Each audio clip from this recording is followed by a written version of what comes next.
Globalization and the Decolonial Option. Edited by Walter D. Mignolo and Arturo Escobar. Walter D. Mignolo. Introduction, Coloniality of Power and Decolonial Thinking. About the book. This book the reader has in her/his hands is the outcome of one of the workshops of the project Modernity/Coloniality/Decoloniality, held at Duke UNC in May of 2004, and organized by the volume editors. The workshop stressed the shift that the project was taking, by moving from the analytic of modernity/coloniality to the emphasis places in decoloniality, as Eni Bolquijano mapped in the opening article. The workshop focused on the following question: what are the differences between existing critical projects and decolonization of knowledge and other contemporary critical projects? An outline of the scenario in section 3, below. We decided to focus on Max Horkheimer's formulation of critical theory for several reasons. The first was that the project of the Frankfurt School and the early works of Horkheimer in particular were meaningful for some of the participants in the project Modernity/Coloniality, chiefly Enrique Dussel and Santiago Castro Gomez, both philosophers from Argentina and Colombia, respectively. Point 1. Secondly, because the Frankfurt School condensed a tradition of Jewish critical thinkers in Germany during the early years of Hitler's regime that, although Marxist in spirit, was entangled with racism and coloniality in the body. As Aimé Césaire noted, half a century ago, the Holocaust was a racial crime perpetrated against racialized whites in Europe, applying the same logic that the colonizer had applied to people of color outside of Europe. Césaire 2000. While decoloniality names critical thoughts emerging in the colonies and ex-colonies, Jewish critical traditions in Europe, since the 19th century, materialized as the internal responses to European formation of imperial nation-states. Point 2.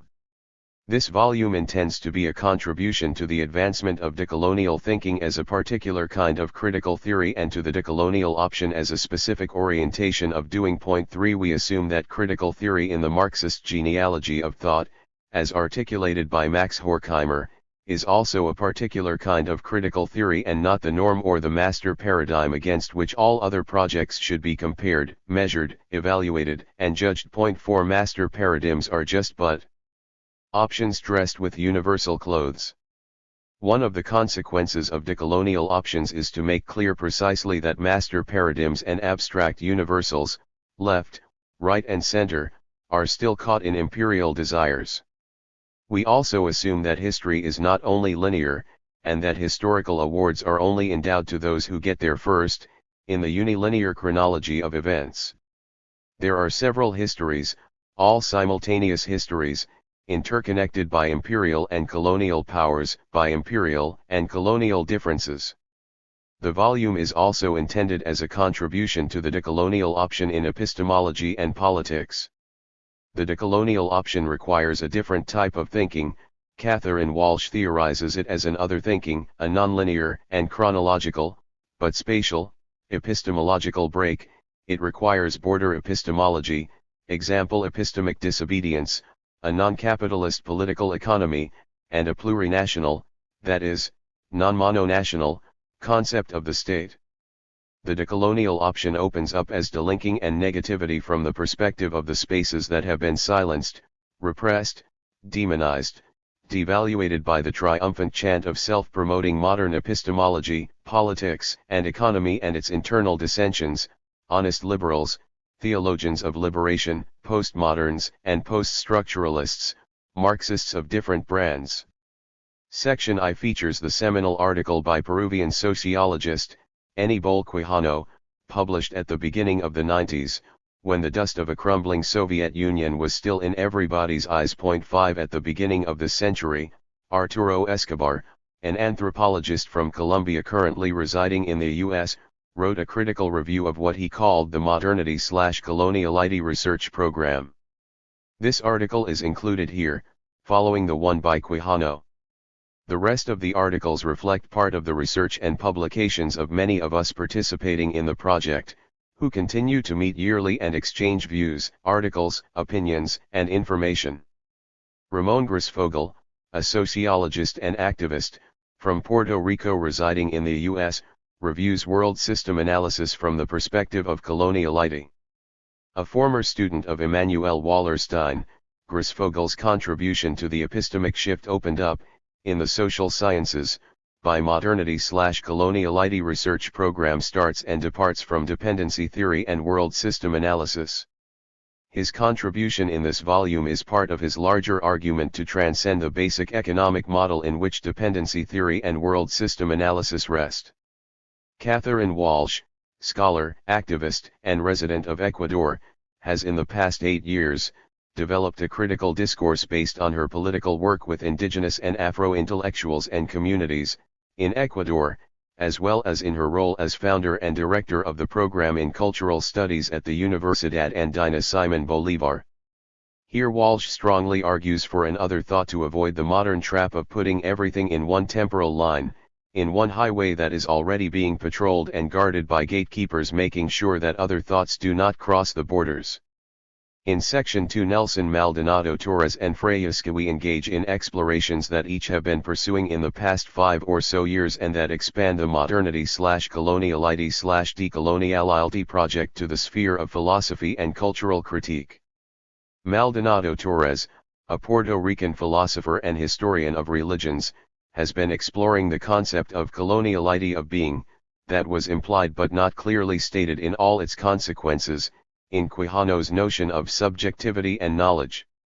In Quijano's germinal article, the colonial matrix of power has been described in 4 interrelated domains: control of economy, land appropriation, exploitation of labor, control of natural resources, control of authority, institution, army, control of gender and sexuality, family, education, and control of subjectivity and knowledge, epistemology, education, and formation of subjectivity.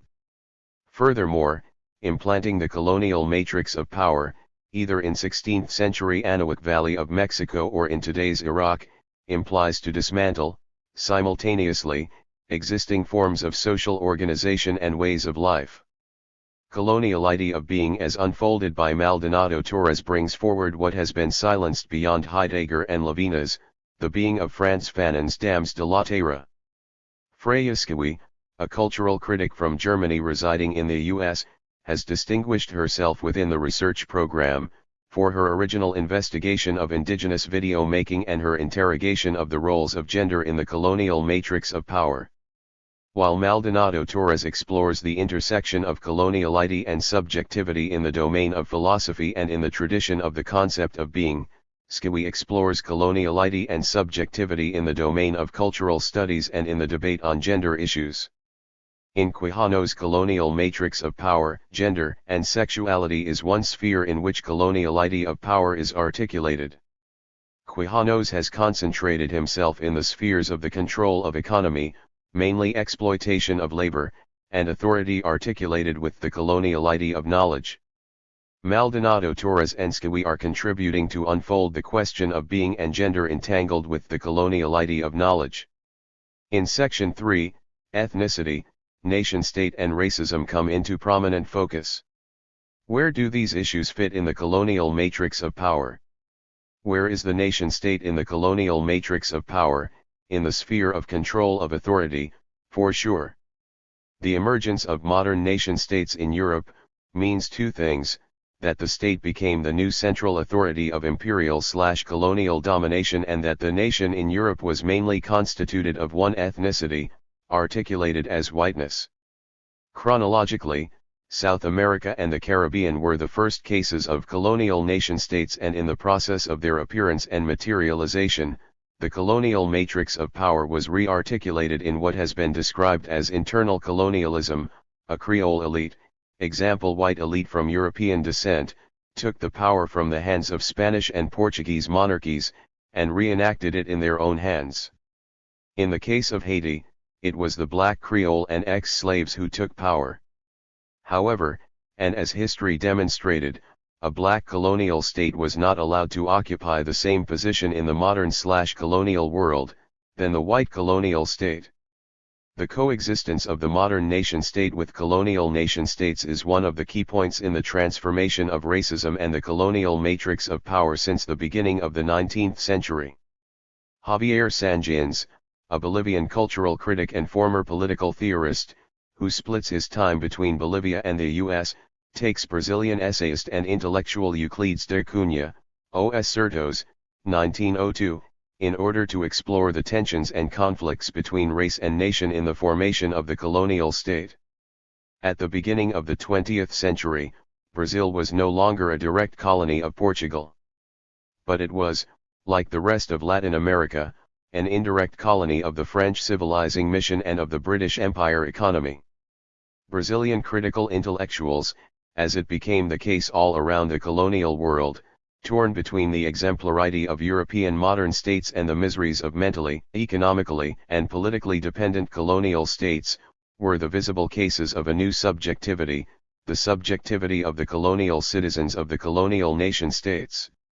Sanjins describes the particular form that the colonial state took in South America as the oligarchic liberal states and contrasts those who trumpeted the European model, like Argentinian Domingo Faustino Sarmiento, with those critical of it, as Sarmiento's counterpart in Brazil, Euclides da Cunha. In the same vein, Agustin Laumontes, a sociologist from Puerto Rico, residing in the U.S., explores the past, in visibility of Afro-Latinos and their growing demographic and political presence. What does it mean to be Afro-Latinos and Afro-Latinas? Where are they coming from? They are entangled, woven, trapped in the colonial matrix of power of the modern/colonial world. The situation today is directly linked with, on the one hand, the formation of colonial nation-states, in the 19th century and, on the other hand, with the imperial/colonial differences that unfolded between the colonial nation-state in the U.S. and the colonial nation-states in South America and the Caribbean. The modern/colonial imaginary and increasing U.S. imperial prominence during Cold War and the Civil Rights Movement, produced the impression that Afros in the Americas were mainly located in the U.S. and in the Caribbean former colonies of France, Guadeloupe, Martinique, and England, Jamaica, Barbados. That is, Afro-Americans are people who speak English or French but not Spanish or Portuguese. Afro-Latinos as are becoming visible not only in the US but also in South America in the ex-colonies of Spain and Portugal, those places where Spanish and Portuguese were relegated to second-class Latin languages, after French. Laumontes explores Afro-Latinidad in the US, which is both a consequence of migration from the South, and of the US pushing the southern frontiers farther south, in 1848, and leaving thousands of Mexicans inside US expanded territory. At this junction, José Saldívar intervenes in an effort to link a strand of Latino/a critical and theoretical reflection, in dialogue with the modernity/coloniality research program. The strength of Saldívar's reflection is to make clear that Latinos and Latinas are not just a social phenomenon that shall be studied from the perspective of the social sciences modeled from the perspective of white Europeans and US scholars.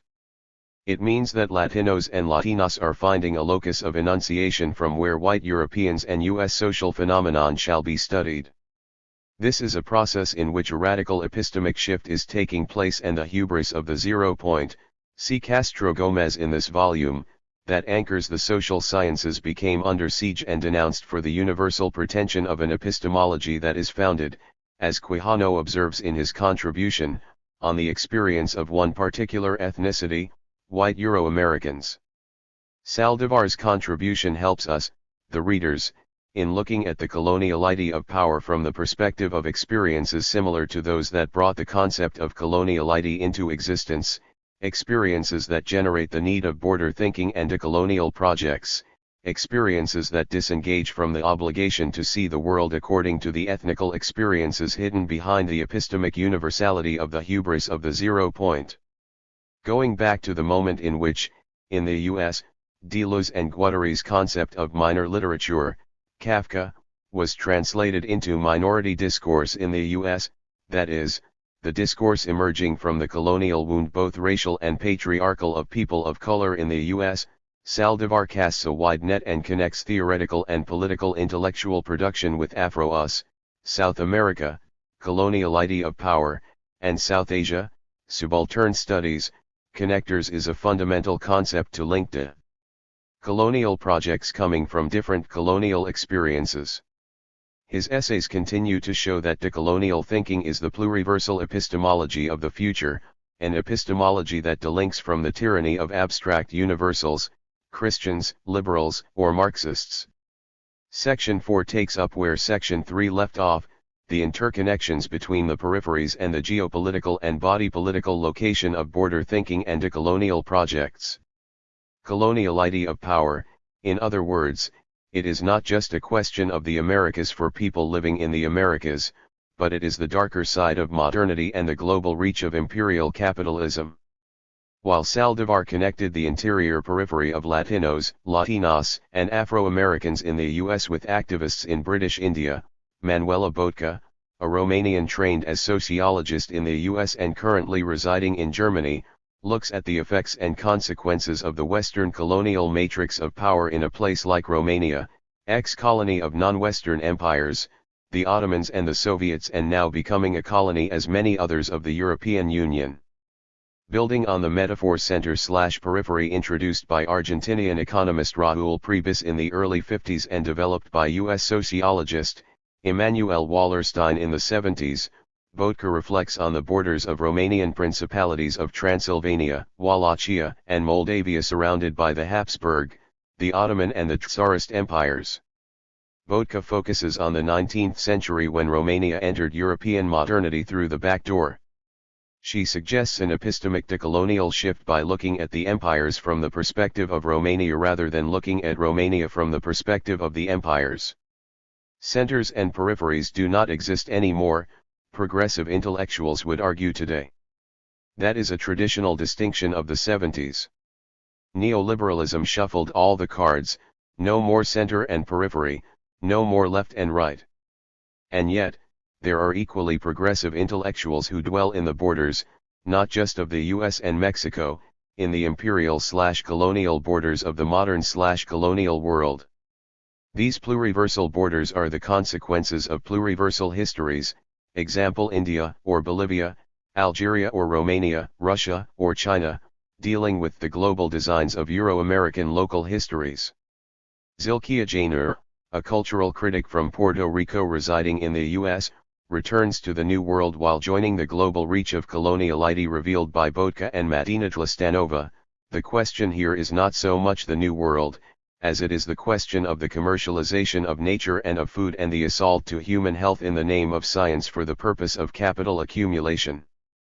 The colonial difference here is articulated in between the superiority of modern transgenic seeds and the sophistication of modern French cuisine and traditional ways of harvesting, having to deal with weeds and insects, and the inferiority of world cuisine compared with French culinary history and global image. In between, food chains like McDonald's points toward the commercialization of food disregarding human health. Jainer uncovers a very important dimension of the colonial matrix of power, the variegated spectrum of food, from basic nourishment, to its transformation into the commodity of high cuisine and also as a locus of inhuman profit, invocating the advances in science in the production transgenic seeds. Jainer looks at food, and explains in a way the coloniality of nature, that Escobar points out as lacking consideration within the modernity/coloniality project.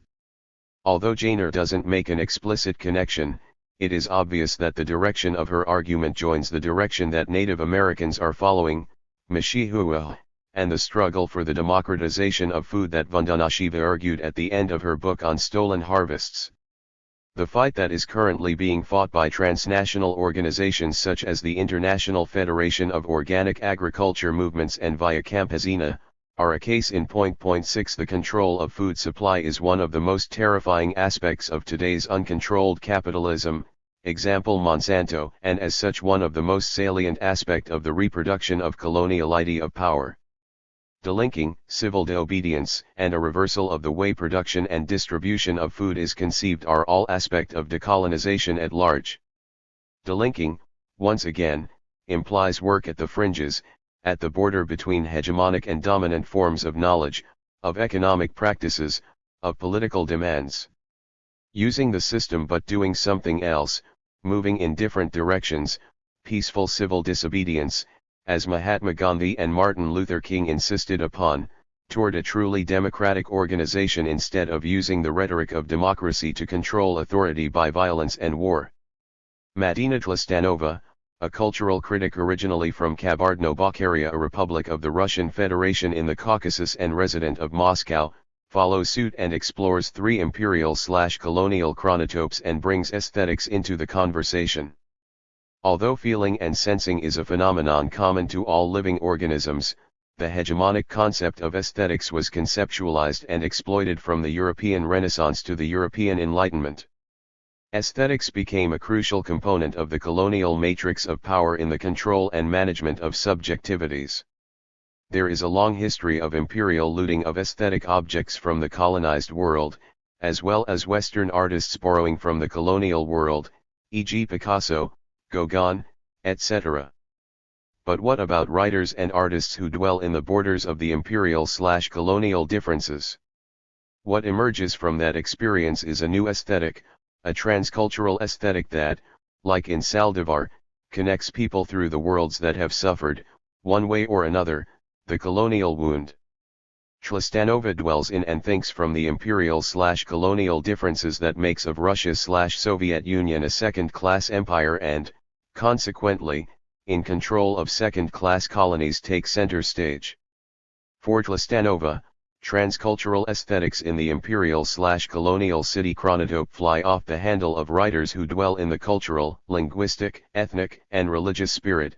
We are using Hegel's concept of spirit intentionally here, of the imperial/colonial in-betweenness. In this regard, writers like Pamuk, Valos, and Mamedov are decolonizing aesthetics, in a way parallel and complementary to the decolonization of being and of gender, explored by Maldonado Torres and Frayaskawi. Tlistanova finds in the imperial/colonial borders the energy and the creativity that can't imagined in the territory of European national communities. Point 7. We assume that most readers familiar with cultural studies as well as with the modernity/coloniality research program, will be familiar also with Istanbul. But perhaps a little bit less with Baku in Azerbaijan and with Kuramabab, a fictional city in Tajikistan.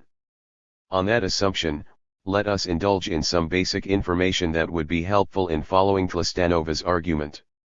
Baku is one of the holy centers of Zoroastrianism, invaded by the Mughals and a home for the expansion of Islam after the 9th century. The city became an important commercial center after the discovery of oil in Azerbaijan, in a very short historical period, and now in the middle of the Transcaucasian corridor. Kuramabab is located, by Valos, in Tajikistan. Tajik territory began to form around the 9th and 10th century and was conquered by the Mughals in the 13th century. Russia took control of the Tajik lands in the 1880s and 90s, but the Tajiks remained split among several administrative political entities, and their territories were economically backward and were exploited for their raw materials. In the aftermath of the 1917 Russian Revolution, the Tajiks rebelled against Russian rule.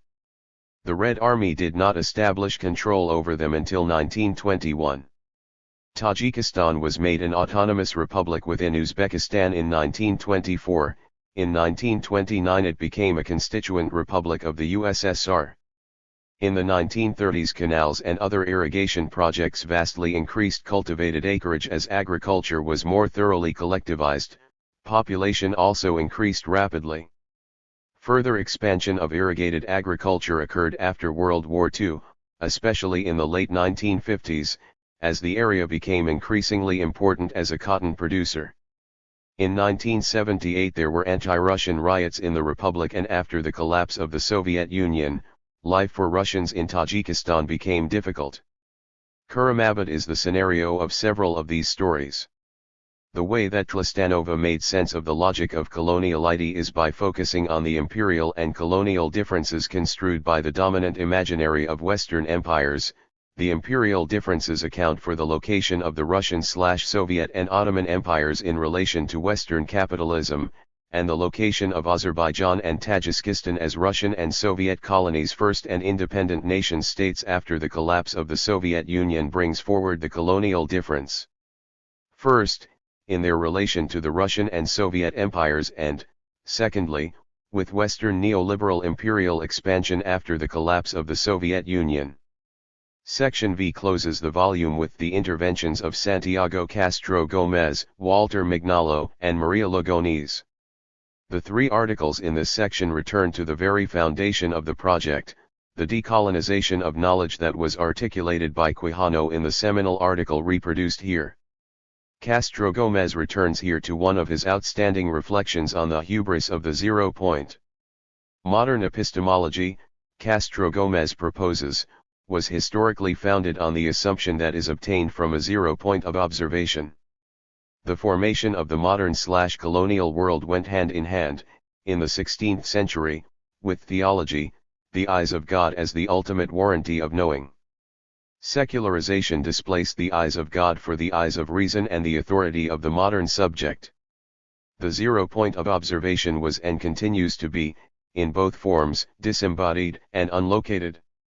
God is everywhere and reason is immaterial, doesn't have color, sex, gender, and it is beyond any singular memory. It is assumed, however, that the memory that goes back to Greece and back to Rome and the modern 6 European imperial and capitalist nations of the Atlantic world is the memory of the entire world. For that reason, the hubris of the 0 point is untouchable.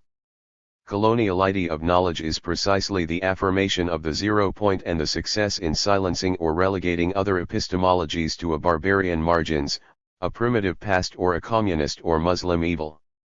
Thus, Castro Gómez is contributing to unfold the coloniality of knowledge, and bringing its historical foundation in the 16th century, to its continuing implementation in the 21st century.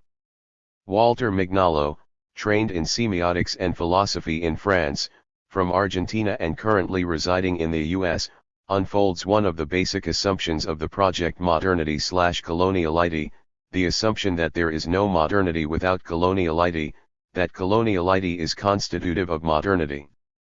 That is, modernity/coloniality.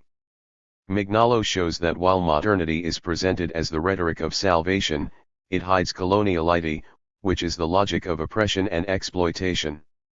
Modernity, capitalism, and coloniality are aspects of the same package of control of economy and authority, of gender and sexuality, of knowledge and subjectivity. To understand how tangled up the rhetoric of modernity and logic of coloniality are with each other, the reader should consider two recent examples, that of Monsanto, a leading provider of agricultural products and solutions, while its implementation deploys a logic of control that kills all other alternatives as traditional and anti-modern. Consider former President George W. Bush's recent appeal to the United Nations to control the possibility of Iran's developing nuclear energy. The West said that to build atomic bombs in Iran endangers democracy and global peace.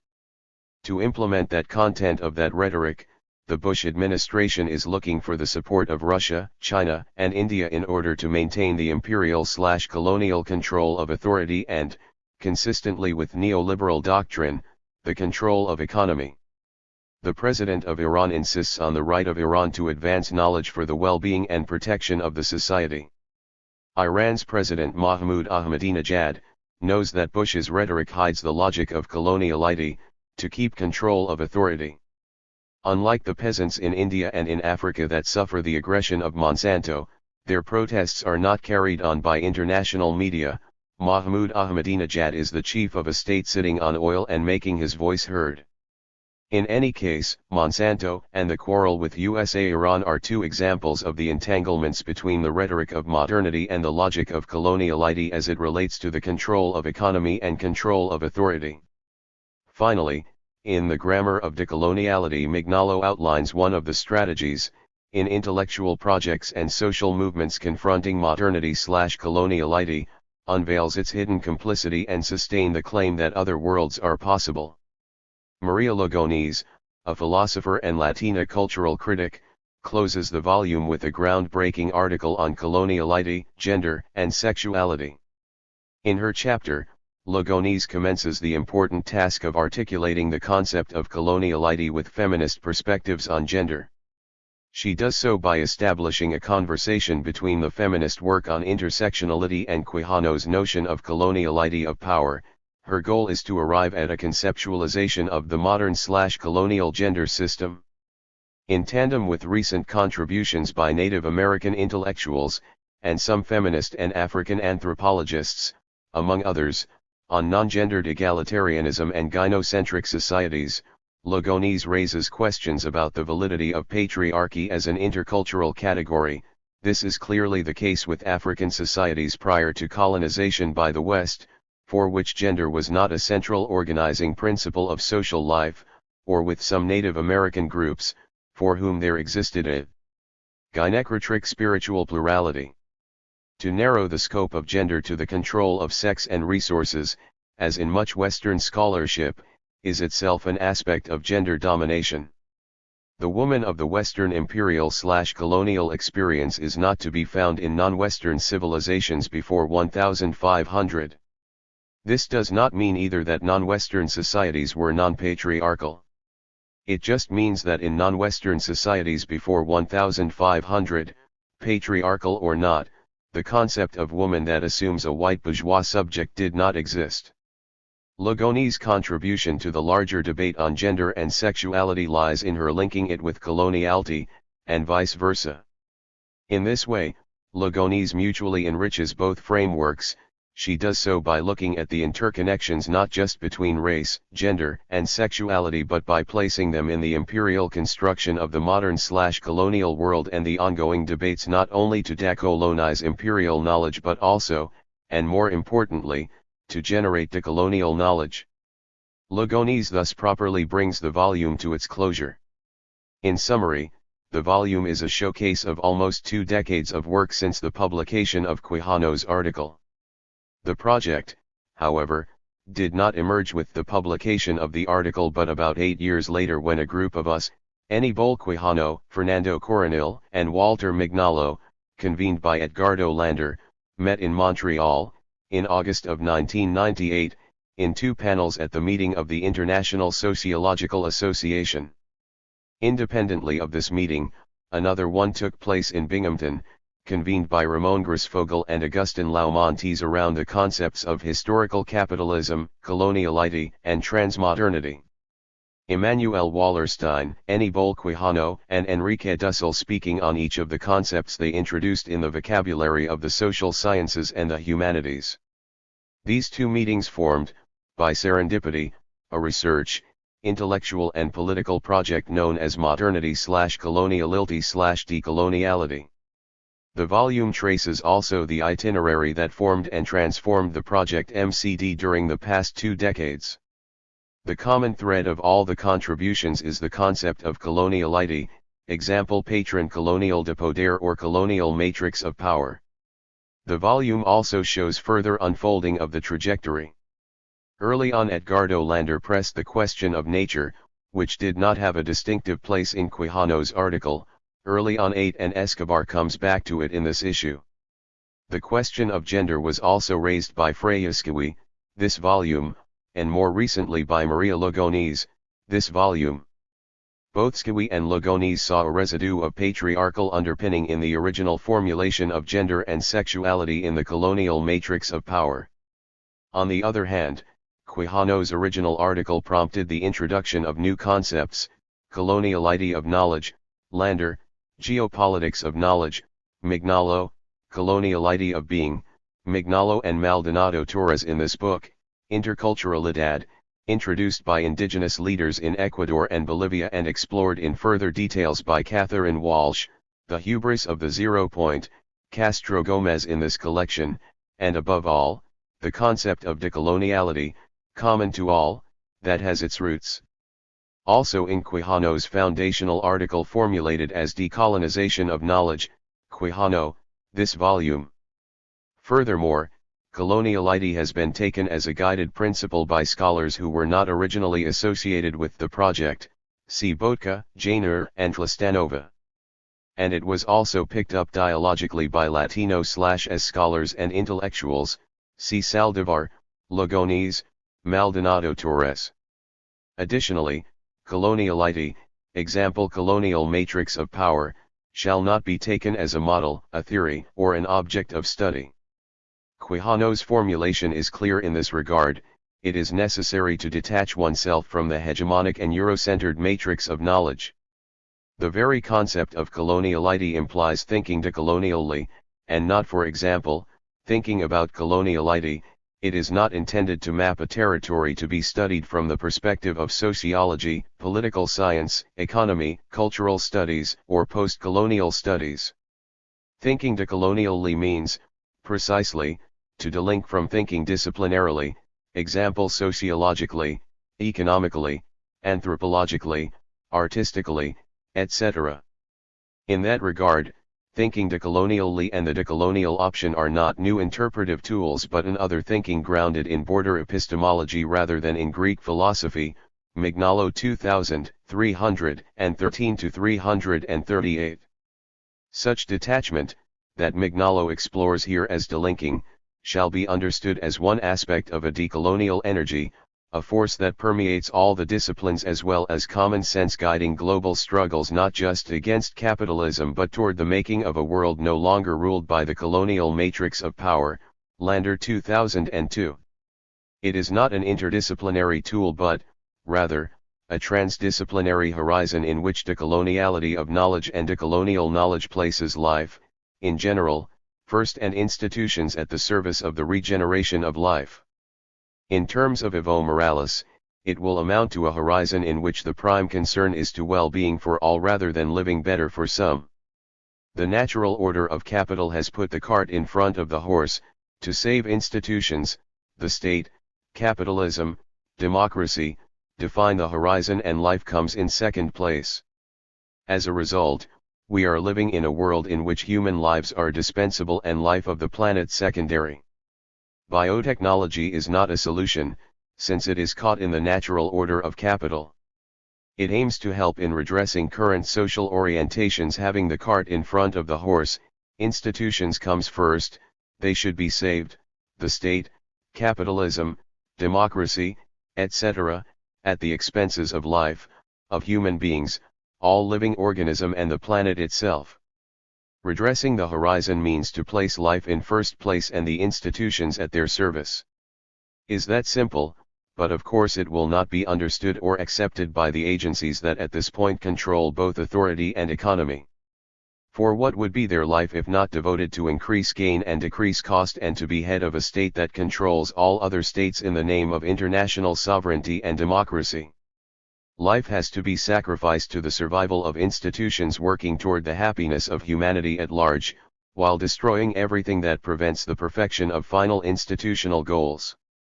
Last but not least, missing from this volume is the significance of transmodernity, for the project MCD, a concept introduced and explored by Enrique de Sel. 9. Like coloniality, transmodernity introduces a non-Eurocentric critique to Eurocentrism. It claims that modernity is a European narrative but the historical events that sustain are not only constituted by the internal history of Europe but of Europe and its colonial world since 1500. Clearly, the concept introduces a detour in global history, the history of Europe seen from the colonies. But it also introduces a horizon to imagine global futures.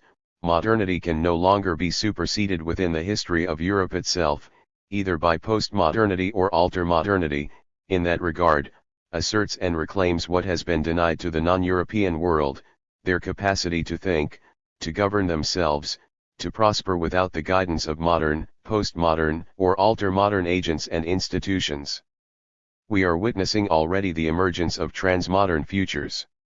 Transmodern futures today are being enacted in two directions: de-westernization, decentering the control of economy and authority, example China, India, Indonesia, the South American Union, and decolonization, the emergence of the global political society. 2. Locating decolonial thinking and the decolonial option within current geopolitics and scholarly and intellectual debates.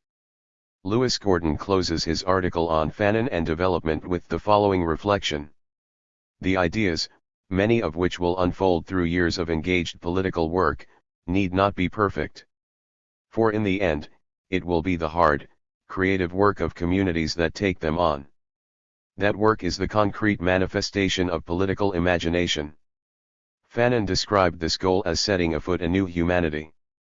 He knew how terrifying such an effort is, for we do live in times where such a radical break appears as no less than the end of the world.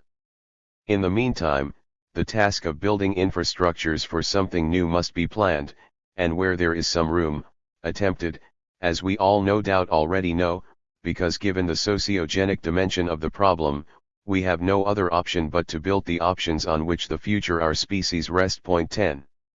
The statement should be read in relation to Gordon's foundation of the Caribbean Philosophical Association, and with his project on Africana philosophy, that we do not have other option but to build the options on which the future of the species rest is a line that runs throughout and connects all the colonial projects across the globe in spite of their different local histories, languages, religions, subjectivities, and temporalities on their imperial/colonial interactions with Western political, economic, and cultural institutions. The perspective presented in this volume, known until 2006 as modernity/coloniality and since then as modernity/coloniality/decoloniality, or MCD, has been closely associated with researchers in a number of South America, chiefly in the Andean region, Caribbean, and U.S. locations. See Escobar. This volume, for a description of the perspective and the groups associated with it. See also Castro Gomez and Grofogel, eds 2007, for a recent statement on the perspective as a whole.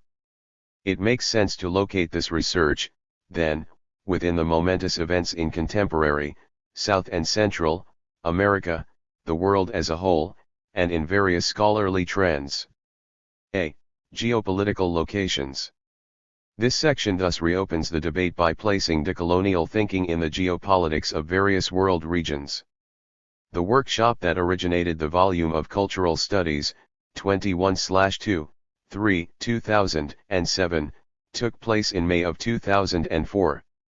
Today, at the time of writing this new introduction to the book edition, the consequences of 9/11 have been expanding, and the recent collapse of Wall Street compounded the political crisis of the U.S., nationally and internationally, with the economic one.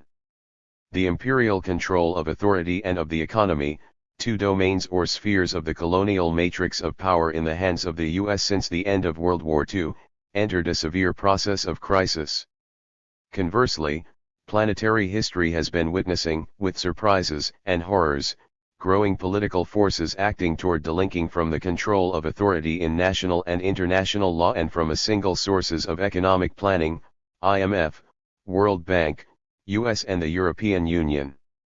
This includes from Islamic radicalism, labeled terrorism in the vocabulary of agents and institutions who enact imperial control, in a variety of forms, from suicidal bombs, to elected organizations, example Hamas, Hezbollah, to radical Islamic intellectuals who are unfolding new global futures no longer opposed to Western modernity but on the contrary, appropriating it in order to build their own future instead of having their future mortgaged, economically, politically, subjectivity, and controlled by Western institutions and designs. In the sphere of the economy, not only had China taken a lead in East Asian economies, but a powerful discourse emerged in Southeast and East Asia, convincingly arguing for a radical global shift, from 5 centuries of Atlantic centrality, to the Eastern Hemisphere. Building on the legacies of Lee Kuan Yew's views of capitalism with an Asian face, brought to light in the West through the much-discussed interview with Fareed Zakaria, published in Foreign Affairs in 1994, Kishore Ramabhubani has advanced strong arguments, in books, interviews, op-ed articles, describing and advocating the shift to the Western Hemisphere. London Weekly: The Economist is not enthusiastic about it. Point 11. The shift to the Eastern Hemisphere doesn't mean that China will be the next hegemon in world affairs, as Giovanni Arrighi saw as a possibility in 1995, the long 20th century, and explored more recently, Arrighi 2007. It means that the unilateral control of the economy and of authority that grew out of the Atlantic economy, in the past 5 centuries, is being mutated into one global economy, that both liberals and Marxists agree to describe as capitalism, and assign different values to it, but in a polycentric world order. Mahbubani's arguments on de-Westernization should be taken seriously. They are powerful and convincing evidence, in other words, his arguments constitute evidence, and we are not talking about the evidence in supporting his arguments, the awareness, and the consciousness, that the West has neither the rights, nor the obligation to develop Asians and that Asians can think for themselves and take care of themselves, is uncontroversial and should be applauded and admired. It doesn't have to be followed by everyone though. A polycentric world means that there is not just one universal solution but pluriversal futures. The difficulty lies, not in new ideas but in detaching, delinking, from the old ones, which ramify, for those brought up with them as most of us have been, into every corner of our minds. 12. We are not advocating either that Kishore Mahbubani shall be the guiding light instead of, say, Milton Friedman, Giorgio Agamben, Carl Schmitt, or Sir John Maynard Keynes. We do not think within the mind frame of modernity, looking for the last gadget to replace the old ones. We are suggesting that the decolonization of the mind is also necessary among thinkers and doers who do not reject Western contributions to world civilizations. They only question the self-attributed legitimacy of the West, that is, its self-appointment to rule, to decide, and manage the entire world. We are just saying that we have to pay close attention to the powerful articulation of players that have been reduced to the silence of the barbarians for 500 years of Western political theology, meaning, theological and secular, in the sense Schmitt has it. We are not advocating either that Mahbubani is decolonial or that decolonial projects shall follow Mahbubani's lead. We are just saying that we are facing a garden of forking paths, the forced hand of neoliberal globalization to follow just one path, the Western neoliberal path, is gone. New players are entering the game, learning from and thanking the West for what they learned. In summary, the colonial matrix of power, established in the Atlantic in the 16th and 17th centuries, transformed and expanded through 5 centuries, and controlled by Western imperial power, is now escaping Western imperial control. The polycentric world order is organized around a dispute for the control of the colonial matrix, which is being played out at different and interconnected levels: control and management of knowledge and subjectivity, of gender and sexuality, of authority and of the economy. You can expand each domain and see, for example, how the exhaustion of natural resources, food crisis, biotechnological dreams of reproducing nature artificially, etc., are all new aspects of a basic imperial/colonial structure, the colonial matrix of power. See section I for more details about it. B. Some scholarly contexts. What does the decolonial option offer, and where does it fall in the spectrum of available options to imagine, think, and engage in making global futures? Let's look first at disciplinary formations and dissenting worldviews. Where does modernity/coloniality research program and decolonial thinking stand vis-a-vis post-colonial studies, or post-coloniality, Marxism, and cultural studies? These are commonly asked questions. The reader will find some answers to these questions as she reads through. But let us put 3 flags that would be helpful in looking for answers to these questions. The decolonial option is an option among existing ones both in the academy and in the spheres of political theory, political economy, and social practice. We will limit ourselves here to sketch the decolonial option in the academy. It will require another volume to address the decolonial option in the terrain of political theory and economy. However, the current situation in Bolivia, under the leadership of Evo Morales, and the discourse that is being constructed there, clearly shows the potential of the decolonial option in economy and politics. Point 13. The radical difference between post-colonial theory and post-coloniality in general on the one hand and decolonial projects, on the other, lies in the genealogy of the thoughts and experiences of the scholars and intellectuals engaged in each of them, and in which each project finds its energy and its vision. The volume asserts the end of epistemic ownership and disciplinary private properties. It rejects the principle of who was the first in saying or doing what, the principle of newness that so much contributed to colonizing knowledges and beings. Post-coloniality emerged from the extension of Michel Foucault, Antonio Gramsci, Jacques Derrida, and Jacques Lacan to the colonization of Palestine by Israel, and its Oriental underpinning, Edwards said, and to the post-colonial situation of India as an ex-colony of the British Empire, Ranjit Guha, Homi Babha and Gayatri Spivak. We, the participant members of MCD, do not claim to be first, although we highlight the decolonial projects that emerged in intellectual debates from the critical foundation established, in Latin America, by José Carlos Mariátegui, in Peru, in the 1920s, and by dependency theory and philosophy of liberation, in the 70s, and that spread all over Latin America. We are not first, a claim that reproduced modern chronology rather than decolonial geographies. We just are in a different track in tracing decolonial options to globalization, since 1500. Once the foundation of the decolonial project emerged, as Quijano states in the article reprinted here, Decolonization as Epistemological Reconstitution, the history of decolonial thinking can be traced back.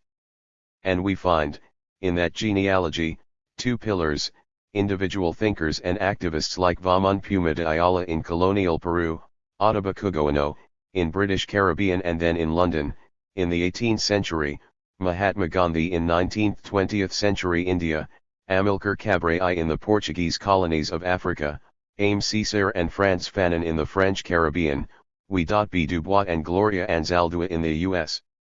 On the other hand, countless uprising and social movements that, today, have in the Zapatistas and the indigenous movements in Ecuador, Bolivia, as well as indigenous activists in New Zealand, Australia, Canada, and the US. A continuous source of inspiration. The difference between decolonial thinking and Marxism has been laid out by Quijano in several places, but chiefly in Quijano, 2000.18. In relation to our previous argument, Marxism is a critical and liberating project dwelling in the local history of Europe, in a relatively homogeneous community where workers and factory owners belong to the same ethnicity and, therefore, Marxism relied on class oppression and the exploitation of labor.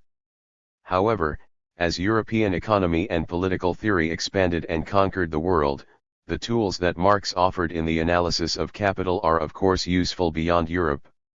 However, subjectivities and knowledge in the colonial and ex-colonial world are as important as are divergent from European experiences.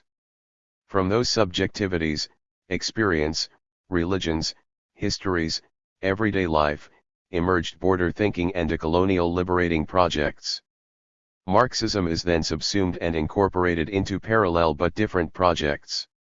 Decolonial thinking highlights racial discrimination, the hierarchy of human beings, since the 16th century, that justified economic and political subordination of people of color and women, and of course also in class exploitation, in the sense that class acquired in Europe after the Industrial Revolution. In the colonies, workers are colonial subjects of color. In the heart of the empire, Western Europe and the US, workers are the racialized minorities. Certainly, neoliberalism is bringing the celebration to the white middle class in the US, Germany, and elsewhere, and of course, more than ever, to the once existing middle class in some ex-colonial countries. Marxism and decolonial projects point toward the same direction, but each has quite different agendas. Decolonial projects cannot be subsumed under Marxist ideology. Marxism should be subsumed under decolonial projects. Why should it be like that? Look at the directionality of the coloniality of power, example the colonial matrix of power, and you will soon realize that Marxism would be an imperial ideology from the left, by imagining that Marxism, instead of neoliberalism or Islamism a la bin Laden, is the good abstract universal for the entire humanity. Last but not least, the differences between cultural studies and decolonial projects lie, like in the case of post-coloniality, in the genealogy of thoughts that anchor and nourish each project. Point 14. The historical experience and the history of Marxism that brought cultural studies to England in the late 50s and early 60s had a parallel in Argentina. Dissidents of the Communist Party, following the lead of Antonio Gramsci, founded Pasado and Present, 1963-73. The founders of the journal, José Arrico, Oscar del Barco, Toto Smuchler, did not come up with an institutional name but with a political project of which Punto de Vista, founded in 1974 and edited since the 70s by Beatrice Sarlo, currently still alive and well, was a main vehicle. When a Latin American version of cultural studies emerged in the horizon, with the works of Nestor Garcia Canc Lini and Jesus Martin Barbero, among others, this was a different project. This project focused on cultural production, for instance, in the media, urban popular cultures, and the technological transformations in Latin America. This important critical work remained within the perspective of modernity, even if a peripheral one as in the case of Latin America. The modernity/coloniality research program, and its necessary consequence, decoloniality, places itself in another, different arena, on the darker side of modernity. Decolonial projects dwell in the borders, are anchored in double consciousness, in mestiza consciousness. It is a colonial subaltern epistemology in and of the global and the variegated faces of the colonial wound inflicted by 500 years of the historical foundation modernity as a weapon of imperial/colonial global expansion of Western capitalism. Beyond the academy, decolonial options are being enacted by indigenous as well as by social movements emerging in the process not just of being anti-imperial, but of undoing the logic of coloniality and imagining decolonial societies. This orientation informs to some extent the government of Evo Morales confronted by the landowners of the lowland and in tension with Marxists' orientations within his government. Decolonial thinking has been already engaged by Iranian intellectuals reunited around the book series Decolonial Studies, Post-Colonial Horizons, published by Pluto Press. In the indigenous realm, worldwide, from the Americas to New Zealand and Australia, the orientation is well defined. Aymara intellectual Marcelo Fernandez Osco outlined the principles underlying the thoughts and actions of indigenous people. In a nutshell, indigenous protests and mobilizations are not merely about opposition or resistance to specific policies or political leaders. Rather, they express an indigenous episteme, a system of understanding the world that has a completely different basis for thinking about socio-political relations and practices, based on a model of horizontal solidarity that extends not only to all humans but also to non-humans in the natural and cosmological world. In contrast, mainstream knowledge, rooted in European colonial understandings of the world, is structured along vertical, hierarchical lines. That is, certain groups of people and certain ways of acting and thinking are deemed to be superior to others. This difference is the key to understanding Andean politics, because it is in the indigenous episteme that the concept of an other autonomy is located. The versions of autonomy currently understood in mainstream politics, and promoted by nation-states, provide indigenous groups limited opportunities for decision-making but only within the same body of laws that existed before. This notion of autonomy for indigenous peoples places them under the same subjugation that they have been experiencing since colonization. 15. But, above all, decolonial options is what have informed the politics of liberation of the so-called Third World after World War II. Today, the focus of decolonial thinking is no longer sending the colonizers home but to delink, in thought and action, in thinking and doing, from the colonial matrix of power. La Via Campesina as well as the tireless work of Vandana Shiva are other cases in which decolonial thinking informs the analytic of globalization and the horizon for future non-imperial societies. See Escobar's afterword to this volume for more detail. 3. Towards genealogies of decolonial thoughts and neologies of decolonial thoughts. The concept of decoloniality broadens the project of critical thinking, rather than critical theory, old or new, in various ways. Decolonial projects are, of course, constitutive of modernity and of transforming modernity. Intra-Euro-American critical thought, however, while seeing the consequences of coloniality on subalternized peoples, is not well placed to understand, or even see, the decolonial impetus as a challenge to dominant modernities. To achieve this aim, as this volume suggests, requires of a veritable decolonial turn, one that highlights and makes possible epistemic decolonization, opening up to a pensamiento otro, and other thought. 17. Decolonial thought has a dense planetary history, it does not manifest itself only in South, Central America and the Caribbean, but also in the US and in Canada. Decolonial thinking, sensing and doing are a common thread around world, including now the European Union and the US, who are being invaded by the force of immigration that Europe and the US created. Constructing decolonial projects at the level of critical thinking thus entails three efforts. First, to construct genealogies of decolonial thought in many world locations. This was already hinted at with references to Vaman Puma de Ayala, Ottobah Cugoano, Gandhi, the Caribbean thinkers of liberation like Césaire and Fanon, W.E.B.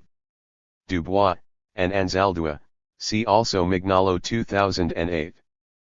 But this is just the tip of the iceberg, the task is just beginning, and this volume is an invitation to engage in this mapping of decolonial turns worldwide and at many moments of history, with attention to situations of coloniality of knowledge, gender, nature, and being. The result at this first level would be an archive of decolonial texts, words, events, memories, narrations. Second, it is important to look at concrete experiences and practices of decoloniality going on today worldwide. As we mentioned, MCD means that modernity, coloniality, and decoloniality are worldwide affairs. Decoloniality meaning also the existence of something other than modern, at least in the sense of dominant Euro-modernities.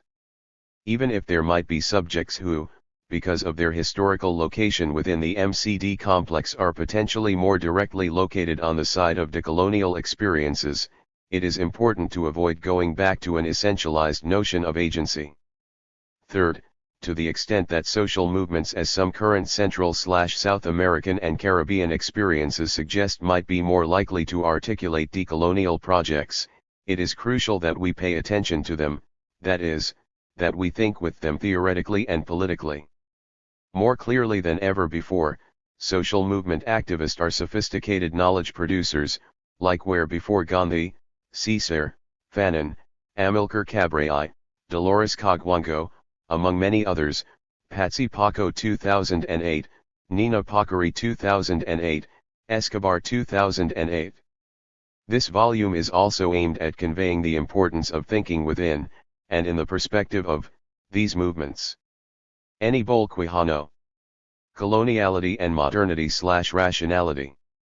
With the conquest of the societies and the cultures which inhabit what today is called Latin America, began the constitution of a new world order, culminating, 500 years later, in a global power covering the whole planet. This process implied a violent concentration of the world's resources under the control and for the benefit of a small European minority and above all, of its ruling classes. Although occasionally moderated when faced with the revolt of the dominated, this process has continued ever since. But, now during the current crisis, such concentration is being realized with a new impetus, in a way perhaps even more violent and on a much larger, global scale. The Western European dominators and their Euro-North American descendants are still the principal beneficiaries, together with the non-European part of the world not quite former European colonies, Japan mainly, and mainly their ruling classes. The exploited and the dominated of Latin America and Africa are the main victims. A relation of direct, political, social, and cultural domination was established by the Europeans over the conquered of all continents. This domination is known as a specific Euro-centered colonialism. In its political, above all the formal and explicit aspect, this colonial domination has been defeated in the large majority of the cases. America was the first stage of that defeat, and afterwards, since the Second World War, Asia and Africa. Thus the Euro-centered colonialism, in the sense of a formal system of political domination by Western European societies over others, seems a question of the past. Its successor, Western imperialism, is an association of social interests between the dominant groups, social classes and/or ethnies, of countries with unequally articulated power, rather than an imposition from the outside.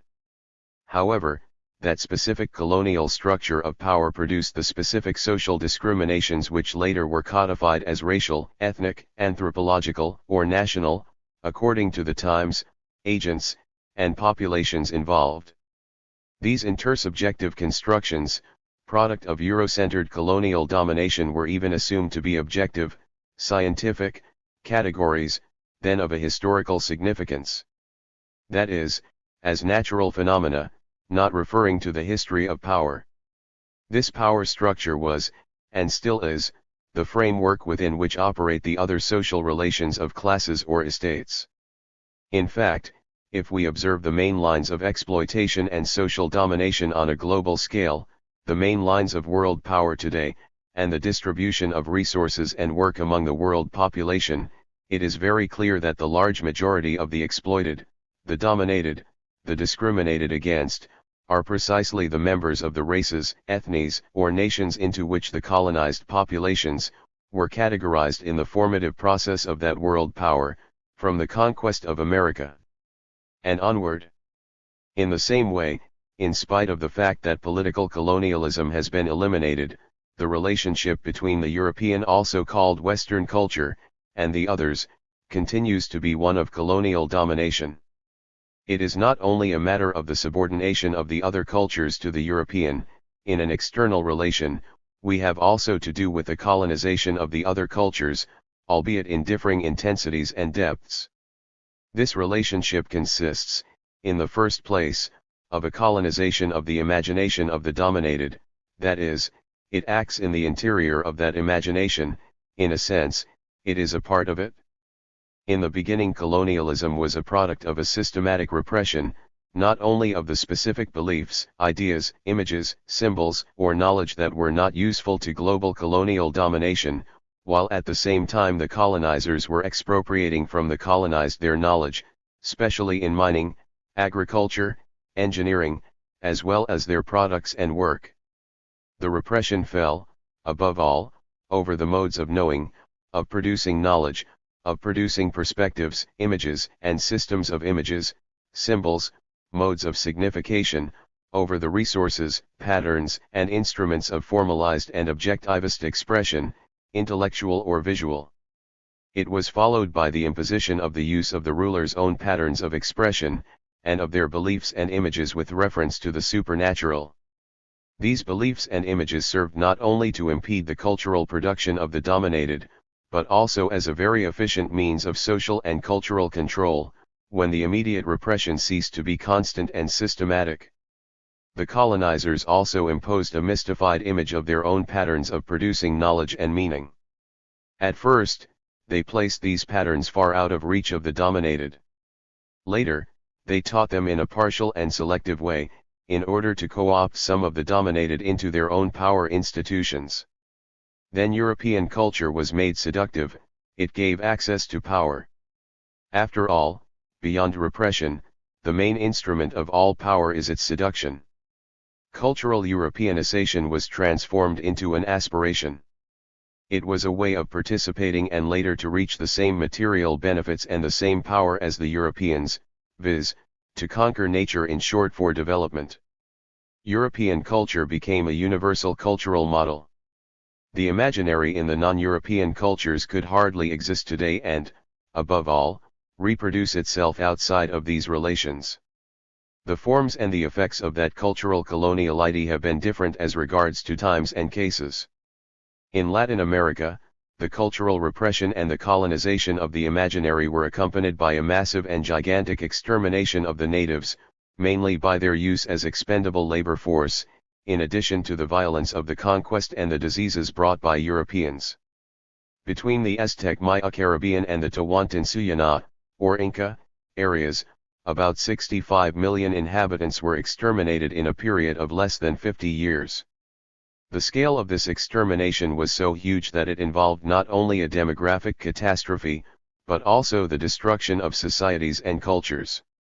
The cultural repression and the massive genocide together turned the previous high cultures of America into illiterate, peasant subcultures condemned to orality, that is, deprived of their own patterns of formalized, objectivist, intellectual, and plastic or visual expression. Henceforth, the survivors would have no other modes of intellectual and plastic or visual formalized and objectivist expressions, but through the cultural patterns of the rulers, even if subverting them in certain cases to transmit other needs of expression.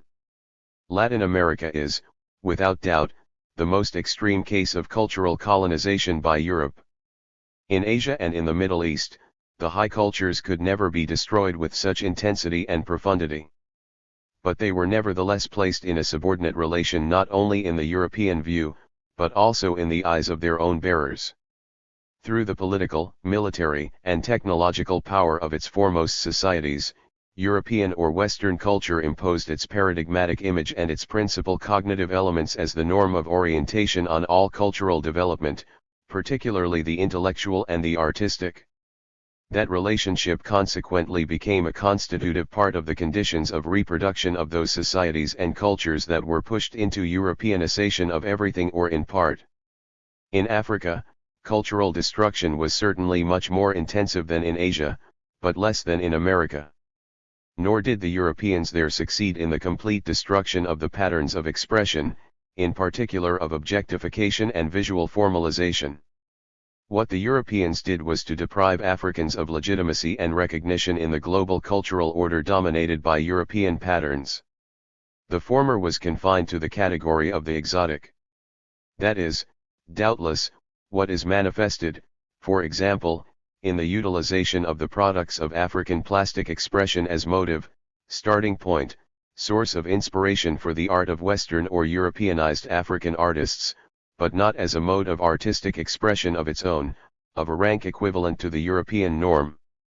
And that exactly identifies a colonial view.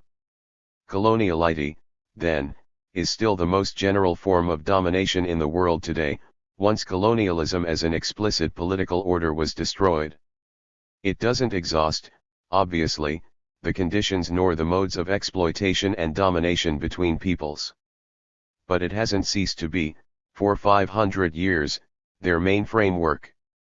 The colonial relations of previous periods probably did not produce the same consequences, and, above all, they were not the cornerstone of any global power. Race and coloniality of power. Coloniality of power was conceived together with America and Western Europe, and with the social category of race as the key element of the social classification of colonized and colonizers.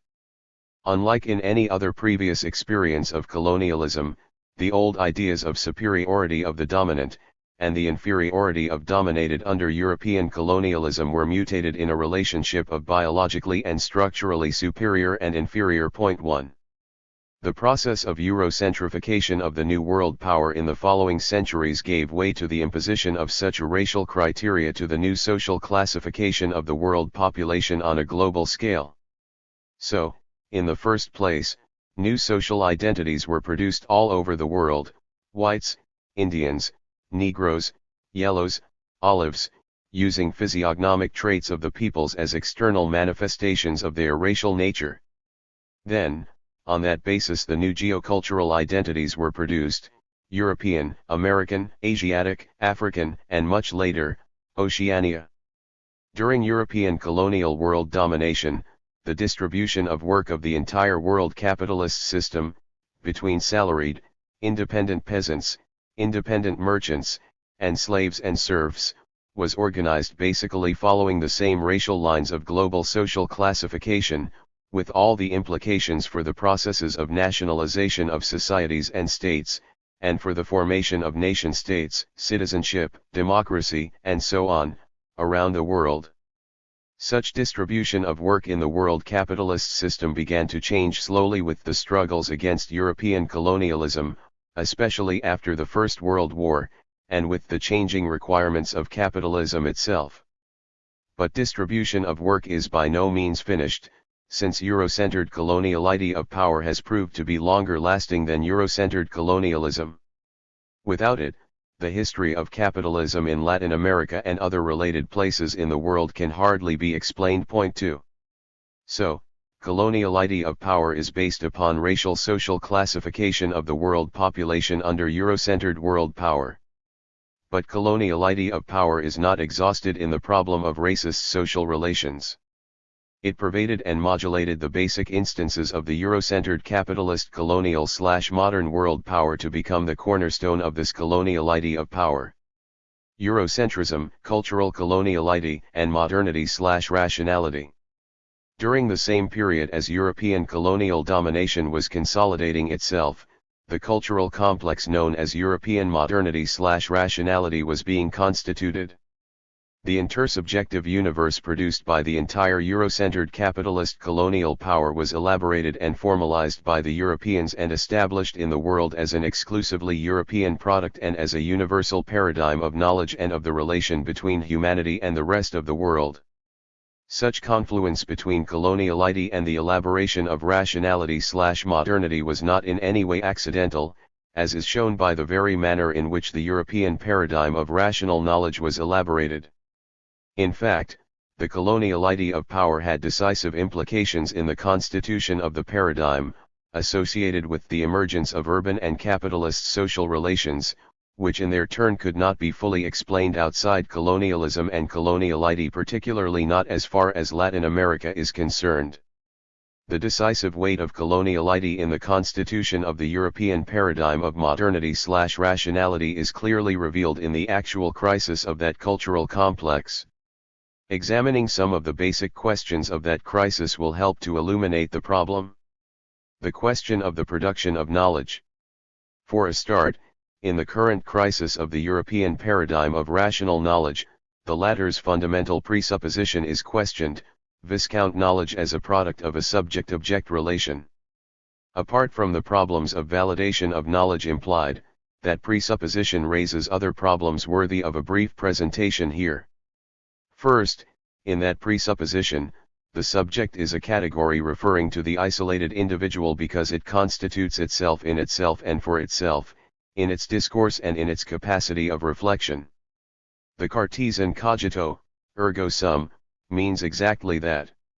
Second, the object is a category referring to an entity not only different from the subject, individual, but external to the latter by its nature. Third, the object is also identical to itself because it is constituted by properties which give it its identity and define it, i.e., they demarcate it and at the same time position it in relation to the other objects. What is in question in this paradigm is, firstly, the individual and individualist character of the subject, which like every half-truth falsifies the problem by denying intersubjectivity and social totality as the production sites of all knowledge. Secondly, the idea of object is incompatible with the results of current scientific research, according to which the properties are modes and times of a given field of relations. Therefore there is not much room for an idea of identity as ontologically irreducible originality outside the field of relations. Thirdly, the externality of the relations between the subject and the object, founded on differences of nature, is not only an arbitrary exaggeration of the differences, since current research rather leads to the discovery that there exists a deeper communication structure in the universe. Much more important and decisive, is that in such a cognitive perspective it is implied a new radical dualism, divine reason and nature.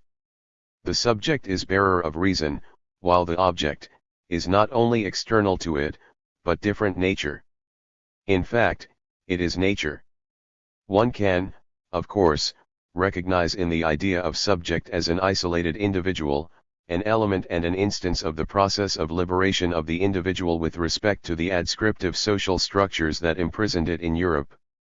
The latter condemned the individual to one single place and social role during its entire life, as happens in all societies with rigidly fixed hierarchies sustained by violence and by ideologies and corresponding imagery. This was the case of the pre-modern European cultures/societies. That liberation was a social and cultural struggle associated with the emergence of social relations of capital and of urban life. But, on the other hand, that proposal is today inadmissible in the current field of knowledge.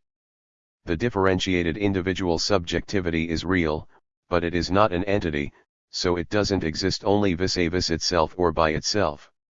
It exists as a differentiated part, but not separated, of an intersubjectivity or intersubjective dimension of social relationship. Every individual discourse, or reflection, remits to a structure of intersubjectivity. The former is constituted in and vis-a-vis the latter.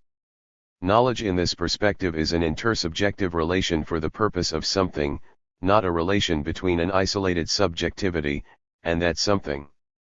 Probably it is not accidental that knowledge was considered then in the same way as property, as a relation between one individual and something else. The same mental mechanism underlies both ideas at the point when modern society was emerging. Nevertheless, property, like knowledge, is a relation between people for the purpose of something, not a relation between an individual and something. These phenomena differ in that the property relation exists in a material as well as in an intersubjective manner, knowledge, on the other hand, only as an intersubjective relationship. It seems, then, that one can demonstrate the association between individualism/dualism and the European social and cultural conflicts at the time when the main European paradigm of rationality was elaborated. But in that individualism/dualism there is another component, the explanation of which is not exhausted in the internal context of Europe. The other is totally absent, or is present, can be present, only in an objectivist mode. The radical absence of the other not only postulates an atomistic image of social existence in general, that is, it denies the idea of the social totality. As European colonial practice was to show, the paradigm also made it possible to omit every reference to any other subject outside the European context, i.e., to make invisible the colonial order as totality, at the same moment as the very idea of Europe was establishing itself precisely in relation to the rest of the world being colonized. The emergence of the idea of the West or of Europe, is an admission of identity, that is, of relations with other cultural experiences, of differences with other cultures. But, to that European or Western perception in full formation, those differences were admitted primarily above all as inequalities in the hierarchical sense. And such inequalities are perceived as being of nature. Only European culture is rational, it can contain subjects, the rest are not rational, they cannot be or harbor subjects. As a consequence, the other cultures are different in the sense that they are unequal, in fact inferior, by nature. They only can be objects of knowledge or and of domination practices. From that perspective, the relation between European culture and the other cultures was established and has been maintained, as a relation between subject and object.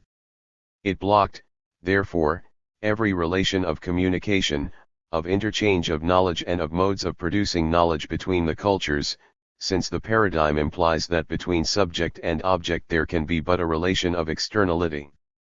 Such a mental perspective, enduring as practice for 500 years, could only have been the product of a relation of coloniality between Europe and the rest of the world. In other terms, the European paradigm of rational knowledge, was not only elaborated in the context of, but as part of, a power structure that involved the European colonial domination over the rest of the world. This paradigm expressed, in a demonstrable sense, the coloniality of that power structure. As has been widely discussed, especially since the Second World War, the formation and the development of certain disciplines, such as ethnology and anthropology, have always shown that kind of subject-object relations between the Western culture and the rest. By definition, the other cultures are the object of study. Such studies about the Western cultures and societies are virtually non-existent except as iron-ical parodies. The ritual among the Nasirema anagram of American is a typical example. The question of totality in knowledge. In spite of its absence in the Cartesian paradigm, the intellectual necessity of the idea of totality, especially in relation to social reality, was present in the European debate, early on in the Iberian countries, Victoria, Suarez, and in the preservation of power defended by the Church and the Crown, and in France somewhat later, 18th century, and then already as a key element of social criticism and of alternative social proposals.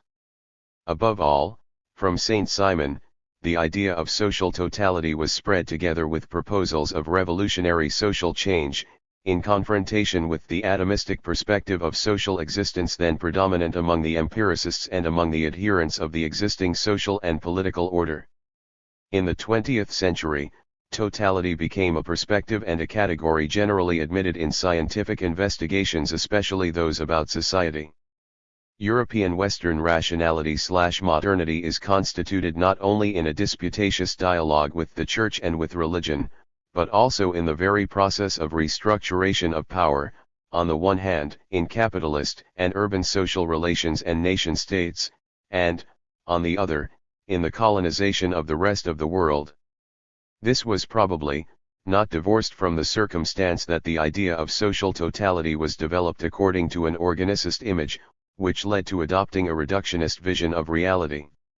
In fact, that perspective was certainly useful to introduce and to fix the idea of social totality, i.e., society.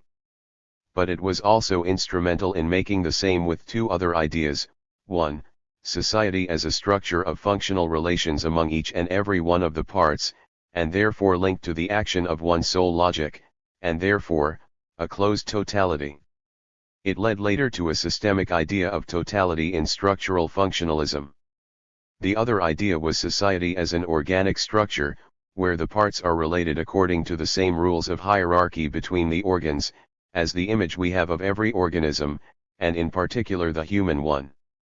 Where there exists a part ruling the rest, the brain, though it cannot expunge them in order to exist the rest, in particular the extremities, cannot exist without being subordinately related to the ruling part of the organism. It is an image diffused with the enterprise and the relations between entrepreneurs and workers, prolonging the legend of Menenius Agrippa's ingenious discourse in the beginning of the Roman Republic, which was to dissuade the first strikers in history: the owners are the brain, and the workers are the arms which form society together with the rest of the body. Without the brain, the arms would be meaningless, and without the latter the brain could not exist. Both are necessary in order to keep the rest of the body alive and healthy, without which neither the brain nor the arms could exist. Koski proposal, adopted by Lenin, is a variant of this image, where the proletarians are unable by themselves to elaborate their class consciousness, and the bourgeois intelligentsia or the petite bourgeoisie are the ones who have to teach it to them. Not by accident Lenin explicitly argued already in his polemic with the Russian populists, who are the friends of the people, that society is an organic totality. In Latin America, the image has been used repeatedly. Recently, for instance, by Jaime Paz Zamora, in a journalist interview, referring to the relation between the political parties and the trade unions, between the intellectuals and the workers in Bolivia: the parties are the head, the unions are the feet. This idea frequently impregnates the practices of most of the political parties and their popular bases. This organicist concept of social totality, of society, is not incompatible with the general paradigm of knowledge as a subject-object relation nor its systemic variant. They are an alternative option in the atomistic perspective of reality, but they sustain themselves in the same paradigm. However, during the 19th century and a great part of the 20th, social criticism and the proposals of social change could be propped up by the organic view, because the latter made manifest the existence of power as articulator of society. It thus contributed to establishing and to debating the question of power in society. On the other hand, those organicist ideas imply the presupposition of an historically homogeneous totality, in spite of the fact that the order articulated by colonialism was not homogeneous. Hence, the colonized part was not, at bottom, included in that totality. As is well known, in the Europe of the Enlightenment the categories of humanity and society did not extend to the non-Western peoples, or only in a formal way, in the sense that such recognition had no practical effects. In any case, in accord with the organic image of reality, the ruling part, the brain of the total organism, was Europe, and in every colonized part of the world, the Europeans. The well-known claptrap that the colonized peoples were the white man's burden, Kipling, is directly associated with that image. In this way, finally, the ideas of totality, which elaborated an image of society as a closed structure articulated in a hierarchic order with functional relations between its parts, presupposed a unique historical logic to the historical totality, and a rationality consisting in the subjection of every part to that unique total logic. This leads to conceiving society as a macro-historical subject, endowed with a historical rationality, with a lawfulness that permits predictions of the behavior of the whole and of all its part, as well as the direction and the finality of its development in time. The ruling part of the totality incarnated, in some way, that historical logic, with respect to the colonial world, i.e. Europe. Not surprisingly then, history was conceived as an evolutionary continuum from the primitive to the civilized, from the traditional to the modern, from the savage to the rational, from pro-capitalism to capitalism, etc. And Europe thought of itself as the mirror of the future of all the other societies and cultures, as the advanced form of the history of the entire species. What does not cease to surprise, however, is that Europe succeeded in imposing that mirage upon the practical totality of the cultures that it colonized, and, much more, that this chimera is still so attractive to so many. The epistemological reconstitution, decolonization. The idea of totality in general is today questioned and denied in Europe, not only by the perennial empiricists, but also by an entire intellectual community that calls itself postmodernist. In fact, in Europe, the idea of totality is a product of colonial/modernity. And it is demonstrable, as we have seen above, that the European ideas of totality led to theoretical reductionism and to the metaphysics of a macro-historical subject. Moreover, such ideas have been associated with undesirable political practices, behind a dream of the total rationalization of society. It is not necessary, however, to reject the whole idea of totality in order to divest oneself of the ideas and images with which it was elaborated within European colonial/modernity. What is to be done is something very different, to liberate the production of knowledge, reflection, and communication from the pitfalls of European rationality/modernity. Outside the West, virtually in all known cultures, every cosmic vision, every image, all systematic production of knowledge is associated with a perspective of totality.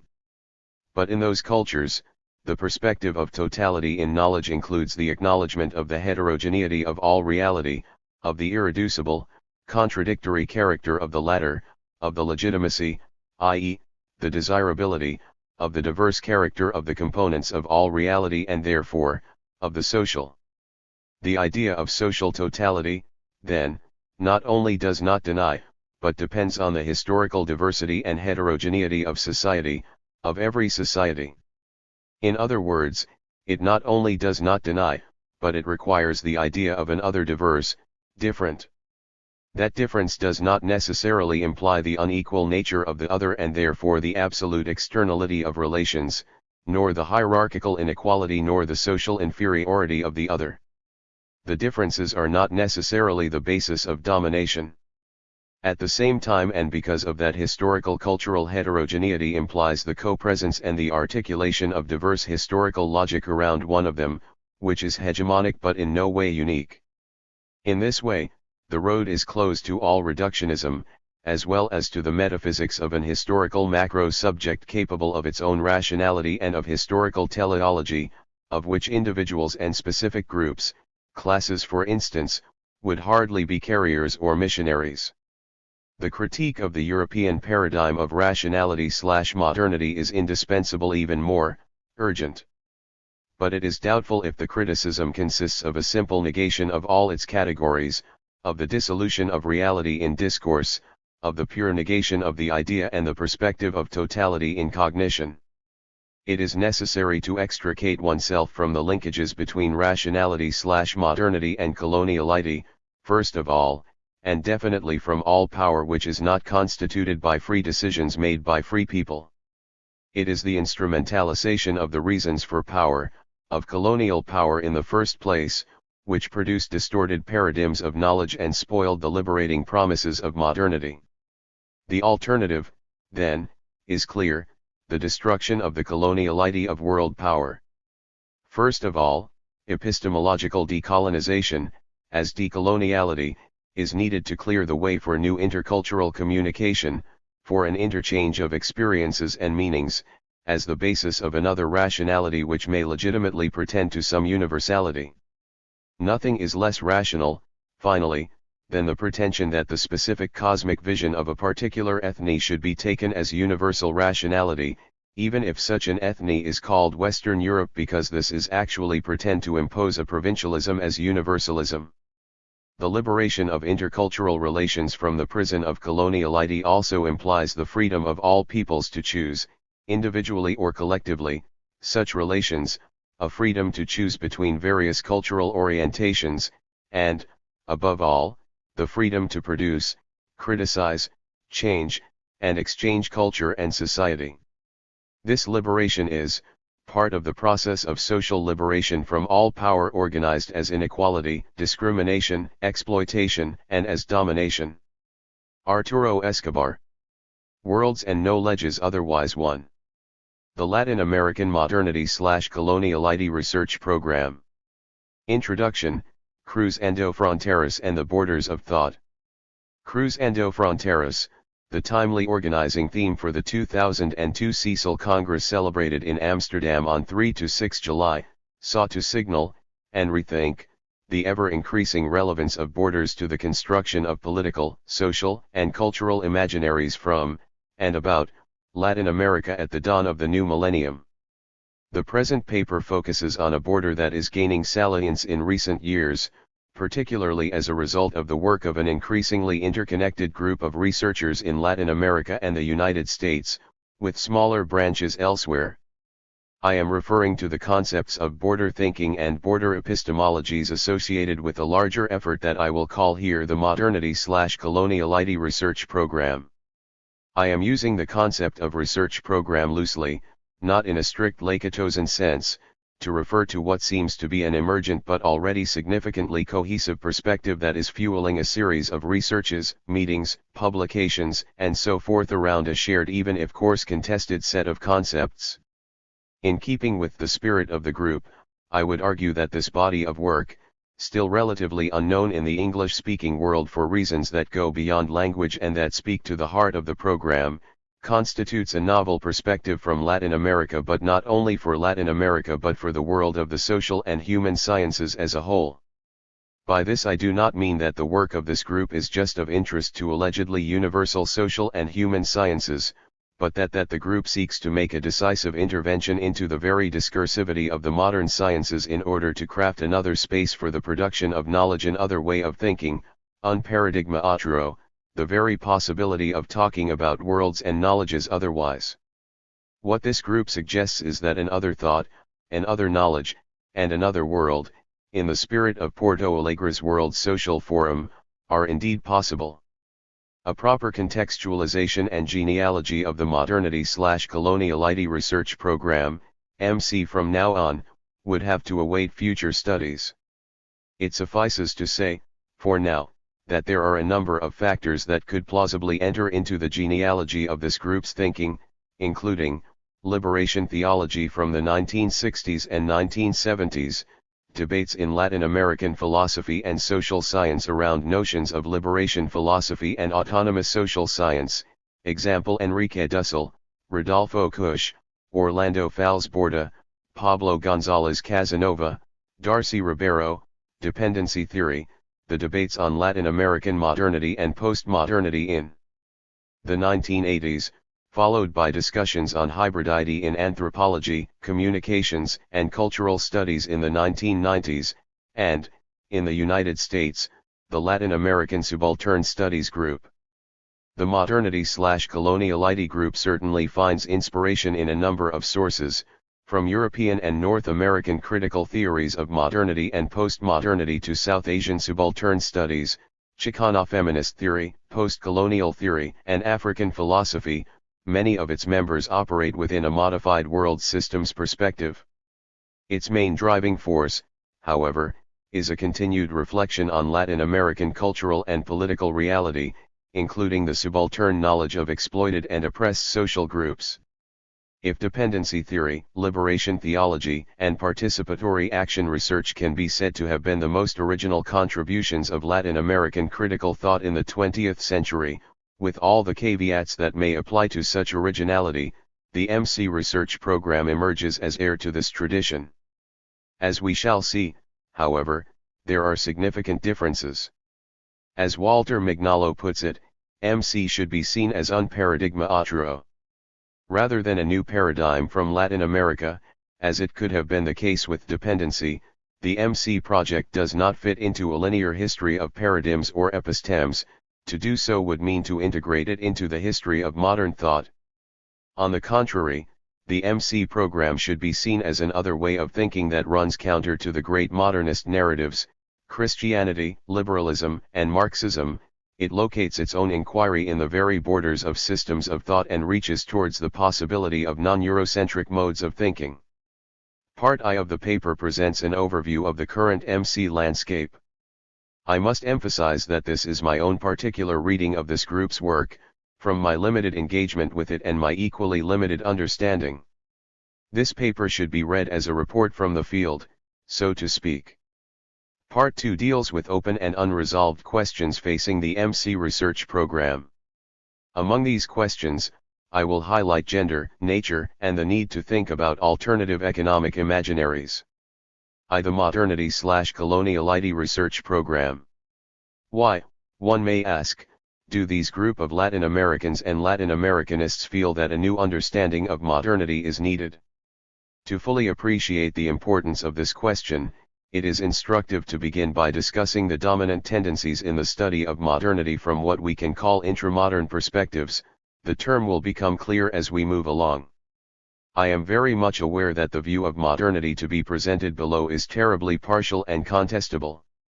I am not presenting it with the goal of theorizing modernity, but rather in order to highlight, by way of contrast, the stark difference that the MC program poses in relation to the dominant inquiries about modernity. In the last instance, the goal of this brief excursus into modernity is political. If, as most intramodern discussions suggest, globalization entails the universalization and radicalization of modernity, then what are we left with? How can we think about social change? Does radical alterity become impossible? More generally, what is happening to development and modernity in times of globalization? Is modernity finally becoming universalized, or is it being left behind? The question is the more poignant because it can be argued that the present is a moment of transition, between a world defined in terms of modernity and its corollaries, development and modernization, and the certainty they instilled, a world that has operated largely under European hegemony over the past 200 years if not more, and a new, global, reality which is still difficult to ascertain but which, at opposite ends, can be seen either as a deepening of modernity the world over or, on the contrary, as a deeply negotiated reality that encompasses many heterogeneous cultural formations and of course, the many shades in between. This sense of a transition is well captured by the question, is globalization the last stage of capitalist modernity, or the beginning of something new? As we shall see, intramodern and MC perspectives on modernity give a very different answer to this set of questions. Globalization as the radicalization of modernity. An intramodern view of modernity. The idea of a relatively single globalization process emanating out of a few dominant centers remains prevalent. It is useful to review succinctly how this image arose in the most recent period and why it seems so difficult to dispel. From a philosophical and sociological perspective, the root of the idea of an increasingly overpowering globalization lies in a view of modernity as essentially an European phenomenon. Recent challenges to this view from peripheral locations have questioned the unexamined assumption found in thinkers like Habermas, Giddens, Taylor, Turenne, Lyotard, Rorty, etc., as much as in Kant, Hegel, and the Frankfurt School philosophers before them that modernity can be fully explained by reference to factors internal to Europe. The views of Habermas and Giddens have been particularly influential, having given rise to a veritable genre of books on modernity and globalization. From this perspective, modernity may be characterized as follows. 1. Historically, modernity has identifiable temporal and spatial origins, 17th century Northern Europe, especially France, Germany, England, around the processes of Reformation, the Enlightenment, and the French Revolution. These processes crystallized at the end of the 18th century, Foucault's modern episteme, and became consolidated with the Industrial Revolution. 2. Sociologically, modernity is characterized by certain institutions, particularly the nation-state, and by some basic features, such as self-reflexivity, the continuous feedback of expert knowledge back into society, transforming it, the dismemberment of social life from local context and its increasing determination by translocal forces, and space/time distantiation, or the separation of space and place, since relations between absent others become more important than face-to-face interaction, Giddens 1990. 3. Culturally, modernity can be further characterized in terms of the increasing appropriation of previously taken for granted cultural backgrounds by forms of expert knowledge linked to capital and state administrative apparatuses, Habermas 1973. Habermas, 1987, describes this process as the increasing rationalization of the life world, accompanied by universalization and individuation. Modernity brings about an order on the basis of the constructs of reason, the individual, expert knowledge, and administrative mechanisms linked to the state. Order and reason are seen as the foundation for equality and freedom, and enabled by the language of rights. For philosophically, one may see modernity in terms of the emergence of the notion of man as the foundation for all knowledge and order of the world, separate from the natural and the divine, a pervasive anthropocentrism, Foucault 1973, Heidegger 1977, Panikkar 1993. On the other, modernity is seen in terms of the triumph of metaphysics, understood as a tendency extending from Plato and some of the pre-Socratics to Descartes and the modern thinkers, and criticized by Nietzsche and Heidegger among others, that finds in logical truth the foundation for a rational theory of the world as made up of knowable, and hence controllable, things and beings, example Vattimo 1991. For Vattimo, modernity is characterized by the idea of history and its corollary, progress and overcoming. Vattimo emphasizes the logic of development, the belief in perpetual betterment and overcoming as crucial to the philosophical foundations of the modern order. On the critical side, the disembeddedness of modernity is seen to cause what Paul Virilio, 1999, calls global delocalization, including the marginalization of place, the here and now of social action, in the definition of social life.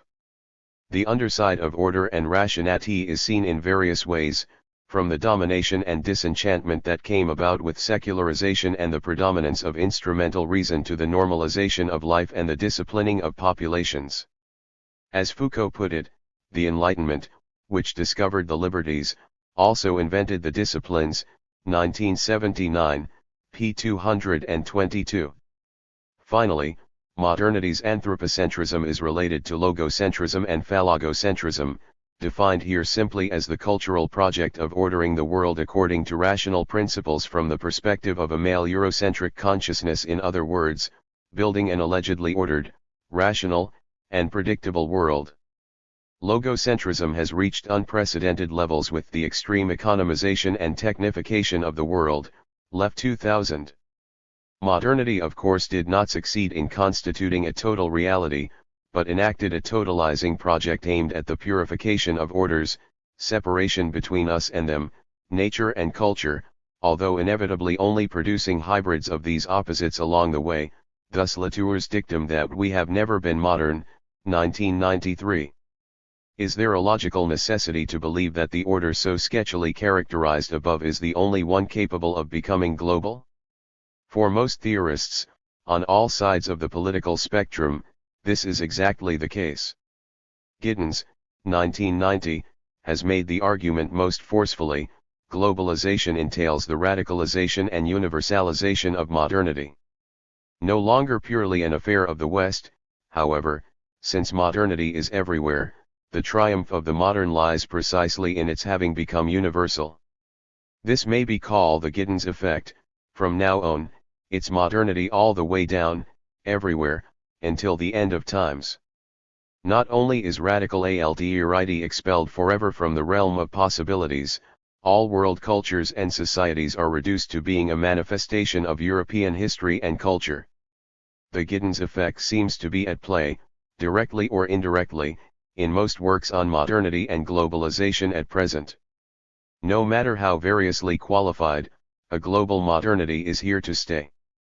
Recent anthropological investigations of modernity at large, Apatary 1996, have shown modernity to be seen as deterritorialized, hybridized, contested, uneven, heterogeneous, even multiple, or in terms of conversing with, engaging, playing with, or processing modernity. Nevertheless, in the last instance these modernities end up being a reflection of a Euro-centered social order, under the assumption that modernity is now everywhere, an ubiquitous and ineluctable social fact. Point 2. Could it be, however, that the power of Euro-centered modernity as a particular local history lies in the fact that it has produced particular global designs in such a way that it has subalternized other local histories and their corresponding designs? If this is the case, could one posit the hypothesis that radical alternatives to modernity are not a historically foreclosed possibility? If so, how can we articulate a project around this possibility? Could it be that it is possible to think about, and to think differently from, an exteriority to the modern world system? That one may envision alternatives to the totality imputed to modernity, and adumbrate not a different totality leading to different global designs, but a network of local/global histories constructed from the perspective of a politically enriched alterity. This is precisely the possibility that may be gleaned from the work of a group of Latin American theorists that in refracting modernity through the lens of coloniality engage in a questioning of the spatial and temporal origins of modernity, thus unfreezing the radical potential for thinking from difference and towards the constitution of alternative local and regional worlds. In what follows, I present succinctly some of the main arguments of these works. Point 3. The Modernity/Coloniality Research Program. The conceptualization of modernity/coloniality is grounded in a series of operations that distinguish it from established theories of modernity. Succinctly put, these include the following: 1. An emphasis on locating the origins of modernity with the conquest of America and the control of the Atlantic after 1492, rather than in the most commonly accepted landmarks such as the Enlightenment or the end of the 18th century. 2. A persistent attention to colonialism and the making of the capitalist world system as constitutive of modernity. This includes a determination not to overlook the economy and its concomitant forms of exploitation. 3. Consequently, the adoption of a world perspective in the explanation of modernity, in lieu of a view of modernity as an intra-European phenomenon. 4. The identification of the domination of others outside the European core as a necessary dimension of modernity, with the concomitant subalternization of the knowledge and cultures of these other groups. 5. A conception of Eurocentrism as the knowledge form of modernity/coloniality, a hegemonic representation and mode of knowing that claims universality for itself, and that relies on a confusion between abstract universality and the concrete world hegemony derived from Europe's position as center. Dussel 2000, p. 471, Quijano 2000, p. 549. A number of alternative notions emerge from this set of positions: a disentering of modernity from its alleged European origins, including a debunking of the linear sequence linking Greece, Rome, Christianity, and modern Europe. B. A new spatial and temporal conception of modernity in terms of the foundational role of Spain and Portugal, the so-called First Modernity initiated with the Conquest, and its continuation in Northern Europe with the Industrial Revolution and the Enlightenment. The Second Modernity. In Dussel's terms, the Second Modernity does not replace the first, it overlaps with it, until the present. C. A focus on the peripheralization of all other world regions by this modern Europe, with Latin America as the initial other side of modernity, the dominated and concealed side. And D. A rereading of the myth of modernity, not in terms of a questioning of the emancipatory potential of modern reason, but of modernity's underside, namely the imputation of the superiority of European civilization, coupled with the assumption that Europe's development must be followed unilaterally by every other culture, by force if necessary, what Dussel terms the developmentalist fallacy, example 1993, 2000. Some additional consequences include the revaluing of landmark experiences of decolonization, from the Tupac Amaru Rebellion and the 1804 Haitian Revolution to the 1960s anti-colonial movements, as sources of visions for the future, as opposed to the conventional sources such as the French and American revolutions, and, in general, the need to take seriously the epistemic force of local histories and to think theory through from the political praxis of subaltern groups.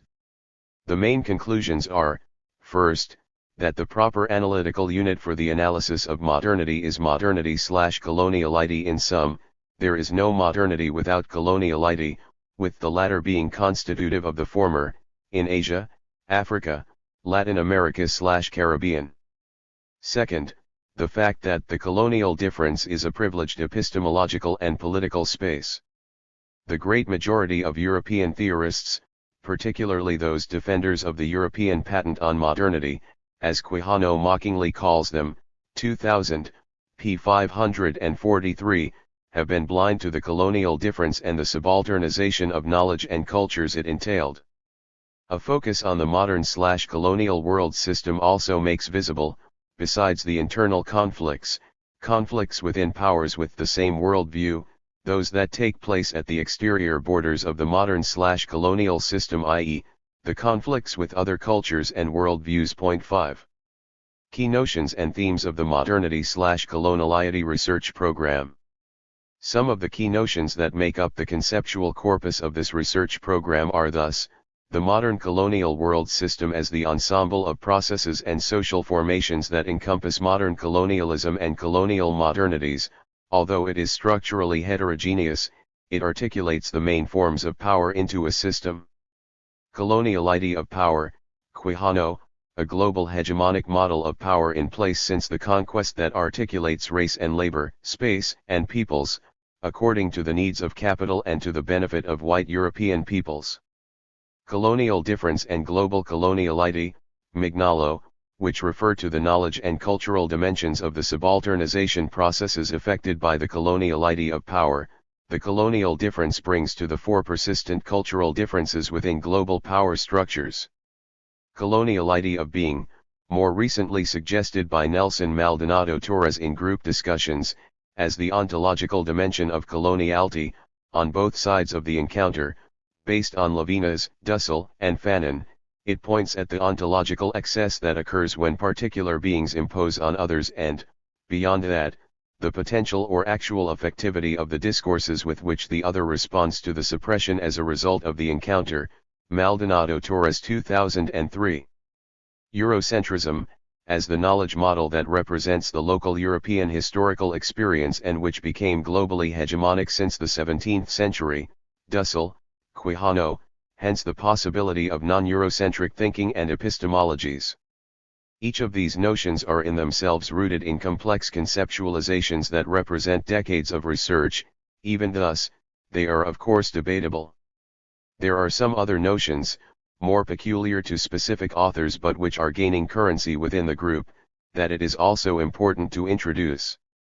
These include Dussel's notion of exteriority and transmodernity and Mignolo's concept of border thinking, pluritopic hermeneutics, and pluriversality.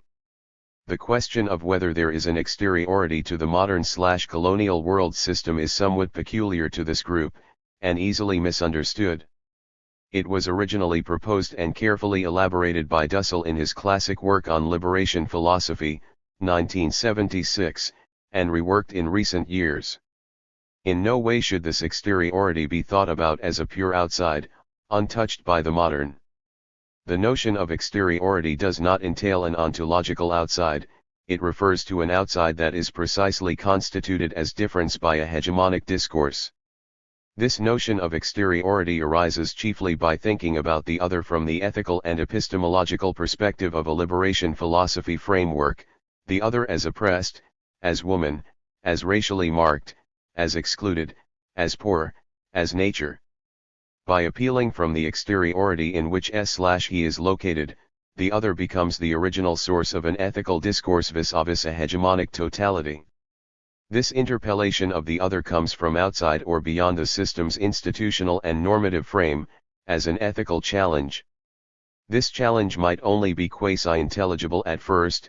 Dussel 1996, p. 25, given the difficulties in establishing meaningful interpellation that exploited peoples have with respect to a hegemonic system, contra Habermas' notion of a communication free of domination. There are degrees of exteriority. In the last instance, the greater challenge comes from the interpellation which the majority of the population of the planet, located in the South, raises, demanding their right to live, their right to develop their own culture, economy, politics, etc. There is no liberation without rationality, but there is no critical rationality without accepting the interpellation of the excluded, or this would inadvertently be only the rationality of domination. From this negated other departs the praxis of liberation as affirmation of the exteriority and as origin of the movement of negation of the negation. Dussel 1996, pages 31, 36, 54, 6. This is precisely what most European and Euro-American theorists seem unwilling to consider, that it is impossible to think about transcending or overcoming modernity without approaching it from the perspective of the colonial difference. Both Mignolo and Dussel see here a strict limit to deconstruction and to the various Eurocentered critiques of Eurocentrism. In short, these continue to be thought about from within Eurocentric categories, of, say, liberalism, Marxism, post-structuralism, not from the border thinking enabled by the colonial difference. Critiques of modernity, in short, are blind to the epistemic and cultural, colonial difference that becomes the focus of modernity/coloniality. Dussel's notion of transmodernity signals the possibility of a non-Eurocentric and critical dialogue with alterity, one that fully enables the negation of the negation to which the subaltern others have been subjected, and one that does not see critical discourse as intrinsically European. Integral to this effort is the rescuing of non-hegemonic and silenced counter-discourses, of the alterity that is constitutive of modernity itself.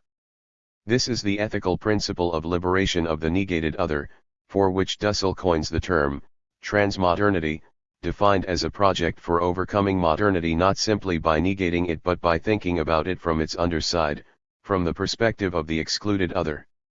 Transmodernity is a future-oriented project that seeks the liberation of all humanity, 1996, p. 14, ch. 7, a worldwide ethical liberation project in which alterity, which was part and parcel of modernity, would be able to fulfill itself, 2000, p. 473, in which both modernity and its negated alterity, the victims, co-realize themselves in a process of mutual fertilization, 1993, p. 76.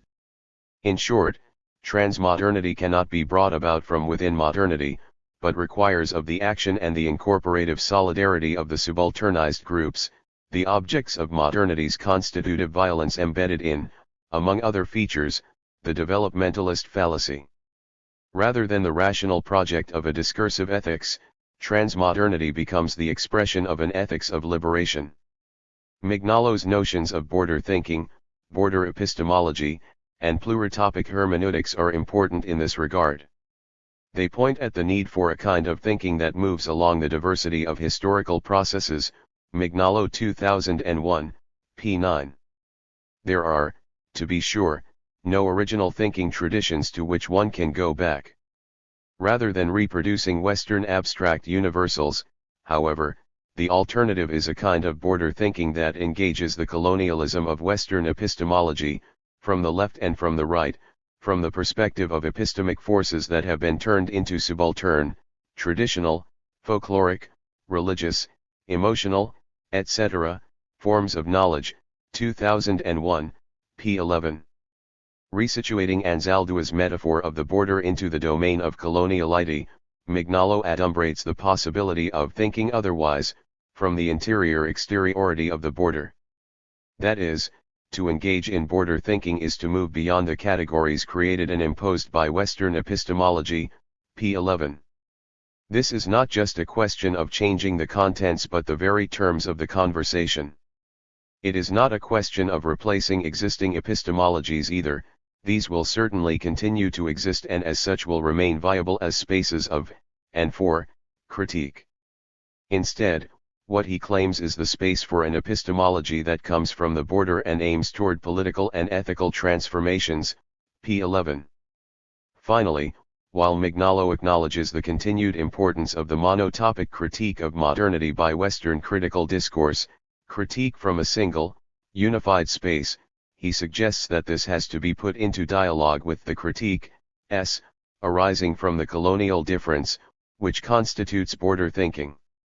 The result is a pluritopic hermeneutics, a term he seemingly adapts from Panikkara's diatopic hermeneutics, a possibility of thinking from different spaces which finally breaks away from Eurocentrism as sole epistemological perspective. This is the double critique of modernity from the perspective of coloniality, from the exterior of the modern/colonial world system. Let it be clear, however, that border thinking entails both displacement and departure, 2000, p. 308, double critique and positive affirmation of an alternative ordering of the real. To sum up, border thinking points towards a different kind of hegemony, a multiple one. As a universal project, diversity allows us to imagine alternatives to universalism. We could say that the alternative to universalism in this view is not particularism but multiplicity. The West and the rest in Huntington's phrase provides the model to overcome, as the rest becomes the sites where border thinking emerges in its diversity, where mondialization creates new local histories, remaking and redapting Western global designs, and transforming local, European, histories from where such designs emerged. Interdependence may be the word that summarizes the break away from the idea of totality and brings about the idea of networks whose articulation will require epistemological principles I called in this book border thinking and border gnosis, as a re-articulation of the colonial difference, diversality as a universal project, which means that people and communities have the right to be different precisely because we are all equals. 2000, pages 310, 311. There is no question, writes Mignolo, 2000, p. 59, that Quijano, Dussel, and I are reacting not only to the force of a historical imaginary but also to the actuality of this imaginary today. The corollary is the need to build narratives from the perspective of modernity/coloniality geared towards the search for a different logic, p. 22. This project has to do with the re-articulation of global designs by and from local histories, with the articulation between subaltern and hegemonic knowledge from the perspective of the subaltern, and with the remapping of colonial difference towards a worldly culture such as in the Zapatista project, that remaps Marxism, third-worldism, and indigenism, without being either of them, in an excellent example of border thinking. While there is nothing outside of totality, totality is always projected from a given local history, it becomes possible to think of other local histories producing either alternative totalities or an alternative to totality, p. 329. These alternatives would not play on the globalization/civilization couplet inherent to modernity/coloniality, they would rather build on a mondialization/culture relation centered on the local histories in which colonial global designs are necessarily transformed, thus transforming also the local histories that created them. Unlike globalization, mondialization brings to the fore the manifold local histories that, in questioning global designs, example neoliberal globalization, aim at forms of globality that arise out of cultures of transience that go against the cultural homogeneity fostered by such designs. The diversity of mondialization is contrasted here with the homogeneity of globalization, aiming at multiple and diverse social orders. In short, the perspective of modernity/coloniality provides an alternative framework for debates on modernity, globalization, and development. It is not just a change in the description of events, it is an epistemic change of perspective. By speaking of the colonial difference, this framework brings to the fore the power dimension that is often lost in relativistic discussions of cultural difference. More recent debates on interculturality, for instance in Ecuador's current political and cultural scene, deepen some of these insights, Walsh 2003. In short, the MC research program is a framework constructed from the Latin American periphery of the modern colonial world system, It helps explain the dynamics of Eurocentrism in the making of modernity and attempts to transcend it. If it reveals the dark sides of modernity, it does not do it from an intra-epistemic perspective, as in the critical European discourses, but from the perspective of the receivers of the alleged benefits of the modern world. Modernity/coloniality also shows that the perspective of modernity is limited and exhausted in its pretended universality. By the same token, it shows the shortcomings of the language of alternative modernities in that this latter incorporates the projects of the non-moderns into a single project, losing the subaltern perspectives and subordinating them, for even in their hybridity subaltern perspectives are not about being only modern but are heteroglossic, networked, plural. In highlighting the developmentalist fallacy, lastly, modernity/coloniality not only refocuses our attention on the overall fact of development, it provides a context for interpreting the various challenges to development and modernity as so many projects that are potentially complementary and mutually reinforcing. Beyond Latin America, one may say, with Mignolo, 2000, p. 309, that this approach is certainly a theory from / of the Third World, but not only for the Third World. Third World theorizing is also for the First World in the sense that critical theory is subsumed and incorporated in a new geocultural and epistemological location. Point 7. Finally, there are some consequences of this group's work for Latin American studies in the US, Europe, and elsewhere. The MC perspective moves away from viewing Latin America as an object of study, in relation to which US-based Latin American studies would be the knowing subject, towards an understanding of Latin America as a geohistorical location within a distinct critical genealogy of thought. Modernity/coloniality suggests that globalization must be understood from a geohistorical and critical Latin American perspective. With this, the MC approach proposes an alternative to the genealogy of the modern social sciences that are still the foundation of Latin American studies in the US. In this way, Latin American studies in, say, North America and Europe, and critical social thought in Latin America, which offers the epistemic grounding for the MC group, emerge as two complementary but distinct paradigms. Point 8. This also means that, as an epistemic perspective, the MC research program is not associated with particular nationalities or geographical locations. To occupy the locus of enunciation crafted by the MC project, in other words, one does not need to be a Latin American nor live in the continent. Latin America itself becomes a perspective that can be practiced from many spaces, if it is done from counter-hegemonic perspectives that challenge the very assumption of Latin America as fully constituted object of study, previous to, and outside of, the often imperialistic discourses that construct it. To some trends, open questions, and tasks ahead. So far I have presented some of the main lines of inquiry and concepts of the loose collective I have referred to as the MC research program. I also focused on the commonly agreed upon main intellectual sources of the group, chiefly, Enrique Dussel, Aníbal Quijano, and Walter Mignolo. My purpose has been to provide an overview of the shared ground on which the group has been constituted. This story, of course, leaves out much that is of interest to the project, including valuable contributions by other participants, as well as the most collective aspects of the current phase of joint inquiry. There are certainly disagreements and tensions among the group, which makes for lively exchanges and debates, but an ethnography of this community of argumentation, as Brazilian anthropologist Gustavo Lins Ribeiro would call it, will have to await for another opportunity. For now, a further brief characterization of the group might suffice. This will be followed by a sketch of what I believe are some open questions, trends, and promising tensions.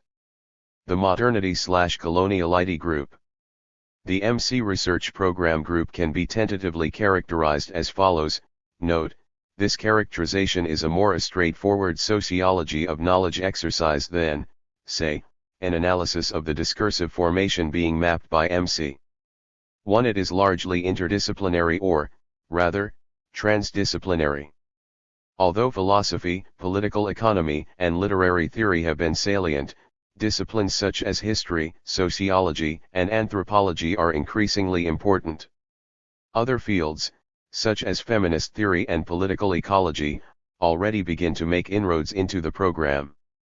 It is transdisciplinary to the extent that disciplinary inquiries are set into dialogue with those of other fields, sometimes by the same author, leading to new forms of inquiry. There is an explicit attempt at undisciplining the social sciences, in Disciplinar las Ciencias Sociales, see Walsh et al. 2002, and at Building Teorías sin Disciplina, Castro Gómez and Mendieta 1998. 2. While firmly anchored in Latin America, the group cannot be said to be of the geographical Latin America, but rather made up of a network of sites, some of which are most stabilized by particular practices than others, e.g., the sites mentioned in Quito, Bogotá, Durham, Chapel Hill, Mexico City, and more recently Berkeley. This goes with the suggestion that Latin America be understood more as a perspective or epistemic space than as a region. It is an approach that, again, while it can be said to have roots in the Latin American experience, finds sustenance globally, hence the appeal to many critical theories, especially those emerging from similar subaltern epistemic locations. This differentiates it sharply from earlier Latin American paradigms, such as dependency and liberation theology, even if these also had a transnational dimension. 3. The group can be said to be a community of argumentation that works collectively on concepts and strategies. Up to a certain point, it can be said to practice the critical border thinking it proposes, hence the emphasis on questions of knowledge. In other words, there is an explicit collective dimension to the conceptual work that, although around a set of formative concepts, is significantly open-ended. This sense of collectivity is strengthened by the feeling of the radical potential of the project, the fact that what is at stake is not only to change the content but the very terms of the conversation, mignolo. The goal is to craft new forms of analysis, not to contribute to already established, Eurocentric, systems of thought, no matter how critical these might be. This could be related to what Boaventura de Sousa Santos, 2003, has called epistemologies of the South in his analysis of the World Social Forum. 4. The group's participants tend to share a political position that is seemingly consistent with this radical emphasis, even if their practice continues to have a primary, if not exclusive, site in the academy, see discussion below. At this level, there can be said to be 3 privileged sites and agents of radical change, subaltern social actors and movements, and to this extent the political practice of the group's members is seen as aligned with subaltern actors, intellectual activists in mixed spaces, from NGOs to the state, and the universities themselves, to the extent that, taken to their logical conclusions, the MC approach is bound to constitute a challenge to normative academic practices and canons. Open-ended questions, sites of tension. To end, I would like to briefly sketch out 3 areas the importance that have remained largely outside the purview of the project, but which are of great relevance to the very experiences that the project theorizes. The first, and perhaps most pressing, is gender, the second nature and the environment, the third the need to construct new economic imaginaries capable of supporting concrete struggles against neoliberalism and designs for alternative economies. If the group's efforts can be said to have remained largely academic, or academic intellectual, and to this extent largely at the level of disembodied abstract discourse, these dimensions are likely to add flesh and blood, so to speak, into it, the flesh and blood of women's bodies, nature and place-based economies, for instance, and to contribute to ward off the risks of logocentrism. This should also be of consequence for the strategies of dissemination of this work into particular political arenas. 9 In other words, an engagement with feminism and environmentalism would be fruitful in terms of thinking the non-discursive side of social action, Flores 2003. It would be equally important to theorize further notions that are central to the group and to feminist theory alike, such as epistemology, power, identity, subjectivity, agency, and everyday life. A final area of potential work would be ethnographies of modernity/coloniality. Conceived within the framework presented here, these ethnographies would avoid the epistemological traps of the studies of modernity reviewed in the first part of the paper. They would also be useful to ascertaining instances of the colonial difference and border thinking from the ground up, so to speak, for instance by engaging with gender, ecological, or economic difference as explained below. This is, however, an epistemological and methodological issue, and as such it will not be elaborated upon further here. Engendering modernity/coloniality. It is clear that the treatment of gender by the MC group so far has been inadequate in the best of cases. Dussel was among the very few male Latin American thinkers to discuss at length the issue of women early on, as one of the important categories of excluded others. Mignolo has paid attention to some of the works by Chicana feminists, particularly the notion of borderland/la frontera. These efforts, however, hardly get at the potential contributions of feminist theory to the MC framework.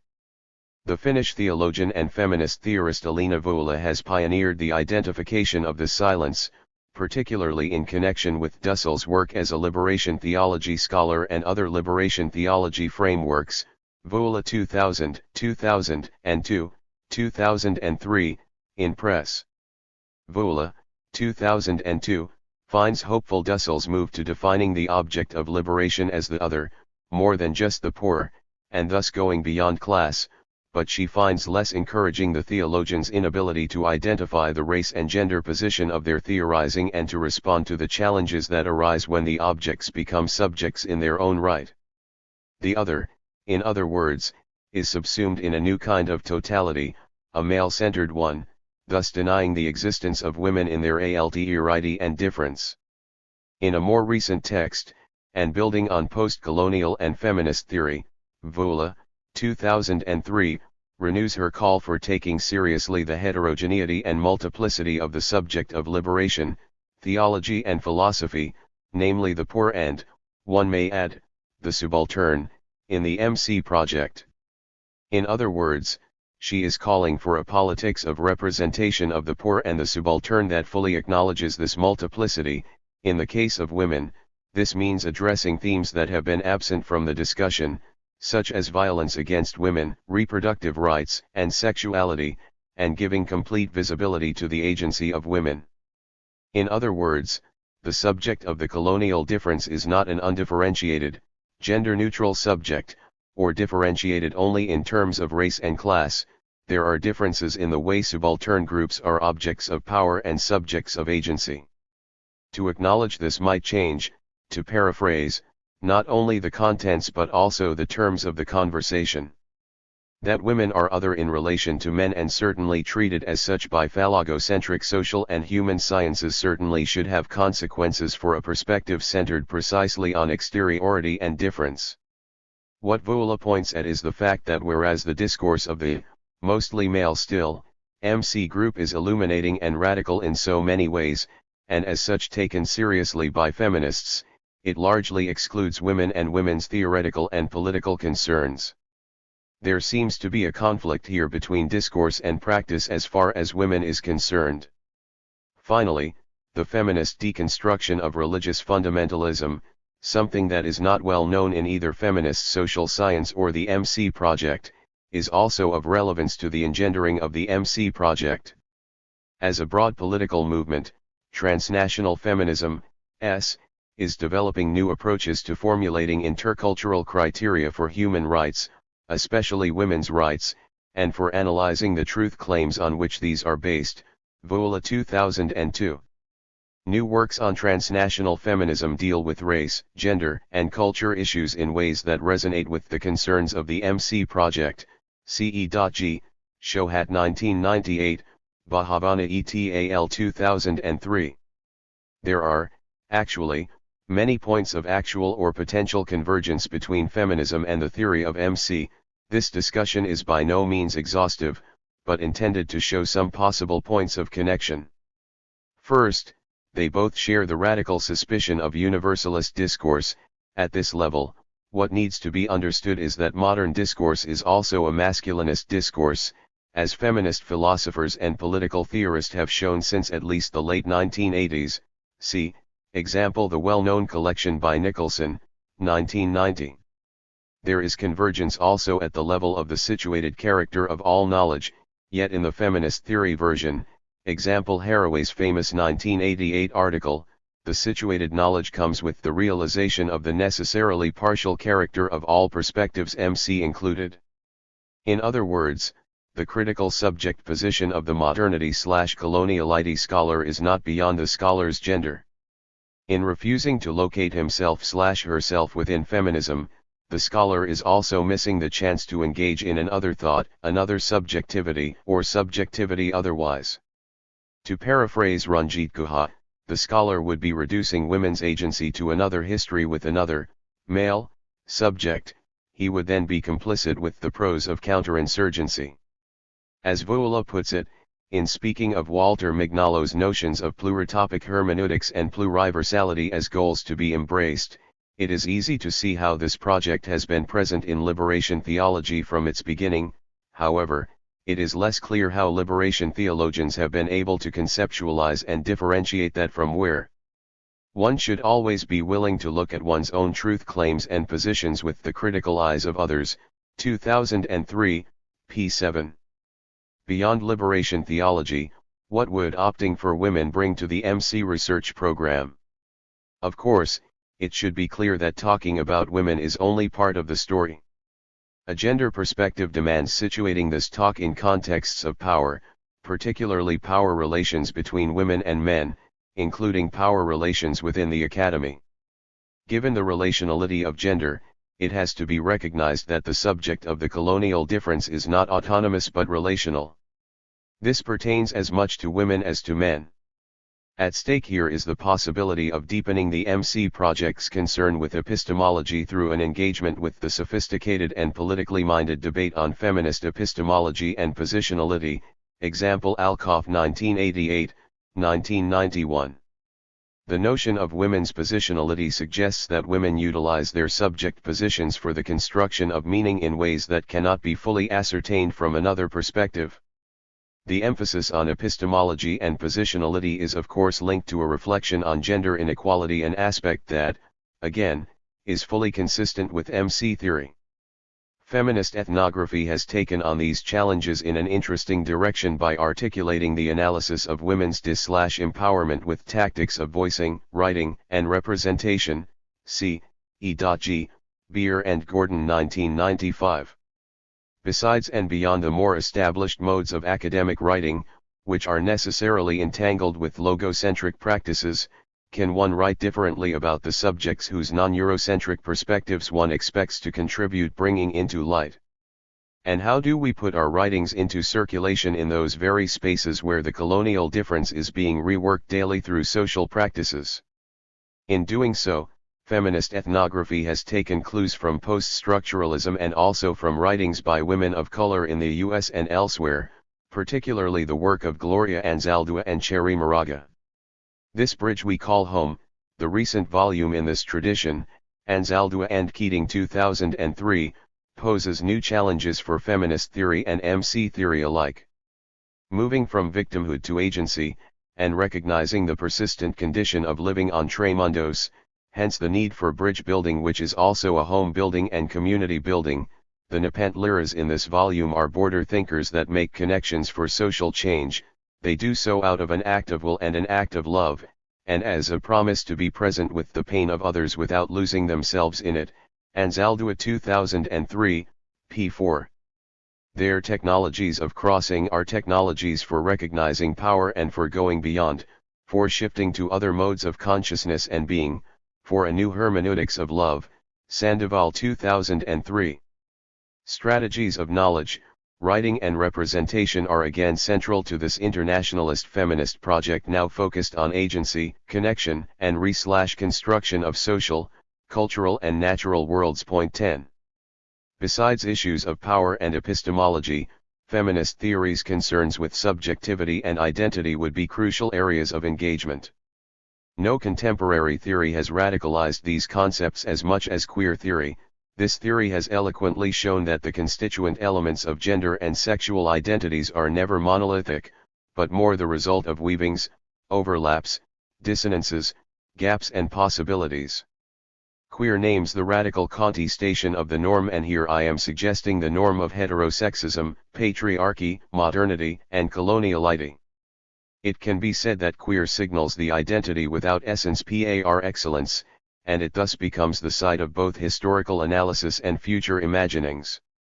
If not necessarily always in a position of subversive exteriority, the queer subject shows that the borders, in this case the heterosexual norm, can be redrawn so that it becomes possible to envision identities and knowledges otherwise. E.G. Halperin 1995. The de-essentialization of identity means taking all identities seriously. Feminist identities, as some theorists emphasize, are also constructed through pleasure and desire, and here lies another possibility for a critique of man the modern, to use Donna Haraway's happy, and devastating, expression, the man that constructs himself as both object and subject of all knowledge. There is no autonomous subject of knowledge, all knowledge has a relational dimension and a materiality. Who is the subject of knowledge, and how is he enabled in her everydayness? Who can be a critical border thinker, and how? Who can afford to be in a border position and a position of resistance, and what is the sexual and political economy that authorizes this privilege? Finally, the researcher too is a subject of desire, and this too needs to be acknowledged. Flores 2003, point 11. To speak about Latin America, the very fact that sexism continues to be one of the most pervasive, and seemingly intractable, problems in Latin American societies should be reason enough to engage with feminism. Latin American feminists have pointed at the fact that women are also the other of modernity. Beyond discussions of divisions of labor and epistemology, this has visible consequences for the analysis of key processes of coloniality, including nation-building, race, and Eurocentric patriarchal formations. See, example Rojas 2001. It is fitting to end this section with a brief mention of the speech by Comandante Esther, delivered before Congress in Mexico City at the end of La Marca del Color de la Tierra in March 2001. It was expected that Subcomandante Marcos would deliver the speech. Instead, it was an Indian woman, the Comandante Esther.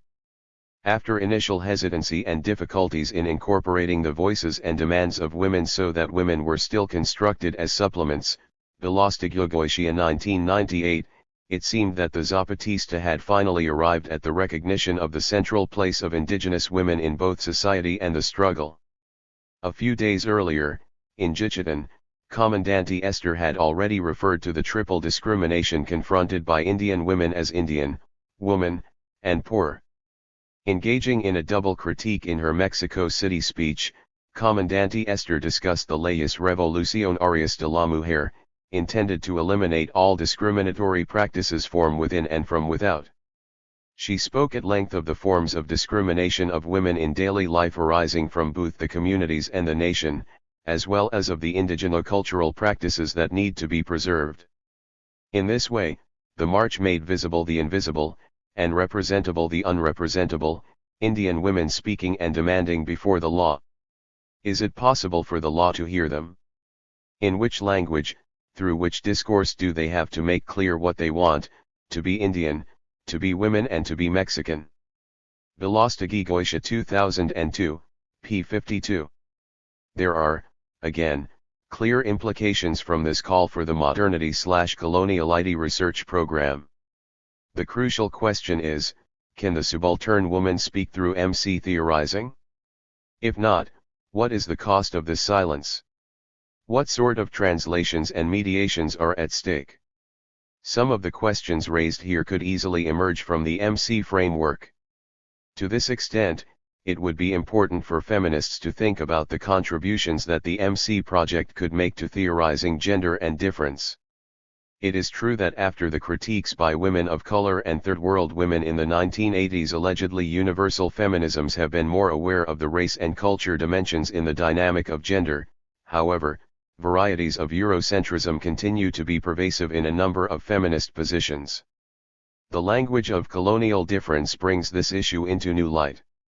It complicates, for instance, assumptions about gender that are still informed by Eurocentric notions of liberation and equality, it might help explain subaltern coalitions that do not necessarily embrace gender demands or follow a logic of solidarity among women, above say, class and ethnic solidarity. Looking forward, one may say that MC contributes to establish conversations between class, gender, and race/ethnicity in Latin America that could be of great interest to feminists that do not speak from this position. This promise is already shown by the few works within the MC group that are already conceived from this perspective, particularly Freya Skiwi's work on race and gender in Bolivia, and by the interpellation of some feminists, such as those reviewed here. Nature and the colonial difference. Like feminism, ecology and environmentalism present the MC project with similar challenges and possibilities. Ecology and environmentalism imply different ways of thinking, necessarily relational, situated and historical, ways of reading modernity, an acute concern with epistemology, particularly a critique of reductionist science and logocentric discourse, and an articulation of the question of difference, ecological and cultural difference, that can easily be linked to coloniality, and vice versa. All of these are potential points of convergence with the MC project, and some members of the group have begun to broach these questions, example Coronil 1997, Escobar 1999, Lander 2002. Environmentalism's orientation towards social movements can also be seen as a shared aspect with the MC project. More is yet to be done, however. There is, actually, an ongoing effort at developing a Latin American political ecology framework that similarly purports to develop a unique geopolitical perspective on the question of nature. The brief comments below are purposely written from this vantage point. Point 12 to begin with, political ecology underscores the civilizational character of the current environmental crisis. This crisis is, bluntly put, is a crisis of modernity, to the extent that modernity has failed to enable sustainable worlds. It is also a crisis of thought, to the extent that logocentric thought has fueled the ecologically destructive practices of modernity. Left 2000, Boff 2002. As some feminists convincingly argue, the domination of women and nature are at the basis of the modern patriarchal project enacted by phallogocentric thought. It is difficult for those not accustomed to thinking in ecological terms to realize that today's environmental crisis is not only a generalized crisis but perhaps the central contradiction and limit to capital today. More readily accepted is the idea that modernity is structured around the split between nature and culture, even if it is rarely acknowledged that this split might be equally formative of modernity than the civilized/other, them, binary. Nature then appears at the other side of the colonial difference, with certain natures, colonial/third world natures, women's bodies, dark bodies, located in the exteriority to the totality of the male Eurocentric world. The environmental crisis thus signals the limits of modern, instrumental rationality. It reflects modernity's failure to articulate biology and history save through the capitalization of nature and labor.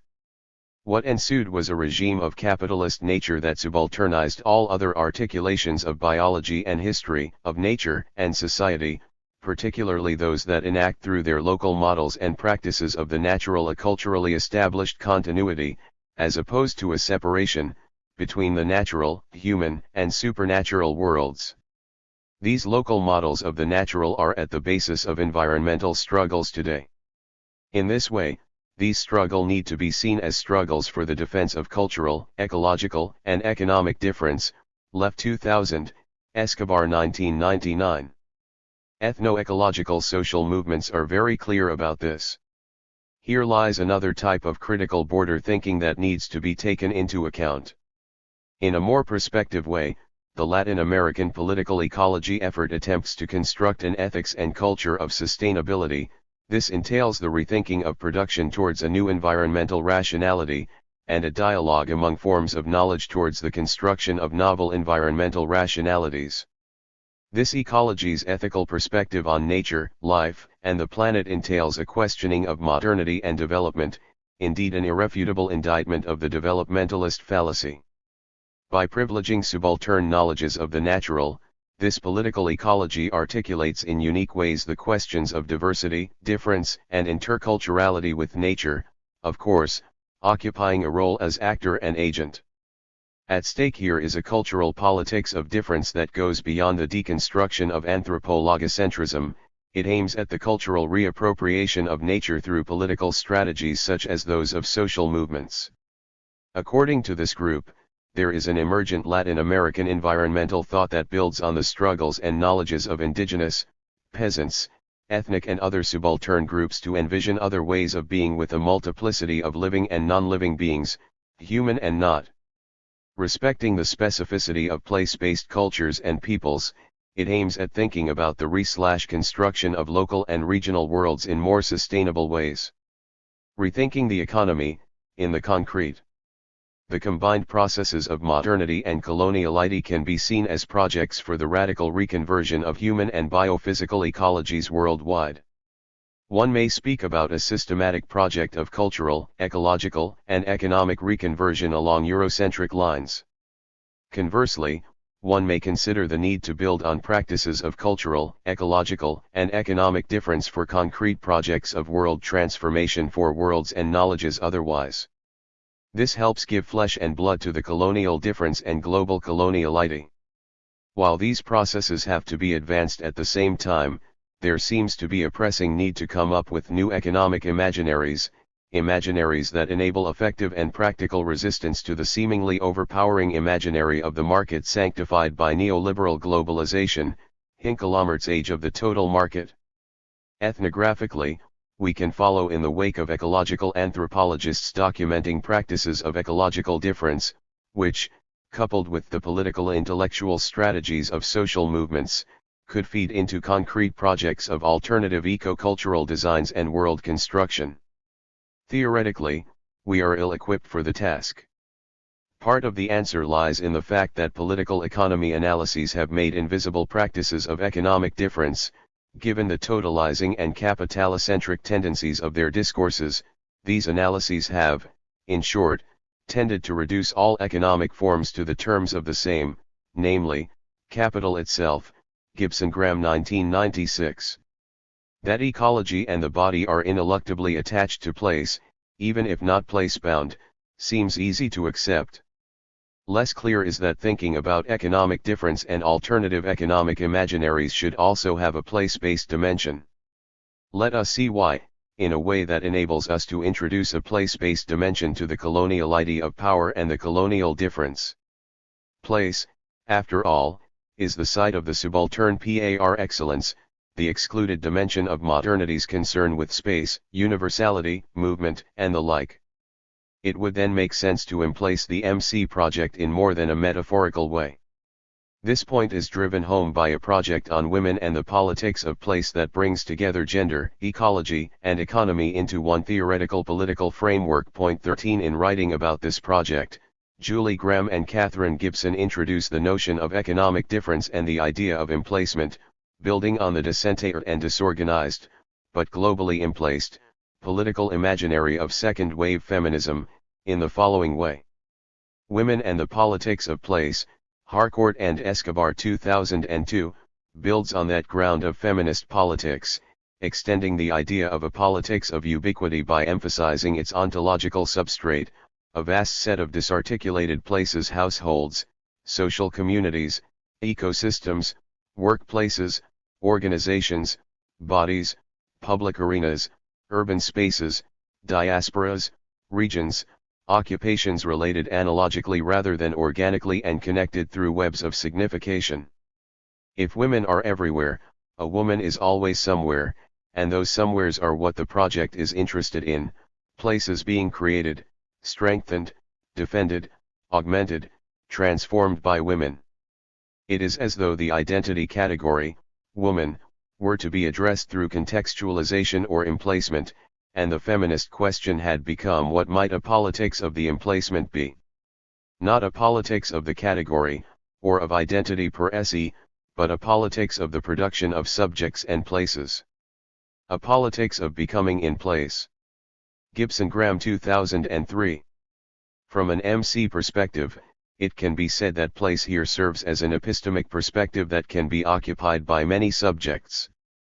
The Women and the Politics of Place project indeed aims at asserting a logic of difference and possibility against the homogenizing tendencies of globalization and political economy.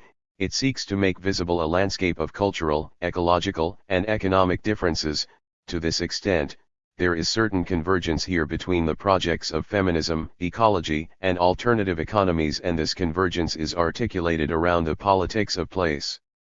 I am not arguing that this is the only space of convergence for projects of feminist, economic, and ecological futures. I am arguing for a dialogue between the MC project and projects such as those reviewed in this section. The notion of place-based, although, again, not place-bound, practices of identity, nature, and economy allows us to go beyond a view of subaltern places as just subsumed in a global logic or as a site in a global network, unable to ground any significant resistance, let alone an alternative construction. At the level of the economy, one may realize that places are never fully capitalist, but are inhabited by economic difference, with the potential for becoming something other, an other economy. It is about rethinking difference from the perspective of the economy, and the economy from the perspective of difference. By emplacing the MC project, one might thus be able to link global coloniality to projects that have potential for concrete, real transformations. These may take place in conjunction with social movements. This revaluing of local politics might be one of most important contributions we can make at present, in a moment when nobody seems to give any credence to local actions. Conclusion. In his retrospective look at critical discourses on identity in Latin American philosophy and social sciences since the end of the 19th century to the present, Crítica de la Razón Latinoamericana, Santiago Castro Gómez, 1996, concludes that all such discourses of identity from Alberti to Marti and Rodo and to Zia and Roig have been complicit with a modernist logic of alterization, and have thus amounted to counter-modernist proposals in the best of cases. In other words, most accounts of identity in liberation discourses in philosophy and other fields have relied on postulating a foundational alterity and a transcendental subject that would constitute a radical alternative in relation to an equally homogenized modern/European/North American other. Whether appealing to Latin American indigenous, mestizo, Catholic, primordialist, anti-imperialist, or vitalist identities in contradistinction to white, Protestant, instrumental, disenchanted, individualist, patriarchal, etc. Euro/American identity. These strategies of alterization, in Castro Gómez archaeological analysis, are doomed to failure. To acknowledge the partial, historical, and heterogeneous character of all identities is to begin to correct this flaw, and to begin the journey towards views of identity that emerge from an episteme post illustrata, or post-enlightenment episteme. To the counter-modernist logic of alterization, Castro Gómez opposes a logic of the historical production of difference. It remains to be seen whether the MC project will fully bypass the modernist logic of alterization insightfully analyzed by Castro Gómez. Conceived as an epistemic decolonization, this project would certainly seem to go beyond a politics of representation based on identifying an exclusive space of enunciation of one's own that is blind to its own constructedness. It would also avoid comprehensive allegations of inclusion under a single umbrella, all Latin Americans, and would resist the idea that those included would be fully outside the colonialist totality. Such dreams are in the process of being abandoned. The notion of border thinking, or critical border positioning, as Catherine Walsh has recently called it, 2003, seems to provide, by itself, some insurance against the older logic. As we have seen, engaging with gender, environment, and economy might afford further guarantees that the important insights of this group will not run into the traps described by Castro Gómez. No longer an absolute other in relation to modernity, and so no longer condemned to the perpetual solitude of which Octavio Paz and Garcia Marquez were so enamored, the Latin America that emerges from the project so sketchily reviewed here would however continue to enact a politics of difference, precisely because it has become newly aware of the constitutive difference that inhabits it and the history that has produced it. Perhaps it is indeed the case that in other Latin America, is possible. Notes. Ramon Grisfogel. The Epistemic Decolonial Turn. Beyond Political Economy Paradigms 1. In October 1998, there was a conference/dialogue at Duke University between the South Asian Subaltern Studies Group and the Latin American Subaltern Studies Group. The dialogue initiated in this conference eventually resulted in the publication of several issues of the journal Nepantla. However, this conference was the last time the Latin American Subaltern Studies Group met before their split. Among the many reasons and debates that produced this split, there are two that I would like to stress. The Latin American Subaltern Studies Group composed primarily by Latino-Americanist scholars in the USA. Despite their attempt at producing a radical and alternative knowledge, they reproduced the epistemic schema of area studies in the United States. With a few exceptions, they produced studies about the subaltern rather than studies with and from a subaltern perspective. Like the imperial epistemology of area studies, theory was still located in the North while the subjects to be studied are located in the South. This colonial epistemology was crucial to my dissatisfaction with the project. As a Puerto Rican in the United States, I was dissatisfied with the epistemic consequences of the knowledge produced by this Latino-Americanist group. They underestimated in their work ethnic/racial perspectives coming from the region, while giving privilege to Western thinkers. This is related to my second point. They gave epistemic privilege to what they called the four horses of the apocalypse, that is, Foucault, Derrida, Gramsci and Guha. Among the four main thinkers they privilege, three are Eurocentric thinkers while two of them, Derrida and Foucault, form part of the post-structuralist/postmodern Western canon. By privileging Western thinkers as their central theoretical apparatus, they betrayed their goal to produce subaltern studies. Among the many reasons for the split of the Latin American Subaltern Studies Group, one of them was between those who read subalternity as a postmodern critique, which represents a Eurocentric critique of Eurocentrism, and those who read subalternity as a decolonial critique, which represents a critique of Eurocentrism from subalternized and silenced knowledges. Mignolo 2000, pages 183 to 186. Pages 213 to 214. For those of us that took side with the decolonial critique, the dialogue with the Latin American Subaltern Studies Group as well as with the South Asian Subaltern School made evident the need to epistemologically transcend, decolonize the Western canon and epistemology. South Asian Subaltern School main project is a critique to Western European colonial historiography about India and to Indian nationalist Eurocentric historiography of India.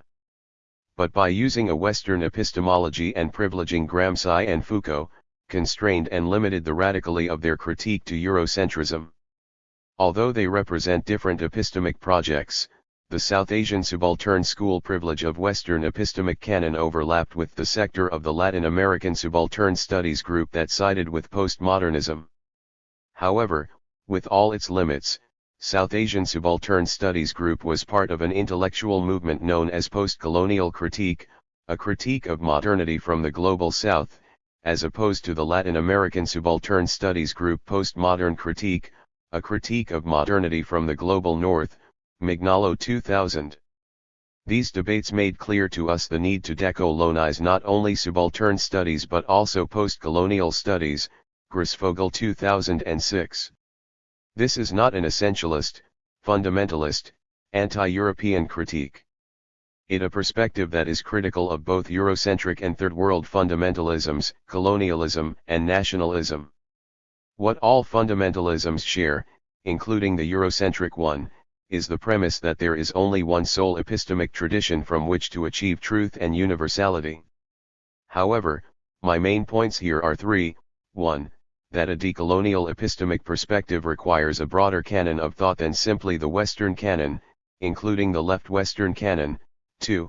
That a truly universal decolonial perspective cannot be based on an abstract universal, one particular that raises itself as universal global design, but would have to be the result of the critical dialogue between diverse critical epistemic/ethical/political projects towards a pluriversal as opposed to a universal world. 3. That decolonization of knowledge would require to take seriously the epistemic perspectives/cosmologies/insights of critical thinkers from the global south, thinking from and with subalternized racial/ethnic/sexual spaces and bodies. Postmodernism and poststructuralism as epistemological projects are caught within the Western canon, reproducing within its domains of thought and practice a colonial idea of power/knowledge. However, what I have said about the Latin American subaltern studies group applies to the paradigms of political economy. In this article, I propose that an epistemic perspective from racial/ethnic subaltern locations has a lot to contribute to a radical decolonial critical theory beyond the way traditional political economy paradigms conceptualize capitalism as a global or world system. The idea here is to decolonize political economy paradigms as well as world system analysis and to propose an alternative decolonial conceptualization of the world system. The first part is an epistemic discussion about the implications of the epistemological critique of feminist and subalternized racial/ethnic intellectuals to Western epistemology. The second part is the implications of these critiques to the way we conceptualize the global or world system. Finally, the last part is a discussion of global coloniality today. Epistemological critique. The first point to discuss is the contribution of racial/ethnic and feminist subaltern perspectives to epistemological questions. The hegemonic Eurocentric paradigms that have informed Western philosophy and sciences in the modern/colonial capitalist/patriarchal world system for the last 500 years assume a universalistic, neutral, objective point of view. Chicana and black feminist scholars, Moraga and Anzaldúa 1983, Collins 1990, as well as Third World scholars inside and outside the United States, Dussel 1977, Mignolo 2000, reminded us that we always speak from a particular location in the power structures. Nobody escapes the class, sexual, gender, spiritual, linguistic, geographical, and racial hierarchies of the modern/colonial capitalist/patriarchal world system. As feminist scholar Donna Haraway, 1988, states, our knowledges are always situated. Black feminist scholars called this perspective Afrocentric epistemology, Collins 1990, which is not equivalent to the Afrocentrist perspective, while Latin American philosopher of liberation Enrique Dussel called it geopolitics of knowledge, Dussel 1977, and following Fanon, 1967, and Anzaldúa, 1987, I will use the term body politics of knowledge. This is not only a question about social values in knowledge production or the fact that our knowledge is always partial.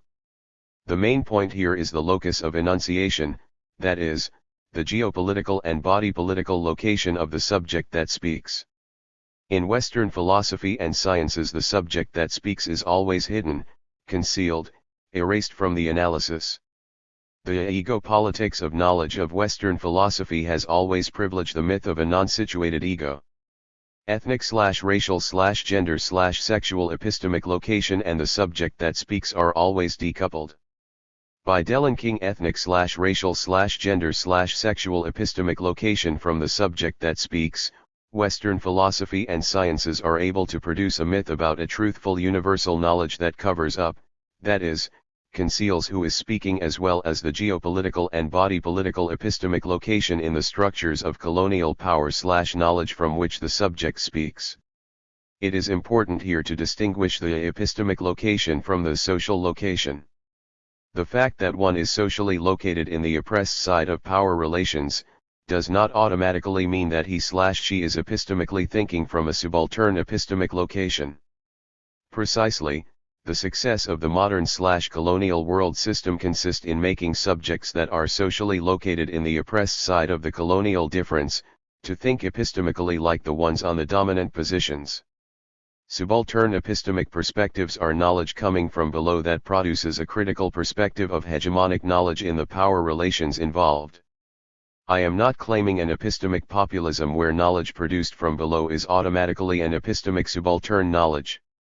What I am claiming is that all knowledges are epistemically located in the dominant or the subaltern side of the power relations, and that this is related to the geo and body politics of knowledge. The disembodied and unlocated neutrality and objectivity of the ego politics of knowledge is a Western myth. René Descartes, the founder of modern Western philosophy, inaugurates a new moment in the history of Western thought. He replaces God, as the foundation of knowledge in the theopolitics of knowledge of the European Middle Ages, with Western man as the foundation of knowledge in European modern times. All the attributes of God are now extrapolated to Western man. Universal truth beyond time and space, privilege access to the laws of the universe, and the capacity to produce scientific knowledge and theory is now placed in the mind of Western man. The Cartesian ego cogito, I think, therefore I am, is the foundation of modern Western sciences. By producing a dualism between mind and body and between mind and nature, Descartes was able to claim non-situated, universal, God-eyed view knowledge. This is what the Colombian philosopher Santiago Castro Gómez called the point zero perspective of Eurocentric philosophies, Castro Gómez 2003. The point zero is the point of view that hides and conceals itself as being beyond a particular point of view, that is, the point of view that represents itself as being without a point of view. It is this God-eye view that always hides its local and particular perspective under an abstract universalism. Western philosophy privileges ego politics of knowledge over the geopolitics of knowledge and the body politics of knowledge. Historically, this has allowed Western man, the gendered term is intentionally used here, to represent his knowledge as the only one capable of achieving a universal consciousness, and to dismiss non-Western knowledge as particularistic and, thus, unable to achieve universality. This epistemic strategy has been crucial for Western global designs. By hiding the location of the subject of enunciation, European/Euro-American colonial expansion and domination was able to construct a hierarchy of superior and inferior knowledge and, thus, of superior and inferior people around the world. We went from the 16th century characterization of people without writing to the 18th and 19th century characterization of people without history, to the 20th century characterization of people without development, and more recently, to the early 21st century of people without democracy. We went from the 16th century rights of people, Sepulveda versus de las Casas debate in the school of Salamanca in the mid-16th century, to the 18th century rights of man, Enlightenment philosophers, and to the late 20th century human rights. All of these are part of global designs articulated to the simultaneous production and reproduction of an international division of labor of core/periphery that overlaps with the global racial/ethnic hierarchy of Europeans/non-Europeans. However, as Enrique Dussel, 1994, has reminded us, the Cartesian ego cogito, I think, therefore I am, was preceded by 150 years, since the beginnings of the European colonial expansion in 1492, of the European ego conquistus, I conquer, therefore I am. The social, economic, political, and historical conditions of possibility for a subject to assume the arrogance of becoming godlike and put himself as the foundation of all truthful knowledge was the imperial being, that is, the subjectivity of those who are at the center of the world because they have already conquered it. What are the decolonial implications of this epistemological critique to our knowledge production and to our concept of world system? Coloniality of power as the power matrix of the modern/colonial world. Globalization studies, political economy paradigms, and world system analysis, with only a few exceptions, have not derived the epistemological and theoretical implications of the epistemic critique coming from subaltern locations in the colonial divide and expressed in academia through ethnic studies and woman studies. They still continue to produce knowledge from the Western man point zero God-eye view. This has led to important problems in the way we conceptualize global capitalism and the world system. These concepts are in need of decolonization, and this can only be achieved with a decolonial epistemology that overtly assumes the decolonial geopolitics and body politics of knowledge as points of departure to a radical critique. The following examples can illustrate this point. If we analyze the European colonial expansion from a Eurocentric point of view, what we get is a picture in which the origins of the so-called capitalist world system is primarily produced by the inter-imperial competition among European empires. The primary motive for this expansion was to find shorter routes to the east, which led accidentally to the so-called discovery and, eventual, Spanish colonization of the Americas. From this point of view, the capitalist world system would be primarily an economic system that determined the behavior of the major social actors by the economic logic of making profits as manifested in the extraction of surplus value and the ceaseless accumulation of capital at a world scale. Moreover, the concept of capitalism implied in this perspective privileges economic relations over other social relations. Accordingly, the transformation in the relations of production produces a new class structure typical of capitalism as opposed to other social systems and other forms of domination. Class analysis and economic structural transformations are privileged over other power relations. Without denying the importance of the endless accumulation of capital at a world scale and the existence of a particular class structure in global capitalism, I raise the following epistemic question: how would the world system looks like if we move the locus of enunciation from the European man to an indigenous women in the Americas, to, say, Rigoberta Menchú in Guatemala or to Domitila in Bolivia?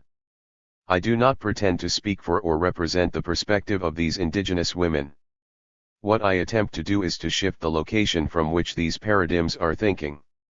The first implication of shifting our geopolitics of knowledge is that what arrived in the Americas in the late 15th century was not only an economic system of capital and labor for the production of commodities to be sold for a profit in the world market. This was a crucial part of, but was not the sole element in, the entangled package. What arrived in the Americas was a broader and wider entangled power structure that an economic reductionist perspective of the world system is unable to account for. From the structural location of an indigenous woman in the Americas, what arrived was a more complex world system than what political economy paradigms and world system analysis portrayed. A European/capitalist/meatery/Christian/patriarchal/white/heterosexual/male arrived in the Americas and established simultaneously in time and space several entangled global hierarchies that, for purposes of clarity in this exposition, I will list below as if they were separate from each other. 1. A particular global class formation where a diversity of forms of labor, slavery, semi-serfdom, wage labor, petty commodity production, etc., are going to coexist and be organized by capital as a source of production of surplus value through the selling of commodities for a profit in the world market. 2. An international division of labor of core and periphery where capital organized labor in the periphery around coerced and authoritarian forms, Wallerstein 1974. 3. An interstate system of politico-military organizations controlled by European males and institutionalized in colonial administrations, Wallerstein 1979. 4. A global racial/ethnic hierarchy that privileges European people over non-European people, Quijano 1993, 2000. 5. A global gender hierarchy that privileges males over females and European patriarchy over other forms of gender relations, Spivak 1988, Enlow 1990. 6. A sexual hierarchy that privileges heterosexuals over homosexuals and lesbians. It is important to remember that most indigenous peoples in the Americas did not consider sexuality among males a pathological behavior and has no homophobic ideology. 7. A spiritual hierarchy that privileges Christians over non-Christian/non-Western spiritualities institutionalized in the globalization of the Christian, Catholic and later Protestant, Church. 8. An epistemic hierarchy that privileges Western knowledge and cosmology over non-Western knowledge and cosmologies, and institutionalized in the global university system, Mignolo 1995, 2000, Quijano 1991. 9. A linguistic hierarchy between European languages and non-European languages that privileges communication and knowledge/theoretical production in the former and subalternize the latter as sole producers of folklore or culture but not of knowledge/theory, Mignolo 2000. It is not an accident that the conceptualization of the world system, from decolonial perspectives of the South, will question its traditional conceptualizations produced by thinkers from the North. Following Peruvian sociologist, Aníbal Quijano, 1991, 1998, 2000, we could conceptualize the present world system as a historical structural heterogeneous totality with a specific power matrix that he calls a colonial power matrix, patron de poder colonial. This matrix affects all dimensions of social existence such as sexuality, authority, subjectivity, and labor, Quijano 2000. The 16th century initiates a new global colonial power matrix that by the late 19th century came to cover the whole planet. Taking a step further from Quijano, I conceptualize the coloniality of power as an entanglement or, to use U.S. Third World feminist concept, intersectionality, Crenshaw 1989, Fregoso 2003, of multiple and heterogeneous global hierarchies, heterarchies, of sexual, political, epistemic, economic, spiritual, linguistic, and racial forms of domination and exploitation where the racial/ethnic hierarchy of the European/non-European divide transversally reconfigures all of the other global power structures. What is new in the coloniality of power perspective is how the idea of race and racism becomes the organizing principle that structures all of the multiple hierarchies of the world system, Quijano 1993. For example, the different forms of labor that are articulated to capitalist accumulation at a world scale are assigned according to this racial hierarchy. Coercive, or cheap, labor is done by non-European people in the periphery and free wage labor in the core. The global gender hierarchy is also affected by race, contrary to pre-European patriarchies where all women were inferior to all men. In the new colonial power matrix, some women, of European origin, have a higher status and access to resources than some men, of non-European origin. The idea of race organizes the world's population into a hierarchical order of superior and inferior people that becomes an organizing principle of the international division of labor and of the global patriarchal system. Contrary to the Eurocentric perspective, race, gender, sexuality, spirituality, and epistemology are not additive elements to the economic and political structures of the capitalist world system, but an integral, entangled and constitutive part of the broad entangled package called the European modern/colonial capitalist/patriarchal world system, Grossvogel 2002. European patriarchy and European notions of sexuality, epistemology, and spirituality were exported to the rest of the world through colonial expansion as the hegemonic criteria to racialize, classify and pathologize the rest of the world's population in a hierarchy of superior and inferior races. This conceptualization has enormous implications that I can only briefly mention here. 1. The old Eurocentric idea that societies develop at the level of the nation-state in terms of a linear evolution of modes of production from pre-capitalist to capitalist is overcome. We are all encompassed within a capitalist world system that articulates different forms of labor according to the racial classification of the world's population, Quijano 2000, Grossvogel 2002. 2. The old Marxist paradigm of infrastructure and superstructure is replaced by a historical heterogeneous structure, Quijano 2000, or a heterarchy, Contopoulos 1993, that is, an entangled articulation of multiple hierarchies, in which subjectivity and the social imaginary is not derivative but constitutive of the structures of the world system, Grossvogel 2002. In this conceptualization, race and racism are not superstructural or instrumental to an overarching logic of capitalist accumulation, they are constitutive of capitalist accumulation at a world scale. The colonial power matrix is an organizing principle involving exploitation and domination exercised in multiple dimensions of social life, from economic, sexual, or gender relations, to political organizations, structures of knowledge, state institutions, and households, Quijano 2000. 3. The old division between culture and political economy as expressed in post-colonial studies and political economy approaches is overcome, Grossfogel 2002. Post-colonial studies conceptualize the capitalist world system as being constituted primarily by culture, while political economy place the primary determination on economic relations. In the colonial idea of power approach, what comes first, culture or the economy, is a false dilemma, a chicken-egg dilemma that obscure the complexity of the capitalist world system, Grossfogel 2002. For coloniality is not equivalent to colonialism. It is not derivative from, or antecedent to, modernity. Coloniality and modernity constitute two sides of a single coin. The same way as the European Industrial Revolution was achieved on the shoulders of the coerced forms of labor in the periphery, the new identities, rights, laws, and institutions of modernity such as nation-states, citizenship and democracy were formed in a process of colonial interaction with, and domination/exploitation of, non-Western people. 5. To call capitalist the present world system is, to say the least, misleading.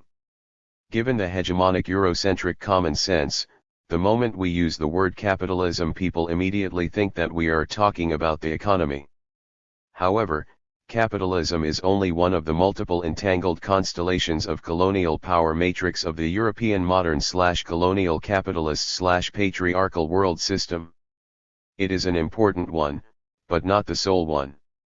Given its entanglement with other power relations, destroying the capitalist aspects of the world system would not be enough to destroy the present world system. To transform this world system, it is crucial to destroy the historical structural heterogeneous totality called the colonial power matrix of the world system. 6. Anti-capitalist decolonization and liberation cannot be reduced to only one dimension of social life. It requires a broader transformation of the sexual, gender, spiritual, epistemic, economic, political, linguistic and racial hierarchies of the modern/colonial world system. The colonial idea of power perspective challenges us to think about social change and social transformation in a non-reductionist way. From global colonialism to global coloniality. We cannot think of decolonization in terms of conquering power over the juridical political boundaries of a state, that is, by achieving control over a single nation-state, Grossfogel 1996. The old national liberation and socialist strategies of taking power at the level of a nation-state are not sufficient because global coloniality is not reducible to the presence or absence of a colonial administration, Grossfogel 2002, or to the political/economic structures of power. One of the most powerful myths of the 20th century was the notion that the elimination of colonial administrations amounted to the decolonization of the world. This led to the myth of a post-colonial world. The heterogeneous and multiple global structures put in place over a period of 450 years did not evaporate with the juridical political decolonization of the periphery over the past 50 years. We continue to live under the same colonial power matrix. With juridical political decolonization we moved from a period of global colonialism to the current period of global coloniality. Although colonial administrations have been almost entirely eradicated and the majority of the periphery is politically organized into independent states, non-European people are still living under crude European/Euro-American exploitation and domination. The old colonial hierarchies of European versus non-Europeans remain in place and are entangled with the international division of labor and accumulation of capital at a world scale, Quijano 2000, Grossfogel 2002. Herein lies the relevance of the distinction between colonialism and coloniality. Coloniality allows us to understand the continuity of colonial forms of domination after the end of colonial administrations, produced by colonial cultures and structures in the modern/colonial capitalist/patriarchal world system. Coloniality of power refers to a crucial structuring process in the modern/colonial world system that articulates peripheral locations in the international division of labor with the global racial/ethnic hierarchy and third world migrants' inscription in the racial/ethnic hierarchy of metropolitan global cities. In this sense, there is a periphery outside and inside the core zones, and there is a core inside and outside the peripheral regions. Peripheral nation-states and non-European people live today under the regime of global coloniality imposed by the United States through the International Monetary Fund, IMF, the World Bank, WB, the Pentagon, and NATO. Peripheral zones inside and outside core zones remain in a colonial situation even though are not any longer under a colonial administration. Colonial does not refer only to classical colonialism or internal colonialism, nor can it be reduced to the presence of a colonial administration. Quijano distinguishes between colonialism and coloniality. I use the word colonialism to refer to colonial situations enforced by the presence of a colonial administration such as the period of classical colonialism, and, following Quijano, 1991, 1993, 1998, I use coloniality to address colonial situations in the present period in which colonial administrations have almost been eradicated from the capitalist world system. By colonial situations I mean the cultural, political, sexual, spiritual, epistemic, and economic oppression/exploitation of subordinate racialized/ethnic groups by dominant racialized/ethnic groups with or without the existence of colonial administrations. 500 years of European colonial expansion and domination formed an international division of labor between Europeans and non-Europeans that is reproduced in the present so-called post-colonial phase of the capitalist world system, Wallerstein 1979, 1995. Today the core zones of the capitalist world economy overlap with predominantly white/European/Euro-American societies such as Western Europe, Canada, Australia, and the United States, while peripheral zones overlap with previously colonized non-European people. Japan is the only exception that confirms the rule. Japan was never colonized nor dominated by Europeans and, similar to the West, played an active role in building its own colonial empire. China, although never fully colonized, was peripheralized through the use of colonial entrepots such as Hong Kong and Macau, and through direct military interventions such as the Opium Wars in the 19th century. The mythology about the decolonization of the world obscures the continuities between the colonial past and current global colonial/racial hierarchies and contributes to the invisibility of coloniality today. For the last 50 years, peripheral states that are today formally independent, following the dominant Eurocentric liberal discourses, Wallerstein 1991a, 1991b, 1995, constructed ideologies of national identity, national development, and national sovereignty that produced an illusion of independence, development, and progress. Yet their economic and political systems were shaped by their subordinate position in a capitalist world system organized around a hierarchical international division of labor, Wallerstein 1979, 1984, 1995. The multiple and heterogeneous processes of the world system, together with the predominance of Eurocentric cultures, said 1979, Wallerstein 1991b, 1995, Lander 1998, Quijano 1998, Mignolo 2000, constitute a global coloniality between European/Euro-American peoples and non-European peoples. Thus, coloniality is entangled with, but is not reducible to, the international division of labor. The global racial/ethnic hierarchy of Europeans and non-Europeans, is an integral part of the development of the capitalist world system's international division of labor, Wallerstein 1983, Quijano 1993, Mignolo 1995. In these post-independence times the colonial axis between Europeans/Euro-Americans and non-Europeans is inscribed not only in relations of exploitation, between capital and labor, and relations of domination, between metropolitan and peripheral states, but in the production of subjectivities and knowledge.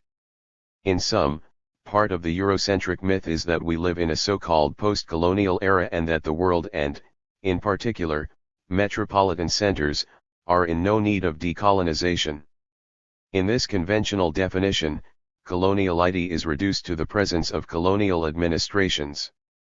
However, as the work of Peruvian sociologist Aníbal Quijano, 1993, 1998, 2000, has shown with his coloniality of power perspective, we still live in a colonial world and we need to break from the narrow ways of thinking about colonial relations, in order to accomplish the unfinished and incomplete 20th century dream of decolonization. This proposal invite us to examine new decolonial utopian alternatives beyond Eurocentric and third-worldist fundamentalisms.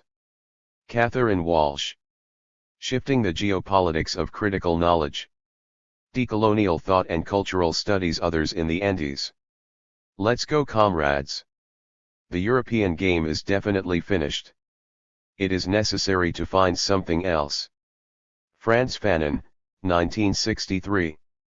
As most everywhere in the globe, the production of knowledge in Latin America has long been subject to colonial and imperial designs, to a geopolitics that universalizes European thought as scientific truths, while subalternizing and invisibilizing other epistemes. This dominant geopolitics of knowledge extends to both the right and the left, present even in the theoretical and ideological frames that orient many of those recognized, by the Academy, as the producers and proponents of critical thought and theory. Of course, the problem is not with the existence of such frames but rather with the ways they have historically worked to subordinate and negate other frames, other knowledge, and other subjects and thinkers. That is to say, the problem is in the ways that critical thought in Latin America tends to reproduce the meta-narratives of the West while discounting or overlooking the critical thinking produced by indigenous, Afro, and mestizos whose thinking finds its roots in other logics, concerns, and realities that depart not from modernity alone but also from the long horizon of coloniality. Such was the case even with José Carlos Mariátegui, considered one of the fathers of 20th century Latin American critical thought. For Mariátegui, the central concerns in Latin America were the struggles of nationhood, culture, and class, understood from the frame of Marxism, applied and thought from the particularity of the Andes. The attention Mariátegui gave to the plight of the peasantry afforded a visibility previously negated. Yet, by elevating the struggles of class over race, converting indigenous peoples to campesinos or peasants, and denouncing blacks as barbarians with nothing to contribute to these struggles, one Mariátegui not only reproduced Marxism's racial blindness, but also the racist sentiments propagated by many key European thinkers, most notably Kant and Hegel. Point 2. Of course, the issue here is not to debate with Mariátegui or discount his critical contribution. Rather it is to place in tension, and in dialogue with Fanon, the historical and present-day nature of critical thought or theory, that is to say its centeredness in Western paradigms, frameworks, and theory. As such, we can ask, how is one to understand critical theory in Latin America today? Is it true, as some claim, that critical theory, or at least postmodernist critical theory, has reached its twilight? And if this is so, should we abandon it or rather reconstruct it from other conceptual and political frameworks and other subjects, frameworks, and subjects not considered by the European fathers such as Marx or Horkheimer, nor by Latin American, neo-Marxists and, post-modernists neither in the past nor today? What might it mean to think critical theory from other places, not simply from the West and from modernity, but from what has occurred in its margins or borders, and with a need to shed light on its underside, that is on coloniality? To recognize and take seriously the critical intellectual production of those historically denied the category of thinkers, that is, of indigenous and blacks, including the knowledge produced collectively in the context and struggles of social movements. Could such perspectives and contributions shape a distinct critical theory and thought, a critical thought otherwise or of an other mode, and why? That is to say, a critical thought whose purposes or goals point not just to other possible worlds, in the spirit of the World Social Forum, but also to decoloniality. Finally, what might this other thought afford to the construction of other cultural studies, that is to say, a cultural studies of decolonial orientation? These questions orient the reflections that follow. As such, the interest of this article is to make visible debates, discussions, and projects in Latin America and particularly in the Andes that are concerned with the shifting of the geopolitics of critical knowledge, shifts that work towards the building of decolonial thought and the building of spaces for its positioning and construction. The geopolitics of critical thought in the frame of modernity/coloniality. To speak of the geopolitics of knowledge and the geopolitical locations of critical thought is to recognize the persistence of a Western hegemony that positions Eurocentric thought as universal, while localizing other forms of thought as at best folkloric. For Frantz Fanon but also for Fausto Reynaga III, a Bolivian Quechua Aymara intellectual whose thought found its base and reason in Andean indigenous struggles, the hegemony, universality, and violence of Western thinking must be confronted and a different thought constructed and positioned from other histories and subjectivities. As both made clear in their writings, the problem is with the intimate entanglement of Western thought to the processes and projects of modernity and coloniality. Point 4. In fact, it is with the initiation of both in Latin America in 1492 as part and parcel of European expansionism and capital accumulation that the struggle begins. As Reynaga states in the introduction to his book La Revolution India, our struggle comes from afar, from the same instance that the Spanish hordes invaded the Confederation of Amerindian peoples. Our struggle is against all European vestiges. Roman law, the Napoleonic Code, French democracy, Marxism-Leninism, all that maintains us independence, in mental colonialism, in blindness without finding the light. Reynaga 1970/2001, p. 15. For Reynaga, the concern was to recognize and construct other theoretical and conceptual frames, neither Marx nor Christ, we need to think with our own heads. Such legacy, struggle, and need are made more complicated when one takes into account the naturalization and intransigence of this Eurocentricity, of mental colonialism and blindness even amongst the left and the proponents of so-called critical theory, a naturalization and intransigence that continues to mark critical thought in Latin America, if not in the globe. Of course, this critique is not meant to discount the existence in Latin America of alternatives to Eurocentric colonial thought, alternatives that in the 60s and 70s questioned both modernity as the universal model of civilization, and the continued force of imperial and colonial relations, see Lander 2000. The theology and philosophy of liberation, dependency, pedagogy of the oppressed, structural heterogeneity, internal colonialism, participatory action research, among other intellectual productions and schools of thought are representative. Yet, as Lander, 2000, p. 521, points out, this theoretical production remained within the limits of the universal meta-narrative of modernity and progress. Only timidly did it explore the enormous implications of the plurality of histories, subjects, and cultures that characterizes Latin America. However, in the last several decades, these attempts to rethink South America from within have taken a reverse turn. IBID, neoliberalism, postmodernism, and a strengthening of Eurocentric narratives are now what orient most university programs, particularly in the social sciences. 5. It is in this context that the dominant geopolitics of knowledge, including with regards to critical theory, assumes an ever-increasing force, including within contemporary leftist thinking both in the academy and politics.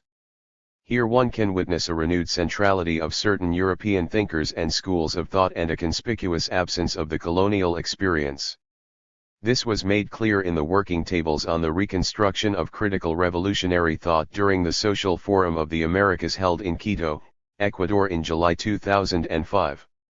As a summary of the meetings published in the Alternative Press noted, in the vacuum provoked by Marxism, the richness of theoretical formulations that occupy the intellectual scene of critical theory, such as the thesis of Foucault, Deleuze, Lacan, and feminist and ecological critique, have opened a horizon of critical currents, the dialogue around which is proving to be extremely positive.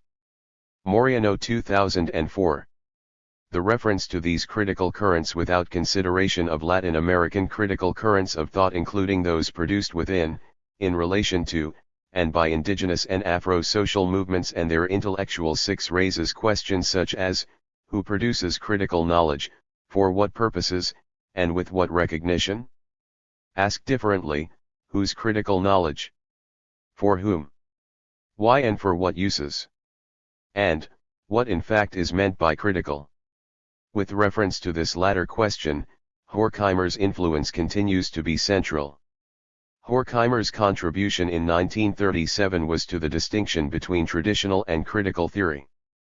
Specifically, Horkheimer helped elucidate the alienation in traditional theory between value and research, subject and object, knowledge and action. His argument was for a critical attitude, including a change in the subject and function of knowledge, in the relation between being and consciousness, and between the theorist and the oppressed sectors of humanity, all aimed at the suppression of social injustice, radical transformation, and the construction of a new society. 1937, pages 76 to 77. By placing attention to the structures in which social reality, as well as the theories that seek to understand this reality, were constructed, Horkheimer challenged the positivism of his era, establishing a relation between critical theory and issues of social justice and transformation. Theory in this sense became more than an activity of contemplation and pure thought, it also became a tool of struggle. Many Latin American critical theorists continue to find usefulness in Horkheimer both for his challenge to positivism and his distinction between traditional and critical theory. This is the case in Santiago Castro Gomez's 2000 important article which applies this distinction between the traditional and the critical to a present-day mapping of theories of culture. For Horkheimer as well as for Marx, the struggle, of course, was that of the proletariat. 7 Understood in the context of Central Europe, a struggle marked by class, not by color, and by modernity, not coloniality. 8 It is in the application or traveling of this context to other places, in this case Latin America, that a geopolitical problem begins to take form. As the Afro-Colombian intellectual Manuel Zapata Olivella, 1989, notes, here in Latin America the concepts of race and class are inseparable, part and parcel of the colonialist phase of capitalism that created a new economic racial relation, the technological development of white oppressors and the backwardness of pigmented, subordinated peoples. Without these biological and socio-economic premises, the assumptions that are made about race, class, and culture in America are reduced to mere elucubrations that hide the true essence of the racist colonial system. p. 14. In fact, Castro Gomez, 2000, takes this concern into account in his discussion of post-colonialism as a critical theory of culture, making clear that in the modern world system in general and in the processes of colonization in particular, race played a key role not only in the relations of production and the market, but also in the natural and social sciences. In fact, what Castro Gomez works to show is the intrinsic relation between the colonial idea of race and the traditional concept of culture, again using Horkheimer's distinction as points of departure and reference. Yet one could ask, what might it mean to shift this geopolitics of critical theory, that is to say, to depart not from Horkheimer but from the critical production in Latin America, including by those who have lived and struggled within the racist and patriarchal colonial system? By starting from this vantage point and locus of enunciation, and later placing it in dialogue with Horkheimer, Wallerstein, and other Western thinkers, might the weight of Eurocentric applications be lightened? Said differently, might such a shift help make visible other referents for defining and understanding what can be meant by critical, referents for whom the concern is not just with modernity but with its other face, that is coloniality? Different consequences arise from this geopolitical shift in interpretation and reasoning. In fact, the implications for non-Western societies and for subaltern and excluded subjects around the world would be quite different if colonialism, imperialism, racism, and sexism were thought of not as regretful byproducts of modern Europe, but as part of the conditions that made the modern West possible. Lander 2000, p. 525. Decolonial thought, and other critical theory. Coloniality as both a concept and lived reality provides a foundational context for understanding this other intellectual production in Latin America in general and in the Andes in particular. While colonialism ended with independence, coloniality is a model of power that continues. Central to the establishment of this model was the codification of differences in ways that construct and establish a domination and inferiority based on race, serving as a fundamental criterion for the distribution of the population in ranks, places, and roles within the social structure of power, Quijano 2000. While this codification was installed with colonialism and with the naming of a hierarchical ordering of social identities, whites, mestizos, indios, and negios, the latter two erasing the cultural differences that existed before colonialization, its efficacy remains ever present. Such efficacy in fact extends to the coloniality of knowledge, that is, the hegemony of Eurocentrism as the perspective of knowledge, and an association of intellectual production with civilization, the power of the written word, and with the established racial hierarchy, Quijano 2000. In this construction and its maintenance over more than 500 years, indigenous and black peoples are still considered, by dominant society but also by the white mestizo left, as incapable of serious intellectual thinking. It is in this context that the Eurocentricity and racist character of critical thought takes form. Still, the construction, logic, and use of a critical thought have long existed amongst indigenous and Afro-descendant peoples, although Latin American philosophers, social scientists, and leftist intellectuals have seldom recognized or valued its existence. 9 Of course, the logic of such thought has most often been of a very different kind. For the NASA intellectual Manuel Quintin Lame, 1883–1967, this logic comes not from books but from nature. Nature educated me under its shadows, she taught me to think, pensai to think thought. Quintin Lame 2004, p. 236.10 By describing nature as the place of knowledge and wisdom, Quintin Lame in fact established its epistemological logic and condition, Romero 2004, a logic and condition opposed to that of the white world. It is not true that only those who have studied 15 or 20 years and have learned to think are the ones that have the vocation for thought, even if they have climbed from the valley to the mountain. I was born and raised in the mountain, and from the mountain I descended to the valley to write this work. The Indian Quintin Lame was able to interpret the thought of the ant and of the various insects that nature cultivates. The thought of the smallest ant is the same as that of the condor when it was finishing to dress in the cave, it is the same as that of the offspring of the tiger, it is the same as that of the son of man. The ant to unwrap its wings and leave its nest does not follow the path of the others, instead it climbs up on the sand and flaps its wings, infinitely challenging because it feels itself to be big and powerful. But in crossing the path it is attacked by its enemy, and it is in this same way that the error of man is assailed. Quintin Lame 2004, p. 151, 11. Yet, and as the Quechua Aymara intellectual Fausto Reinaga argued, Western thought distorts this nature by positioning a singular human nature as a unitary, eternal, and absolute power.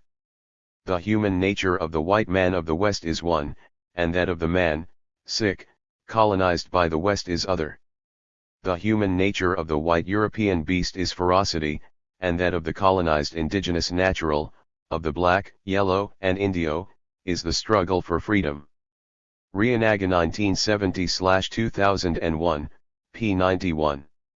It is this struggle for liberty and freedom that in fact has long guided the critical thinking of the peoples of Abiyala 12 as well as of African descendants. From this struggle, one can question, as does the contemporary Aymara intellectual Esteban Ticona, 2005a, the utility of Eurocentric theories, particularly for understanding the colonial condition.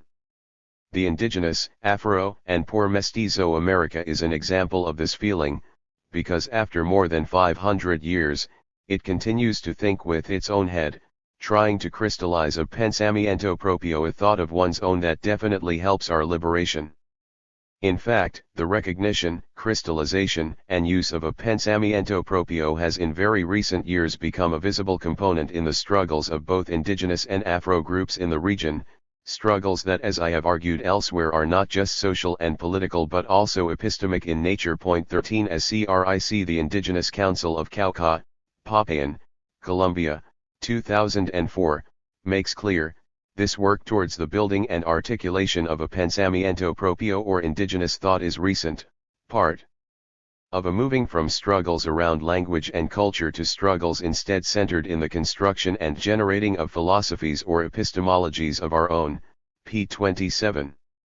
Such process is not limited to CRIC but also evident in Ecuador's indigenous movement, including in debates about the need to move beyond a simple focus on bilingualism in educational programs to the application of a scientific or epistemic interculturality. It is also evident in the conceptual model of Amate Waysai, the Intercultural University of Indigenous Nationalities and Peoples of Ecuador, conceived and thought from the perspective not of the West but of an Abiyala cosmology and philosophy, see Walsh 2002, Walsh forthcoming. Amate Waysai describes its task as one that responds from epistemology, ethics, and politics to the decolonialization of knowledge, a space of reflection that proposes new ways of conceiving the construction of knowledge, potentializing local knowledges and building sciences of knowledge, as an indispensable requirement to work not from the answers to the epistemological, philosophical, ethical, political, and economic order, but from a proposal based on Andean philosophical principles. Amate Waysai 2004. Essential to such constructions among indigenous organizations and groups have been the guiding notion of autonomy of freedom of control from the church, landowners, commercial intermediaries, political parties, including those of the left, and dominant state institutions and models, and of the grounding of a political project that directs action in a host of realms, including in the social, political, economic, and epistemic spheres. In this sense, pensamiento propio and the building of a cosmology and epistemology are the results of historical transformations in the movement, their moving from demands and vindications to the building of a critical thought that has within its sight radical transformations and the creation of new social arrangements or orderings not just for indigenous peoples but for all of society. Propio, then, is not understood as meaning separation or isolation from other processes or tendencies in society, or an attention only to indigenous cultures, perspectives, and interpretations. Rather, and as CRIC, 2004, p. 67, argues, it requires a dialogue with other cultures and the development of a political conscience. The political conscience here is not the same as that conceived by Marxism or by Eurocentric critical thought. Instead, it is a consciousness whose roots derive from the lived experience of colonial histories and millenary struggles to confront the social, political, epistemic, racialized, and existential effects of these histories. It is what the Afro-Ecuadorian intellectual Juan Garcia refers to as the building of a collective sense of belonging, an unlearning of what the dominant society has inculcated and a relearning of past and present ancestral knowledge, a focus on the social, political, and epistemic work that needs to be done within, Walsh and Leon forthcoming. In this sense, pensamiento propio is suggestive of a different critical thought, one that seeks to mark a divergence with dominant universal thought, including in its critical, progressive, and leftist formations. Such divergence is not meant to simplify indigenous or black thought or to relegate it to the category or status of localized, situated, and culturally specific and concrete thinking, that is to say, as nothing more than local knowledge understood as mere experience. Rather, it is to put forward its political and decolonial character, permitting a connection then among various pensamientos propios as part of a broader project of other critical thought and knowledge. Katibi, 2001, refers to this broader project as the complot of other thought. For indigenous and black intellectuals such as Quintin Lame, 2004, Muyalama, 2001, Garcia, C. Walsh and Garcia 2002 and Walsh and Leon forthcoming, Rianaga, 2001, and Zapata Olivella, 1989, such project opens the possibility of a different universalization of radical and subversive character. Other, in this sense, is not meant to refer to one thought more or to the anthropological other of ALTE writing. It is instead to bring forward and relate histories, struggles, experiences, and knowledges lived and constructed within and marked by the context of colonialism and its processes of subalternization and racialization, that is by the common connector of coloniality, Mignolo 2003. Its use here engages that introduced by the Arab Islamic intellectual Abdelkber Katibi, 2001. That is, a signifying of a collective mode of thinking that is produced and thought from difference, towards liberation.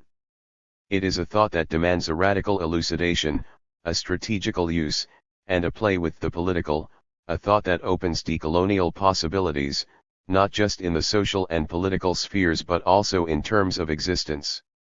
In this sense, and as I have argued elsewhere, Walsh 2005a, other thought becomes a strategical tool in the struggle to confront non-existence, dominated existence and dehumanization. Key reference, it seems, in rethinking critical thought or critical knowledges from other spaces and places that modernity or intellectuals like Horkheimer never could have imagined.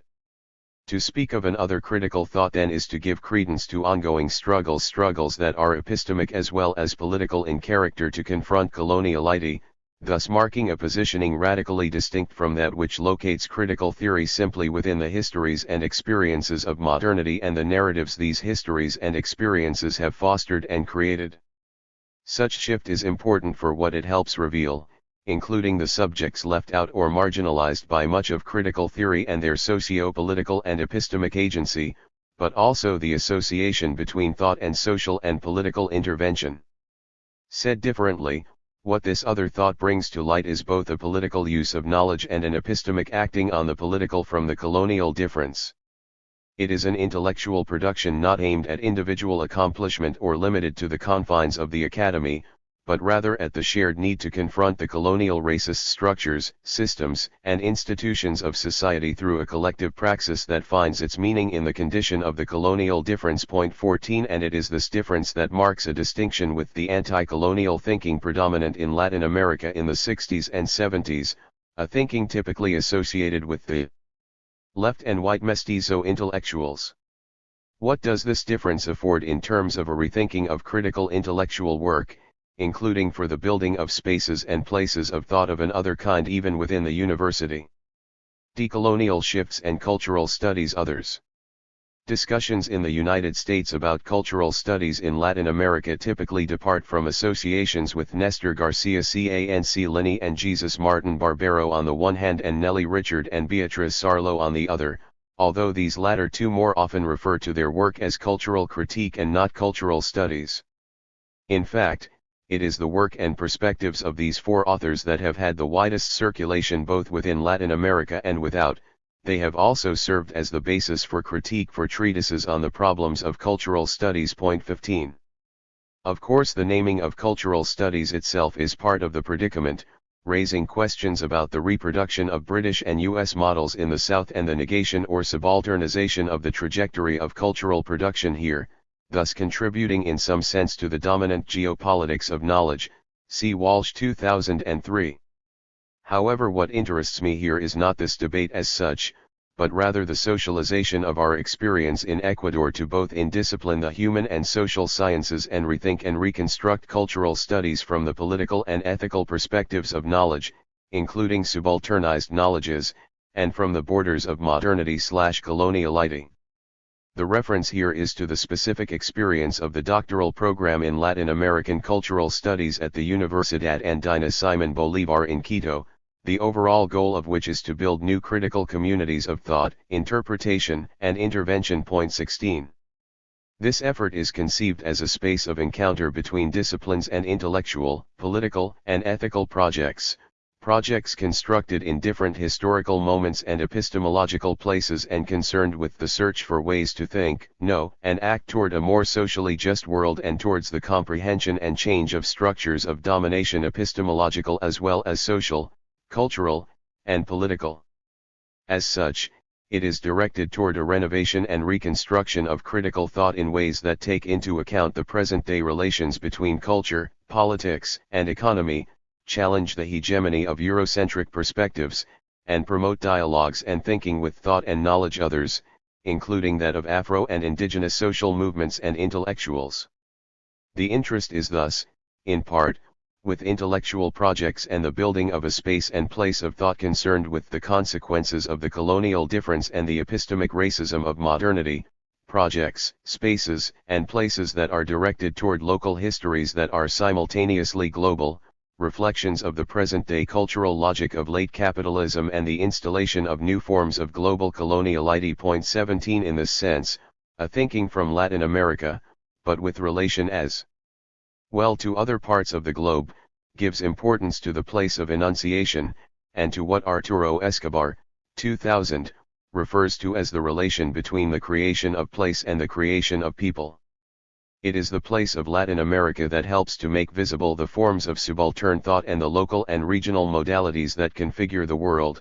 Escobar 2000, p. 116, that Western theory, including in its metropolitan post-colonial versions, and the dominant geopolitics of knowledge tends to hide the fact that the students who participate in this doctorate, now in its second promotion, come from the various countries of the Andean region and have, for the most part, a strong base of experience in the social and political realms, including in and with social movements and community-based processes and struggles, enables a level of dialogue and exchange not typical in most academic settings, this further strengthened by the presence of indigenous and Afro-intellectuals within the Group 18. It is the space, combined with efforts to build dialogue and shared, rather than simply individual, knowledge production that is what gives substance and credence to the idea of an other space and place of thought. 19 The majority of faculty share these interests and goals.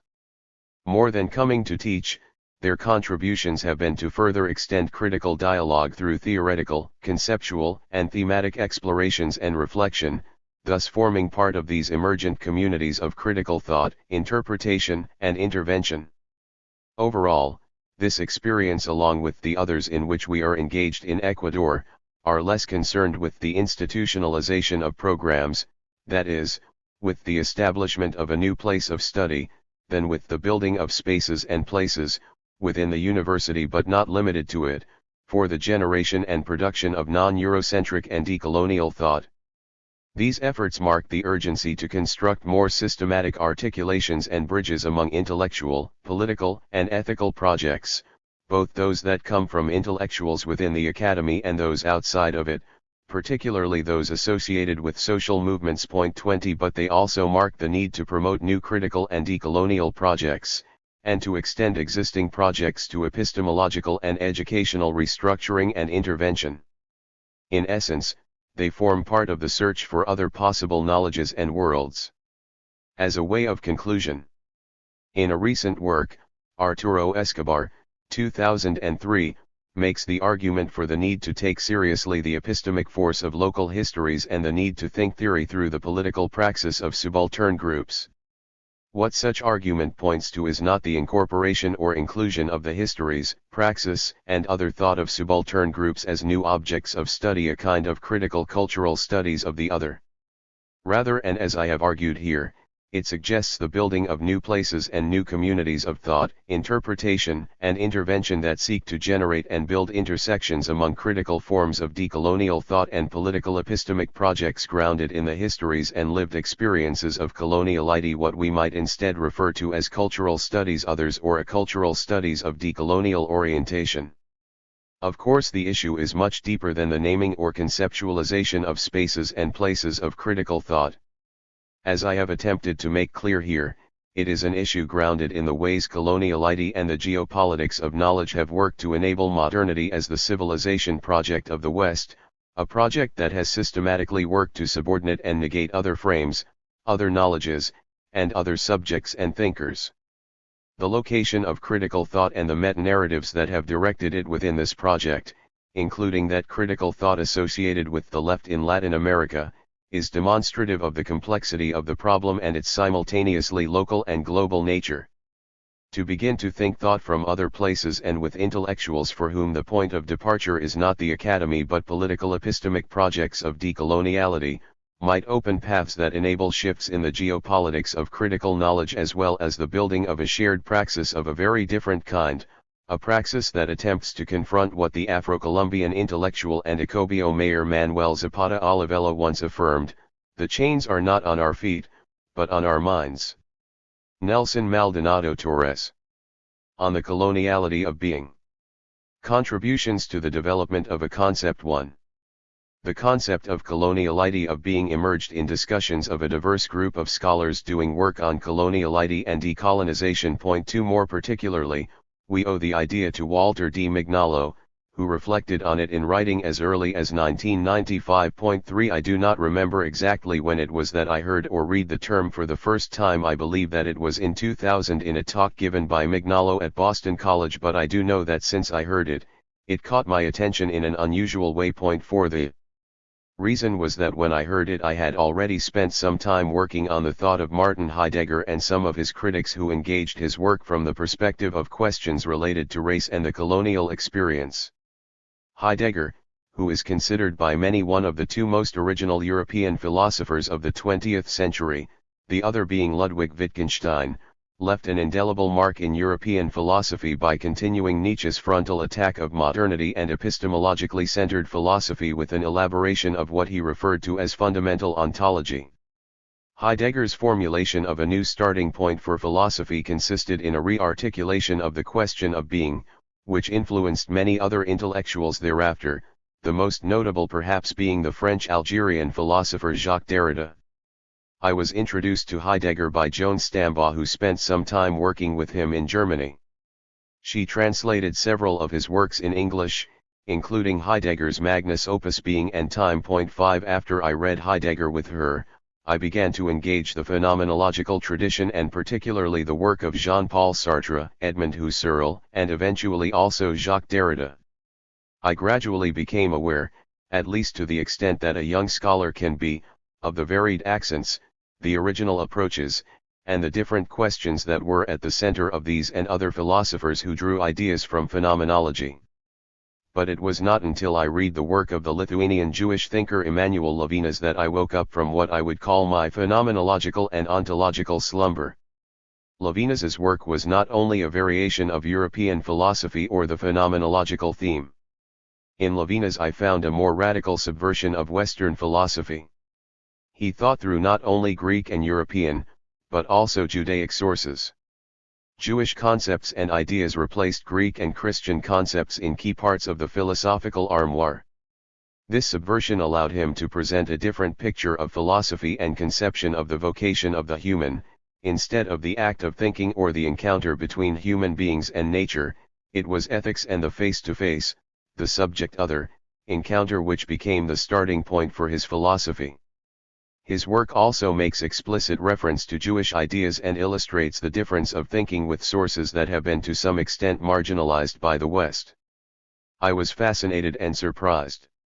After having read with some detail key works of the masters of suspicion, Marx, Nietzsche, and Freud, my horizon of conceptual possibilities did not contain the idea of a rupture such as his.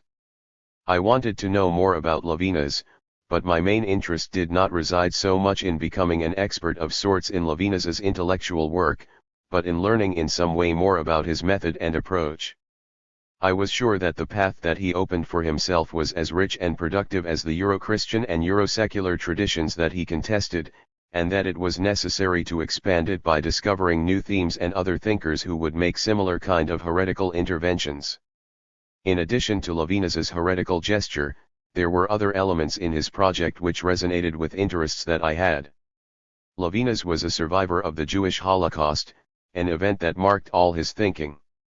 Heidegger, on the other hand, had been a supporter of the Nazi regime and saw in the Führer a leader that would take the people, Volk, to the path of national authenticity. 6 While Heidegger's affiliation with the Nazi regime was not long, it was firm and strong, and while his alliance apparently did not extend to the years of the Jewish Holocaust, he never made an apology to the Jewish people for his support of whom it was clear from the beginning that was an anti-Semitic leader. 7 Levinas, who became enchanted with Heidegger's thought while he spent a year in Freiburg in the 1920s, later became perhaps the most radical opposer of Heideggerianism. He made the point that Heidegger's affiliation with the Nazi regime was not only a matter of personal preference, but that in some way involved his philosophical project as well. A dark cloud encompassed for Levinas Heidegger's ontological project. Ontology became equal for him to a philosophy of power. 8 That is, ontology as first philosophy is for Levinas ultimately complicit with violence.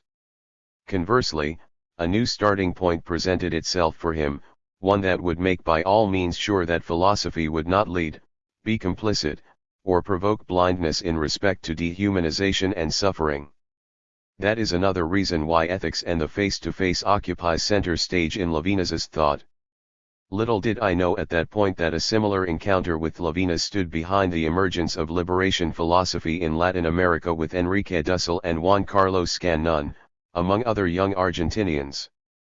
Levinas also woke up Dussel from his ontological slumber and inspired him to articulate a critical philosophy of being as totality that not only considered the experience of anti-Semitism and the Jewish Holocaust, but also that of colonized peoples in other parts of the world, particularly Latin America. If Levinas made the link between ontology and power, Dussel made the connection between being and the history of colonial enterprises, thus leading to the door of the coloniality of being. It was, however, as I mentioned before, a different Argentinian, Mignolo, who came up with the concept years later for the first time. The concept of coloniality of being was born in conversations about the implications of the coloniality of power in different areas of society. 9 The idea was that colonial relations of power left profound mark not only in the areas of authority, sexuality, knowledge, and the economy, but on the general understanding of being as well. 10 And, while the coloniality of power referred to the interrelation among modern forms of exploitation and domination, power, and the coloniality of knowledge had to do with impact of colonization on the different areas of knowledge production, coloniality of being would make primary reference to the lived experience of colonization and its impact on language. Mignolo makes it clear in his own reflections on the topic. Science, knowledge and wisdom, cannot be detached from language. Languages are not just cultural phenomena in which people find their identity, they are also the location where knowledge is inscribed. And, since languages are not something human beings have but rather something of what human beings are, coloniality of power and of knowledge engendered the coloniality of being, colonialidad del ser. 11. The emergence of the concept coloniality of being responded to the need to thematize the question of the effects of coloniality in lived experience and not only in the mind. From here that the idea resonated so strong with me, who was working on phenomenological and existential philosophy and critiques to such approaches from the perspective of racial and colonial subalterity. When one reflects on the term coloniality of being in the context of Levinas and Dussel's debate with Heidegger, it provides an important clue to clarify the specific ties between what Heidegger referred to as being and the colonial project.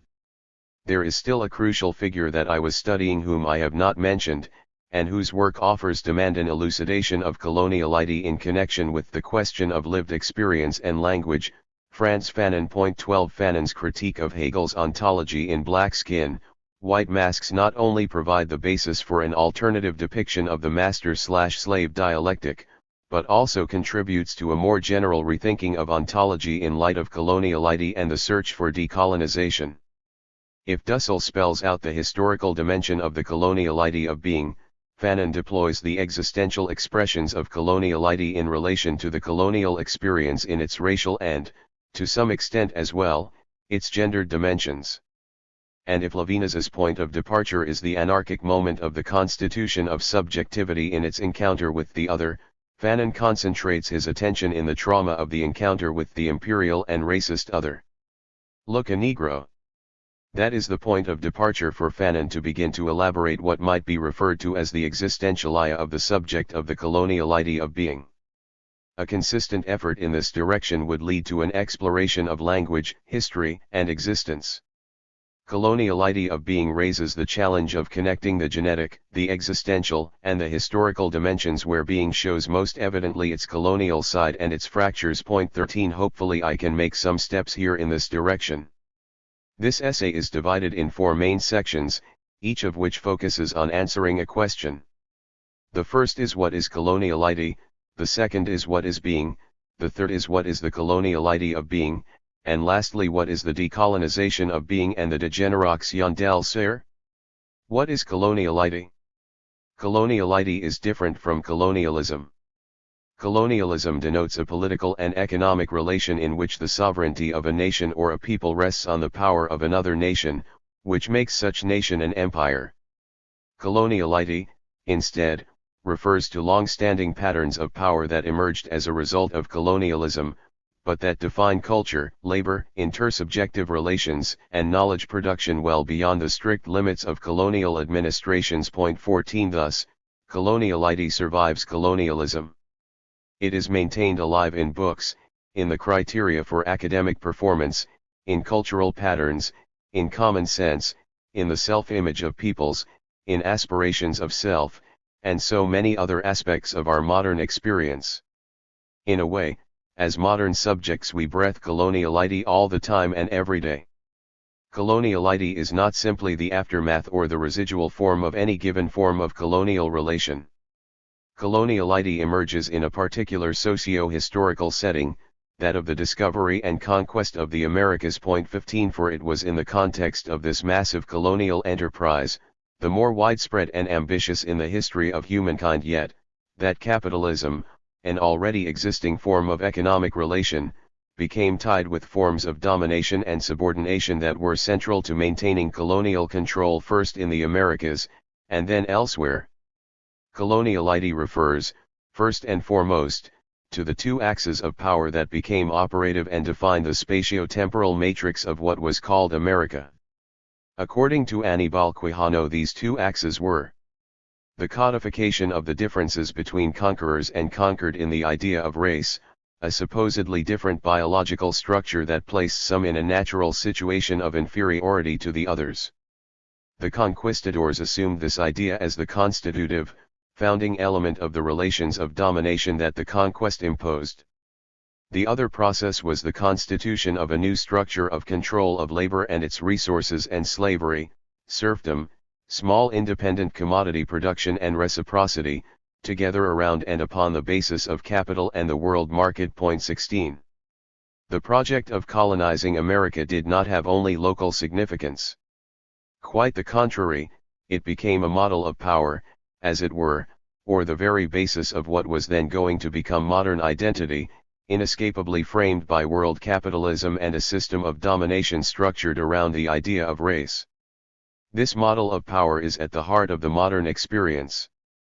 Modernity, usually considered to be a product of the European Renaissance or the European Enlightenment, has a darker side, which is constitutive of it. Point 17. Modernity as a discourse and as a practice would not be possible without coloniality, and coloniality continues to be an inevitable outcome of modern discourses. How did the coloniality of power emerge? Quijano locates it in discussions about whether the Indians had souls or not.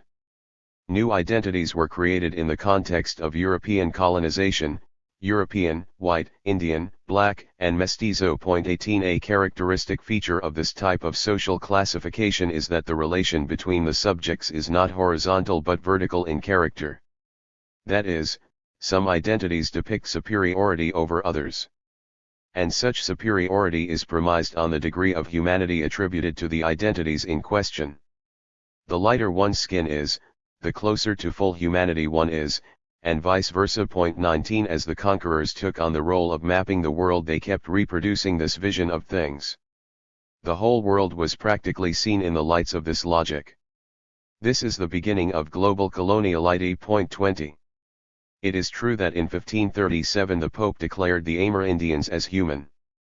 Yet, as Quijano points out, from then on, the idea that non-Europeans have a biological structure that is not only different from that of Europeans but also inferior, was imprinted on intersubjective relations and social practices of power. Point 21. It is clear that the meaning of race has changed throughout the centuries, and that raza did not mean in the 16th century what it came to mean at the height of the biological revolution in the 19th century that produced taxonomies based on a formal biological category of race.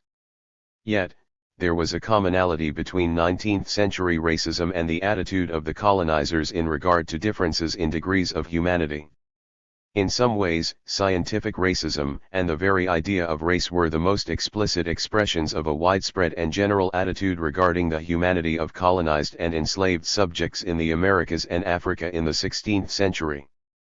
I'd like to suggest that what was born in the 16th century was something more pervasive and subtle than what at first transpires in the concept of race. It was an attitude characterized by a permanent suspicion. Enrique Dussel states that Hernan Cortés gave expression to an ideal of subjectivity that could be defined as the ego conquiro, which predates René Descartes' articulation of the ego cogito. Point 22. This means that the significance of the Cartesian cogito for modern European identity has to be understood against the backdrop of an unquestioned ideal of self expressed in the notion of the ego conquiro. The certainty of the self as a conqueror, of its tasks and missions, preceded Descartes' certainty about the self as a thinking substance, residential cogitans, and provided a way to interpret it. I am suggesting that the practical conquering self and the theoretical thinking substance are parallel in terms of their certainty. The ego conquiro is not questioned, but rather provides the ground for the articulation of the ego cogito. Dussel suggests as much. The barbarian was the obligatory context of all reflection on subjectivity, reason, the cogito. Point 23. But the true context was marked not only by the existence of the barbarian, or else, the barbarian had acquired new connotations in modernity. The barbarian was a racialized self, and what characterized this racialization was a radical questioning or permanent suspicion regarding the humanity of the self in question. Thus, the certainty of the project of colonization and the foundation of the ego conquiro stand, just like Descartes' certainty about the cogito, on doubt or skepticism. Skepticism becomes the means to reach certainty and provide a solid foundation to the self. The role of skepticism is central for European modernity. And just like the ego conquiro predates and precedes the ego cogito, a certain skepticism regarding the humanity of the enslaved and colonized sub-others stands at the background of the Cartesian certainties and his methodic doubt. Thus, before Cartesian methodic skepticism, the procedure that introduced the heuristic device of the evil demon and which ultimately led to the finding of the cogito itself, became central for modern understandings of self and world. There was another kind of skepticism in modernity which became constitutive of it. Instead of the methodical attitude that leads to the ego cogito, this form of skepticism defines the attitude that sustains the ego conquiro. I characterize this attitude as racist/imperial Manichaean misanthropic skepticism. It could also be rendered as the imperial attitude, which gives definition to modern imperial man 24. Unlike Descartes' methodical doubt, Manichaean misanthropic skepticism is not skeptical about the existence of the world or the normative status of logics and mathematics. It is rather a form of questioning the very humanity of colonized peoples. The Cartesian idea about the division between residential cogitans and res extensa, consciousness and matter, which translates itself into a divide between the mind and the body or between the human and nature, is preceded and even, one has the temptation to say, to some extent built upon an anthropological colonial difference between the ego conquistador and the ego conquistador. The very relationship between colonizer and colonized provided a new model to understand the relationship between the soul or mind and the body, and likewise, modern articulations of the mind/body are used as models to conceive the colonizer/colonized relation, as well as the relation between man and woman, particularly the woman of color. Point 25. This difference translates itself into European and non-European and into lighter and darker peoples, or what W.E.B. Du Bois refers to as the color line. Point 26. If the ego conquiro anticipates in some ways the subjective turn and solipsism of the ego cogito, then Manichaean skepticism in some ways opens the door and shapes the reception of Cartesian skepticism. This point of view also leads to the idea that it would be impossible to provide an adequate account of the crisis of modern Europe without reference, not only to the limits of a Cartesian view of the world, but also to the traumatic effects of Manichaean misanthropic skepticism and its imperial ethos. Misanthropic skepticism doubts in a way the most obvious. Statements like "you are a human" take the form of cynical rhetorical questions: are you completely human? "You have rights" becomes "why do you think that you have rights?" Likewise, "you are a rational being" takes the form of the question, are you really rational? Misanthropic skepticism is like a worm at the very heart of modernity. the achievements of the ego cogito and instrumental rationality operate within the logic that misanthropic skepticism helped to establish. That is why the idea of progress always meant in modernity progress for a few, and why the rights of man do not apply equally to all, among many other such apparent contradictions. Misanthropic skepticism provides the basis for the preferential option for the ego conquero, which explains why security for some can conceivably be obtained at the expense of the lives of others. Point 27 The imperial attitude promotes a fundamentally genocidal attitude in respect to colonized and racialized people. Through it, colonial and racial subjects are marked as dispensable. Ideas of war, conquest, and genocide here bring up another fundamental aspect of coloniality. Point 28 The question about whether the indigenous peoples of the Americas had soul or not was framed around the question of just war. In the debates that took place in Valladolid in the 16th century, Sepulveda argued against Las Casas that the Spanish had the obligation to engage in a just war against subjects who, in their inferiority, would not adopt by themselves the superior Christian religion and culture. Point 29 Once more, just like it happens in respect to the question about the humanity of the so-called Amerindians, the outcome of the discussion is not as important as the question itself. The discovery and conquest of the Americas was no less than an ontological event with many implications, the most dramatic of which were established by the attitudes and questions that emerged in the context. By the time when the question about engaging in a just war against the Amerindians was answered, the conquerors had already established a particular way of relating to the peoples that they encountered. And the way in which they pursued such relations did not correspond to the ethical standards that were followed in their countries of origin.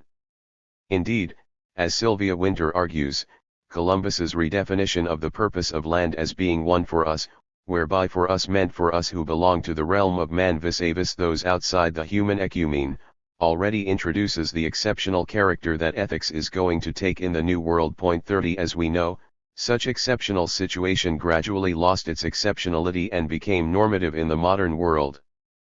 But before it gained such a widespread acceptance and became constitutive of a new reigning episteme, the exceptionality was shown in the way in which colonizers behaved in relation to the indigenous peoples and black slaves.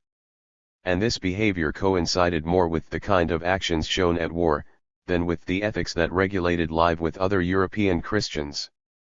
When the conquerors came to the Americas, they did not follow the code of ethics that regulated behavior among subjects of the crown in their kingdom. 31 Their actions were regulated by the ethics, or rather the non-ethics of war.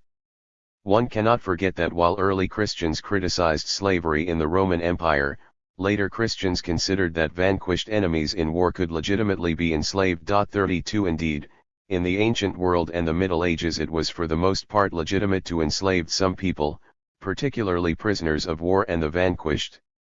What happens in the Americas is a transformation and naturalization of the non-ethics of war, which represented a sort of exception to the ethics that regulate normal conduct in Christian countries, to a more stable and long-standing reality of damnation. Damnation, life in hell, refers here to modern forms of colonialism which constitute a reality characterized by the naturalization of war by means of the naturalization of slavery, now justified in relation to the very physical and ontological constitution of people by virtue of race and not to their faith or belief. 33 That human beings become slaves when they are vanquished in a war translates in the Americas to the suspicion that the conquered people, and then non-European peoples in general, are constitutively inferior and that therefore they should assume a position of slavery and serfdom. Sepulveda draws on Aristotle to justify this position, but he was more than anything translating into categories ideas that were already becoming common sense. Later the idea was going to be solidified in respect to the slavery of people from Africa and become stable until today under the tragic reality of different forms of racism. Coloniality, I am suggesting here, can be understood as a radicalization and naturalization of the non-ethics of war. This non-ethics included the practices of eliminating and enslaving certain subjects, example indigenous and black, as part of the enterprise of colonization. The hyperbolic expression of coloniality includes genocide, which is the paroxysm of the ego cogito, a world in which the ego cogito exists alone. War, however, is not only about killing or enslaving. War includes a particular treatment of sexuality and of femininity, rape. Coloniality is an order of things that put people of color under the murderous and rapist side of a vigilant ego. And the primary targets of rape are women. But men of color are also seeing through these lenses. Men of color are feminized and become for the ego conquero fundamentally penetrable subjects. 34 I will expand more on the several dimensions of murder and rape when I elaborate the existential aspect of the analytics of the coloniality of being. The point that I want to make here is that racialization works through gender and sex and that the ego conquero is constitutively a phallic ego as well. 35 Enrique Dussel, who submits the thesis of the phallic character of the ego cogito, also makes links, albeit indirectly, with the reality of war.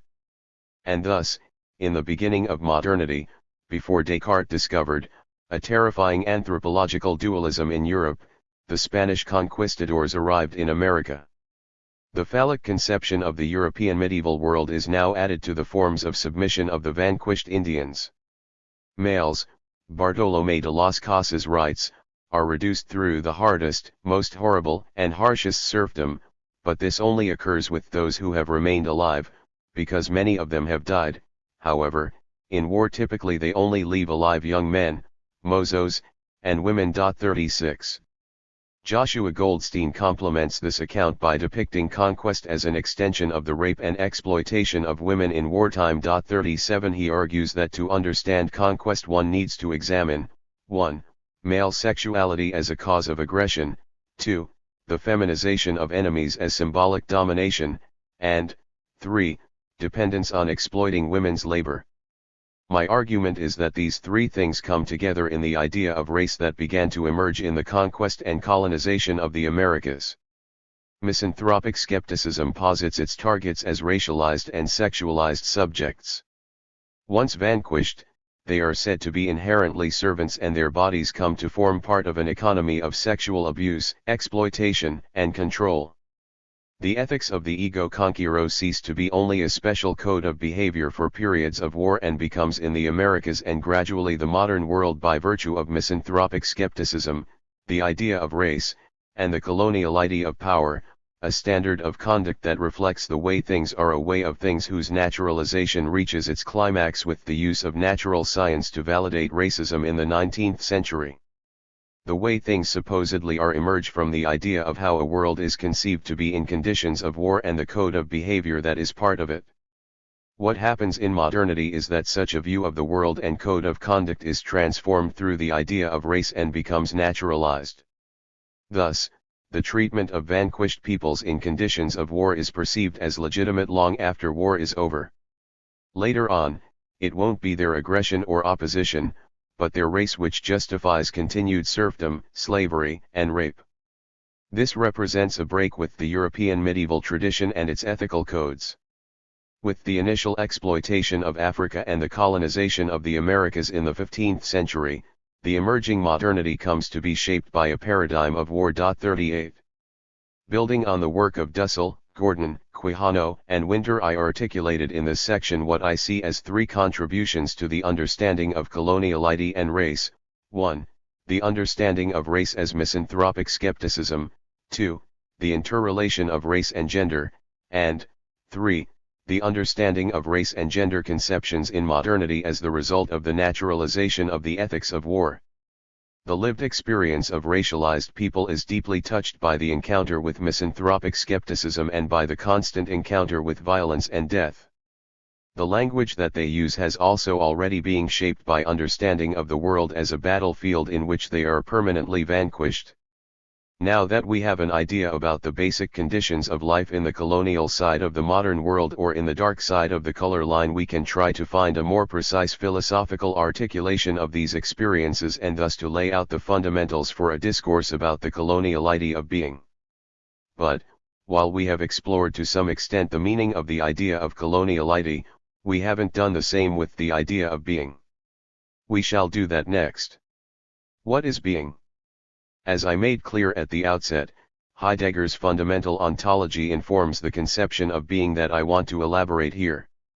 His work, particularly his 1927 magnus opus, Being and Time is not the point of departure to think about the colonial idea of being, but it is, at least when spelled out in the context of the phenomenological tradition and its heretic expressions, an inescapable reference point.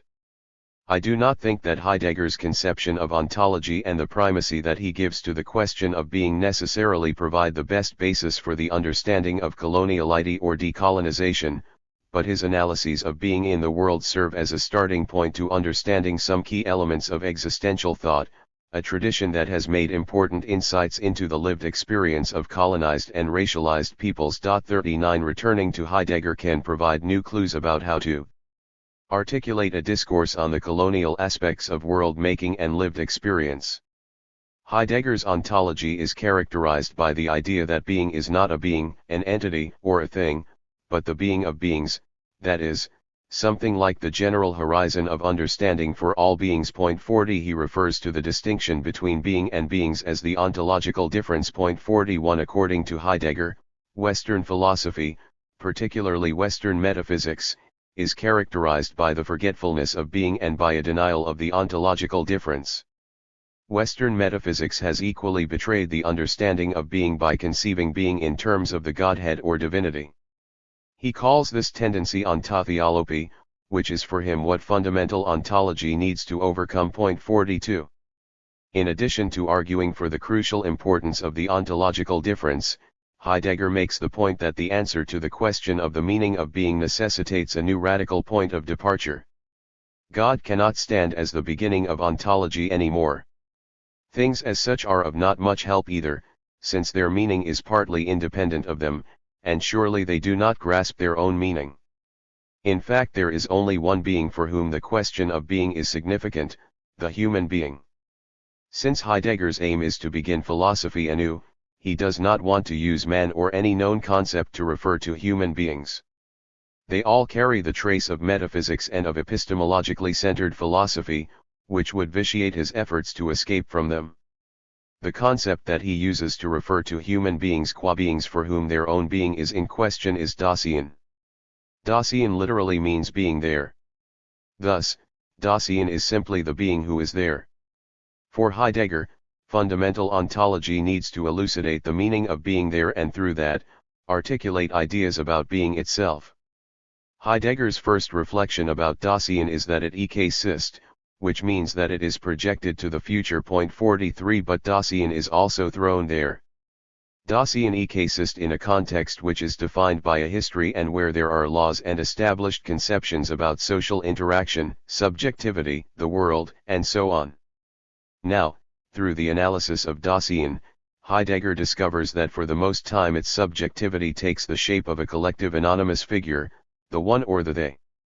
The they could be compared to what Nietzsche referred to as the herd or the mass of people. 44 Once Heidegger has elaborated his view of the they, the rest of part I of being and time takes on the question of how can Dasein relate authentically to itself by projecting its own most possibilities, not those defined by the they. Heidegger's response is that authenticity can only be achieved by resoluteness, and that resoluteness can only emerge in an encounter with the possibility which is inescapably one's own, that is, death. In death one is fully irreplaceable, no one can die for one, or one for another. Death is a singular individualizing factor. The anticipation of the death and the accompanying anxiety allow the subject to detach herself from the they, to determine her own most possibilities, and to resolutely define her own project of ekasistence. 45. While the anticipation of death provides the means for the achievement of authenticity at an individual level, a Führer or leader became for Heidegger the means to achieve authenticity at a collective level. Resoluteness at a collective level could only emerge by virtue of a leader. From here that Heidegger came to praise Hitler's role in Germany and became an enthusiastic participant in the Nazi administration. War in some way provided a way to connect these two ideas. The wars of the Volk, people, in the name of their leader provide the context for a confrontation with death, and thus, to individual authenticity. The possibility of dying for the country in a war becomes a means for individual and collective authenticity. 46 This picture, to be sure, seems to reflect more the point of view of the victor in war, than that of the vanquished. But it could be said that the vanquished can also achieve authenticity through the confrontation with death in war. Anybody can. Yet, the missing factor here is the following: if the previous account of coloniality in relation to the non-ethics of war is plausible, then it must be admitted that the encounter with death is no extraordinary affair, but a constitutive feature of the reality of colonized and racialized subjects. The colonized is thus not ordinary Dacian, and the encounter with the possibility of death does not have the same impact or results than for someone whose mode of alienation is that of depersonalization by the one or they. Racialized subjects are constituted in different ways than those that form selves, others, and peoples. Death is not so much an individualizing factor as a constitutive feature of their reality. It is the encounter with daily forms of death, not the they, which afflicts them. The encounter with death always comes too late, as it were, since death is already beside them. For this reason, decolonization, deracialization, and degeneration, in sum, decoloniality, emerge not through an encounter with one's own mortality, but from a desire to evade death, one's own but even more fundamentally that of others. In short, while a vanquished people in war could achieve authenticity, for subjects who are not considered to be part of the people the situation is different. For some subjects modernity changed the way of achieving authenticity, they already live with death and are not even people. What Heidegger forgot is that in modernity being has a colonial side, and that this has far-reaching consequences. The colonial aspect of being, that is, its tendency to submit everything to the light of understanding and signification, reaches an extreme pathological point in war and its naturalization through the idea of race in modernity. The colonial side of being sustains the color line. Heidegger, however, loses from view the particular predicament of subjects in the darker side of this line and the significance of their lived experience for theorization of being and the pathologies of modernity. Ironically, Heidegger recognizes the existence of what he calls primitive Dacian, but in no way he connected it with colonized Dacian. 47 Instead, he took European man as his model of Dacian, and thus the colonized appeared as a primitive. He forgot that if the concept of man is a problem, is not only because it is metaphysical, but also because it does away with the idea that, in modernity, what one finds is not a single model of human being, but relations of power that create a world with masters and slaves. He needed to break with the idea of Europe and the European as models, in order to uncover the complex dynamics of Dacian in the modern period, both of European and colonized Dacian, to which we will refer here as the damned. But we are already in the territory of discourse on the coloniality of being. What is the coloniality of being? The concept of the coloniality of being is best understood in light of the discussion of the ego conquiro and Manichean misanthropic skepticism in the first section. I argued that the ego conquiro and misanthropic skepticism remained unquestioned by Descartes' formulation of the ego cogito and his methodic doubt. He could imagine an evil demon who deceives people about their apparent certainties, but could not observe an ego conquiro at work in the consciousness of the European, and, if we follow Dussel and Quijano, in his own presuppositions as well, and how it made everyone to take for granted the inhumanity of colonized peoples. How does this relate to ontology and being? Heidegger's critical response to the subjective and epistemological turn of modern philosophy achieved by Descartes consisted in pointing out an alleged forgetfulness in Descartes' thought. Heidegger correctly suggests that Descartes and basically all of modern philosophy after him focused rather exclusively on the question of the ego cogito. Cogito, ergo sum, I think, therefore I am, however, introduced, what was for Heidegger a more fundamental notion than the cogito itself, the very concept of being. I think, therefore I am turned for him into I think, therefore I am. The question of being appears in the second part of the Cartesian formulation the I am. 48 Focusing on the second part of the expression, Heidegger wanted to oppose the modern tradition of philosophy as epistemology with his own fundamental ontology. Now, in light of what has been said about the ego conquiro and the misanthropic doubt that remains unquestioned in Descartes' formulation, it is possible to point out what both Descartes and Heidegger missed in their philosophical views. If the ego cogito was built upon the foundations of the ego conquero, the I think, therefore I am presupposes two unacknowledged dimensions. Beneath the I think we can read others do not think, and behind the I am it is possible to locate the philosophical justification for the idea that others are not or do not have being. In this way we are led to uncover the complexity of the Cartesian formulation. From I think, therefore I am we are led to the more complex and both philosophically and historically accurate expression. I think, others do not think, or do not think properly, therefore I am, others are not, lack being, should not exist or are dispensable. The Cartesian formulation privileges epistemology, which simultaneously hides both what could be regarded as the coloniality of knowledge, others do not think, and the coloniality of being, others are not. Heidegger's ontological turn missed these two unacknowledged components of Descartes' formulation. Cartesian epistemology and Heideggerian ontology presuppose the coloniality of knowledge and the coloniality of being. In what was unmentioned and presupposed in Descartes' formulation we find thus the fundamental link between the colonialidad del saber, coloniality of knowledge, and the colonialidad del ser, coloniality of being. The absence of rationality is articulated in modernity with the idea of the absence of being in others. Misanthropic skepticism and racism work together with ontological exclusion. It is in this way that we better understand Frantz Fanon's idea that in a colonial anti-black world the black does not have ontological resistance or ontological weight in the eyes of the white. 49 He also says that when the black person is going to speak with whites, reason flees away and irrationality imposes the terms of the conversation. 50 The lack of ontological resistance is linked with the absence of rationality and vice versa. For Fanon, the black is not a being or simply nothingness. The black is something else. The enigma of blackness appears as the very radical starting point to think about the coloniality of being. While Heidegger's focus on being required reflection on Dasein's comportment and existentialia, reflection on the coloniality of being requires elucidation of the fundamental existential traits of the black and the colonized. In this way, from Descartes' meditations we move to the territory of Fanonian meditations. 51 The black, people of color, and the colonized become the radical points of departure for any reflection on the coloniality of being. Following Fanon, I will use a concept that refers to the colonial subject, equivalent in some way to Dasein but marking the aspects of the coloniality of being, the damned or condemned of the earth.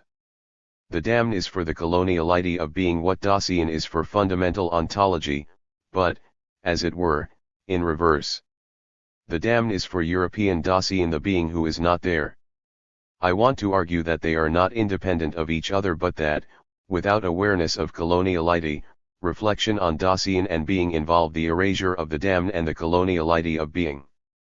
If there has been a problem in modern Western civilization it has not been so much forgetfulness of being, as Heidegger believed, but suppression of the understanding of coloniality in all its aspects and lack of recognition of the efforts by the damned to overcome the imposed limits by the cruel reality of damnation or the naturalization of war. This is part of what a project of Fanonian meditations would aim to elucidate. Fanonian meditations would articulate new categories for philosophical disquisition. For the purpose of clarity and consistency, I will only introduce and briefly discuss some of the elements that stand as parallels to Heidegger's efforts.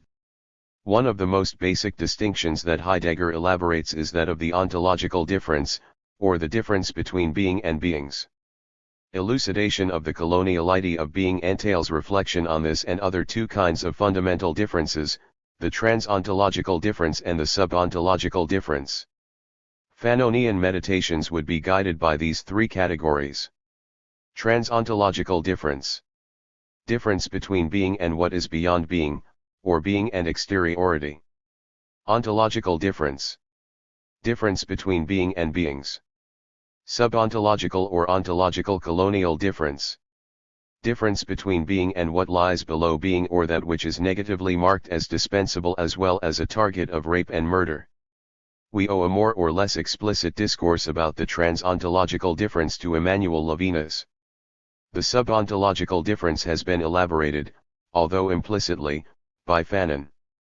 The colonial idea of being makes reference to the two of them, since ultimately what lies beyond is what is put in a lower position, but I will focus here on the second. The ontological difference allows one to think clearly about being and not to confuse it with beings or entities or God. Likewise, the subontological or ontological colonial difference brings into view the reality that is defined by a differentiation between selves and subjects without ontological resistance. The subontological difference relates to what Walter Mignolo has referred to as the colonial difference. But while his notion of colonial difference is primarily epistemic, subontological difference refers primarily to being. Thus it would be best to distinguish between an epistemic colonial difference that allows one to perceive the contours of the colonial idea of knowledge, and an ontological colonial difference which reveals the presence of the colonial idea of being. Or else, one can say that there are different aspects to the colonial difference, epistemic and ontological, both of whom are related to power, exploitation, domination, and control. In short, subontological or ontological colonial difference relates to the colonial idea of being in a way similar to how the epistemic colonial difference is related to the colonial idea of knowledge.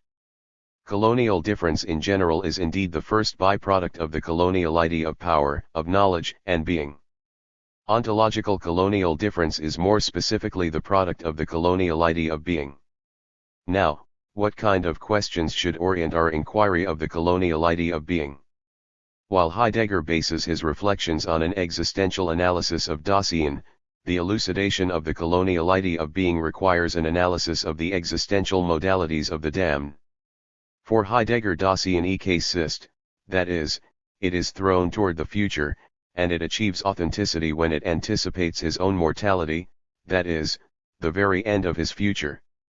This position contrasts sharply with Fanon's description of the existential reality of the damned.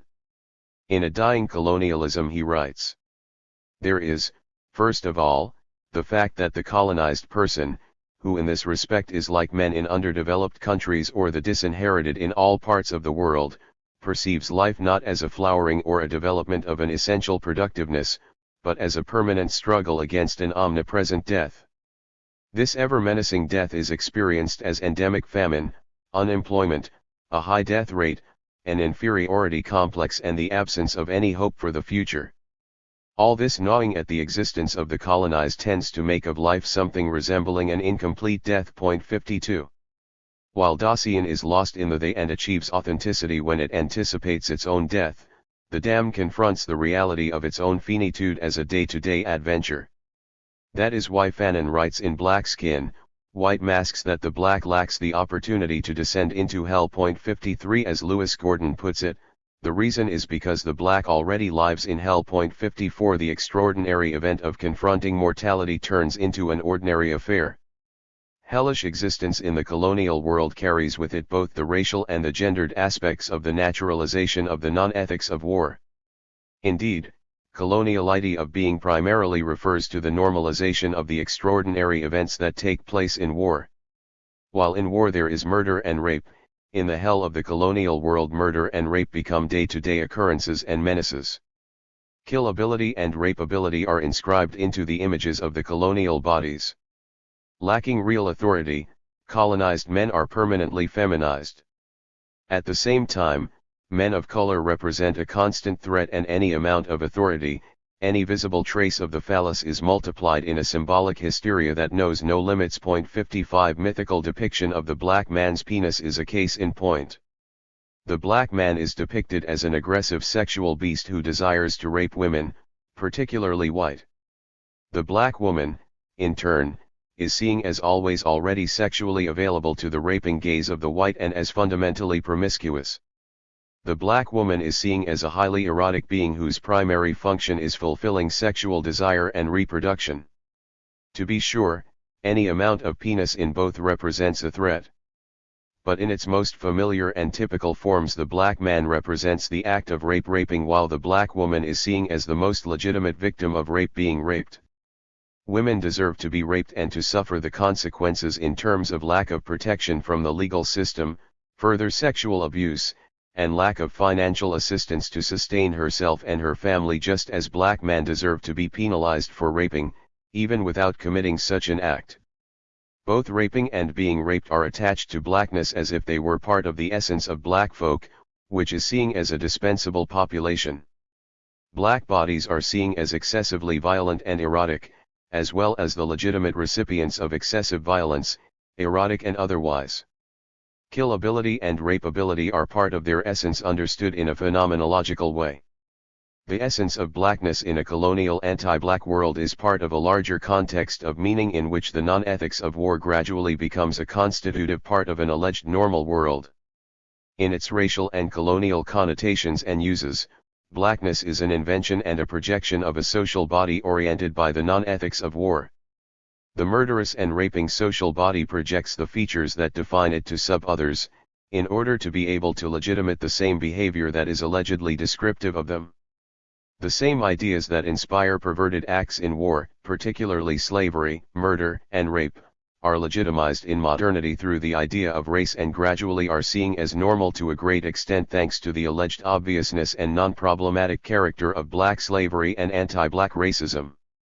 To be sure, those who suffer the consequences of such a system are primarily blacks and indigenous peoples, as well as all of those who appear as colored. In short, this system of symbolic representations, the material conditions that in part produce it and continue to legitimate it, and the existential dynamics that occur therein, which are also at the same time derivative and constitutive of such a context, are part of a process that naturalizes the non-ethics of war. The sub-ontological difference is the result of such naturalization. It is legitimized through the idea of race. In such a world, ontology collapses into a monotheism, as Fanon suggested. 56. Fanon offered the first phenomenology of the monothean colonial world, understood properly as a monothean reality and not solely as ontological. 57. In his analysis, he investigated not only the relation between whites and blacks, but also those between black males and black females. Much can be added to his discussion, but that is not my purpose here. What I wish is first to provide a way to understand the Fanonian breakthrough in light of the articulation of sub-ontological difference and the idea of the naturalization of the non-ethics of war. This is important because, among other things, we can see now that when Fanon called for a war against colonialism, what he was doing was to politicize social relations which were already premised on war. Fanon was not only fighting against anti-black racism in Martinique, or French colonialism in Algeria. He was countering the force and legitimacy of a historical system, European modernity, which utilized racism and colonialism to naturalize the non-ethics of war. He was doing a war against war oriented by love, understood here as the desire to restore ethics and to give it a proper place to trans-ontological and ontological differences. 58. For Fanon, in the colonial context, ontological colonial difference or sub-ontological difference profoundly marks the day-to-day reality. If the most basic ontological question is why are things rather than nothing, the question that emerges in this context and that opens up reflection on the coloniality of being is why go on. As Lewis Gordon has put it, why go on, is a fundamental question in the existential philosophy of the African diaspora and it illuminates the plight of the wretched of the earth. 59. Why go on? Is preceded only by one expression, which becomes the first instance that revels the coloniality of being, that is, the cry. 60. The cry, not a word but an interjection, is a call of attention to one's own existence. The cry is the pre-theoretical expression of the question why go on? Which for the most part drives theoretical reflection in the peoples of the African diaspora. It is the cry that animates the birth of theory and critical thought. And the cry points to a peculiar existential condition, that of the condemned. The damned or condemned is not a being there but a non-being, or rather, as Ralph Ellison so eloquently elaborated, a sort of an invisible entity. 61. What is invisible about the person of color is its very humanity, and this is in fact what the cry tries to call attention to. Invisibility and dehumanization are the primary expressions of the coloniality of being. The coloniality of being indicates those aspects that produce exception from the order of being. It is as it were, the product of the excess of being that in order to maintain its integrity and inhibit the interruption by what lies beyond being produces its contrary, not nothing, but a non-human or rather an inhuman world. The coloniality of being refers not merely to the reduction of the particular to the generality of the concept or any given horizon of meaning, but to the violation of the meaning of human alterity to the point where the alter ego becomes a subalter. Such a reality, typically approximated very closely in situations of war, is transformed into an ordinary affair through the idea of race, which serves a crucial role in the naturalization of the non-ethics of war through the practices of colonialism and racial slavery. The coloniality of being is not therefore an inevitable moment or natural outcome of the dynamics of creation of meaning. Although it is always present as a possibility, it shows itself forth when the preservation of being, in any of its determinations, national ontologies, identitarian ontologies, etc., takes primacy over listening to the cries of those whose humanity is being denied. The coloniality of being appears in historical projects and ideas of civilization which advance colonial projects of various kinds inspired or legitimized by the idea of race. The coloniality of being is therefore coextensive with the production of the color line in its different expressions and dimensions. It becomes concrete in the appearance of liminal subjects, which mark, as it were, the limit of being, that is, the point at which being distorts meaning and evidence to the point of dehumanization. The coloniality of being produces the ontological colonial difference, deploying a series of fundamental existential characteristics and symbolic realities. I have sketched out some. An ample discussion will require another venue. What I would like to do here is to show the relevance of the categories that have been introduced so far for the project of decolonization, which is, ultimately, the positive dimension that inspires this analysis. Like I did in this section, let me begin once more with what we have discovered as our radical point of departure, the damned. Decolonization and degeneration of being 62. What is the meaning of damned? The damned is the subject that emerges in a world marked by the coloniality of being. The damned, as Fanon put it, has non-ontological resistance in the eyes of the dominant group. The damned is either invisible or excessively visible. The damned exists in the mode of not being there, which hints at the nearness of death, at the company of death. The damned is a concrete being, but it is also a transcendental concept. Émile Benveniste has shown that the term damned is etymologically related to the concept of genre, which means, to give. The damned is literally the subject who cannot give because what he or she has been taken from him or her. 63 This means that the damned is a subject from whom the capacity to have and to give have been taken away from her and him. The coloniality of being is thus fundamentally an ontological dynamic that aims to obliterate in its literal sense of doing away completely so as to leave no trace gift-giving and generous reception as a fundamental character of being in the world. Emmanuel Levinas argues that gift-giving and reception are fundamental traits of the self. Giving is first and foremost for Levinas a metaphysical act that makes possible the communication between a self and an other as trans-ontological as well as the sharing of a common world. Without giving to an other there would be no self, just as without receiving from the other there would be no reason. In short, without a trans-ontological moment there would be no self, no reason, and no being. The trans-ontological is the foundation of the ontological. For Levinas, the ontological, the realm of being, comes to exist out of the introduction of justice into the trans-ontological relation, which introduces measure and synchronicity in the order of the fundamentally diachronic. 64 The ontological comes to be at the expense of the trans-ontological. The ontological thus carries with it the marks of both positive achievement and betrayal of the trans-ontological relation, a relation of radical givenness and reception. According to Levinas, ontology is a philosophy of power. It is a discourse that, when taken as foundation or ultimate end, it gives priority to an anonymous being over and beyond the self-other relation. It gives priority to the ontological rather than to the trans-ontological, and to authenticity rather than to radical responsibility. When ontology is conceived as fundamental, the self-other relation becomes a secondary dimension of the subject. It is also seen as a source of the potential forgetfulness of being and thus as a departure from authenticity. Levinas argues precisely the contrary. It is the forgetting of the self-other relation that characterizes the return of ontology as fundamental, which can lead, not to lacking authenticity, but to a renunciation of responsibility and justice.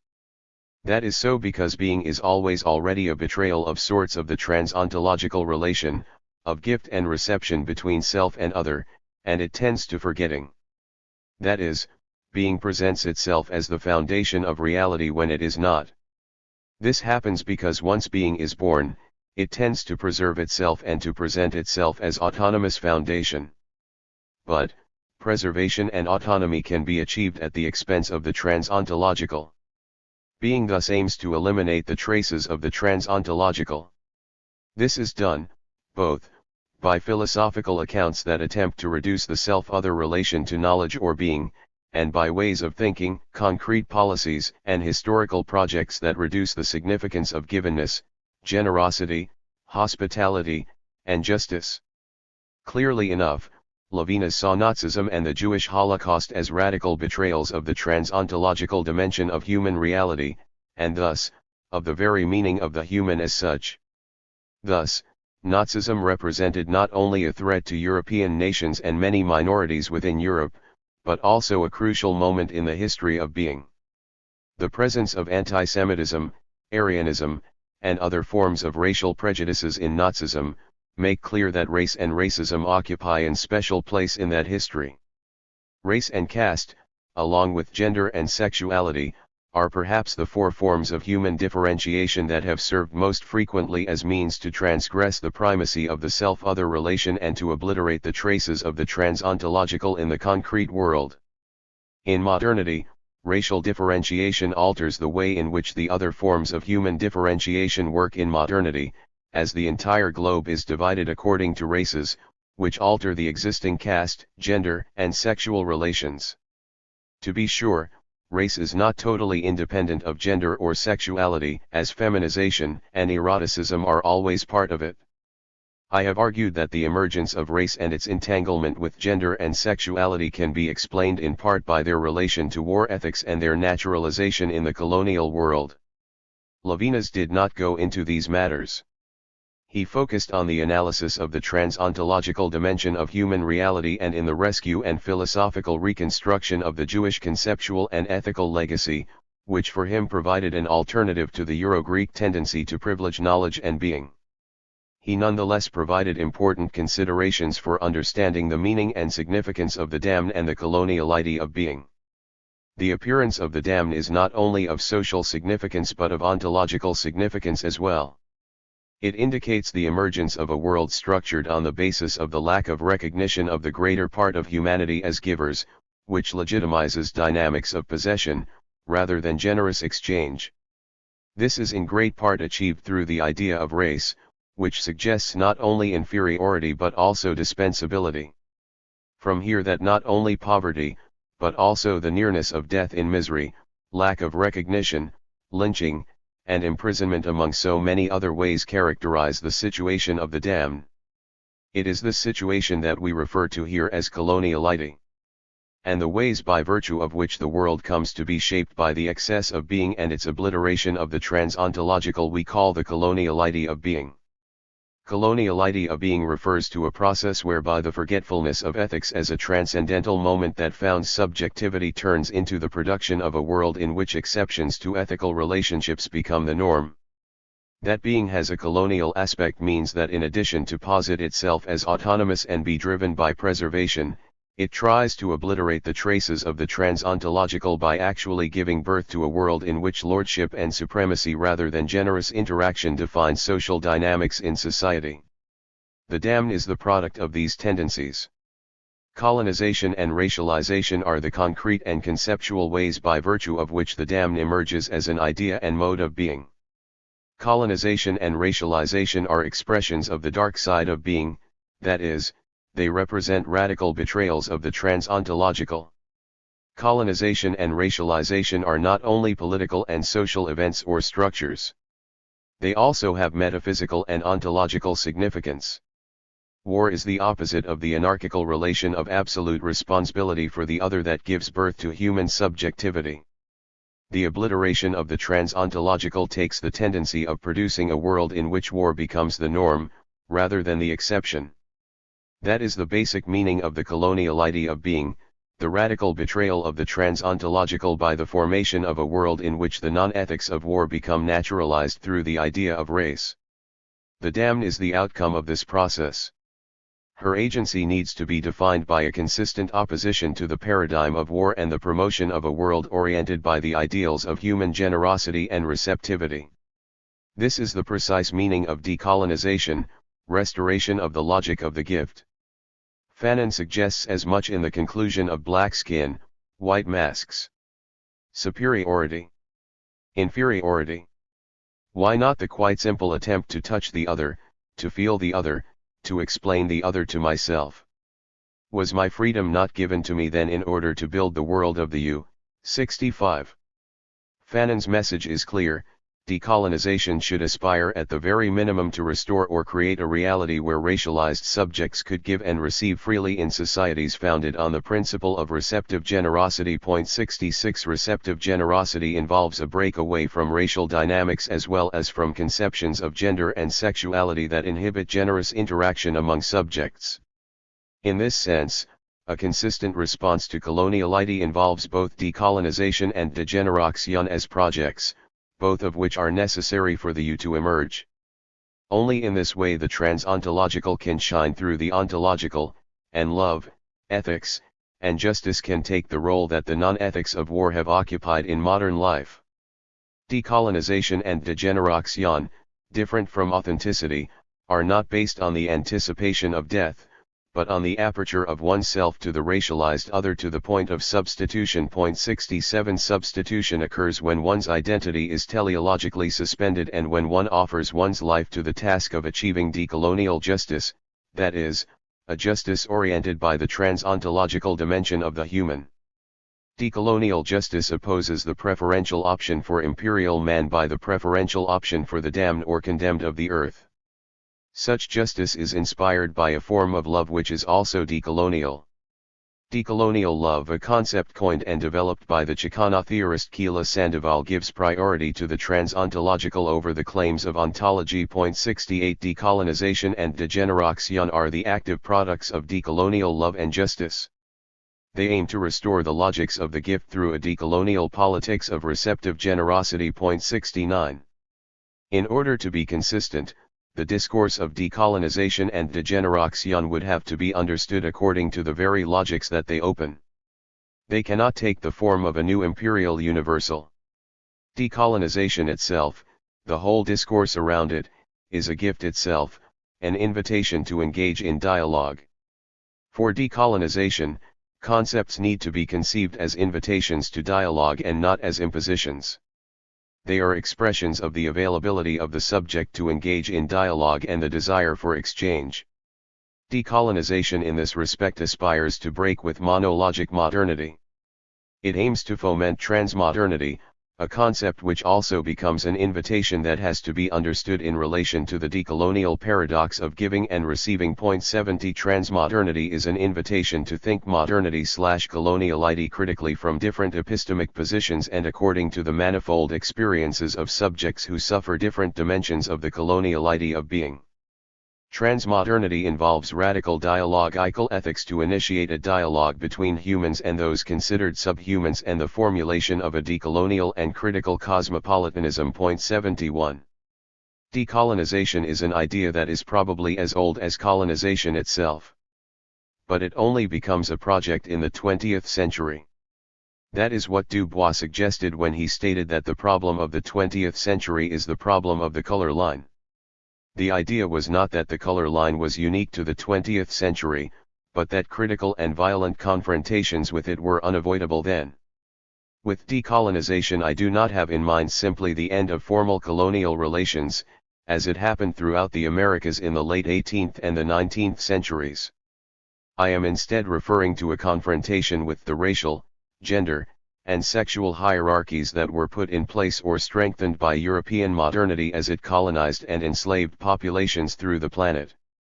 In short, with decolonization I am thinking of oppositions to the coloniality of power, knowledge, and being. It may be more consistent to refer to it as decoloniality, as Keela Sandoval and Catherine Walsh suggest. 72 Such opposition existed before the 20th century, but only reached interconnected global articulations then. If Du Bois announced the project of systematic opposition to the color line, it was perhaps intellectuals after the Second World War who most consistently expressed the ambitions of decolonization as project. We owe some of the most important early formulations to authors such as Aimé Césaire and Frantz Fanon. They are key thinkers of what could very well be considered a decolonial turn in theory and critique. The decolonial turn refers to a shift in knowledge production of similar nature and magnitude to the linguistic and pragmatic turns. 73 It introduces questions about the effects of colonization in modern subjectivities and modern forms of life, as well as contributions of racialized and colonized subjectivities to the production of knowledge and critical thinking. As mentioned above, the decolonial turn was announced by figures such as W.E.B. Du Bois in the early 20th century. Du Bois was trying to see what was produced as invisible. He was trying to look at the pathology of the world from the position of those regarded as most pathological and in some way non-human. The very enunciation of the problem of the color line was predicated on at least a partial solution, which involved a shift in the theoretical attitude of the knower. The theoretical attitude requires detachment and wonder.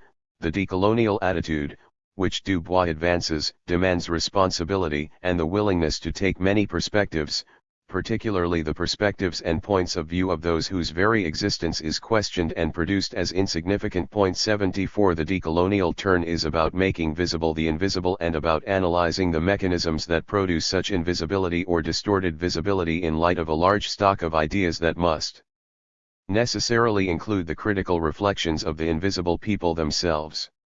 Indeed, one must recognize their intellectual production as thinking, not only as culture or ideology. 75 Du Bois was implicitly suggesting as much when he explored the meaning of the question, how does it feel to be a problem? 76 But, while much is talked about the idea that the problem of the 20th century is the problem of the color line, much less discussed are his own responses to the problems, which not only involved the creation of black institutions in the United States as well as furthering Pan-African visions and struggles, but also a fundamental shift in perspective that leads one to see the world anew in a way that allows one to target its evils in a new way and that gives us a better sense of what to do next. If the problem of the 20th and the 21st century, and indeed, the problem of the entire modernity is the problem of the color line, the solution for the 20th century is, at least in part, the decolonial turn, which promotes a shift away from the imperial attitude, both natural and theoretical, Eurocentric, American-centric, or otherwise, and the decolonial attitude in politics, theory, and critique. The decolonial turn marks the definitive entry of enslaved and colonized subjectivities into the realm of thought at before unknown institutional levels. The decolonial turn involves interventions at the level of power, knowledge, and being through varied actions of decolonization and degeneration. It opposes the paradigm of war which has driven modernity for more than 500 years, with a radical shift in the social and political agent, the attitude of the knower, and the position in regards to whatever threatens the preservation of being, particularly the actions of the dams. The transition from modernity to transmodernity lies first and foremost in the political and epistemic interventions and creations of the dams, not the people, of the nation, or the multitude, of empire. Michael Hart and Antonio Negri describe the project of the multitude as the expression of a desire for a world of equality and freedom as well as for global democracy. 77 The project of the dams incorporates such ideals but is more precisely defined by the opposition to the scandal of death and the naturalization of war and by the search for love and human filiality which can only be achieved through decolonization and degeneration. 78 The unfinished democratic project of modernity, which the multitude assumes, gives way in this picture to the unfinished project of decolonization that aims at transmodernity as a goal. The damned or condemned of the earth become primary agents of such transformations. The dams have the potential of transforming the modern/colonial into a transmodern world, that is a world where war does not become the norm or the rule, but the exception. 79. Freyaskiwi. Decolonization and the question of subjectivity. Gender, race, and binary thinking. The construction and performance of gender and gender relations has been paramount to the process of decolonization. Gender has permeated the discourses and enactments of colonization and is an inseparable part of the casting of subjectivity through the colonial idea of power. The notions of femininity and masculinity are themselves colonial constructs that have pressed more complex notions of gender, sexuality, and desire into a binary. The treatment of gender in three approaches to decolonization, Nellie Richards' cultural theory, Mujeres Creando's lesbian street performance, indigenous movements written and audiovisual discourse, help to discern how gender and the colonial idea of power are articulated and in how far these efforts at decolonization unwork colonial legacies. Richard challenges the geopolitics of knowledge. As she claims the specificity of Latin American heterogeneity as a place from which to theorize, she also guards against essentialist notions of gender. The conflicts underlying gender heterogeneity, however, are glossed over. The discourses of indigenous movements debate concepts of gender complementarity while, at the same time, using gender complementarity as a template for thinking decolonized relations. Yet, gender here remains caught in the Andean paradigm of duality. Mujeres Creando call attention to the conflicts underlying heterogeneity without essentializing notions of woman and man. Rather, their performances, publications and graffitis challenge the idea of gender binaries as they expose lingering racial and gender imaginaries that connect with state power and NGO solidarity. Their performances, however, remain isolated from the networks of decolonization that indigenous movements have established and run the risk of turning into a shock commodity. Gender has been paramount to the process of decolonization. In Latin America, indigenous intellectuals such as Fausto Reynaga have held forth the idea of gender complementarity as an illustration of the colonial difference, that is, as an element that distinguishes Aymara gender relations from Western patriarchy, 1981, pages 89 to 90. While for Reynaga gender complementarity is a reality, for Maria Eugenia Koch-Quispe gender complementarity is an ideal that the colonial experience itself has compromised, 1998, p. 12. For many indigenous women, questioning gender paradigms in the process of decolonization has helped to constitute indigenous cultures as dynamic practices that are in need of reinvention rather than offering a return to an idealized past. Cervone 1998, Mujeres Indígenas de la Cona 1994. Documentary and fiction videos, directed and produced by members of indigenous communities, frequently cast women as the guardians of tradition. They enact the transmission of social memory and perform gender complementarity on screen.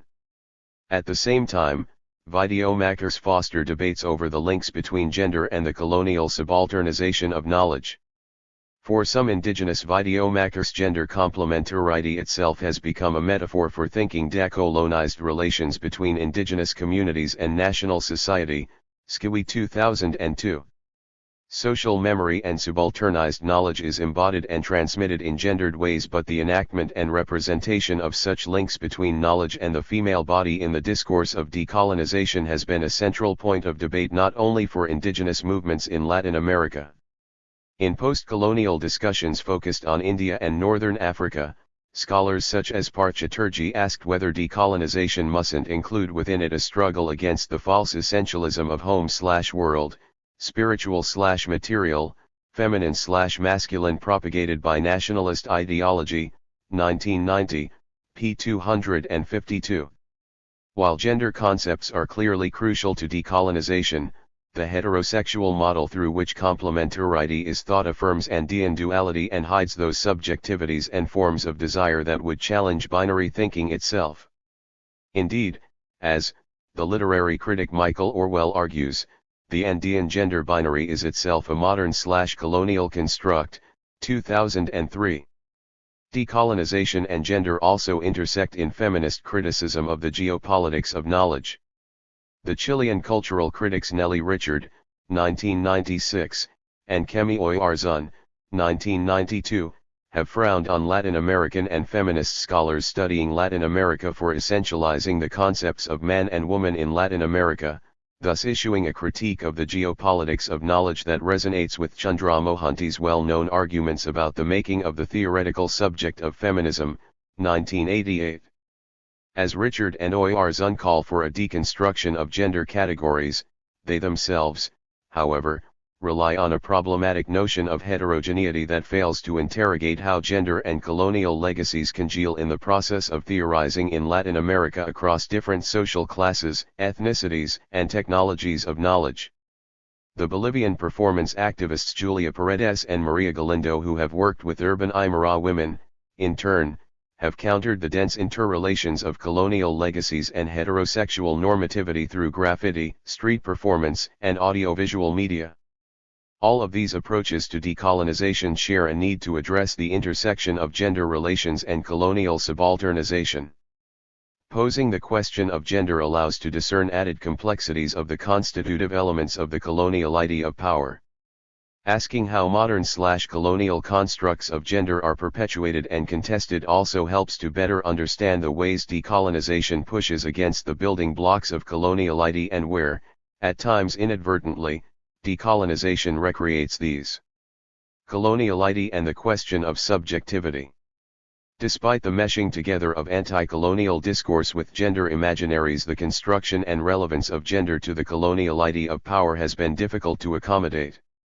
Approaches to thinking the power of colonial idea in the modern world as well as in the seemingly reborn world of global social movements, commodified multiculturalism, and deterritorialized capitalism are interdisciplinary, but they still follow lines of inquiry traced out by the kind of research questions asked.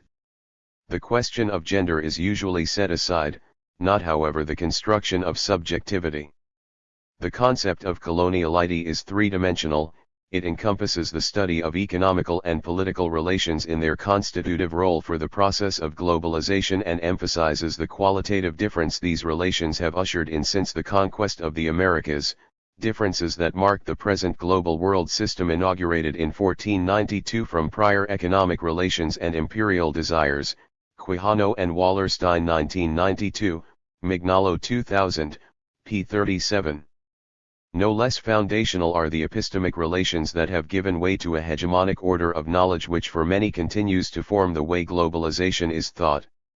A shorthand for this order of knowledge has been the concept of Eurocentrism, again inaugurated with the chronicles and reports issued about the Spanish imperial experience in the 15th and 16th century, Quijano 2000, p. 53, Mignolo 2000. The study of epistemic relations of power also comprises research on epistemologies that were subalternized in the process of colonization and its aftermath. In the colonial past as well as in the present, the focus here lies on how these epistemic traditions have been negotiated and might intersect in novel and more democratic ways, creating a border thinking, example Mignolo 2000, Escobar forthcoming. Thinking about epistemology and about the construction of subjectivity has also involved reflecting on the technologies of representation, decentering literacy as the technology of the intellect, Mignolo 1995, Skiwi 2003. For many involved in thinking colonial idea, a crucial step has been to think from subalternized perspectives that may be enunciated through multiple media and bodily enactments. The construction of subjectivity is the third dimension of the colonial idea of power. It has been thought as a naturalization of colonial relations articulated around the idea of race. For Quijano, the principle of race has proven to be the most effective and long-lasting instrument of universal social domination, since the much older principle gender or intersexual domination was encroached upon by the inferior/superior racial classifications. So the conquered and dominated peoples were situated in a natural position of inferiority and, as a result, their phenotypic traits as well as their cultural features were considered inferior. In this way, race became the fundamental criterion for the distribution of the world population into ranks, places, and roles in the new society's structure of power. 2000, p. 535. When gender has entered into reflections on the coloniality of power and processes of decolonization, it has been as an afterthought, for instance when Mignolo draws attention to the blindness of so-called white feminism to the coloniality of power, Mignolo 2000, pages 124-26, 314-15. Or, more recently, gender has been taken as a shorthand for woman, leading some to ask about the participation of women in decolonization efforts. Escobar forthcoming, Chapter 5. How gender imaginaries themselves have entered colonial constructs and their aftermath, however, has not received the same attention. Instead, the invention of race through discourses and practices has been privileged as a marker of the coloniality of power, precisely as a part of what distinguishes this globalization, 1492 to the present, from other forms of imperial rule and expansion. Certainly, racial thinking has been transformed since the 16th century, moving from a focus on purity of blood and religious difference, to biological racism, to the multicultural acknowledgement of different ethnicities structured in relation to the market and parallel to the remobilizing of religious and ethnic differences. Mignolo 2000, pages 27-33. The idea of race has been inscribed and enacted through social practices and performances exercised since the colonial period. It has evolved from the representation of otherness and debates over the humanity of the people the conquerors and clerics encountered in the early chronicles to more contemporary literary, photographic, and audiovisual texts that recreate racial otherness and colonial-looking relations. Kaplan 1997. Certainly the meanings and parameters attributed to race have also been constructed in intellectual and academic treatises that at once explain and produce our understanding of the world.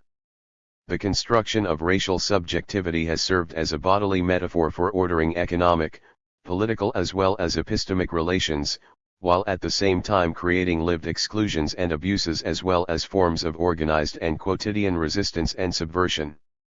Yet, constructs of masculinity and femininity, relations between women and men as well as those who do not fit smoothly into these binary categories have been crucial to all of these dimensions. As Anne McClintock put it in her analysis of British colonialism, race, gender, and class are not distinct realms of experience, existing in splendid isolation from each other, nor can they be simply yoked together retrospectively like armatures of Lego. Rather, they come into existence in and through relation to each other. 1995, p. 5, emphasis in the original.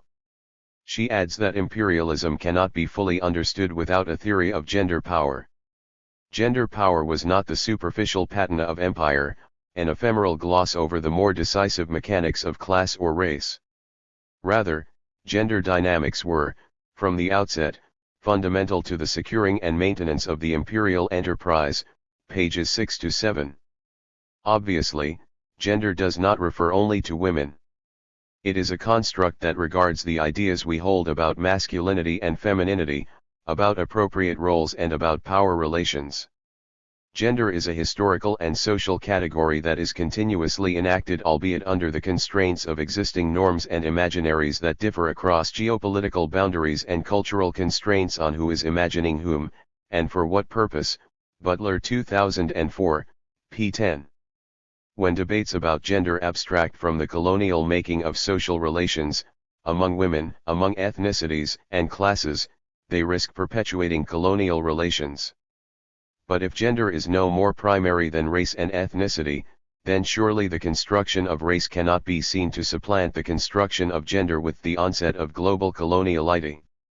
Rather, both concepts interact, coalescing into gender-specific forms of oppression and meshing long-standing imaginaries in order to justify hierarchies of subjectivity, economical and political as well as epistemic orders associated with these subjectivities.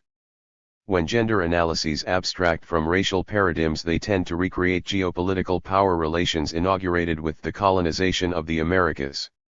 When discussions of the coloniality of power abstract from gender, they risk reinscribing foundational elements of the coloniality power where gender binaries and gender imaginaries have been naturalized.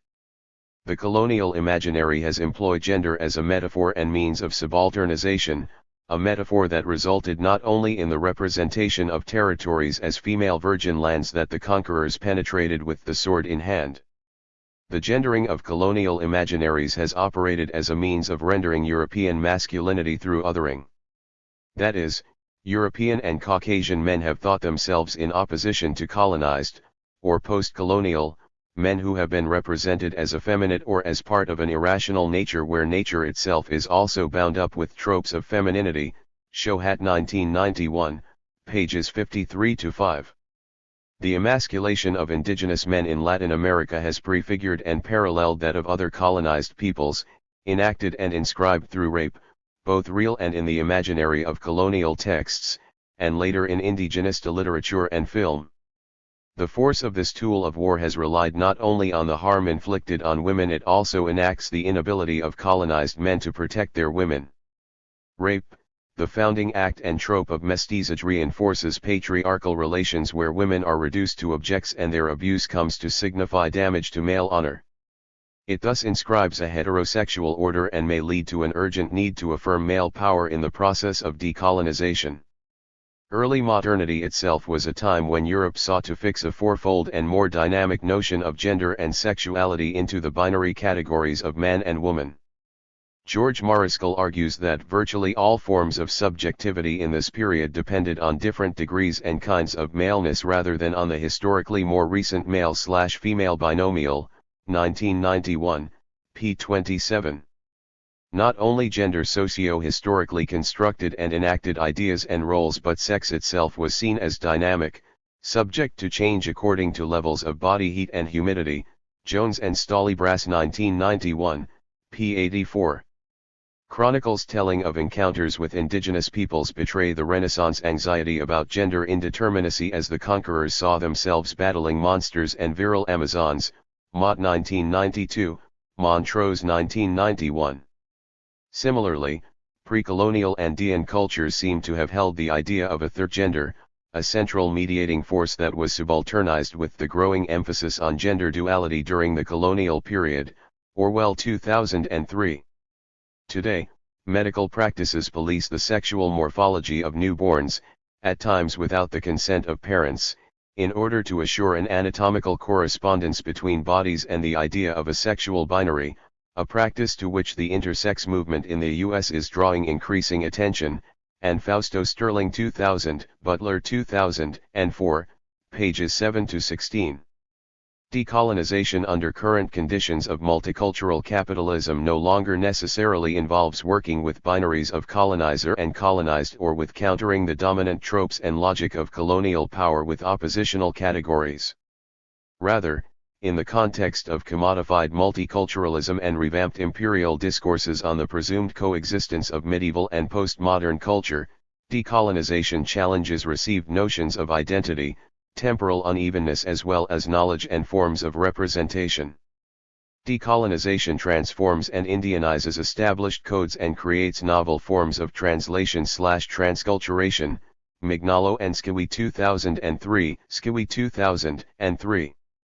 Yet, this does not mean that decolonization can fully disregard the tropes that have categorized the colonized. The emphasis on gender in the projects of decolonization hence comes as no surprise. The way gender concepts are engaged shows different angles and depths of transformation. The remainder of this article will thus not dwell further on the different ways colonial discourse has enacted racial and gender constructs but look at three different efforts to challenge colonialism's aftermath. Feminism, the geopolitics of knowledge, and the problem of heterogeneity. Nellie Richard and Kemi Oyarzun have been among the most outspoken feminist critics of the geopolitics of knowledge in Latin America.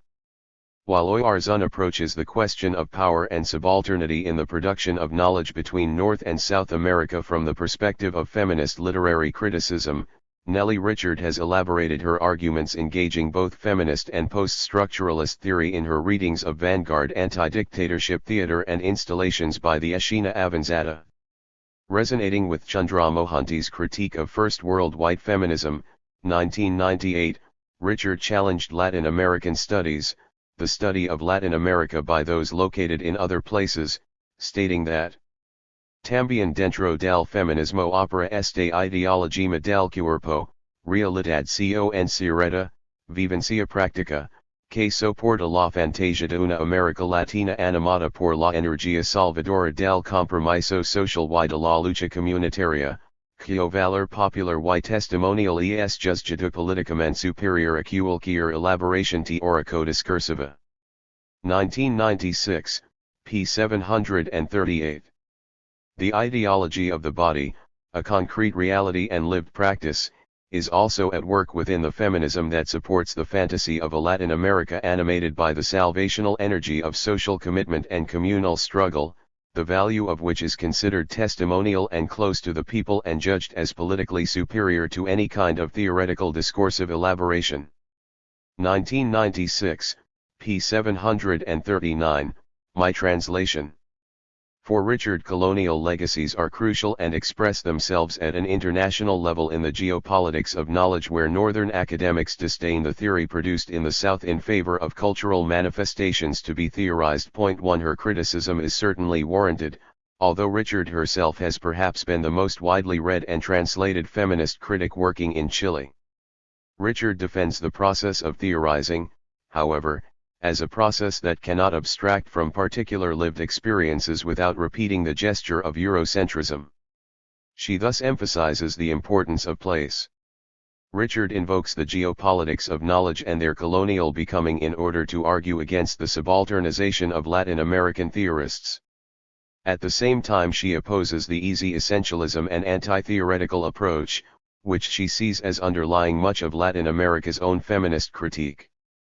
For many Latin American feminists, says Richard, las condiciones materiales de explotación, miseria y opresión de las que se vale el patriarcado para redoblar su eficacia entramar la desigualdad en América Latina no es exigeria, más acción que discurso, más compromiso político que sospecha filosófica, más denuncia testimonial que arabescos desconstructivos.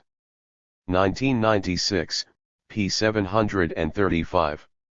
The material conditions of exploitation, misery, and oppression which patriarchy deploys in order to double its efficiency in laying out inequality in Latin America demands from us, more activism than discourse, more political commitment than philosophical suspicion, more testimonial denunciation than arabesque deconstruction.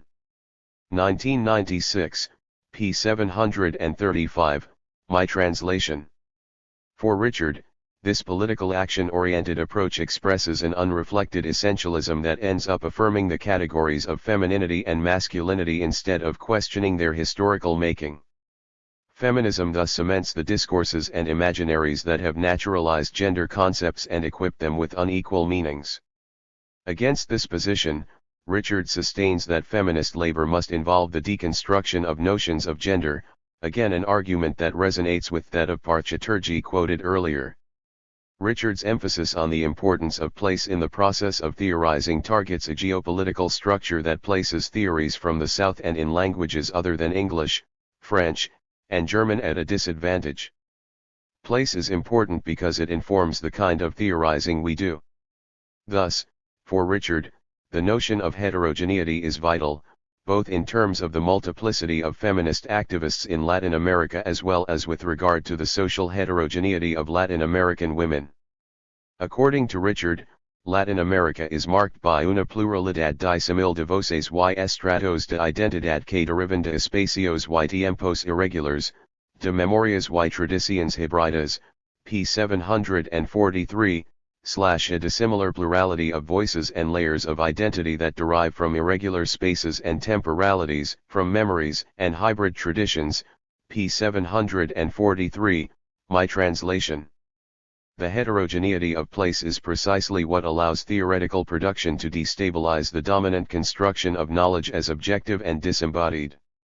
Quoting Kemi Oyarzun, Richard thus suggests that solo reinscribiendo lo femenino en un contexto de lectura suficientemente multiples y interactivas, es posible dar cuenta de la heterogeneidad de posiciones culturales que asumen los signos de identidad en América Latina donde cohabitan dioses y diosas precolombinos, virgenes y brujas, oralidad, escritura y otras grafias, voces indigenas, mestizas y europeas, redazos de máquinas sociales, rituals, semi-feudals o burguesas, pero también dioses del consumismo, voces de la ciudad y de la calle. Fragmentos de cultura libresca. p. 743. Only reinscribing the feminine in a context of readings that is sufficiently multiple and interactive is it possible to understand the heterogeneity of cultural positions that the signs of identity assume in Latin America.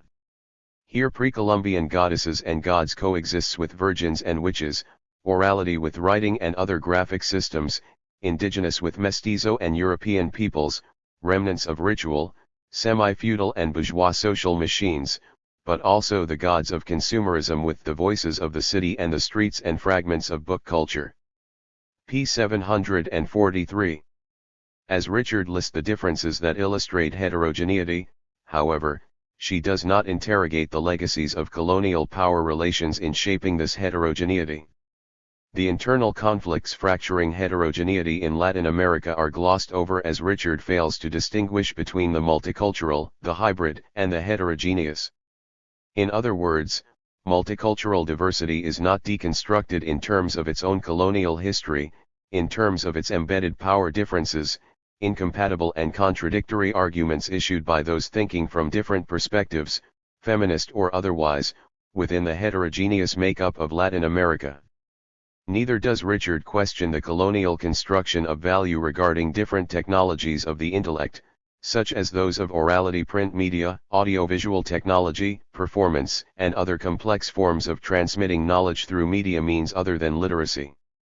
Technologies themselves have been subalternized in the process of colonization as they have become associated with racial and gendered bodies. Point 2. Storytelling and the embodied transmission of social memory has been associated not only with indigenous cultures but more precisely with indigenous women. Weaving, an Andean technology of knowledge, has also come to be largely equated with femininity. The pen and the movie camera, in turn, have symbolized and produced phallic power. Kemi Oyarzun's text from which Richard quotes does understand heterogeneity as a product of colonial history. Referencing Antonio Cornejo Polar, Oyarzun arrives at the conclusion that cultural production reveals heterogeneity in terms of concepciones del mundo conflictivas, contradictorias, 1992, p. 35, /conflicting and contradictory conceptions of the world, p. 35, my translation, cultural production for that reason is often more polyphone than theoretical criticism. Nevertheless, by linking her vindication of the subversive potential of literature written by women with Bajdan, Oyarzun avoids exploring these conflicts, leveling them through recourse to dialogue, which presumes the possibility of communication in an ideal democratic setting where power relations are relatively absent and subjects interact on the basis of an a priori common ground. Point 3. When heterogeneity is converted into hybridity and dialogics, there is no need to distinguish between the critique and negotiation of power in different voices such as those of Laura Esquivel and Rigoberta Menchú, two examples that Oyarzun herself mentions. A critique of essentialism must include a critique of colonial legacies. If we refrain from interrogating the coloniality of power not only at a geopolitical level but also in the context of Latin America itself, we limit our understanding of the geopolitical relations that constitute heterogeneity. Latin American heterogeneity is reduced to multiculturalism, emptied of its contradictions and incommensurabilities as well as its potentials to think modernity otherwise. The body remains coded in terms of sex and race instead of leading us to questioning the ways gender and racial constructs go hand in hand. By emphasizing that theory is largely considered to take place in the media and contexts that colonialism itself has privileged, that is in academic spaces and in the technology of the alphabet, Richard also defines what counts as thinking and as sustainable knowledge. Although she affirms the need to elaborar formas locales de producción teórica para frenar el nomadismo postmodernista, p. 739, elaborate local forms of theoretical production in order to break postmodern nomadism, p. 739, my translation, the opportunity for questioning where and how thinking might take place otherwise is lost. reduced to a critique of the folkloric curiosity exhibited by theorists and tourists from the north. The potential of this other thinking, the possibility of reflecting from other angles on what it could mean to deconstruct naturalized identities and power relations framed by these identities, demands an approach that engages with subalternized discourses without reducing them to colorful objects of study or consumption. For Richard, however, deconstruction is limited to those forms of academic writing and artistic expression that resist their own commodification. The line between commodity, cultural object of study, and the creation of meaning and knowledge needs to be negotiated differently by those seeking to democratize decolonization. Mujeres Creando is a group of radical Bolivian lesbians and performance activists that brought together urban Aymara women and mestizas. For one of the most accomplished street performances or acciones callejeras by Mujeres Creando, was a critique of feminist NGOs. The performance took place in El Alto, the mostly Aymara city on the highland rim above La Paz, and was then edited into a video, put up for sale, and televised on the cable channel PAT. The video begins with a fictitious testimony of a young feminist working in an NGO whose salary now enables her to employ a maid, followed by footage of the Acción Callejera itself.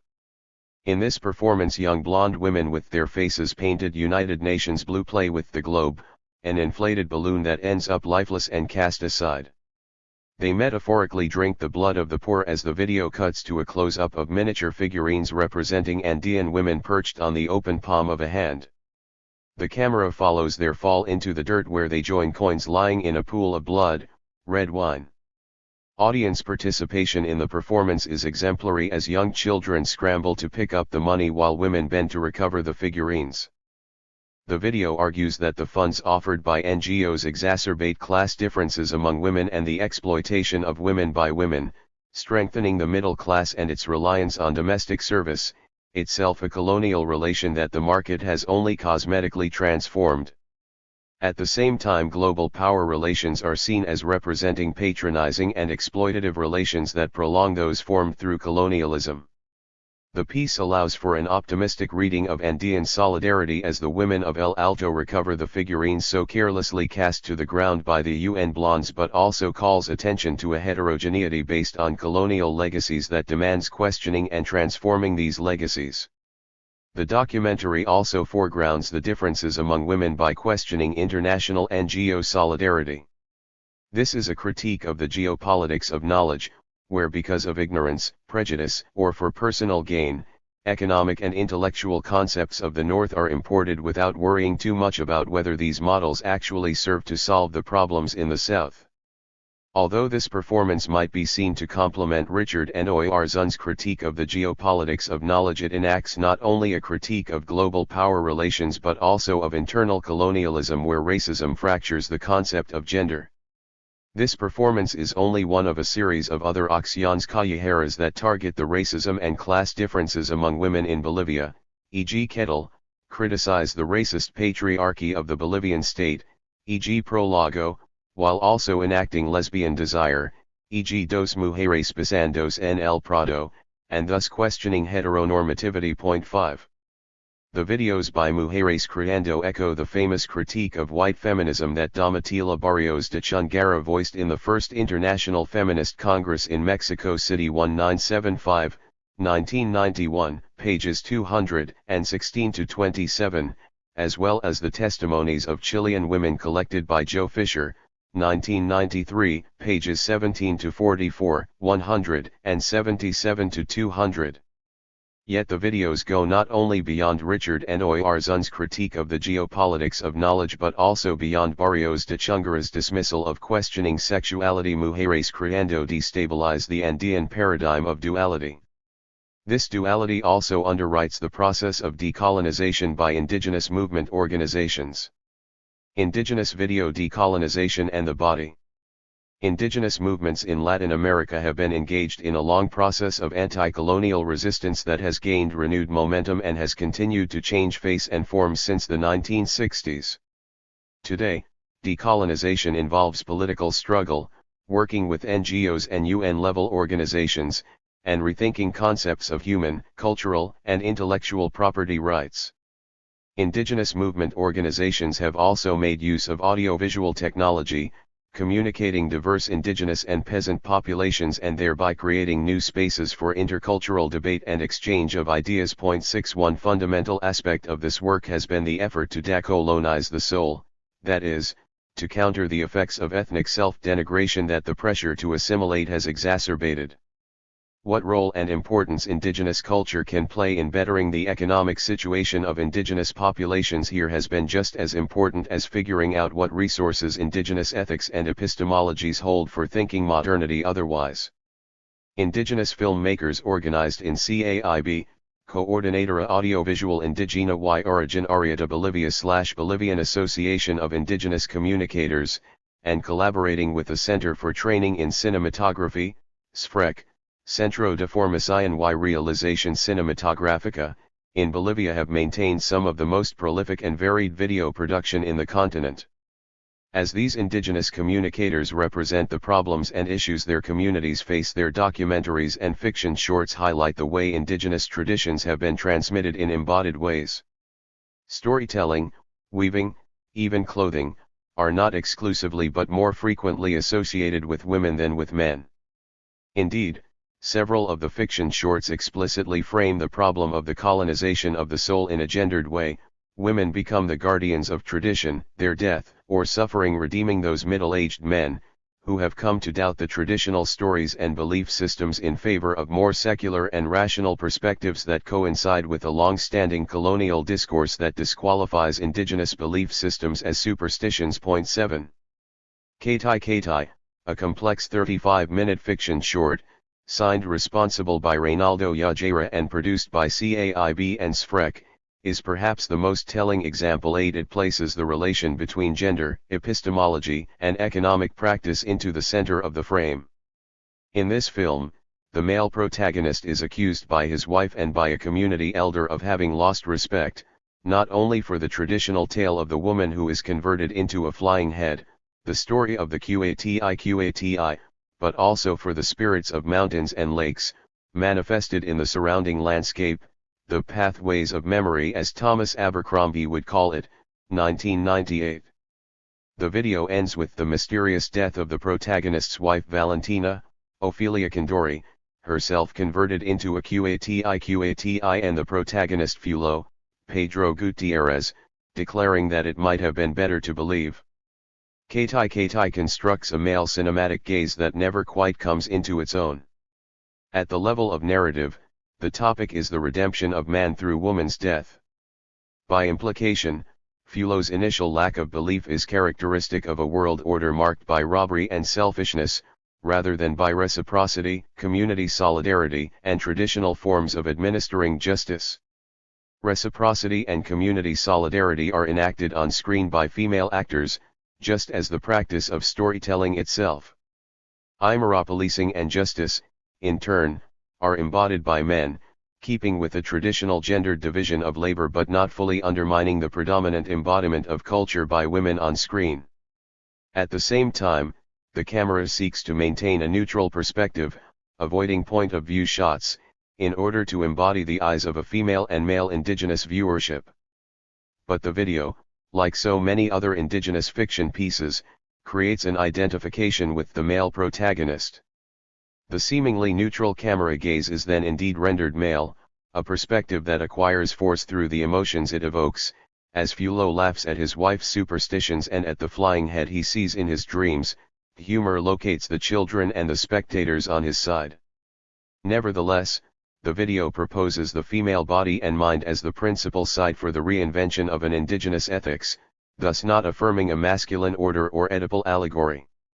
Unlike the anti-colonial cinema of Jorge Sanjins and the Yucamo group, indigenous videomakers do not frame a confrontation between colonizer and colonized, and racial discrimination is not the primary topic of their productions. Encouraged by the context of community screenings and the presence of audiovisual, indigenous facilitators organized in the network, the viewers debate the survival and relevance of alternative ethics and social order across different indigenous cultures. These debates re-evaluate not only a colonized epistemology but also one associated with femininity.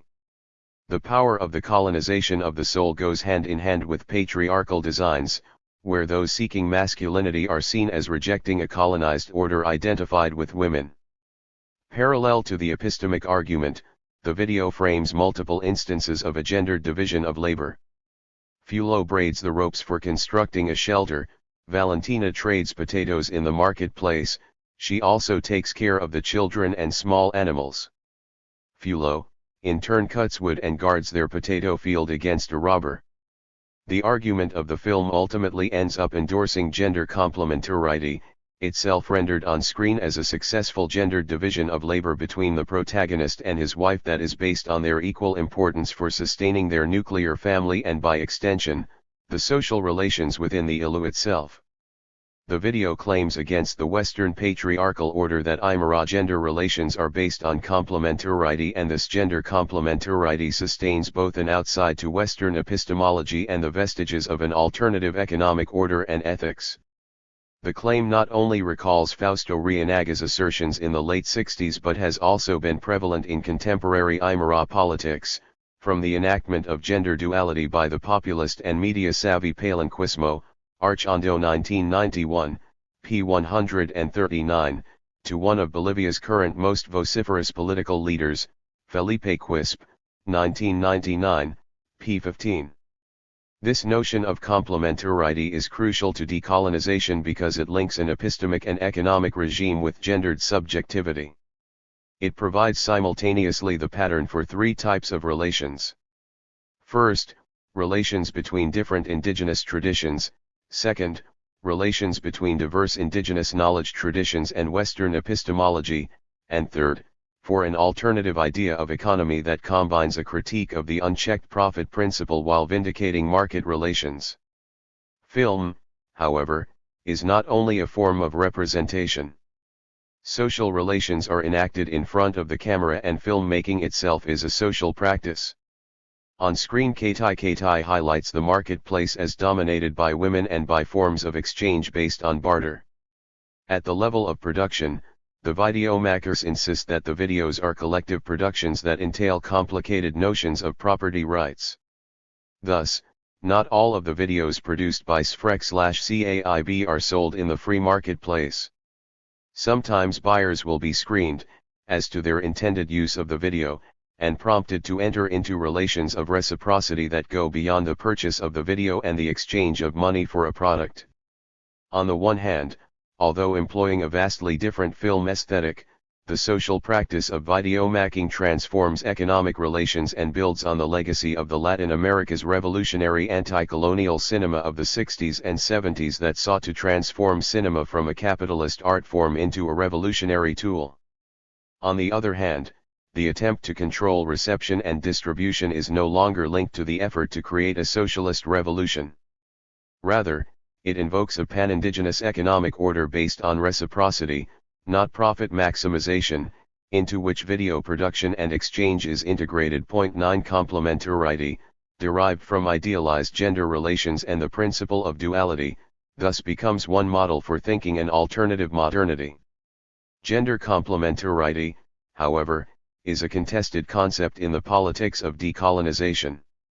If Western traditional gender roles are idealized constructs, shaped since the Renaissance and hardened during the European Enlightenment, these constructs do not exactly correspond to gender role ideals in Quechua and Aymara communities. The gendered division of labor and space among Quechuas and Aymaras are not the same as Western notions of private, associated with the feminine, and public sphere, associated with masculinity, although the pressures of developmental policies, migration, and internal colonialism are increasingly shaping the gendered divisions of labor in indigenous communities as well. Rivera Cusicanqui 1996. Even where traditional indigenous labor divisions are still dominant, the roles of men and women are, however, not interchangeable.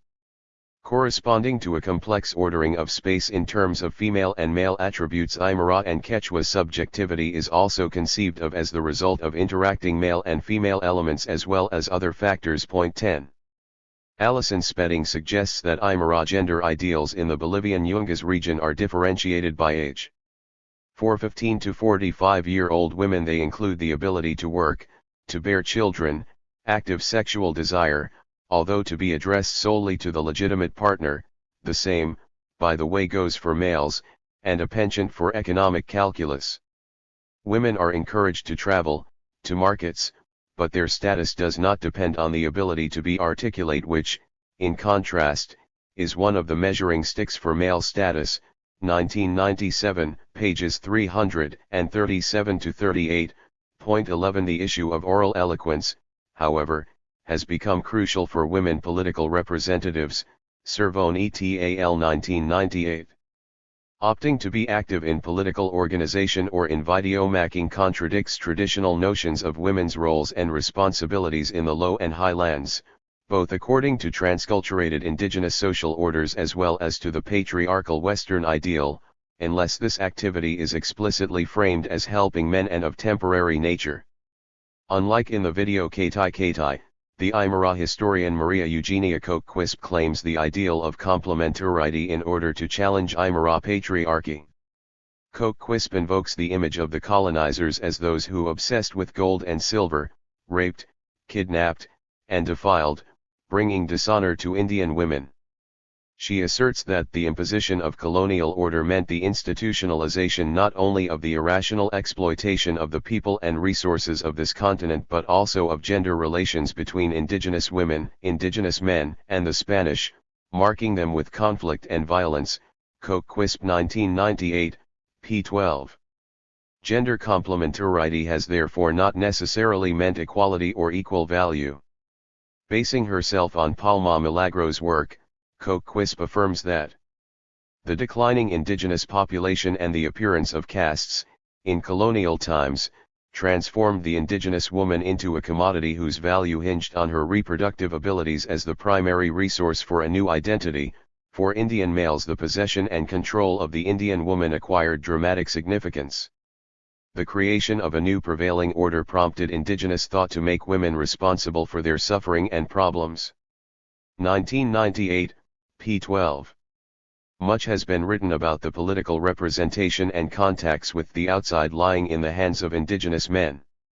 Women have been seen as, at best, playing an indirect role of exerting influence.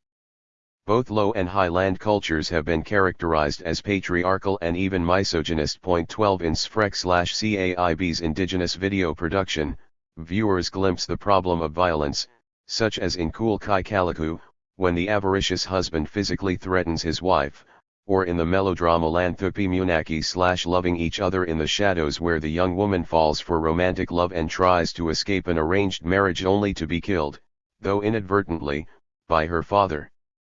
These are exceptions, however. Issues such as rape, violence against women, or spatial confinement, have not been at the center of most indigenous videos. Enacting indigenous tradition in gendered ways thus addresses the collusion of racial and gender constructs in the colonial idea of power in a creative though not unproblematic way. On one hand, as Mother Dubé suggested for the post-colonial resolution of nation-building, decolonizing nationalist discourses summon the metaphorical figure of woman to resolve the inescapable contradiction of their project, which is to lay claim to post-Enlightenment European categories of progress and modernity, while reviving pre-colonial traditions to safeguard the nation's cultural difference from the West. Dubé 1998, p. 2.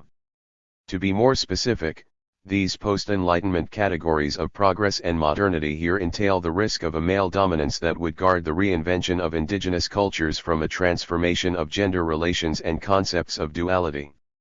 The ideology of complementarity and the gendered division of labor create mutual dependency between men and women, but this does not imply a lack of hierarchy and processes of subordination. Rather, hierarchies operate in terms of gender and ethnicity, where women considered Misti or Mestiza are above men considered Indio and indigenous women are at the lowest rung. De la Cadena 1992, p. 186. In Bolivia, Rivera Cusicanqui suggests that the peculiar articulation of ethnicity, class, and gender in Bolivian society at large has led to a cadena de estratificación post-colonial muy compleja, privilegiando a los sectores masculinos y occidentalizados en las capas con mayores ingresos, mayor calificación y educación formal, y relegando a las mujeres y a los as migrants indígenas a las ocupaciones más rutinarias, peor pagadas y con menor prestigio y reconocimiento social, 1996, pages 51. 52, a complex chain of post-colonial stratification, that privileges westernized masculine sectors with greater economic income and formal education while relegating women and indigenous migrants to the less demanding and worst-paid occupations that hold the least amount of prestige and social acknowledgement, 1996, pages 51-2, my translation. As De la Cadena puts it, el proyecto colonizador supuso la feminización de los pueblos que llamaron indígenas, el entrampamiento del proyecto patriarcal contemporáneo es la indianización de las mujeres, 1997, p. 149, if the colonizing project supposed the feminization of the peoples they called indigenous, the entrapment of the patriarchal project is the indianization of women, 1997, p. 149, my translation. De la Cadena as well as Rivera Cusicanqui address here two crucial aspects of the way coloniality is intertwined with gender, the feminization of indigenous peoples and the indianization of indigenous women. The videomakers working with CAIB and SFREC are acting precisely against the devalorization of indigeneity that is bound to the hierarchies of gender and ethnicity that De la Cadena analyzed. Yet, casting women as the guardians of indigenous traditions and as a resource for thinking an alternative modernity, runs the risk of leaving the gender constructs underlying the coloniality of power unchallenged and reaffirming male dominance as those in charge of elaborating from the raw material of feminized culture. When gender complementarity serves as an ideal for imagining decolonized epistemic relations with the West, the colonial subalternization of knowledge, perspectives, genealogies, and technologies of the intellect gives way to a fruitful coexistence where all traditions shed mutual light on each other. But even here, diversity does not simply dissolve itself in multicultural coexistence. Rather, like gender relations, epistemic relations require a process of desubalternization. Although indigenous discourse has created debates around gender roles and hierarchies, the relation between colonial subalternization and gender stereotypes itself is still conceived in terms of a gender binary. Homosexuality and third gender remain taboo. Colonial history, nevertheless, is also bound up with creating the well-known duality that anthropologists and indigenous communities have come to see as paradigmatic of Andean cosmovision. Decolonizing the gender binary. Based on a detailed analysis of different kinds of colonial texts, written, drawn, woven, and orally transmitted, Michael Orwell has argued that Andean duality is indeed based on the notion of a third space, that is, on the ritual enactment of third gender. Duality is negotiated by a liminal zone that corresponds to a third gender which itself was subalternized with colonial discourse. Colonialism itself entailed the creation of the idea of only two genders, 2003. While Orwell seeks to avoid the imposition of contemporary categories of identity, such as homosexuality, on the past, his work points to a significant transformation in the understanding of gender and colonialism. In the last 15 years, Mujeres Creando has been paramount in questioning not only the colonial legacies underlying feminist geopolitics of knowledge and the patriarchal discourses meshed with racism but also its normative heterosexism. Like indigenous videomakers, Mujeres Creando create knowledge and debates through technologies of knowledge that do not primarily rely on literacy. In their performances and publications, the group enacts homosexuality without creating the figure of the homosexual as an exclusive identity. Rather, the variety of desires and identifications becomes a cornerstone of their critique of the intricate construct of power, gender, and racial subjectivity. While indigenous movement approaches to decolonization debate gender roles and the subalternization of epistemic regimes by association with femininity, Mujeres Creando go a step further, undoing the binary of normative heterosexuality, not only in their famous graffitis that have covered the walls of La Paz. The performance Progalo lead by Maria Galindo linked virility, state power, and the Bolivian taboo of discussing sexuality by contrasting flaccid penises being painted in different colors with the erect obelisk on La Paz's main artery. The audiovisual edition of this Acción Callejera obliges its viewers to maintain their gaze on phallic power and its desacralization through a long sequence with little cross-cutting among the close-ups. The performance attests to its power to disturb by including footage of enraged audience responses and the performer's arrest by the police.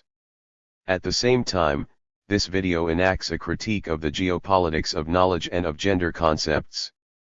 The shots combine through the on-screen narrative of a lower-class urban woman who does not fit easily into the Andean categories of subjectivity. The narrator/commentator of the events fails to correspond to the concepts of man and woman as she becomes a public commentator and is neither de vestido, wearing a Western dress or costume, nor de polera, the outfit donned by urban migrants that has created the identity of the chola. Her image is reflected back through the video's use of extreme angles, split, and tilted frames. The video thus enhances the destabilizing effects of the performance, unsettling the conventions of looking and thinking.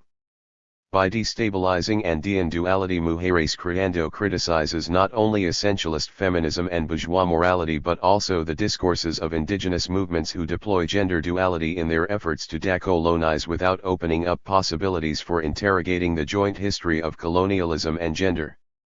Similar to Oyarzun and Richard, Mujeres Creando helps to understand gender not as an ontology but as a socio-cultural construct.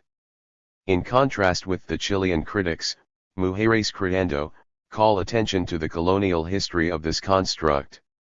Mujeres Creando thus enact a reinterpretation of gender concepts that does not emerge from a mere inversion of signs. Emphasizing the experience of a multicultural society where racism and class contradiction continue to coalesce with gender stereotypes, they desentialize the notion of gender. They create a border space that helps to think transformation as a process that requires changing all the rules instead of becoming integrated into a multicultural diversity.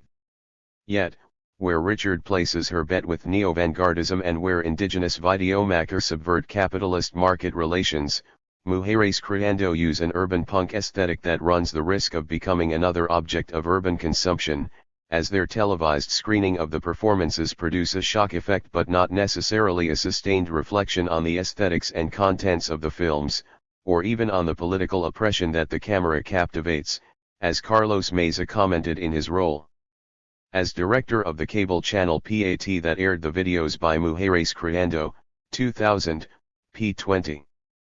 Despite the pitfalls of the approaches analyzed, Mujeres Creando, like the indigenous videomakers, contribute theoretical insights that require conceptualizing the construction of gender as deeply embedded in the colonial idea of power.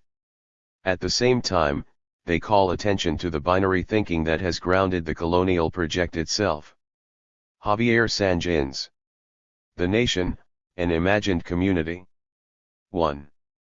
In revisiting the classics of social science, it is evident that even authors that acknowledge the division of societies into different classes, tend to treat societies as organic totalities, subject to rules of analysis that impart a sense of unity and homogeneity to events of the past.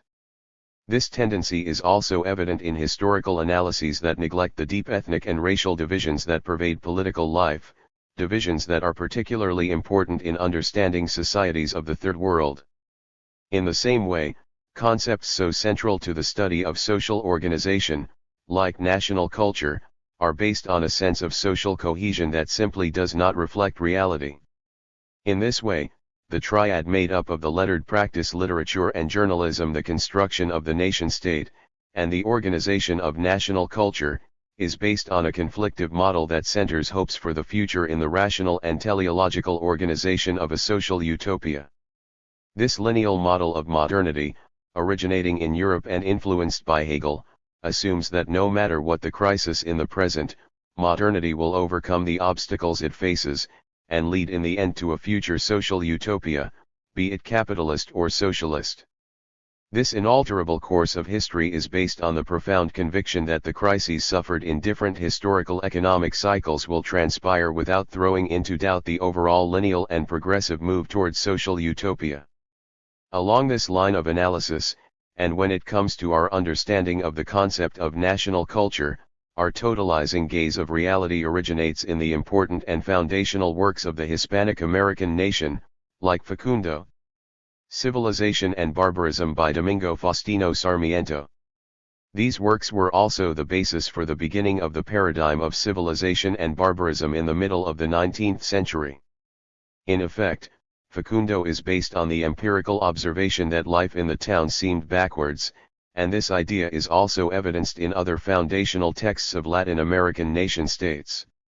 These works reflected the stark contrast between the lettered cities, a term that the Uruguayan critic Angel Rama used to refer to urban centers, and the rural zones in the interior of our countries. This empirical evidence was drawn from the fact that the cities and principal ports of Latin America were modern like the centers of power in European civilization, thanks to the close commercial relationship they shared.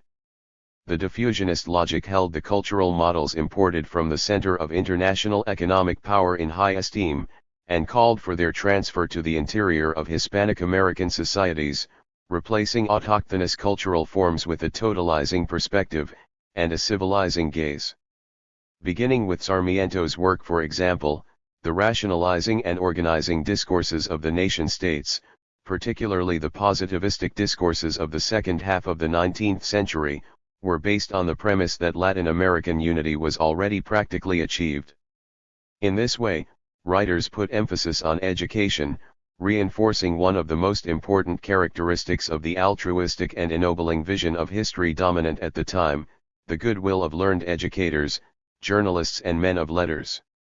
This characteristic was key because learned educators wanted to integrate Latin American countries into the community of refined nations by promoting a much closer link of Latin America's natural resources to the dynamics of the world economy. It turns out that the rationalizing model of these learned men was also coherent with the project that sought to expand the ideals of the rising bourgeoisie. The most traditional oligarchical sectors also took to this rationalizing model, thus establishing the foundations of the oligarchical liberal states. This progressive and untainted version of history, that held the lettered city as the only verifiable seat of civilization, also answered to an ideology whose utopia hid the backwards, fragmented character of reality. There appeared, however, a few notable exceptions that objected to the triumphalist perspective of history. At the beginning of the 20th century, a number of works started to doubt the boundless goodwill imparted to modernity, and probed more cautiously into the formation of our nations. One of these notable exceptions was Os Certos, Campanha de Canudos, 1902, Rebellion in the Backlands, 1944, by the Brazilian writer Euclides da Cunha. The fictionalized essay was written while the First Republic in Brazil, 1889 to 1930, was consolidating in terms of a positivistic model for the observation of reality, leaving behind the long stage of its institutional monarchy that began in 1808. But as the work of da Cunha testifies, the Republic was not created without bloodshed. The liberal politics of the Republic, impregnated with social Darwinism, did not survive without being put to the test by the violent opposition of rebel and millenarian movements such as Canudos, in the northeast state of Bahia. These movements stubbornly and fiercely opposed being assimilated into modernity as the secular republic intended. For this reason, it would be useful to summarize the crisis of modernity that occurred in Latin America at the beginning of the 20th century before I concentrate on da Cunha's impressive work. In the first decade of the 1900s, there was a reaction against the positivist ideas that prevailed during the last half of the 19th century. A number of authors began to look at liberalism with a critical eye. Three historical events served as catalysts for this reaction: Williamson 1992, pages 304 to 306. First, the defeat that Spain suffered at the hands of the United States in 1898. Indeed, the War of Independence in Cuba increased the fear in Latin America that Anglo-Saxon dominance would bring an end to the values of the Hispanic world. This event led to the revaluation of Latin America's Hispanic spiritual traditions and made Latin Americans aware of the need to put a halt to the modernizing, utilitarian materialism of the United States. Ariel, the notable work by the Uruguayan José Enrique Rodo, converged with the intellectual work of other great modernist writers, like the Nicaraguan Rubén Darío and the Cuban José Martí, giving clear evidence of the intellectual rejection of the United States, a movement that I will later describe as oppositional Arialismo, that influenced the first decades of the last century. Secondly, as I said earlier, the rebellion of Canudos in 1896 demonstrated the deficiencies of the liberal republic recently established after a long constitutional monarchy in Brazil. I give a very different treatment to this literary historic event, that served as the backdrop to Mario Vargas Llosa's novel La Guerra del Fin del Mundo, The War of the End of the World, published in 1981. Whereas Vargas Llosa was inclined towards imputing an unquestionable superiority to the Brazilian state, and paints the extermination of the barbarian Jaguancos as a tragic necessity in the name of modernity, my work finds in de Cunha's essay an impressive account of the clash produced between modernity and coloniality in Latin America. We well know that there is no precise referential author of coloniality. Coloniality should be thought of in terms of the experience narrated in a long list of disparate accounts, such as the writings of Franz Fanon and the chronicles of Felipe Guaman Poma de Ayala, among other examples. To these, and to other examples that would be too many to cite, I would add Euclid's de Cunha. Although there is no clear original author of coloniality, it does have a precise temporal beginning. It appears as the result of the asymmetry of power created in the colonization of America in the 16th century, which served as the foundation of a modernity that still tries to hide its miseries and contradictions. Mignolo 2000. Is it not a contradictory fact of modernity today that development agencies like the World Bank and the International Monetary Fund promote a faith in the market and in economic growth, at the same time that they marginalize and segregate the population excluded from the benefits of development? Doesn't this increase in production parallel the destruction of life and of natural resources? The complicated struggle between modernity and coloniality is reflected as well in the third historical literary event observed in the crisis of modernity. I am referring to the literature of the Mexican Revolution, particularly the novel Los de Abajo, The Underdogs, written by Mariano Esguila in 1915. This novel paints an accurate picture of the social and political cataclysm that led to the revolution. Having said this, however, I will concentrate on de Cunha's work below. Euclid's de Cunha, a notable journalist, geological engineer, and positivist researcher, was sent to cover the Canudos rebellion as a newspaper correspondent from Rio de Janeiro. The Canudos rebellion was an event that shook the consciousness of Brazilian citizens at the beginning of the 20th century. As a witness to the peasants of the Northeast's heroic defense while under assault by the Republican troops, de Cunha felt himself seriously questioned. This made him confront his own civilizing inclination for positivistic liberalism that made him believe in the innate inferiority of the autochthonous. This contrasted with the compassionate respect that his writing gradually acquired for the inhabitants of Canudos, true dames de la terre who should be categorized as a degenerate social group and rejected according to the rigor of positivistic science. Said in another way, the evolutionism of de Cunha entered into conflict with his observations of reality.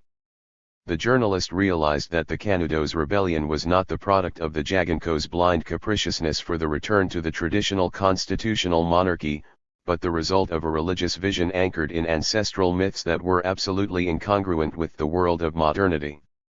Intrigued by the opposing forces that prevented Brazil from becoming a uniform entity, Os Certos had a tremendous emotional force because of the tragedy in the contradictory and unresolved situation. This also made the work a revealing study of how racial determinisms come apart when faced with the humanity of the rebels, allowing us to see the complexities in a reality that resisted and still resists being studied as a homogeneous unit, where modernity overcomes the retrograde and degenerated nature of those unable to enter into Western civilization. In Os Certos, de Cunha did not reject progress, but he realized that the fruits of progress could not only benefit the elites. What is more, he felt tormented by the fact that it was difficult to explain how this people could integrate into modernity without destroying their identity. How would they achieve the construction of the nationality so longed for? Is it not true that this is still a big concern that remains unresolved at the beginning of the present century? It seems to me that at the heart of these questions lies the presence of disparate cultures that did not converge to bring about a new civilizing project. The fact that these cultures did not coexist in harmony, flourishing reciprocally, also helps explain the inexistence of a national culture. On the contrary, there was never any convergence, only opposition between the ancestral cultures and the successive variants of Western civilization that had acquired hegemony among the dominant groups. There is only one reason for this: the social groups that monopolized power, political, economic, and ideological. Since the beginning of the European invasion until today, social groups affiliated by descent or by circumstance to Western civilization, have sustained historical projects in which there is no room for local cultures to flourish. The dominant position of these groups, and the presence of their modernizing armies originating from the stratified order of colonial society, has been expressed in an ideology that only conceives of the future, development, progress, advancement, the revolution itself, within the direction given to it by Western civilization. Cultural diversity, and more specifically, the presence of multiple local cultures, has been understood as an obstacle that impedes progress along the only certain path and toward the only valid goal. The colonial idea of power and the colonial idea of knowledge, cognitive expressions inherited from the conqueror, do not permit one to see or to invent any other path.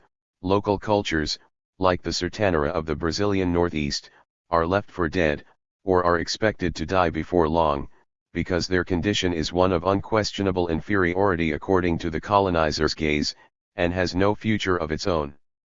Furthermore, given that Euclides da Cunha also considered the mestizo sertanjo an instable hysteric, 1944, p. 97, he must have recognized that the peasants' stubborn defense of their customs called into question the scientific methods of observing reality. The biological sociology of the period was a limited and insufficient way to interpret the events. In effect, how was it possible, following the positivist view, that a corrupt and degenerate ethnic group could oppose a modern army with such success, an army trained in the most advanced European technologies of warfare? In Os Certos, the tragic and mystical figure of Antonio Conselheiro, the inverse of a great man, 1944, p. 142, the pietist that aspired to reach the kingdom of God, p. 139, the fearful Jaganko who reproduces the mysticism of the past, p. 137, forced da Cunha's evolutionism to falter tragically.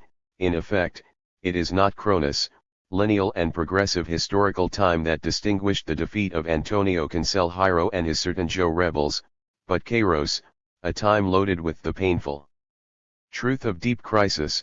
There were two Brazils, two nations divided by the struggle between the opposing forces of modernity and coloniality. In effect, the actions of Conselheiro were a product of the struggle between two different historical projects.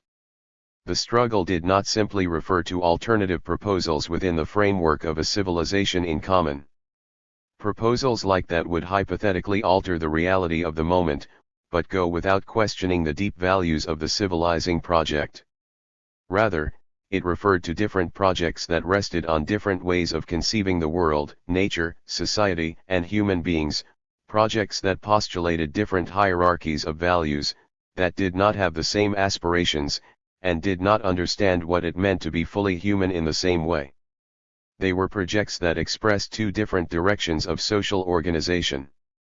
Even given all this, cultural unification projects like national culture never proposed unity based on the creation of a new civilization that was a synthesis of the previous cultures, but proposed a unity dependent on the elimination of one of them, the Sertanjo culture in the case of Brazil, and the generalization of the other, of the celebrated of modernity.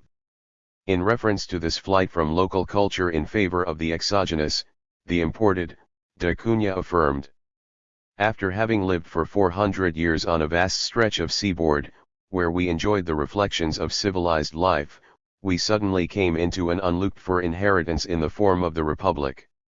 Caught up in the sweep of modern ideas, we abruptly mounted the ladder, leaving behind us in the centuries-old semi-darkness a third of our people in the heart of our country. Deluded by a civilization which came to us second-hand, rejecting, blind copyists that we were, all that was best in the organic codes of other nations, and shunning, in our revolutionary zeal, the slightest compromise with the exigencies of our national interests, we merely succeeded in deepening the contrast between our mode of life and that of our rude native sons, who were more alien to us in this land of ours than were the immigrants who came from Europe. For it was not an ocean which separated us from them but 3 whole centuries. p. 161. As the passage above confirms, d'Acunha discovered that the rebellion of Canudos did not have the return to monarchical constitutional order as an end like the proponents of liberal republicanism believed. What the rebellion opted for was a resurgence of a religiosity that is diffuse and incongruent with modernity, p. 161, demonstrating that the often mentioned national unity, the fraternal and horizontal community that Benedict Anderson theorized as imagined, Anderson 1983, is just another myth of modernity created to legitimate the political hegemony of the dominant sectors. For this reason, I now turn to demonstrating how the text of d'Acunha can be used to critique Anderson's theory. Anderson tries his best to present the notion of a deep horizontal camaraderie as fundamental to the imagined community. However, this notion obscures and distorts the experience of Latin America, where the ties between the different social and ethnic sectors were ties of dependence, not camaraderie, Lomnitz 2001. In contrast to the historical experience of the European nations, Latin American dependence started with colonization. The way in which the new Latin American states of the 19th century treated the legacy of the 16th century definitively marked the direction the nation itself took. In other words, given that the ties of brotherhood and fraternity between different ethnic and social groups were not strong enough in Latin America to construct the nation, in the same way different ways of understanding nationalism surfaced during the post-colonial era, a result of intellectual borrowing from Europe that in the end was false and unstable. There is no doubt of the importance of the religious act in the organization of local cultures. As I demonstrated in another essay on the work of José Carlos Mariátegui, the religious factor is vital to the explanation of how the Andean world is organized. The strength of the religious myth in the Sertanera population proves that Anderson's affirmation of nationalism as a kind of cultural succession to the universalism of pre-modern religions is erroneous. Although Anderson situates the birth of nationalism at the end of the 18th and the beginning of the 19th centuries, the conditions that made way for the development of nation-states occurred much earlier, with the expansion of Europe in the 16th century, Mignolo 2000. From Anderson's point of view, European expansion created the image of a civilizing development that was plural and independent, and this pluralism or relativism eventually transformed into a kind of secular historicism from where the individualized collective entities the nations competed with one another. One of the most surprising and interesting aspects of Anderson's book is the affirmation that nationalism developed first in the colonial world, to later expand to Europe.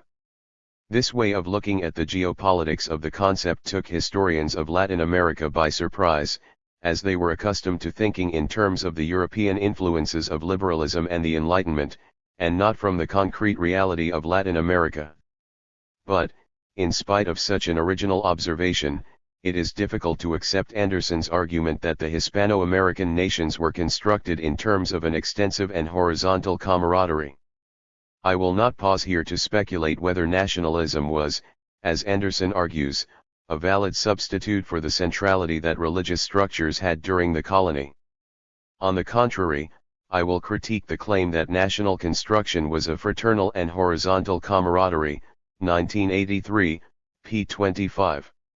Claudio Lomnitz has noted that one of the principal weaknesses of the Anderson book is the argument that nationalism formed from a single imagined fraternal community, Lomnitz 2001.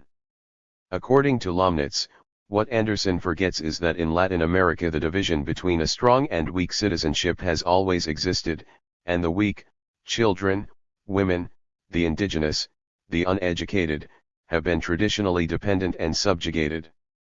Given that these distinctions deeply mark the heterogeneous nature of our reality, it is difficult to agree that the power of nationalism lied in the ties of fraternity that the state continues to instill in future citizens in classrooms, even today.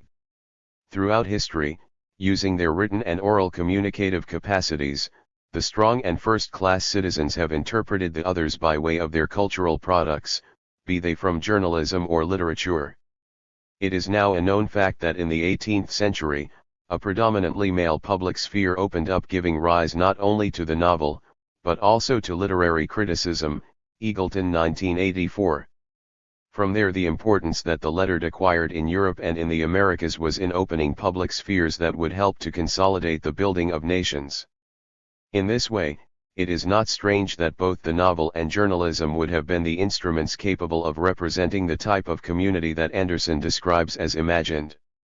This critical look leads me to revise the definition that Anderson gives of the nation, to affirm, contrary to the concept of imagined community, that the deep fraternity among complete citizens, the criollos or criollo mestizos, opened a relative public sphere, where the lettered role of journalists and writers was to mediate between the state and a half-formed citizenry, poor and weak, an embryo of citizenship that even today lies subjugated and dependent. The role conferred on the lettered intellectuals also needs to be revised with greater care.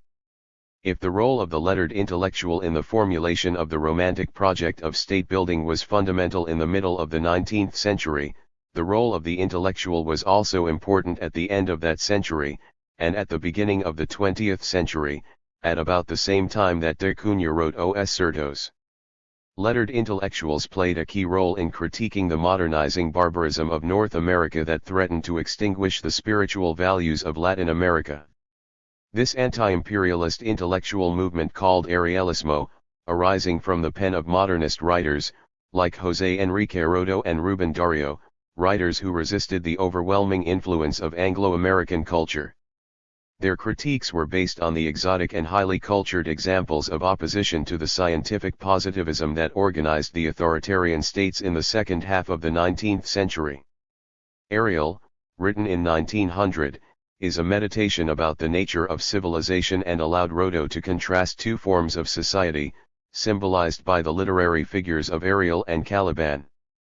The figure of Caliban, associated with the United States, represented a state in which mercantile utilitarianism, combined with the excessive appetites of the masses, produced a new barbarism that distanced Hispano-American societies from moral values and spiritual ideals. Contrasting this barbarism, Ariel, a spiritual figure, represented Hispano-American civilization, guided by an intellectual elite capable of subordinating the materialist inclinations to the mandates of reason and the well-tempered spirit. Although in this essay Rodo admired North American dynamism, he believed that Latin America should preserve the Greco-Latin values that approached the democracy of the masses and capitalism with caution. In the 1910s and 1920s, the intellectual impact of Ariel was enormous. In effect, it awoke the Latin American desire to affirm their own culture. More specifically, it fostered resentment and contempt for the United States and its cultural expressions. As I affirm in another essay, Sanjin's 2003, this anti-imperialist but not necessarily popular model of national organization was constructed, in the case of Bolivia, by Carlos Montenegro's Nacionalismo y Coloniale, 1943. This work is considered a foundation of revolutionary nationalism, where the role of the lettered was particularly clear given that Montenegro analyzed the history of the country through the prism of different literary genres, the epic, drama, tragedy, comedy, and the novel. I think that Nacionalismo y Coloniage is an example of the way attachment to the high expressions of Western lettered culture impeded the appropriate understanding of the national being, Sanjin's 2003. I reach this conclusion because Montenegro, in contrast to the work of de Cunha, did not stop to look diligently enough at the colonialism that his book attacked and denounced. I think that his propensity for the West also impeded his observation of the disparities and the disjunctions that characterize Bolivia, even today. Montenegro's Arialismo or anti-imperialism led him to fight against the social and economic oppression in which the country had fallen as a result of the surrender of its upper classes to Western models of observation, with an alternative intellectual project that was not daring enough to reflect the local fragmentations. This logic could have called into question European historicism and its epistemological premises.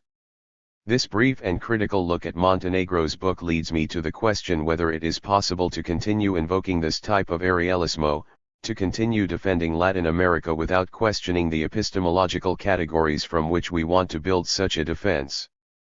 If this were not the case, in what ways could the latent possibilities of subjugated peoples be developed? The factor that impeded the confrontation between Latin America and the United States and also prevented Latin America's ability to secure itself successfully in this confrontation was, as José Carlos Mariátegui observed in the 1920s, the prolongation of elements of its colonial past, combined with a post-colonial model, the liberal nationalism of the new republics in the 19th century that marginalized and repressed the local cultures and the popular sectors. Now then, and following the logic of Arialismo explained above, one of the minor symptoms of emergent globalization of the Latin American economies was precisely the rejection of subaltern studies, post-colonial theory, and multiculturalism on the part of certain intellectual sectors of Latin America. They consider them a type of colonization of thought by theories elaborated in the North American Academy, from the perspective of what is often referred to as area studies. Echoing the concept developed by Edwards said, these intellectuals accuse post-colonial studies and subaltern studies of a kind of neo-realismo, in which the configuration of Latin America of its societies and cultures, is given in an eccentric and anomalous manner.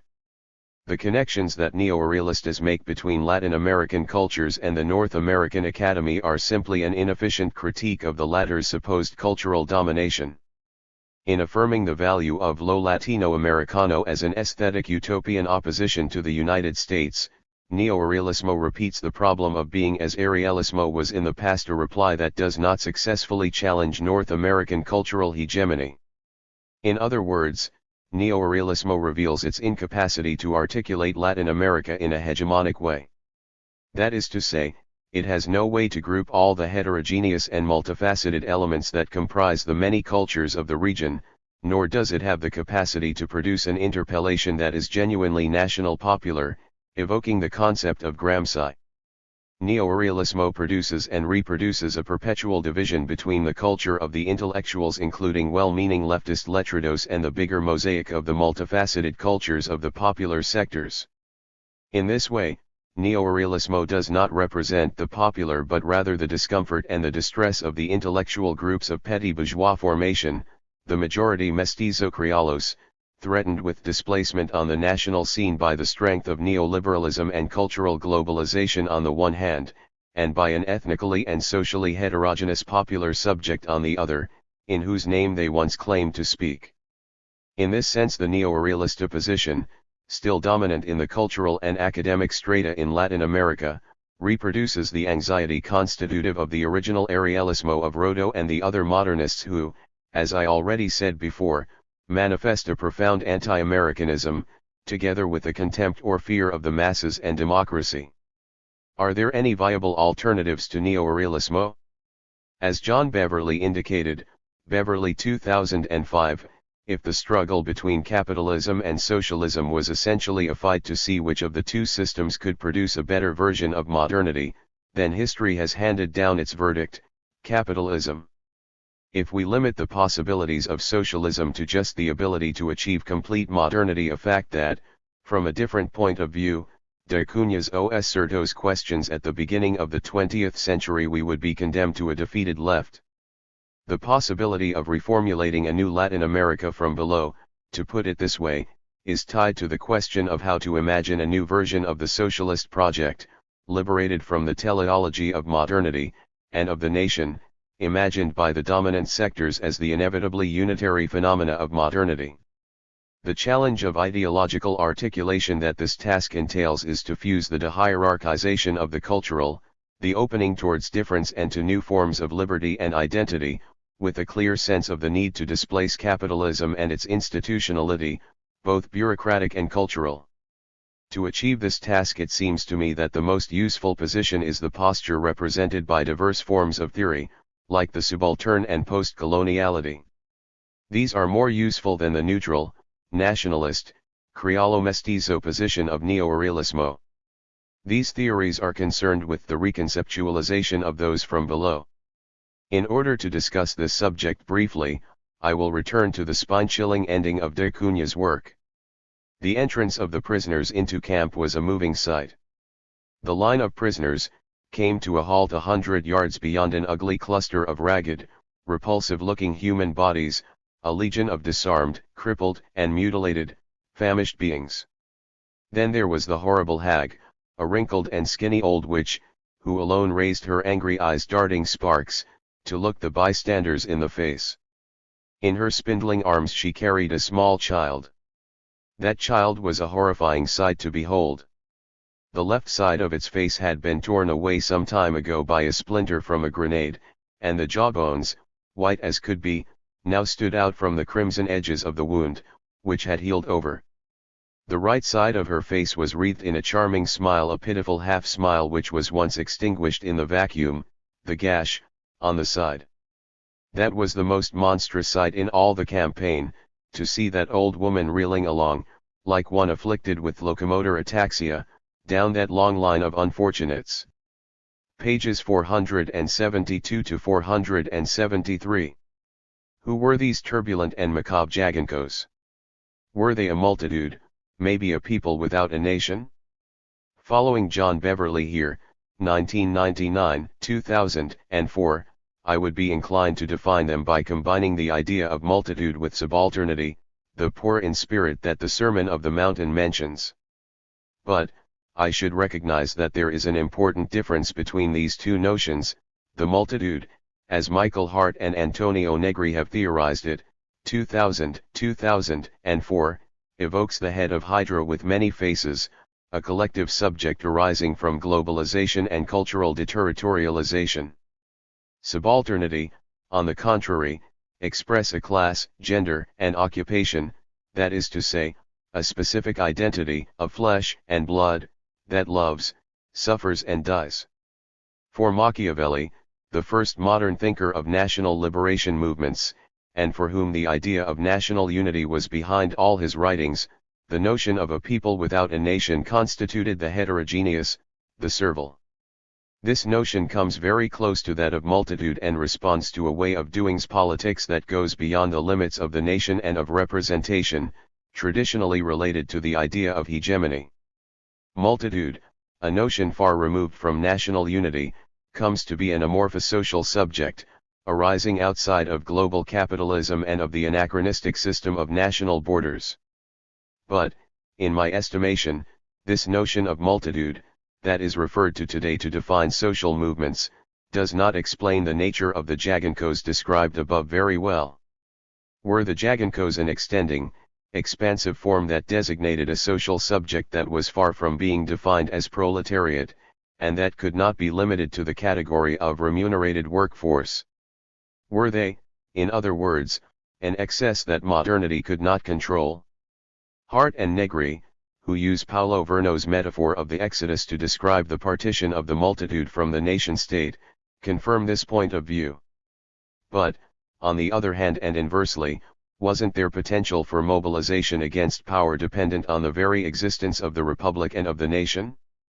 My impression is that, outside the national territory, the Jagincos would not have been more than an expression of multiculturalism, an aspect of the superstructure of capital.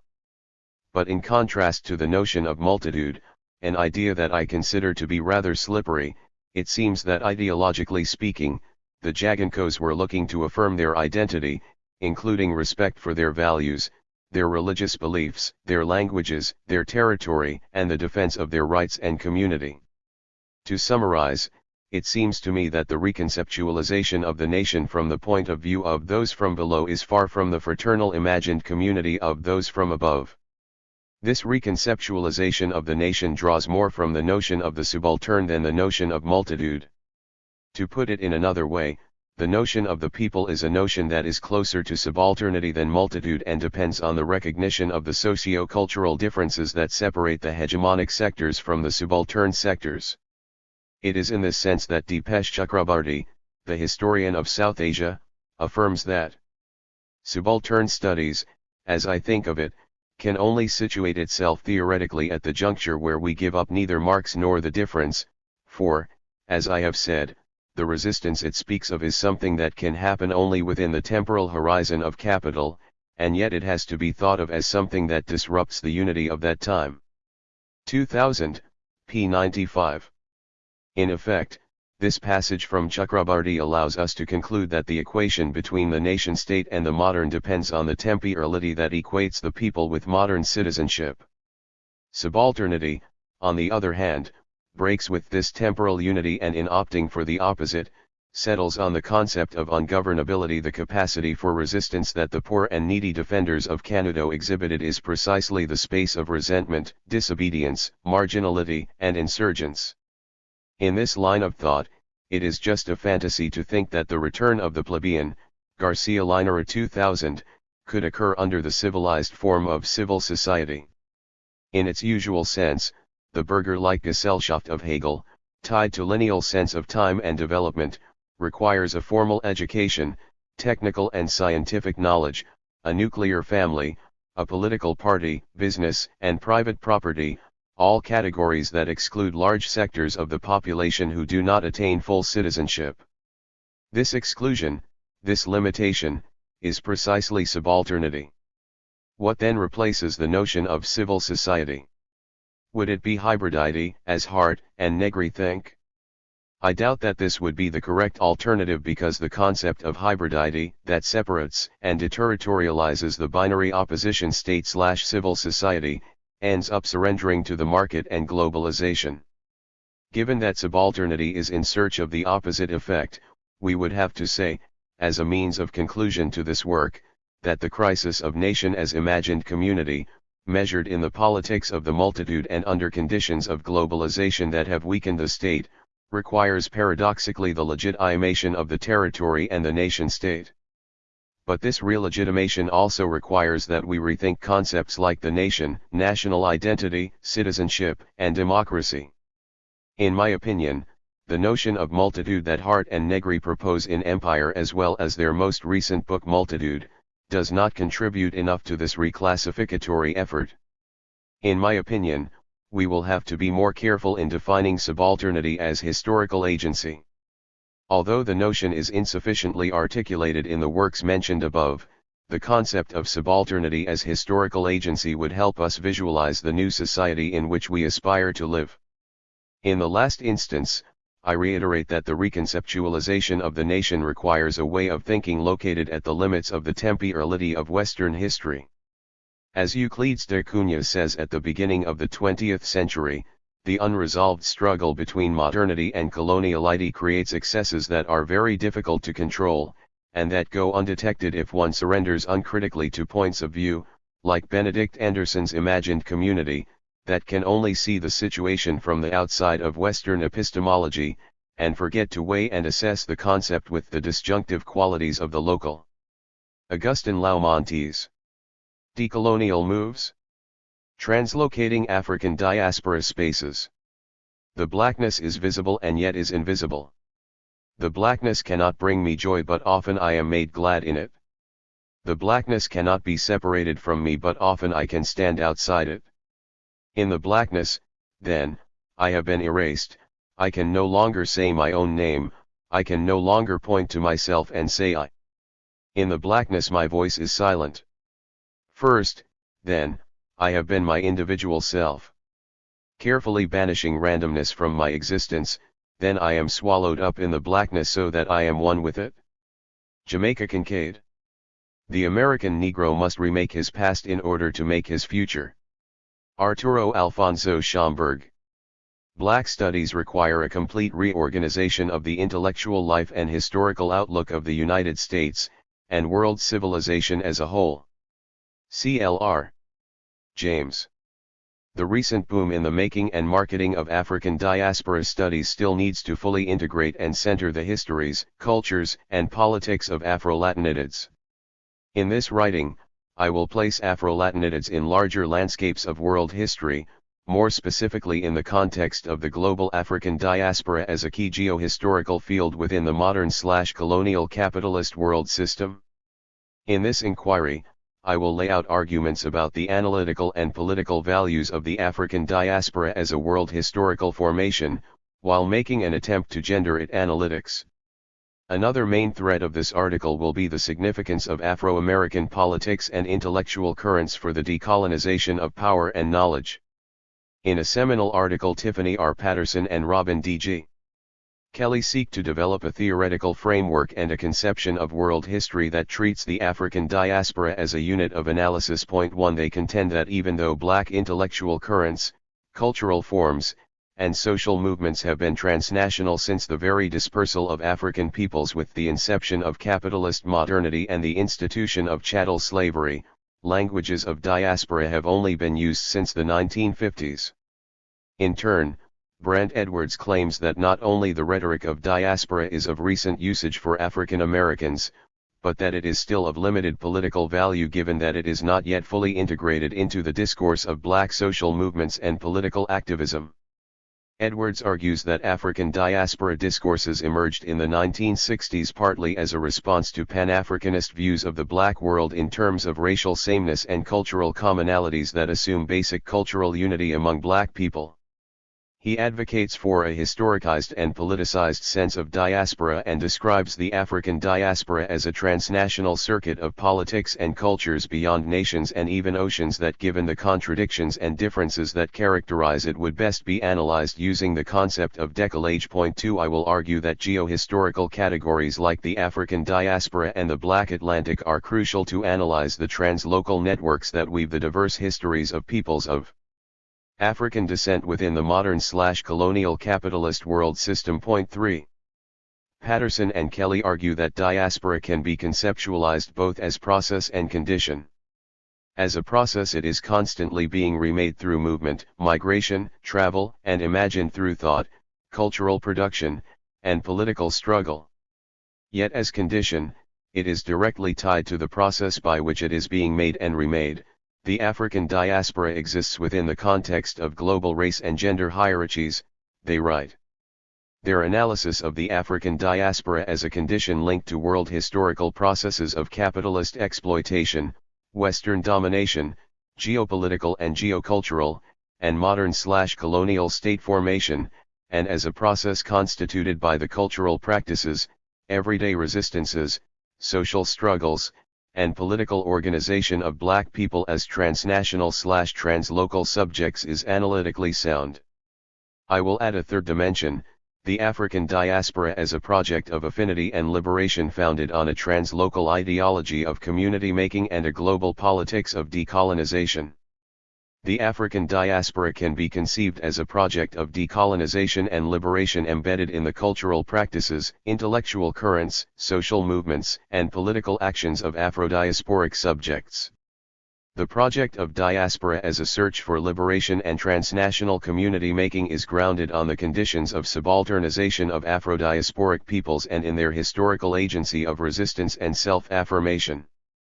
As a project, the African diaspora is a north, a utopian horizon to Black freedom dreams. Point 4. There is a discussion in transnational Black studies about whether we should make a sharp distinction between Pan-Africanism and African diaspora perspectives. Some scholars contend that while Pan-Africanist internationalism was based on a politics of identity, the very emergence of African diaspora discourses concurred with the rise of a politics of difference. However, there are various versions of Pan-Africanism, ranging from Pan-African nationalism to cosmopolitan Black Marxism, 5, as well as a diversity of African diaspora discourses. African diaspora/Black Atlantic and the contested terrain of Blackness. In analyzing theories of global Blackness, some crucial questions are, what are the perceived presences of Africa and the meanings of Africanness? How should we analyze the ties that bind and the borders that divide Afro-diasporic, or Black, subjects? The very concepts of Africanity and Blackness have a wide range of significations, ideological implications, and political meanings. For instance, being Black does not always imply African descent. Example, at certain times and places the meaning of Blackness in England may include people of South Asian descent, while the identity of Africanity should not be circumscribed neither to sub-Saharan Africa nor to Blackness, in the narrow sense of very dark skin. Point 6 Hence the need for more complex genealogies to map the myriad of histories, identities, cultural intellectual currents, and political projects that compose the African diaspora and the Black Atlantic. In Afrocentric discourses of Africanity, Africa tends to be imagined as the original homeland that provides the roots of the sameness of all African peoples. Point 7 In this light, the diaspora is constituted by people of African descent who live outside of the continent. The African continent is imagined as the primal source and ultimate homeland. In this identity logic, the ties that bind are common origin, cultural affinity, and political destiny. Africanity is defined according to notions of tradition and authenticity that tend to correspond to patriarchal discourses of gender and sexuality. Nonetheless, not all Pan-Africanisms are Afrocentric, and to establish a simple equation of Afrocentrism, Black nationalism, and Pan-Africanism would entail a reductive analytical move conflating diverse and distinct traditions of thought and politics. Point 8. Pan-Africanism can be defined as a world historical movement and ideological framework led by activists and intellectuals seeking to articulate a transnational racial politics of Black self-affirmation and liberation. The timing of Pan-Africanism can be located in the period from the anti-systemic slave revolts of the 18th century, epitomized by the Haitian Revolution, and Black abolitionism during the long 19th century, to the rise of a new wave of anti-systemic movements in the 1960s. The climax of such project, political, cultural, and intellectual, was during the early 20th century Pan-African Congresses and the movements for decolonization of Africa in the 1950s-60s. There are diverse analyses and political projects involving various notions of justice, freedom, cultural democracy, and Black liberation within this general rubric. African diaspora discourses also vary in theoretical outlook and ethical political project. A useful way to distinguish African diaspora discourses is by using Mishra's distinction between diasporas of exclusivism and diasporas of the border. Point 9 Likewise, James Clifford differentiate multi-centered diasporas characterized by transnational networks built from multiple attachments from the centered diaspora model in which diasporic identities standing from a history of uprooting and dispersal are based on a myth of return to an original homeland. The shift to diaspora discourse in transnational Black studies and in Black cosmopolitan networks, and to a lesser extent in Black racial politics, implied a broad division between Afrocentric/Black nationalist narratives and multi-centered/post-nationalist understandings of diaspora. However, the distinctions are not that sharp, even though tracing these differences in broad strokes could be analytically useful and politically relevant. Invocations of diaspora from Afrocentric and Black nationalist viewpoints tend to recycle Pan-Africanist internationalist analyses and politics. In contrast, post-nationalist analyses of the African diaspora criticize Pan-Africanism for holding an essentialist view of African/Afro-diasporic cultures and a nationalist ideology which allegedly overlook differences, class, gender, sexual, ethnic, and minimize the possibility of alliances beyond racial divides. But, there are significant differences in each camp as revealed by a debate in which Kobina Mercer criticizes Paul Gilroy for theoretically keeping a basic core defining identities in the Black Atlantic, as expressed in Gilroy's concept of the changing same, while Gilroy rebutted that Mercer rigorously anti-essentialist notion of diaspora as a site of multiple displacements, without privilege to race, cultural tradition, class, gender, or sexuality lacks a sense of historicity insofar as it does not clearly link Black histories to capitalism, modern racism, and cultures of resistance. Point 10. Arguably, Stuart Halls was able to transcend these terms of discussion by distinguishing between two moments of diasporic identification. The first moment he defines as one of retrieval against lost memory and of cultivating a collective identity in order to develop a sense of belonging and to be enabled to act politically. The second moment is when differences, class, gender, sexual, are liberated to deconstruct the multiple axes of domination, capitalism, patriarchy, racism, colonialism, that frame identifications, class, gender, sexuality, race, ethnic, and organize world historical patterns of power. Point 11 For Hall, Africa is neither an origin nor an essential culture or civilization, but a symbolic marker of shared histories of displacement, oppression, resistances, counter-memories, and resemblances in cultural production. As a political cultural identity, blackness is as contextual and contingent as Africanity. Whether the identifier blackness should be attributed to which kind of bodies and populations, as well as the political meanings and values of blackness, are historically contingent and contested matters. Blackness can be used as a common denominator for the dark races of the world that could promote proposals for World Black Revolution. 12 But the denomination black can also be restricted to the darkest bodies according to pigmentocratic criteria that signify blackness as a sign of the ultimate savagery and Africa as the dark continent without history. I conceptualize blackness as more than simply color, as a contested terrain of memory, identity, culture, and politics, as an historical arena in which different political projects, historical narratives, cultural logics, and self-designations are enunciated and debated. 13 Some arenas of these variations of blackness are the politics of self-naming, black and / or Afro-descendant, the question of color, should we distinguish black and brown, and the entanglements of the local, national, and transnational dimensions of black histories.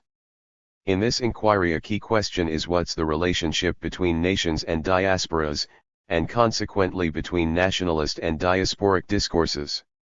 Clifford argues that even though diasporas had always been part and parcel of modern nationalisms, diasporic cultural forms can never, in practice, be exclusively nationalists given their history and condition as articulation of travels, homes, memories, and transnational connections which place them in an entangled tension with both host and sending places, nations, regions, continents.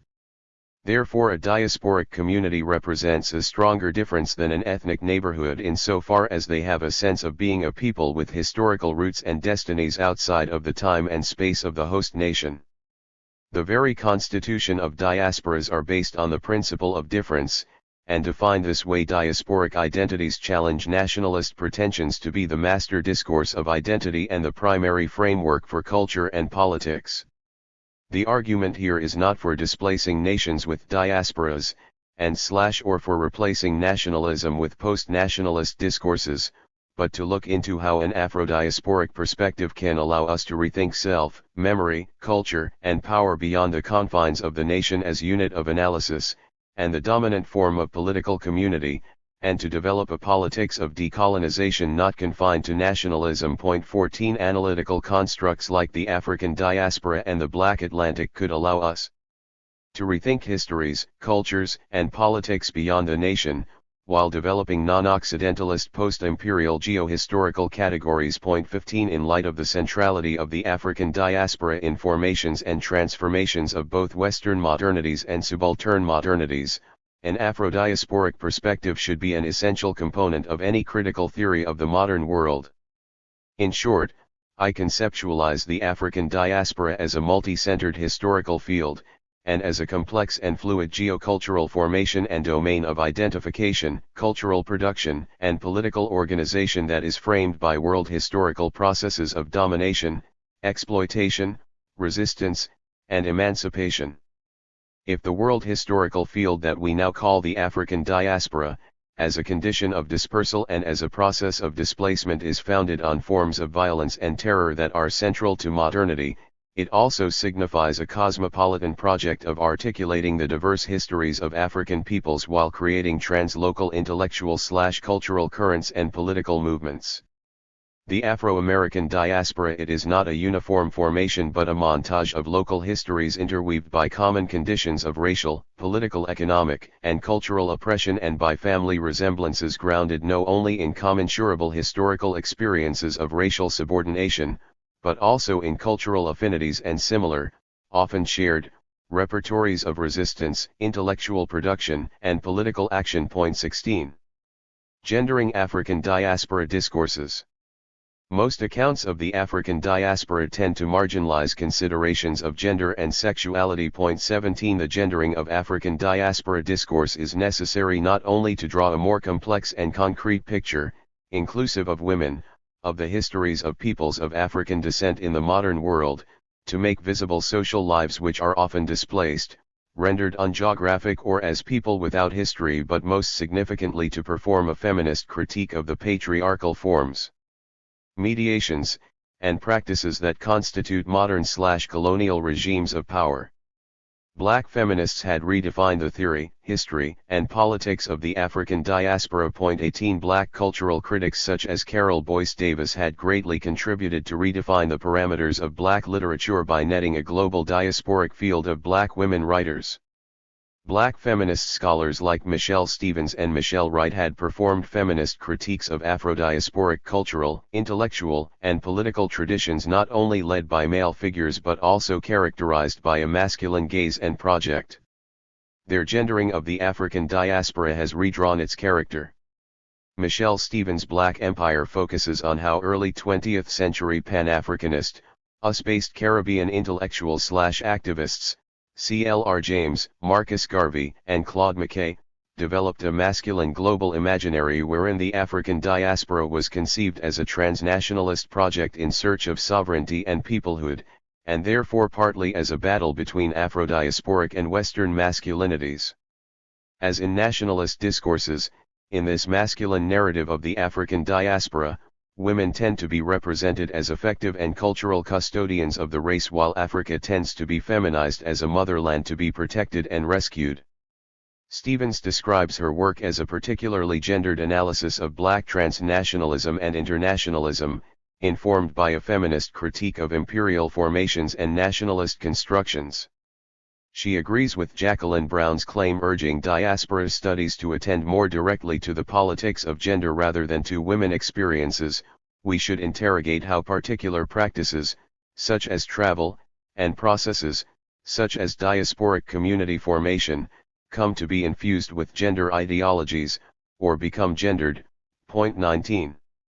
In her book Becoming Black, Michelle Wright focalizes on African diasporic counter-discourses of Black subjectivity by doing critical readings of canonical figures, Dubois, Césaire, Senghor, Fanon, in the Black male cosmopolitan intelligentsia, while contrasting their method and arguments on Black modernity to Black feminist, Audre Lorde and Carolyn Rogers, writings. She argues that mainstream Black intellectual traditions construct the Black subject as masculine, and argues that given that Blackness as a concept cannot be produced in isolation from gender and sexuality, there is a need of feminist and queer rethinkings of the African diaspora against the heteropatriarchal discourse of nationalism where Black women do not exist. Wright built her argument for a dialogic/diasporic method to recuperate the Black female as subject from Audre Lorde's understanding of Blackness stemming from the figure of the mother. She contends that Lorde points to the African diaspora as a complex space in which different types of intersubjects exist and assert that this means moving from the discrete boundaries of the nation to the infinitely more complex conflated space and time of the African diaspora. Wright defines the African diaspora as a series of multivalent and intersected historical and cultural formations and asserts that Black feminist and queer discourses are intimately bound up in producing an African diasporic discourse. These Black feminist and queer perspectives on the African diaspora respond to the fact that not all Black subjects would like to hear all subalterns speak and reveal the particularly profound forms of subalternization experienced by women of color and Black queers. In this vein, the African diaspora should be conceptualized as a contested terrain of gender and sexual politics where the very definitions of project, identity, and agency are at stake.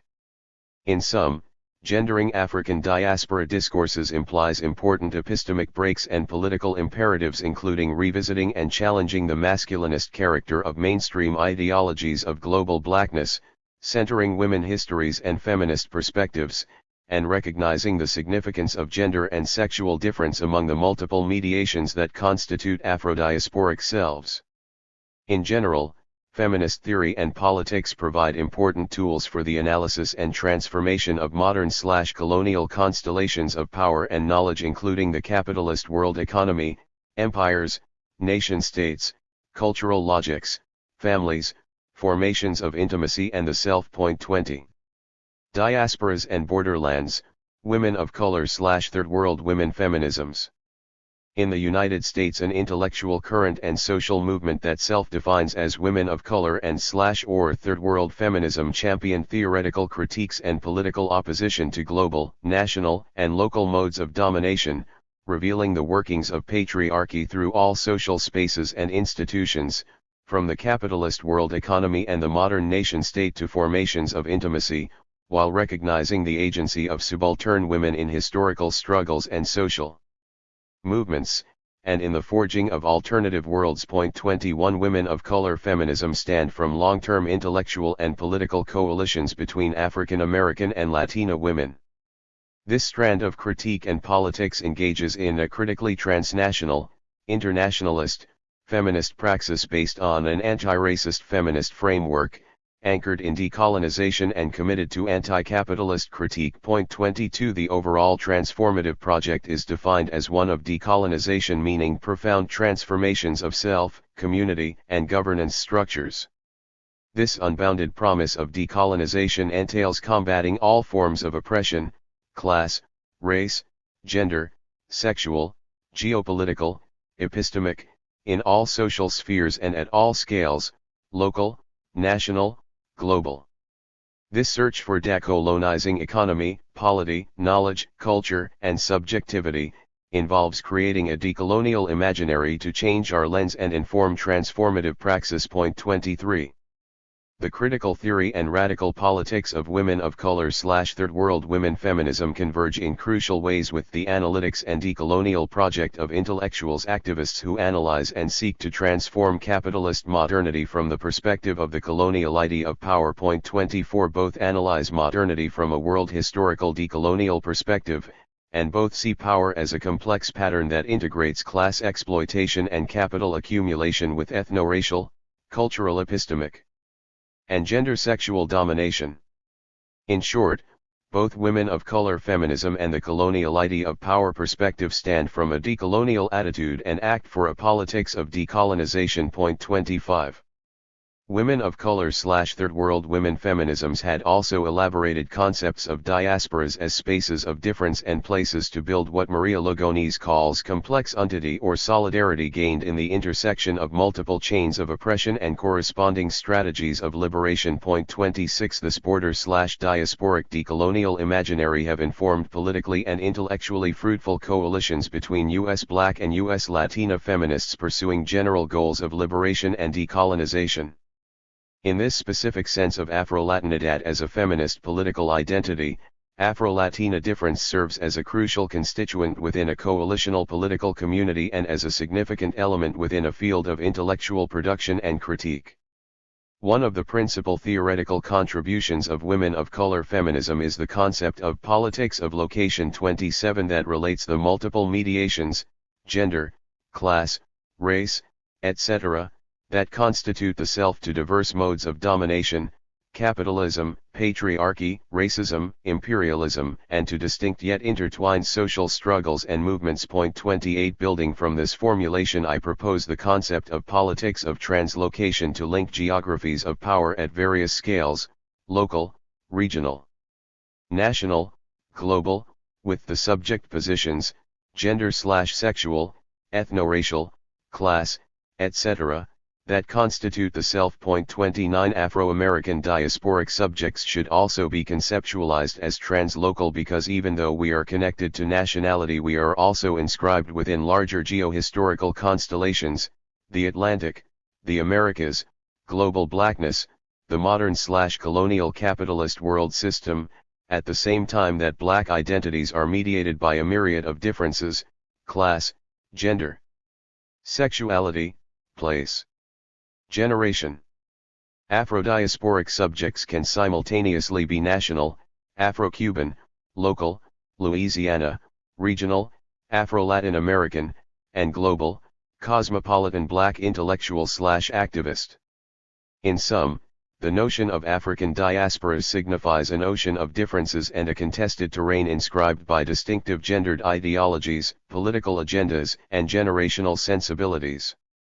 In this sense, we can analyze the African diaspora as a black borderland, as a geohistorical field with multiple borders and complex layers. 30 Claudia M. Millian Arias attempt to reconceptualize two foundational models, namely Anzaldua's borderlands and Dubois double consciousness, as a way to construct links between Black studies and Latino studies based on a relational theory of race, is another important move.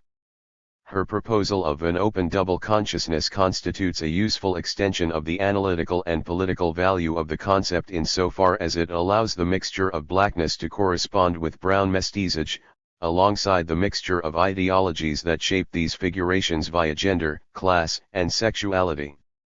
Millian's comparison of Dubois double consciousness with Anzaldua's alien consciousness could also be related to Keila Sandoval's notion of differential consciousness, but not without recognizing that this last notion supposes and implies an oppositional and transformative praxis. 31. To close this section, I will argue that it is also important to direct the gaze beyond the epistemic and political horizons offered by an Afro-diasporic perspective. Patterson and Kelly point to the limits of African diaspora discourse by arguing that Black history and politics had always been based in more than racial considerations, and had always been articulated with other world historical processes, South Asian indentured servitude, ideologies, socialism, Islam, and anti-systemic movements, labor, feminism. An Afro-diasporic perspective is analytically insufficient and politically indeterminate if we do not specify its world historical conditions of existence and do not explore its political and ideological possibilities. African diaspora discourses can also predicate exclusionary definitions of identity, as we already saw in relationship to gender, but exclusions can also stand from civilizational, Afrocentric, and world regional, Anglocentric, definitions of blackness and the diaspora. Hence the need to pluralize our concepts and cartographies of the African diaspora, to see its diversity, contradictions, and local particularities, and to understand the limits and possibilities of Afro-diasporic politics. Afro-Latinidades, pluralizing African diaspora spaces. In mapping African diaspora spaces, we need to historicize them, specifying their diversity and complexity while analyzing their linkages.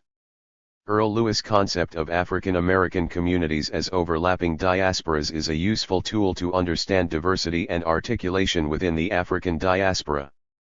I am introducing the concept of intertwined diasporas to signify not only the plurality of histories and projects articulated within the African diaspora, but also the world historical entangleness of multiple genealogies of diasporic formation, African, South Asian, and East Asian diasporas composing a Caribbean diaspora space, and the trans-diasporic character of world cities' populations, working classes and new immigrants as subaltern modernities. Afro-Latinidades tend to be marginalized and even erased from most mappings of the African diaspora, at the same time that African diaspora perspectives need to play a more important role in Latino/American studies.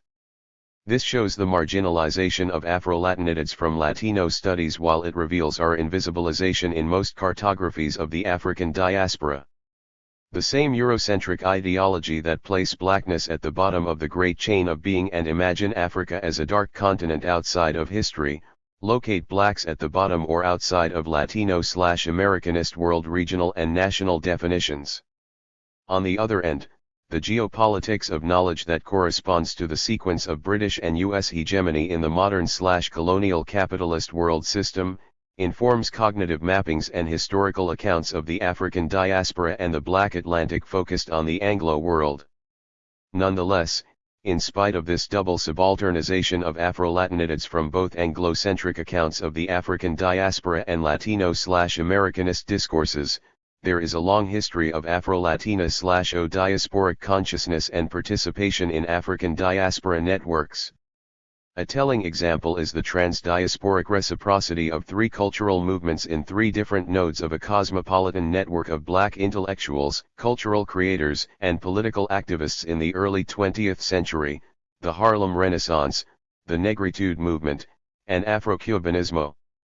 A telling relationship in this Black cosmopolitan diasporic world was between writers Nicholas Guillen and Langston Hughes, whose friendship, intellectual and political exchange, mutual translation of poetry, and reciprocal introduction to their respective national and linguistic contexts eloquently exemplify Afro-diasporic solidarity within a translocal web of Black public spheres. Another revealing example that should inform our project of remapping the African diaspora by inscribing Afro-Latina/O histories within it is the biography of Arturo Alfonso Schomburg. The life and legacy of Arturo Schomburg, a Puerto Rican-born mulatto who founded what still is the most important world archive of Black history, was a pillar of the Harlem Renaissance and became president of the American Negro Academy, is a pregnant source for this discussion. The differential construction of Schomburg's biography by Puerto Rican, Black American, and Afro-Caribbean intellectuals it is revealing of how distinct diaspora discourses define their subject and space. In Puerto Rico, Schomburg is barely known, while in U.S. Puerto Rican memory he is top on the official list of great Boricuas, at the same that U.S. Black historians remember him as Black archivist Arthur Schomburg. Some researchers argue that Schomburg abandoned Hispanic Caribbean militancy after 1898 and eventually let go of his Puerto Rican identity in favor of an Afro-diasporic one. 32 But if we dig into Schomburg's work and projects, we will get a more nuanced view of his multiple locations and loyalties. 33 His long-lasting commitment to Afro-Latinidades can be clearly seen in his struggle for inclusion of Afro-Cubans and Afro-Puerto Ricans in organizations like the Negro Society for Historical Research, and to include Afro-Hispanic writers in anthologies of Black literature. His research in Africans in early modern Spain pioneered the current revision of European history as multiracial. His advocacy for translation of Afro-Latino writers like Nicholas Guillen revealed his effort to articulate a plural African diaspora. Indeed, Schomburg could not give up his Afro-Latino identity because his blackness was contested in light of his Puerto Rican origin and mixed color. Perhaps, it was partly because of his border subjectivity and liminal positioning that Schomburg was the Black figure in the U.S. early 20th century who kept good relations with competing characters such as W.E.B. Du Bois, Marcus Garvey, Claude McKay, and Alain Locke. In short, Schomburg's project of Black cosmopolitanism, in understanding the diversity and complexity of the racial formations and cultural practices in different African diaspora spaces, challenged narrow notions of both Africanity and Latinidad. Schomburg represents the translocal intellectual enacting a diasporic project in which identity and community are conceived and articulated through and across differences. Afro-Latinidades as trans-diasporic subjects tend to transgress essentialist conceptions of self, memory, culture, and politics corresponding to all-encompassing categories of identity and community such as simply Blacks and Latinos. Afro-Latinidades in their plurality and diasporicity demonstrate the limits of categorical definitions of both Blackness and Latinidad at the same time that they reveal the limits of diaspora discourses themselves. This begs the question of the genealogical and categorical character of Afro-Latinidades. Afro-Latinidades and world historical constellations of identity and difference. The composed denominator Afro-Latina/O is beginning to gain currency in academic discourse, media texts, and to some extent in popular parlance. Its semantic field is fairly broad-ranging from designating the subject of a field of research about Latino/Americans of African descent and naming a political/racial identity for emerging social movements of Black Latinos across the Americas, to serving as the commercial title for a collection of salsa music in the African continent. In light of this broad range and diverse set of meanings, we write about Afro-Latinidades in plural. 34 But in searching to conceptualize Afro-Latina/O as a category we need minimal definitional clarity. Afro-Latinidad is an ethno-racial category that refers to the histories, memories, social locations, expressive cultures, social movements, political organization, and lived experiences of peoples of African descent in Latino/America. 35 Afro-Latinidad is a category of difference, in contrast to identity discourses based on hegemonic notions of nationality and race in Latino/America. Positing Afro-Latinidades as a designation of difference should entail an analysis of the conceptual and political values of related denominations, national, regional, ethnic, racial, civilizational, of identity/difference. The hyphenated term Afro-Latino denotes a link between Africanity and Latinidad, two complex and contested world historical categories of geography, identification, and cultural production which have their own particular yet intertwined genealogies. 36 More precisely, to deconstruct the categorical character of Afro-Latinidades we should analyze the historical relationship of three key discursive frameworks in modern/colonial definitions of historical space and collective identity, namely Africanity, Americanity, and Latinidad. Such constructs have been produced and signified through a world historical process of capitalist development, imperial domination, and nation-state formation, that entailed the constitution of modern/colonial definitions of the self, based on gendered/eroticized hierarchies of peoplehood, racial, ethnic, national. This world historical pattern of domination and resistance that we call the coloniality of power is the overall framework from where we analyze the joint historical production, or invention, of Africa, and the African diaspora, the Americas, and Europe as world regional discourses of social space, memory, culture/civilization, and identity/self. 37.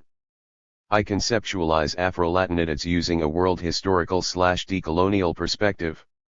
If elaborated as a category for decolonial critique and as a critical political identity, Afro-Latina/O difference could reveal and recognize hidden histories and subalternized knowledges while unsettling and challenging dominant, essentialist, nationalist, imperial, patriarchal, notions of Africanity, Americanity, and Latinidad. 38 Such lens would also allow us to conceptualize the Black Atlantic and Afro-America as composed by intertwined diasporas wherein Afro-Latinos had historically played important roles, at the same time that we conceive Latinidad as a trans-American/translocal diasporic category.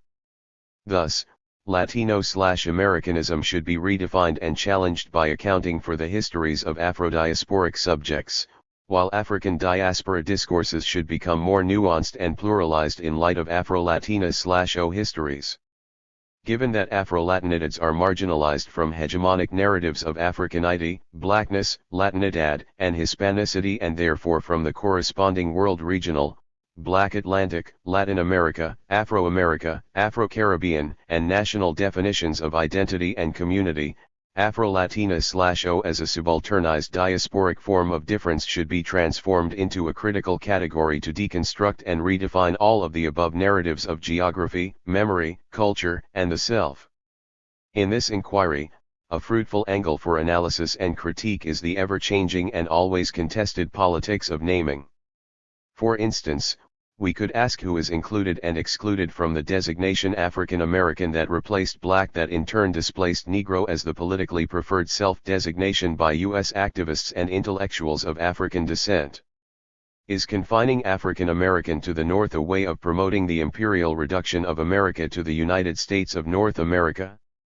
It is playing the liberal game of hyphenated ethnicization in detriment of critical race theory and radical anti-racist politics.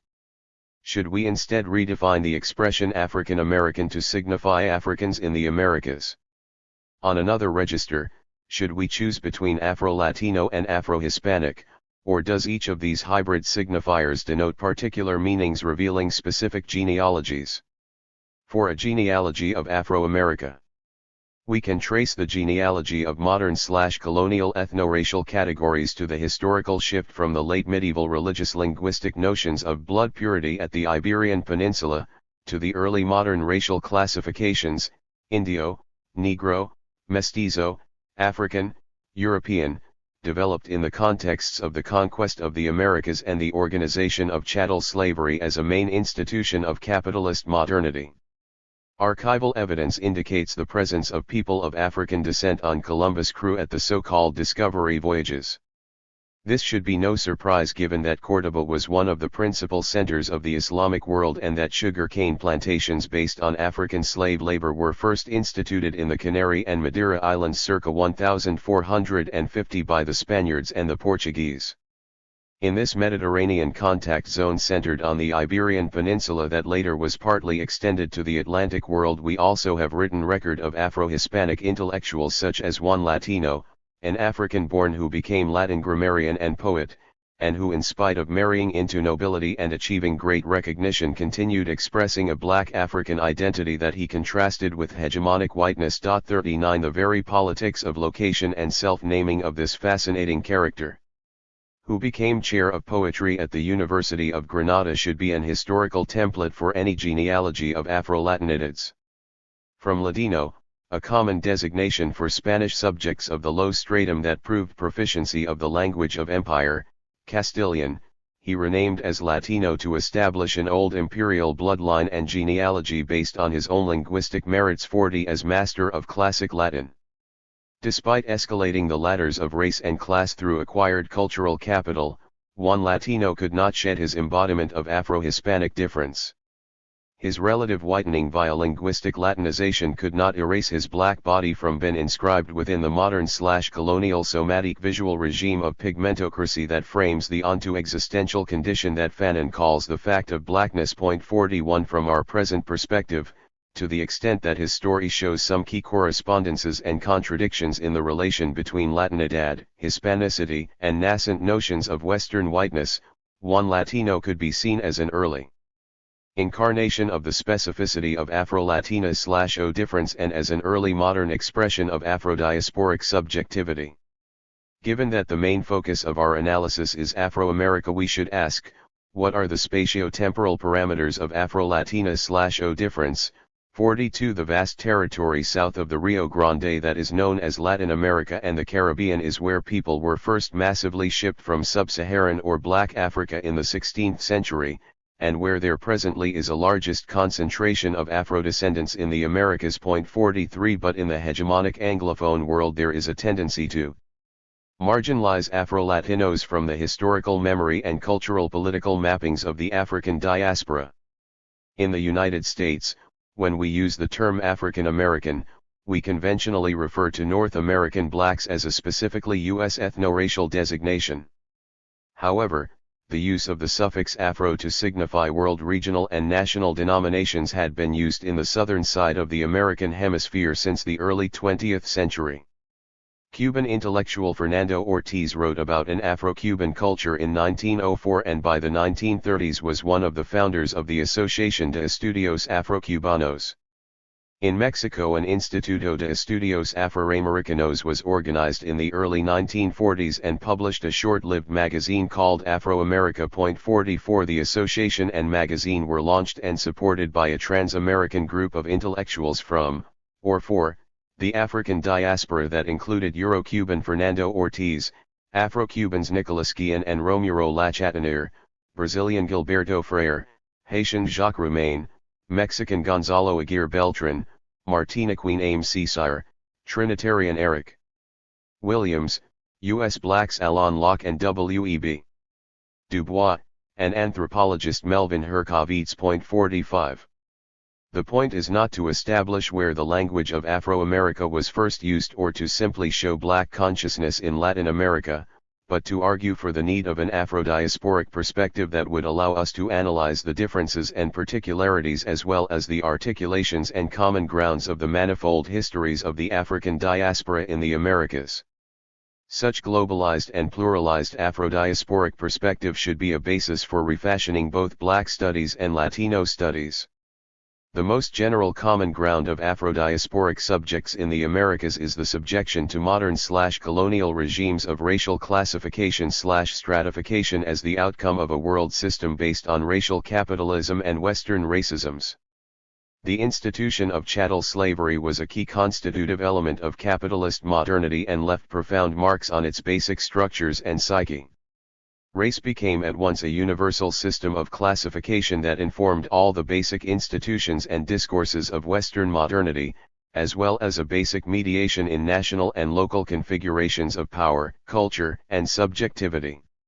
What is at stake here is not only how race and racism built the modern world, but also what was the house that race built, or how racial divides enabled the production of black expressive cultures, intellectual currents, and social movements. 46 In the Americas, processes of nationalization of memory, language, and identity, stand from a nationalist narrative in which white male Euro-American elites are assumed to represent the nation, while subaltern racial others, blacks, Indians, Orientals, are marginalized or virtually erased from national imaginaries. 47 The continuation of these modern/colonial modes of ethno-racial domination and class exploitation after national independence in the Americas is an important feature of what Aníbal Quijano terms the coloniality of power.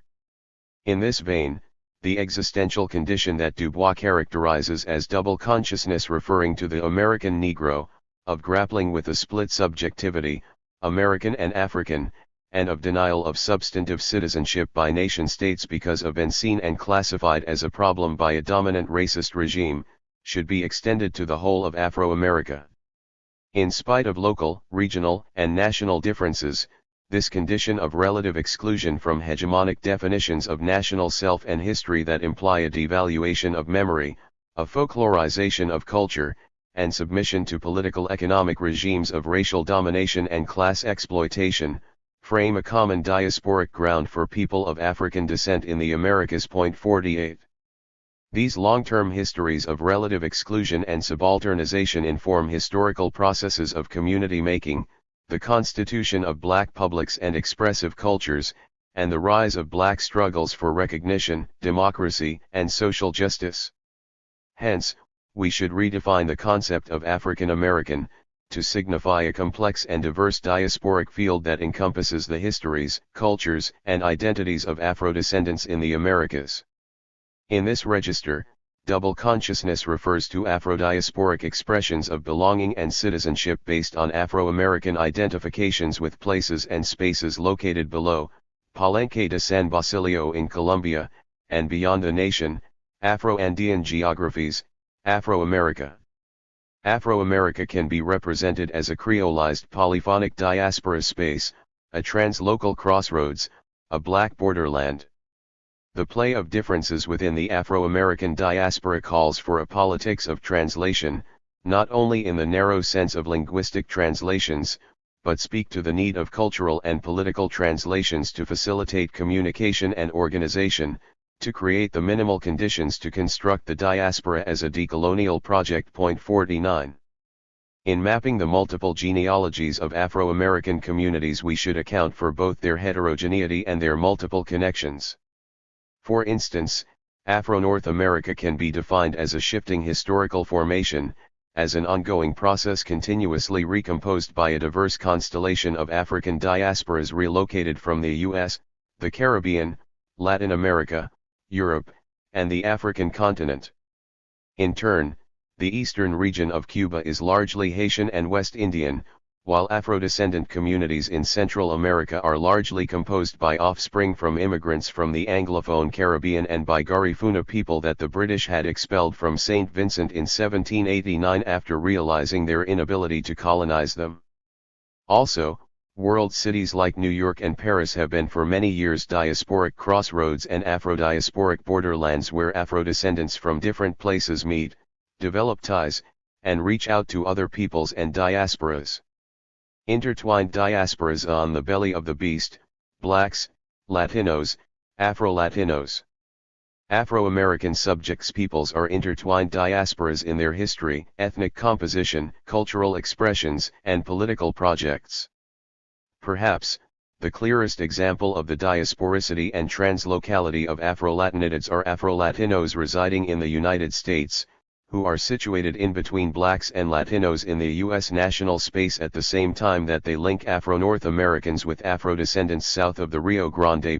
50. However, some short-sighted analytical and political perspectives that are attempting to become common sense in both academy and public culture across the Americas keep feeding the tendency to divide Black and Latinos, and Black and Latino studies, as sharply distinct and even opposing domains of identity, culture, and politics. In analyzing Black-Latino coalitions, we should observe Afro-Latina/O multiple identities and affiliations. To Arturo Schomburg we could add Denise Oliver's double membership in the Black Panthers and the Young Lords. In their platform the Young Lords advocated Afro-Indio identity. Schomburg himself used the pen name Guarayanex, who was a Taino warrior chief. 51 Afro-Puerto Rican writer Perry Thomas in his classic New Yorican novel Down These Mean Streets, articulates with clarity how sharp distinctions between blacks and Latinos produce disturbing dilemmas for mulatto subjects like him. Thomas narrates how after agonizing about whether he was black or Puerto Rican he realized that he was both, an Afro-Latino. He realized that his blackness and his mulattage were not in contradiction but constitutive of both his Puerto Rican and Afro-Latino identities. In this context, the concept of mulatto does not mean a racial hybrid between black and white or a brown product of mestizage, but it is rather used to signify how Afro-Latina/O difference could transgress and transcend such ethno-racial binaries. Point 52. If we view blacks and Latinos as distinct groups, their relationship should be represented in its diversity and complexity. This means recognizing the patterns of cooperation, conflict, and ambivalence as put by political scientist Mark Sawyer.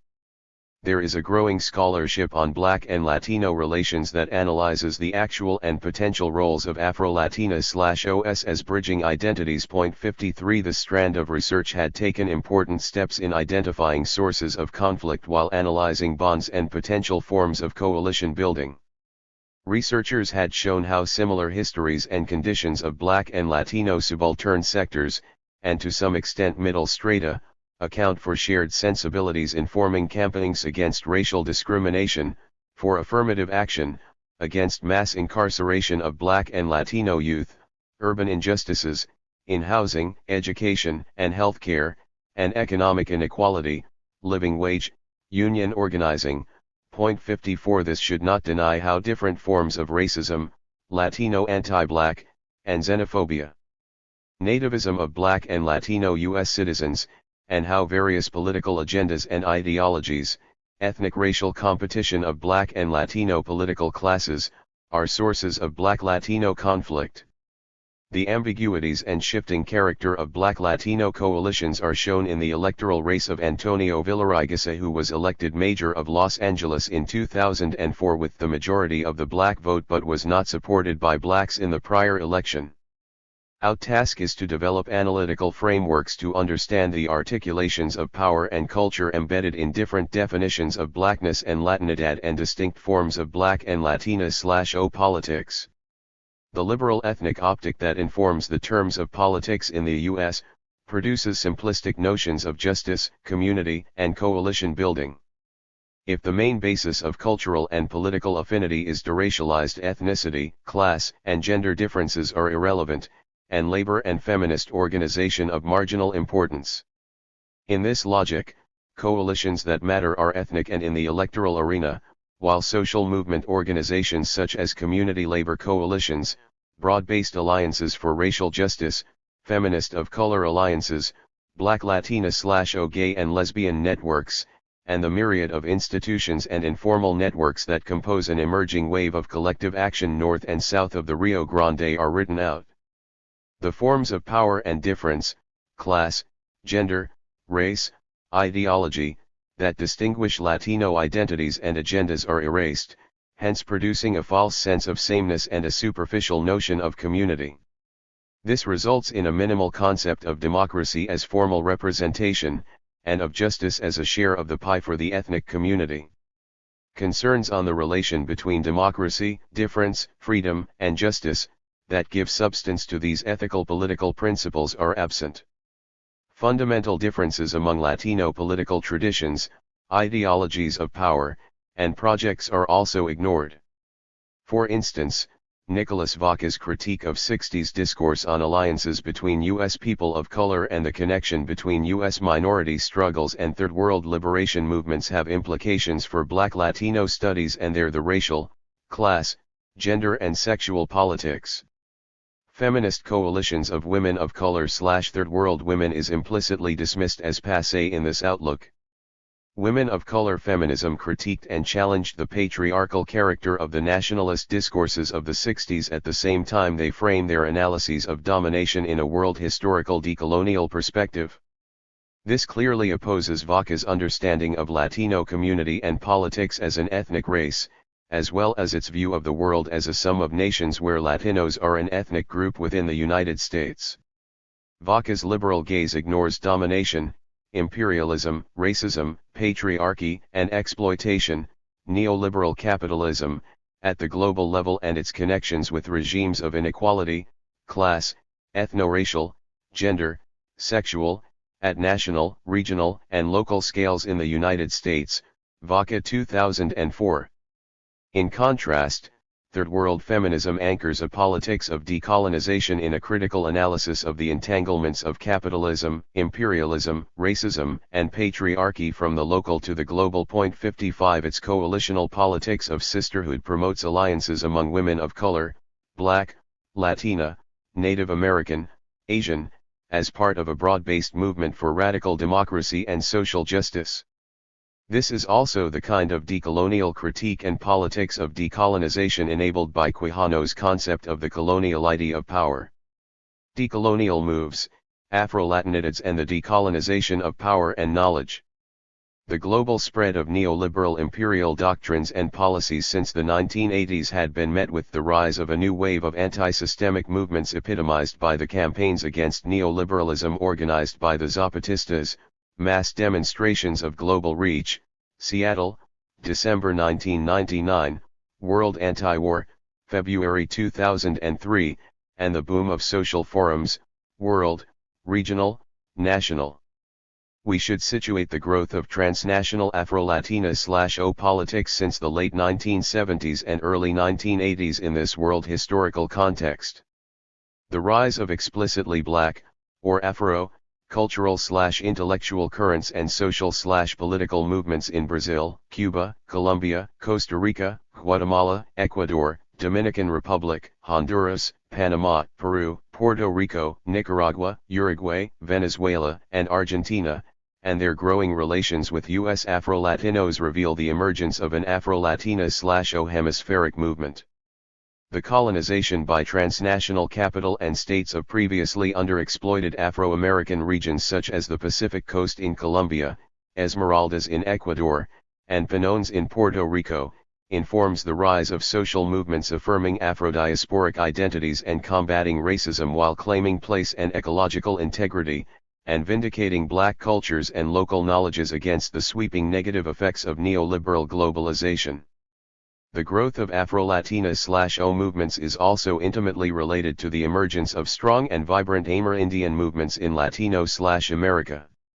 The salience of such movements had moved institutions of global capital, example Inter-American Development Bank, U.S. Agency for International Development, and the World Bank, to acknowledge the conditions of inequality of most Afro-Latinos and to develop projects in Afro-Latina/O communities. These interventions by key institutions of transnational capitalism provoke debates that unleash the different social, economic, cultural, intellectual, and political issues at stake.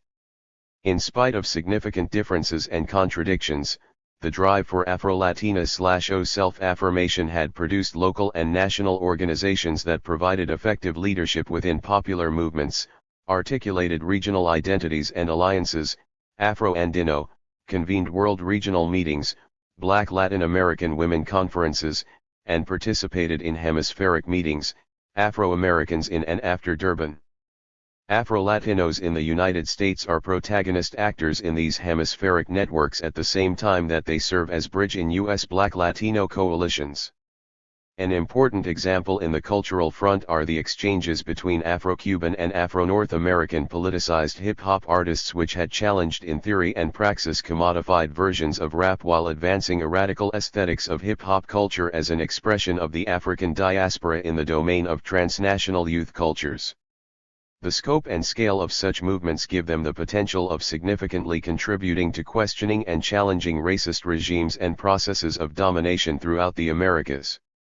An important feature of many of these emerging discourses of Afro-Latinidad is a diasporic translocal perspective that links racial democracy to class struggle, and wherein Black women are championing feminist demands with campaigns against imperialism and neoliberal capitalism.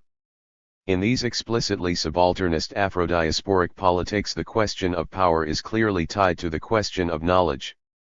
Similarly to the social movements of the 1960s to 70s that created Latina/O studies and refashioned African American studies, Afro-Latina/O cultural practices and social movements are not only claiming a space in the academic world but also demanding authority and recognition for their vernacular modes of knowledge. 56 Afro-Latinidades are an important source for the decolonization of power and knowledge.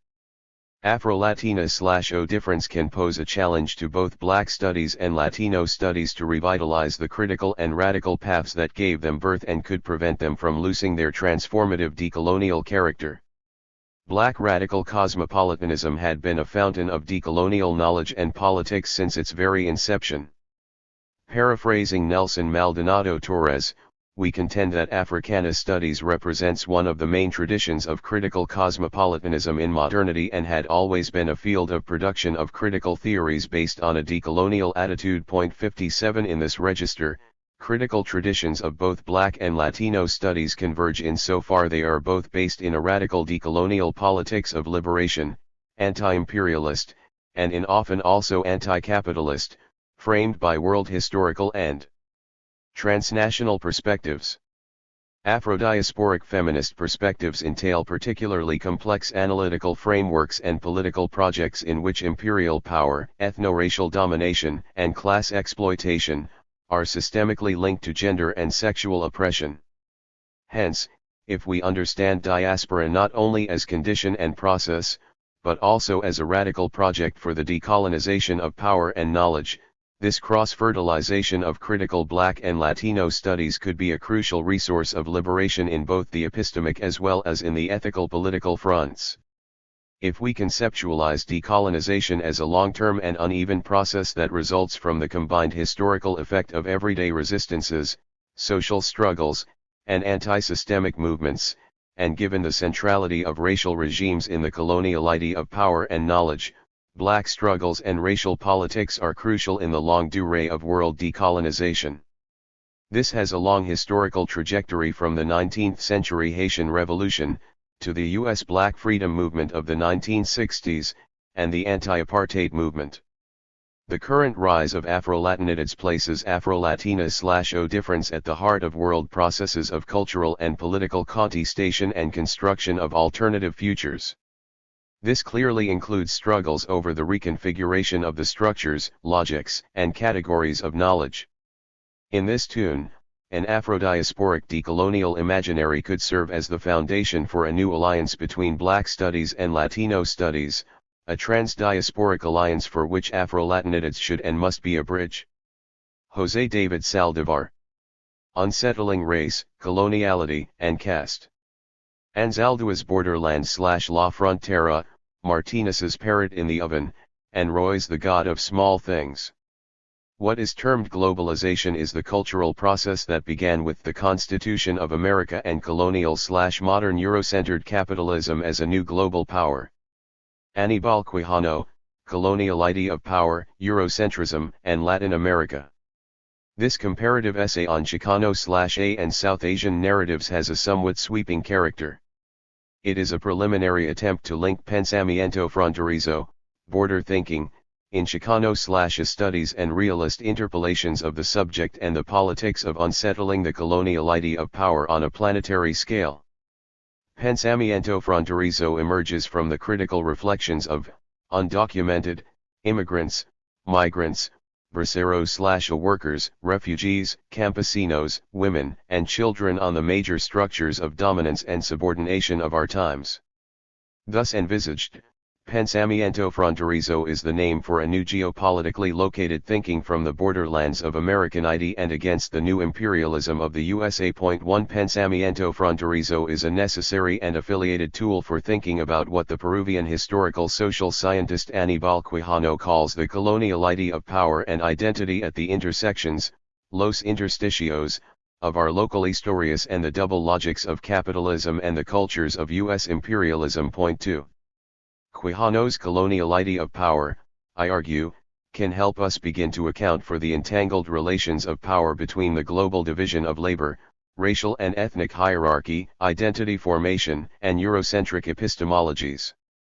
Moreover, the coloniality of power can help us trace the continuous forms of hegemonic dominance produced by colonial cultures and structures. As I use it, The colonial idea of power is fundamentally a structuring process of identity, experience, and knowledge production articulating geostrategic locations and subaltern, minor, inscriptions. My emphasis will be on late 20th century post-colonial narratives, Chicano/A and South Asian, and early 21st century realist theories about identity, interculturality, and minoritized studies.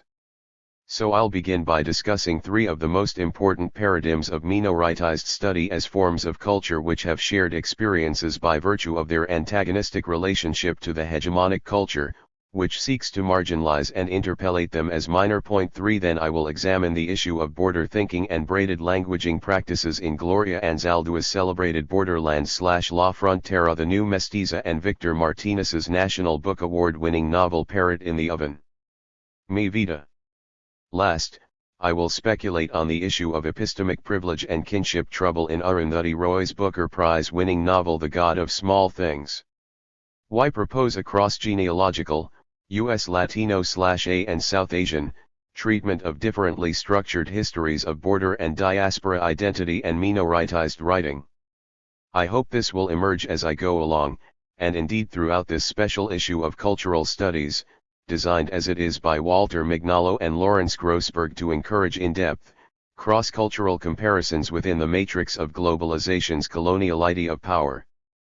But I'll begin by asserting some of the potential meanings and nuances of the minor as they have appeared on the scene of U.S. subaltern studies in the past 15 years. The politics of becoming minor. In a landmark 1987 conference at the University of California, Berkeley, the literary theorists Abdul Jan Mohammed and David Lloyd called for a radical examination of the nature and context of minority discourse. Point 4. Jan Mohammed and Lloyd were specifically interested in rethinking the relationship between a minor literature and the canonical literatures of the majority. Schematically put, Lloyd and Jan Mohammed's theory and practice of minority discourse involves drawing out solidarities in the forms of similarities between modes of repression and struggles that all minorities experience separately but precisely as minorities. 1990, p. 9. Their project of minority discourse fundamentally supplemented Deleuze and Guattari's theorizing of a minor literature, a literature so termed by its opposition to those which define canonical writing. A minor literature entails for them the questioning or destruction of the concept of identity and identification, and a profound suspicion of narratives of reconciliation and unification. 1990, p. 381. In other words, Lloyd and Jan Mohammed maintain that a minority discourse should neither fall back on ethnicity or gender as an a priori essence nor rush into calculating some non-humanist celebration of diversity for its own sake. 1990, p. 9. While some realists might take issue with Lloyd and Jan Mohammed's dismissal of the cognitive work of our identities and their over-reliance of the Eurocentric work of Deleuze and Guattari, their erasure of the cognitive aspects of racialized minority experiences and identities, the political project of minority discourse remains on target.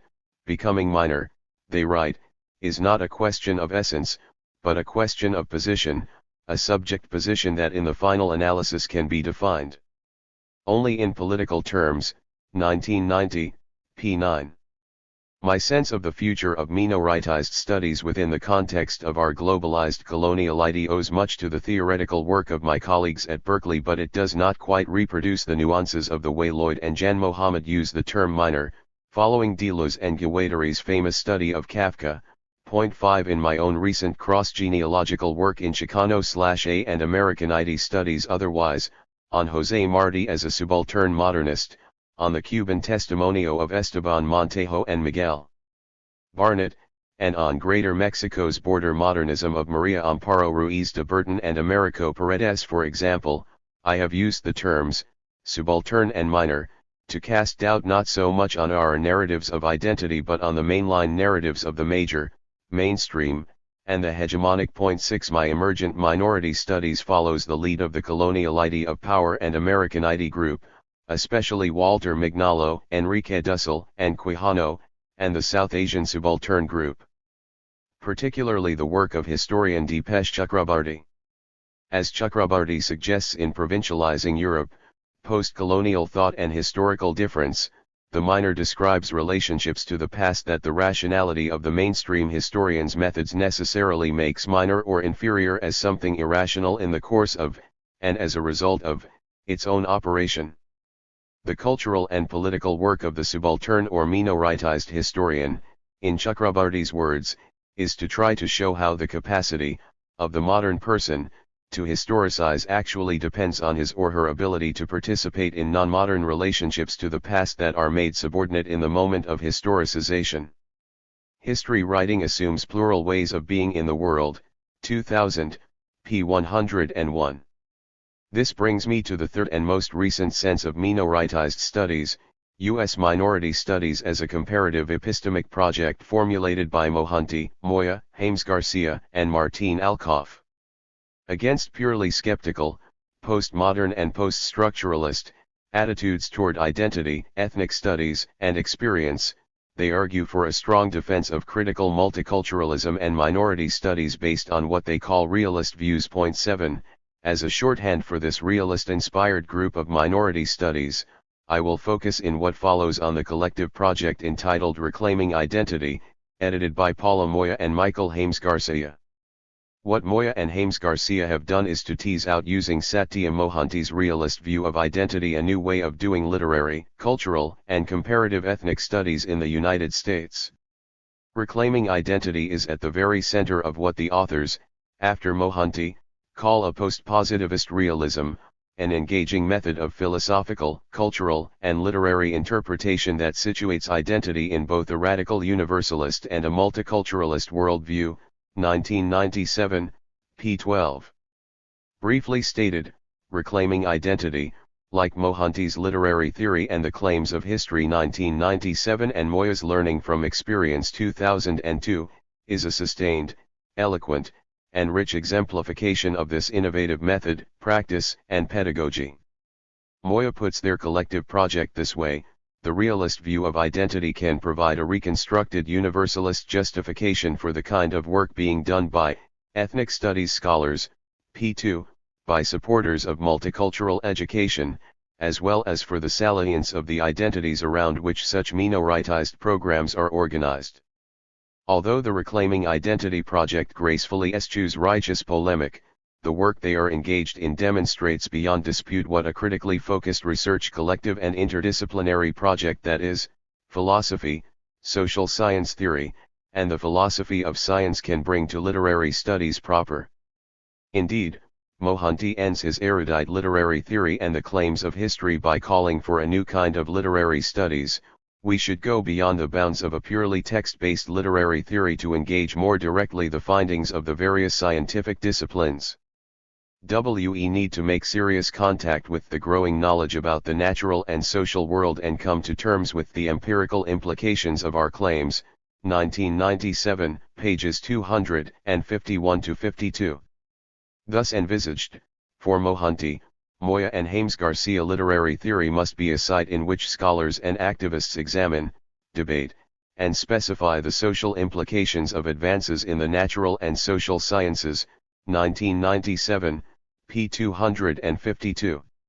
Ranging across issues involving philosophy, literature, and social theory, the essayists explore realist accounts of identity and experience by making linkages among social location, experience, epistemic privilege, and cultural identity. Point 8. All contemplate a world where cultural identity is both socially constructed and substantively real. By attempting to transcend the limits of postmodernism/post-structuralism and essentialism, the authors in Reclaiming Identity take seriously that, 1. Identities are real and, 2.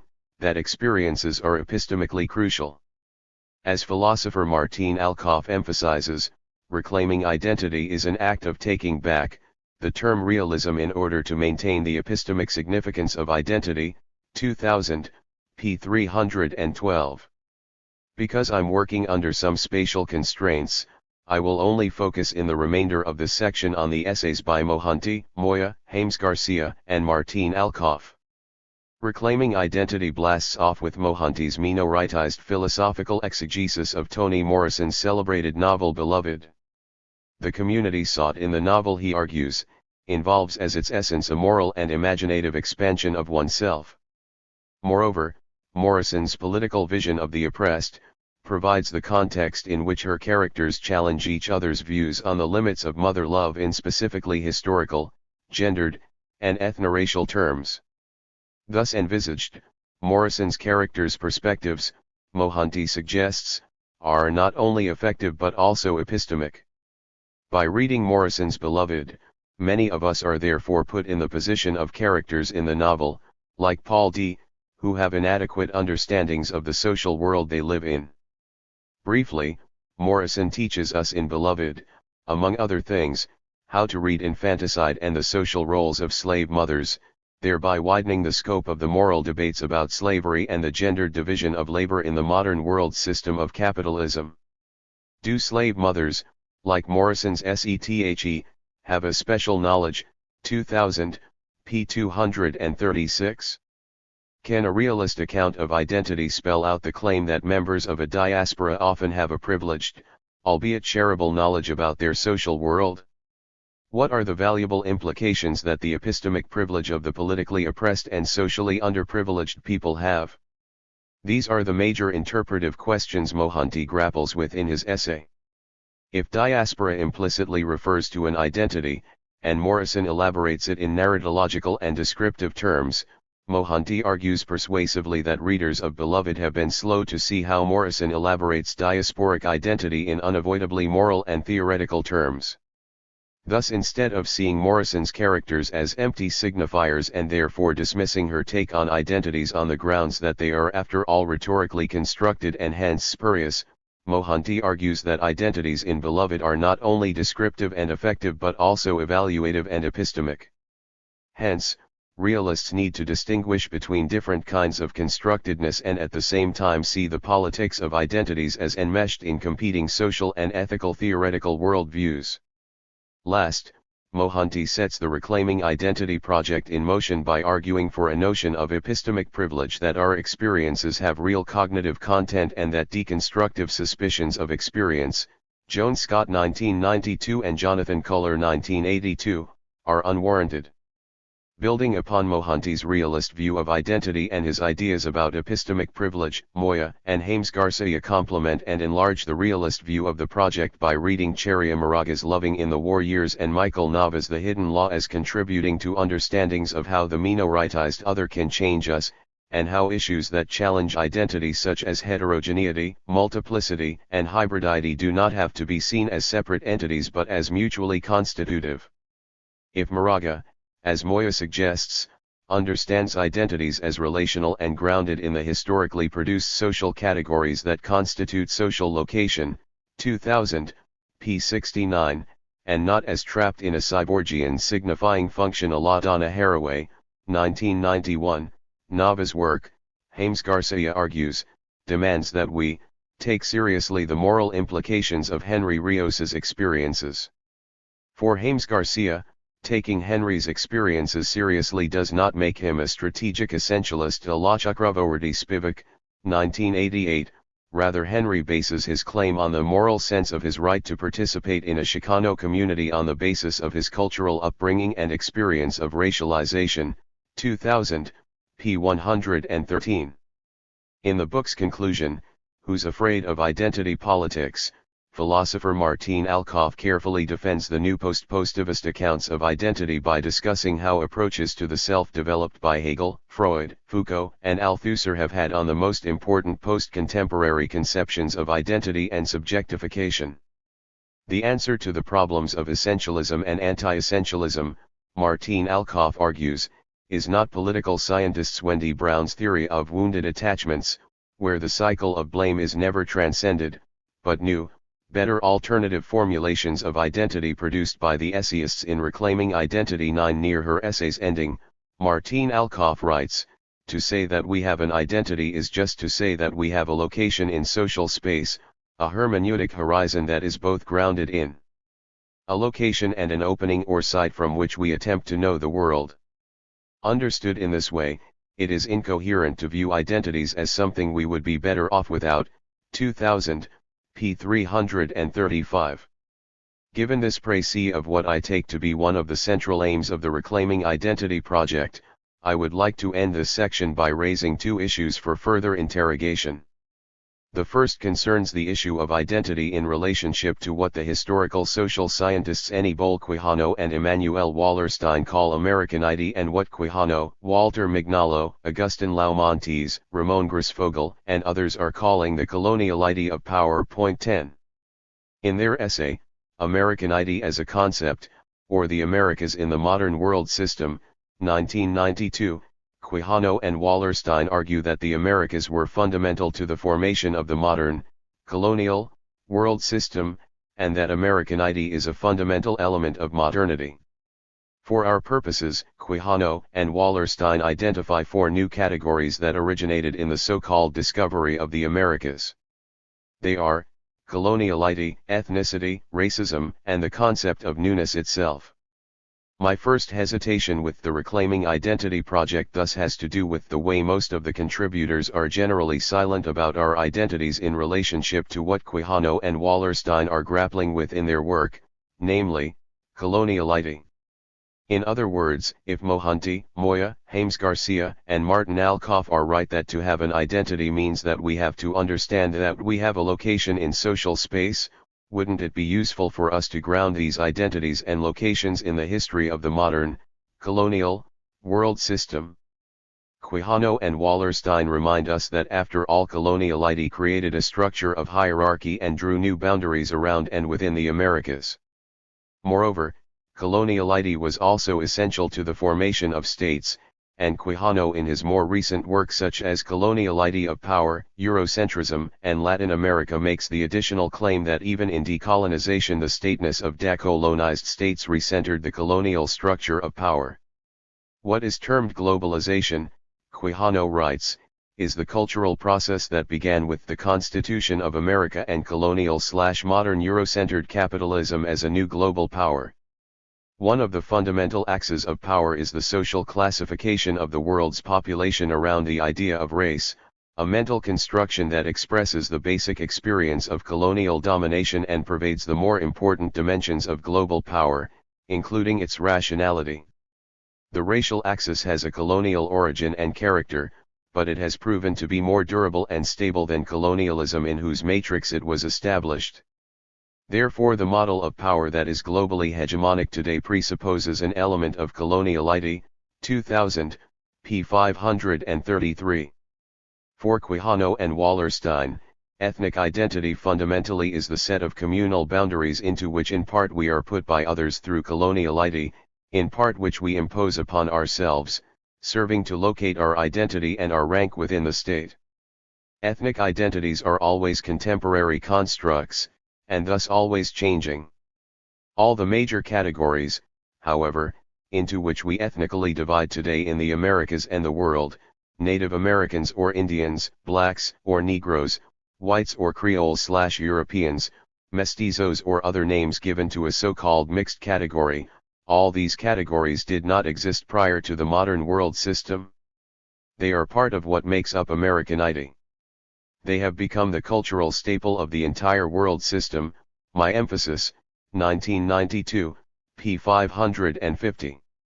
If our identities are real and effective, they do come from somewhere. Any post-contemporary account of subjectification, Butler, Laca, Zizek 2000, and any post-positivist realist account of identity, Mohanty, Moya, and James Garcia, I believe, would have to grapple with the colonial difference that Quijano and Wallerstein, among others, are outlining for us.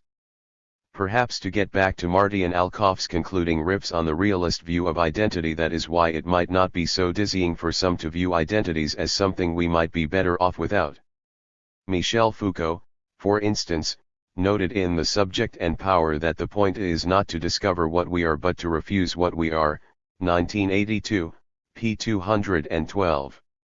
But here, too, I'd stress that Foucault tends, especially in the history of sexuality, to erase the crafty details of the colonial difference in his analysis of biopower.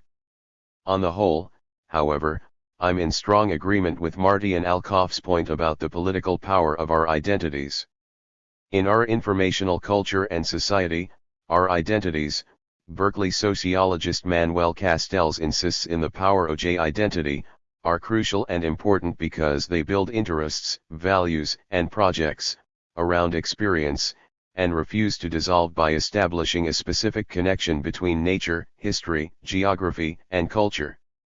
Identities, Castells concludes, in Marxist realist fashion, anchor power in some areas of the social structure, and build their resistance or their offensives in the informational struggle about the cultural codes constructing behavior and, thus, new institutions, 1997, p. 361.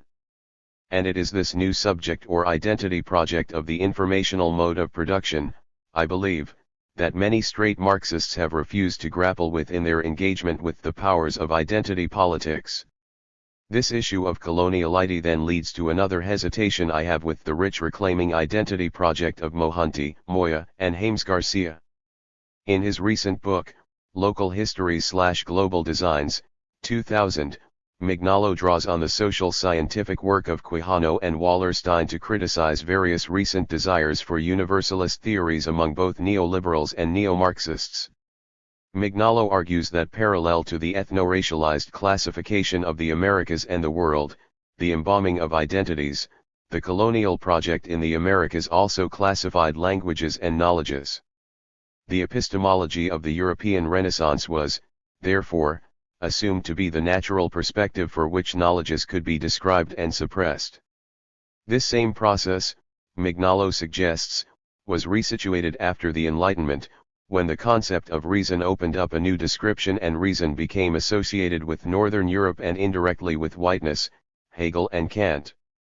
What are we to make of Mohanty and Moya's use of an apparently idealist Kantian universalism in their post-positivist realist project? Shouldn't a realist view of identity severely criticize the abstract hegemonic universalisms in Kant and the Enlightenment? Is it possible to imagine an epistemic diversality or pluriversality, as Mignolo, drawing on the work of Glissant, suggests in his work on Zapatismo?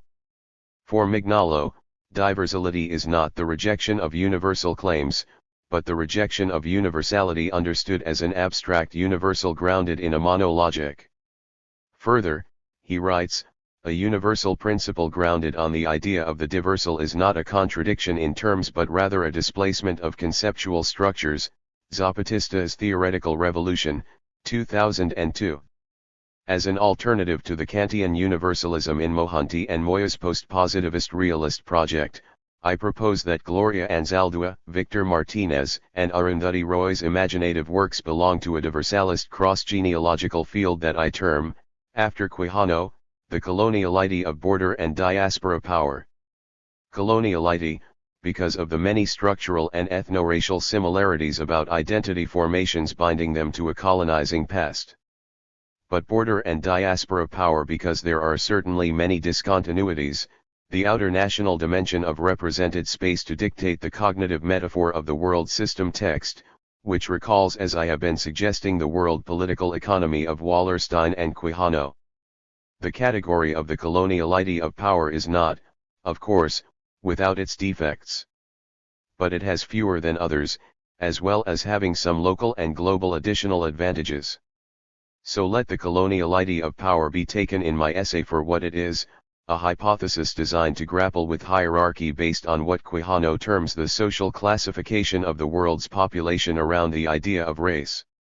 The racial axis of mestizage in Anzaldúa's Borderlands/La Frontera, of peasants in Martinez's poem, Shoes, and of caste in Roy's The God of Small Things have colonial origins in the Americas and South Asia, but Anzaldúa, Martinez, and Roy suggest that race, peasantry, and caste have proven to be more durable in our so-called post-colonial world. By cobbling together Quijano's subalternist concept of the coloniality of power and Wallerstein's modern world system, we can argue that the coloniality of power has survived in the Americas and South Asia. The Portuguese brought with them to India the idea of caste, for over 500 years, and yet they have not come to be transformed into a world empire. The secret strength of the coloniality of power and the world system is the political side of economic organization called capitalism. Capitalism, Wallerstein astutely argues, has flourished precisely because the world economy has had within its bounds not one but a multiplicity of political systems. 1974, p. 348. The Borderlands of Chicano/a Narrative and Subaltern Studies. Over the past decade an awareness has begun to develop of the affinities between the imaginative work of recent Chicano/a imaginative writers and the thought of U.S. migratory post-colonial thinkers. Indeed, what is remarkable is that it should have taken so long for the interlocking of concerns between Chicano/a writers and post-colonial thinkers to be properly appreciated. Among the most prominent of such common concerns are, the location of knowledge from the perspective of the U.S. empire's borderland contact zones, the critique of Occidentalist dominant perspectives in the current practices of U.S. social sciences, humanities, and area studies, and the grappling with localized geopolitics of knowledge and what the theorist Mignolo calls border epistemologies. Point 11. Furthermore, these affinities have not only been observed by scholars from the South, Latin America, and South Asia, for example, but also are becoming part of the self-consciousness in what Gayatri Chakravorty Spivak has called the emerging dominant, 1995, p. 179, in American Studies. This section is a study of the interplay between the performative, border epistemologies of two Chicano/a imaginative writers and the changing discourses of American vernacular literatures and cultures. Gloria Anzaldúa and Victor Martinez's writings about U.S. Latino/a life explore, among other things, the linguistic intermixture of ethnic and mainstream languages, English, Spanish, and Spanglish, to illustrate the changing languages of America. What vernacular varieties of English or Spanish will dominate in 21st century America? Which lingua rustica will the some 30 million U.S. Latinos/as, with over 10 million in California, hegemonize in their testimonios, novels, essays, and poetry? What new literary genres, produced by Chicanos/as, will emerge in American literature? If the dialect novel was all the rage in late 19th century vernacular America, Twain, Cable, Cahan, Dubois, is there a Borderlands English or Spanglish already underway in U.S. Latino/a dominant California, Arizona, Florida, Texas, Illinois, and New York? On another level, I want to investigate the enabling condition of some recent Chicano/a narrative and poetry and the various ways in which they seek to create an epistemological ground upon which versions of the world may be produced. As many U.S. Latino/a writers themselves suggest, to read is to question and to understand the bilingual texture and the rhetorical resources of language. If Anzaldúa sees the aesthetic structure of knowledge as a form of nepotilism, a Mexica word signifying cultural in-betweenness, Martinez sees minority writing as a form of the California borderlands of subaltern studies informing mass youth U.S. Latino/a culture. Point 13. To begin, I will juxtapose Gloria Anzaldúa's key concept of US Mexico border nepotilism, 1987, against U.S. historian Frederick Jackson Turner's well-known 19th century idea of the frontier. I do so to emphasize that while Turner and Anzaldúa may share some affinities of narrative and subaltern conventions and self-locations in the United States, each writer locates their stories in a tradition of border historiography. Their contrasts, I think, run far deeper, for Turner's paradigms of the frontier and Anzaldúa's frontera are not equivalent. One of the most imperial images of the American West, Turner's so-called frontier thesis helped shape the study of Americanization both domestically, and after the War of 1898, globally. U.S. historian William Cronin suggests that few historical arguments about the significance of the frontier in American history have risen so high and fallen so far in U.S. scholarly reception, 1995, p. 692. In a more recent overview, U.S. historian Kerwin Klein put Turner's significance this way: he introduced a new vocabulary into history by using old words in a new way, borrowing terms from other disciplines, and mixing these elements, 1997, p. 13. In other words, Turner had flair and a gift for mixing what social scientists call nomothetic and ideographic epistemologies and discourses. Turner famously opens his 1893 essay by quoting from the 1890s census report that described empirically the disappearance of the frontier. Moreover, in a nomothetic vein, Turner theorized that U.S. modernity and modernization were caused by the frontier, for free land and its continuous recession and the advance of American settlement westward. Explain American Development, 1920, p. 1.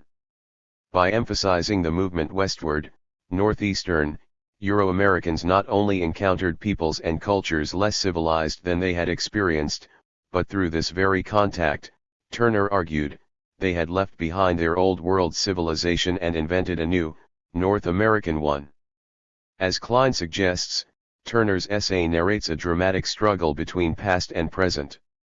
Turner's compositional mode of emplotment rolls out from east to west, from the Puritans' errand into the wilderness to the Gilded Age's San Francisco.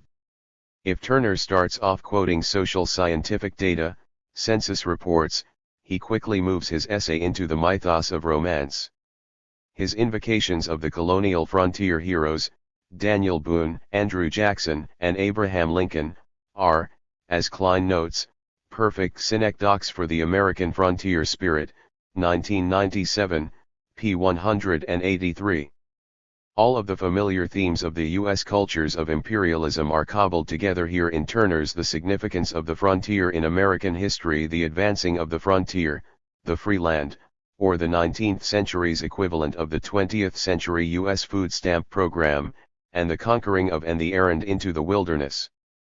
Throughout Turner is gracefully straightforward. The frontier prompted the formation of a composite nationality for the American people, 1920, 40. And one of my favorite lines in the essay reveals Turner's poetic flair. In the crucible of the frontier, the immigrants were Americanized, liberated, and fused into one mixed race, English in neither nationality nor characteristics, 1920, p. 40. If Klein sees Turner's essay moving in the direction of an Emersonian and Hegelian universalism, other U.S. historians such as Richard White locate Turner's essay as part of an emerging incantatory imperialism. By strategically using a frontier iconography in his essay, log cabins, covered wagons, canoes, and the like, Turner argued for a Jeffersonian empire for liberty, surely one of our most interesting nationalist oxymorons for the cultures of U.S. imperialism, White 1994. And like White, U.S. Latino historian George Sanchez, too, chastises Turner for constructing a myopic vision in his frontier essay, that of the East looking west, civilization looking toward chaos, Europe looking toward the rest of the world, 1993, p. 38. Conversely, against Turner's hegemonic vision, Sanchez suggests that the concept of the transnational frontera developed in post-colonial Chicano/A studies works against Turner's myopic imperialism. The transnational frontera, he argues, suggests limitations, boundaries over which American power might have little or no control. It implies a dual vision, that of two nations looking at each other over a strip of land they hold in common, 1993, p. 38. U.S. Latino/A border thinking, therefore, enacts a powerful contrapuntal corrective for mainline American studies. In thinking about the emplotments of Turner's frontier essay and Anzaldua's frontera thinking in Borderlands/La Frontera, it might be productive to consider what historian James Clifford has noted about the diaspora emplotments of Paul Gilroy's post-colonial There Ain't No Black in the Union Jack, The Cultural Politics of Race and Nation, 1987. Diaspora cultures, Clifford writes, are produced by regimes of political domination and economic inequality. These cultures, moreover, cannot claim an oppositional or primary purity. Fundamentally ambivalent, they grapple with the entanglement of subversion and the law of invention and subversion, the complicity of dystopia and utopia, 1997, p. 265. Does Anzadua's Chicana paradigm of the US-Mexico borderlands share in expressing diaspora culture's dystopic utopian tensions? Is there both bad news and good news built into the text? Can Anzaldua's recodification of the utopian otherwise as nepotilism help us better ground or grapple with the tensions and ambivalences that Clifford theorizes in his reading of the work of Gilroy? What are we to make of Anzaldua's deportation stories, of her invocation of the US-Mexico War of 1846-48, of the post-Jim Crow ethno-racial hierarchies in South Texas, of the international division of labor with undocumented women at the center of the maquiladoras, and of her dramatic swerve to Mexican nepotilism and new mestiza consciousness in Borderlands/La Frontera? Border gnosis or border thinking, for Anzaldúa, is a site of crisscrossed experience, language, and identity. Mignolo's post-colonial reading of Anzaldúa is especially helpful in this context. She draws, Mignolo insists, a different map, that of reverse migration, the migration from colonial territories relabeled the Third World, after 1945, toward the first, 2237. And this reverse US Latino/immigratoriness, in Mignolo's view, helps explain Anzaldúa's powerful languaging practices which fracture the colonial language, 2000, p. 237. If Anzaldúa's Borderlands/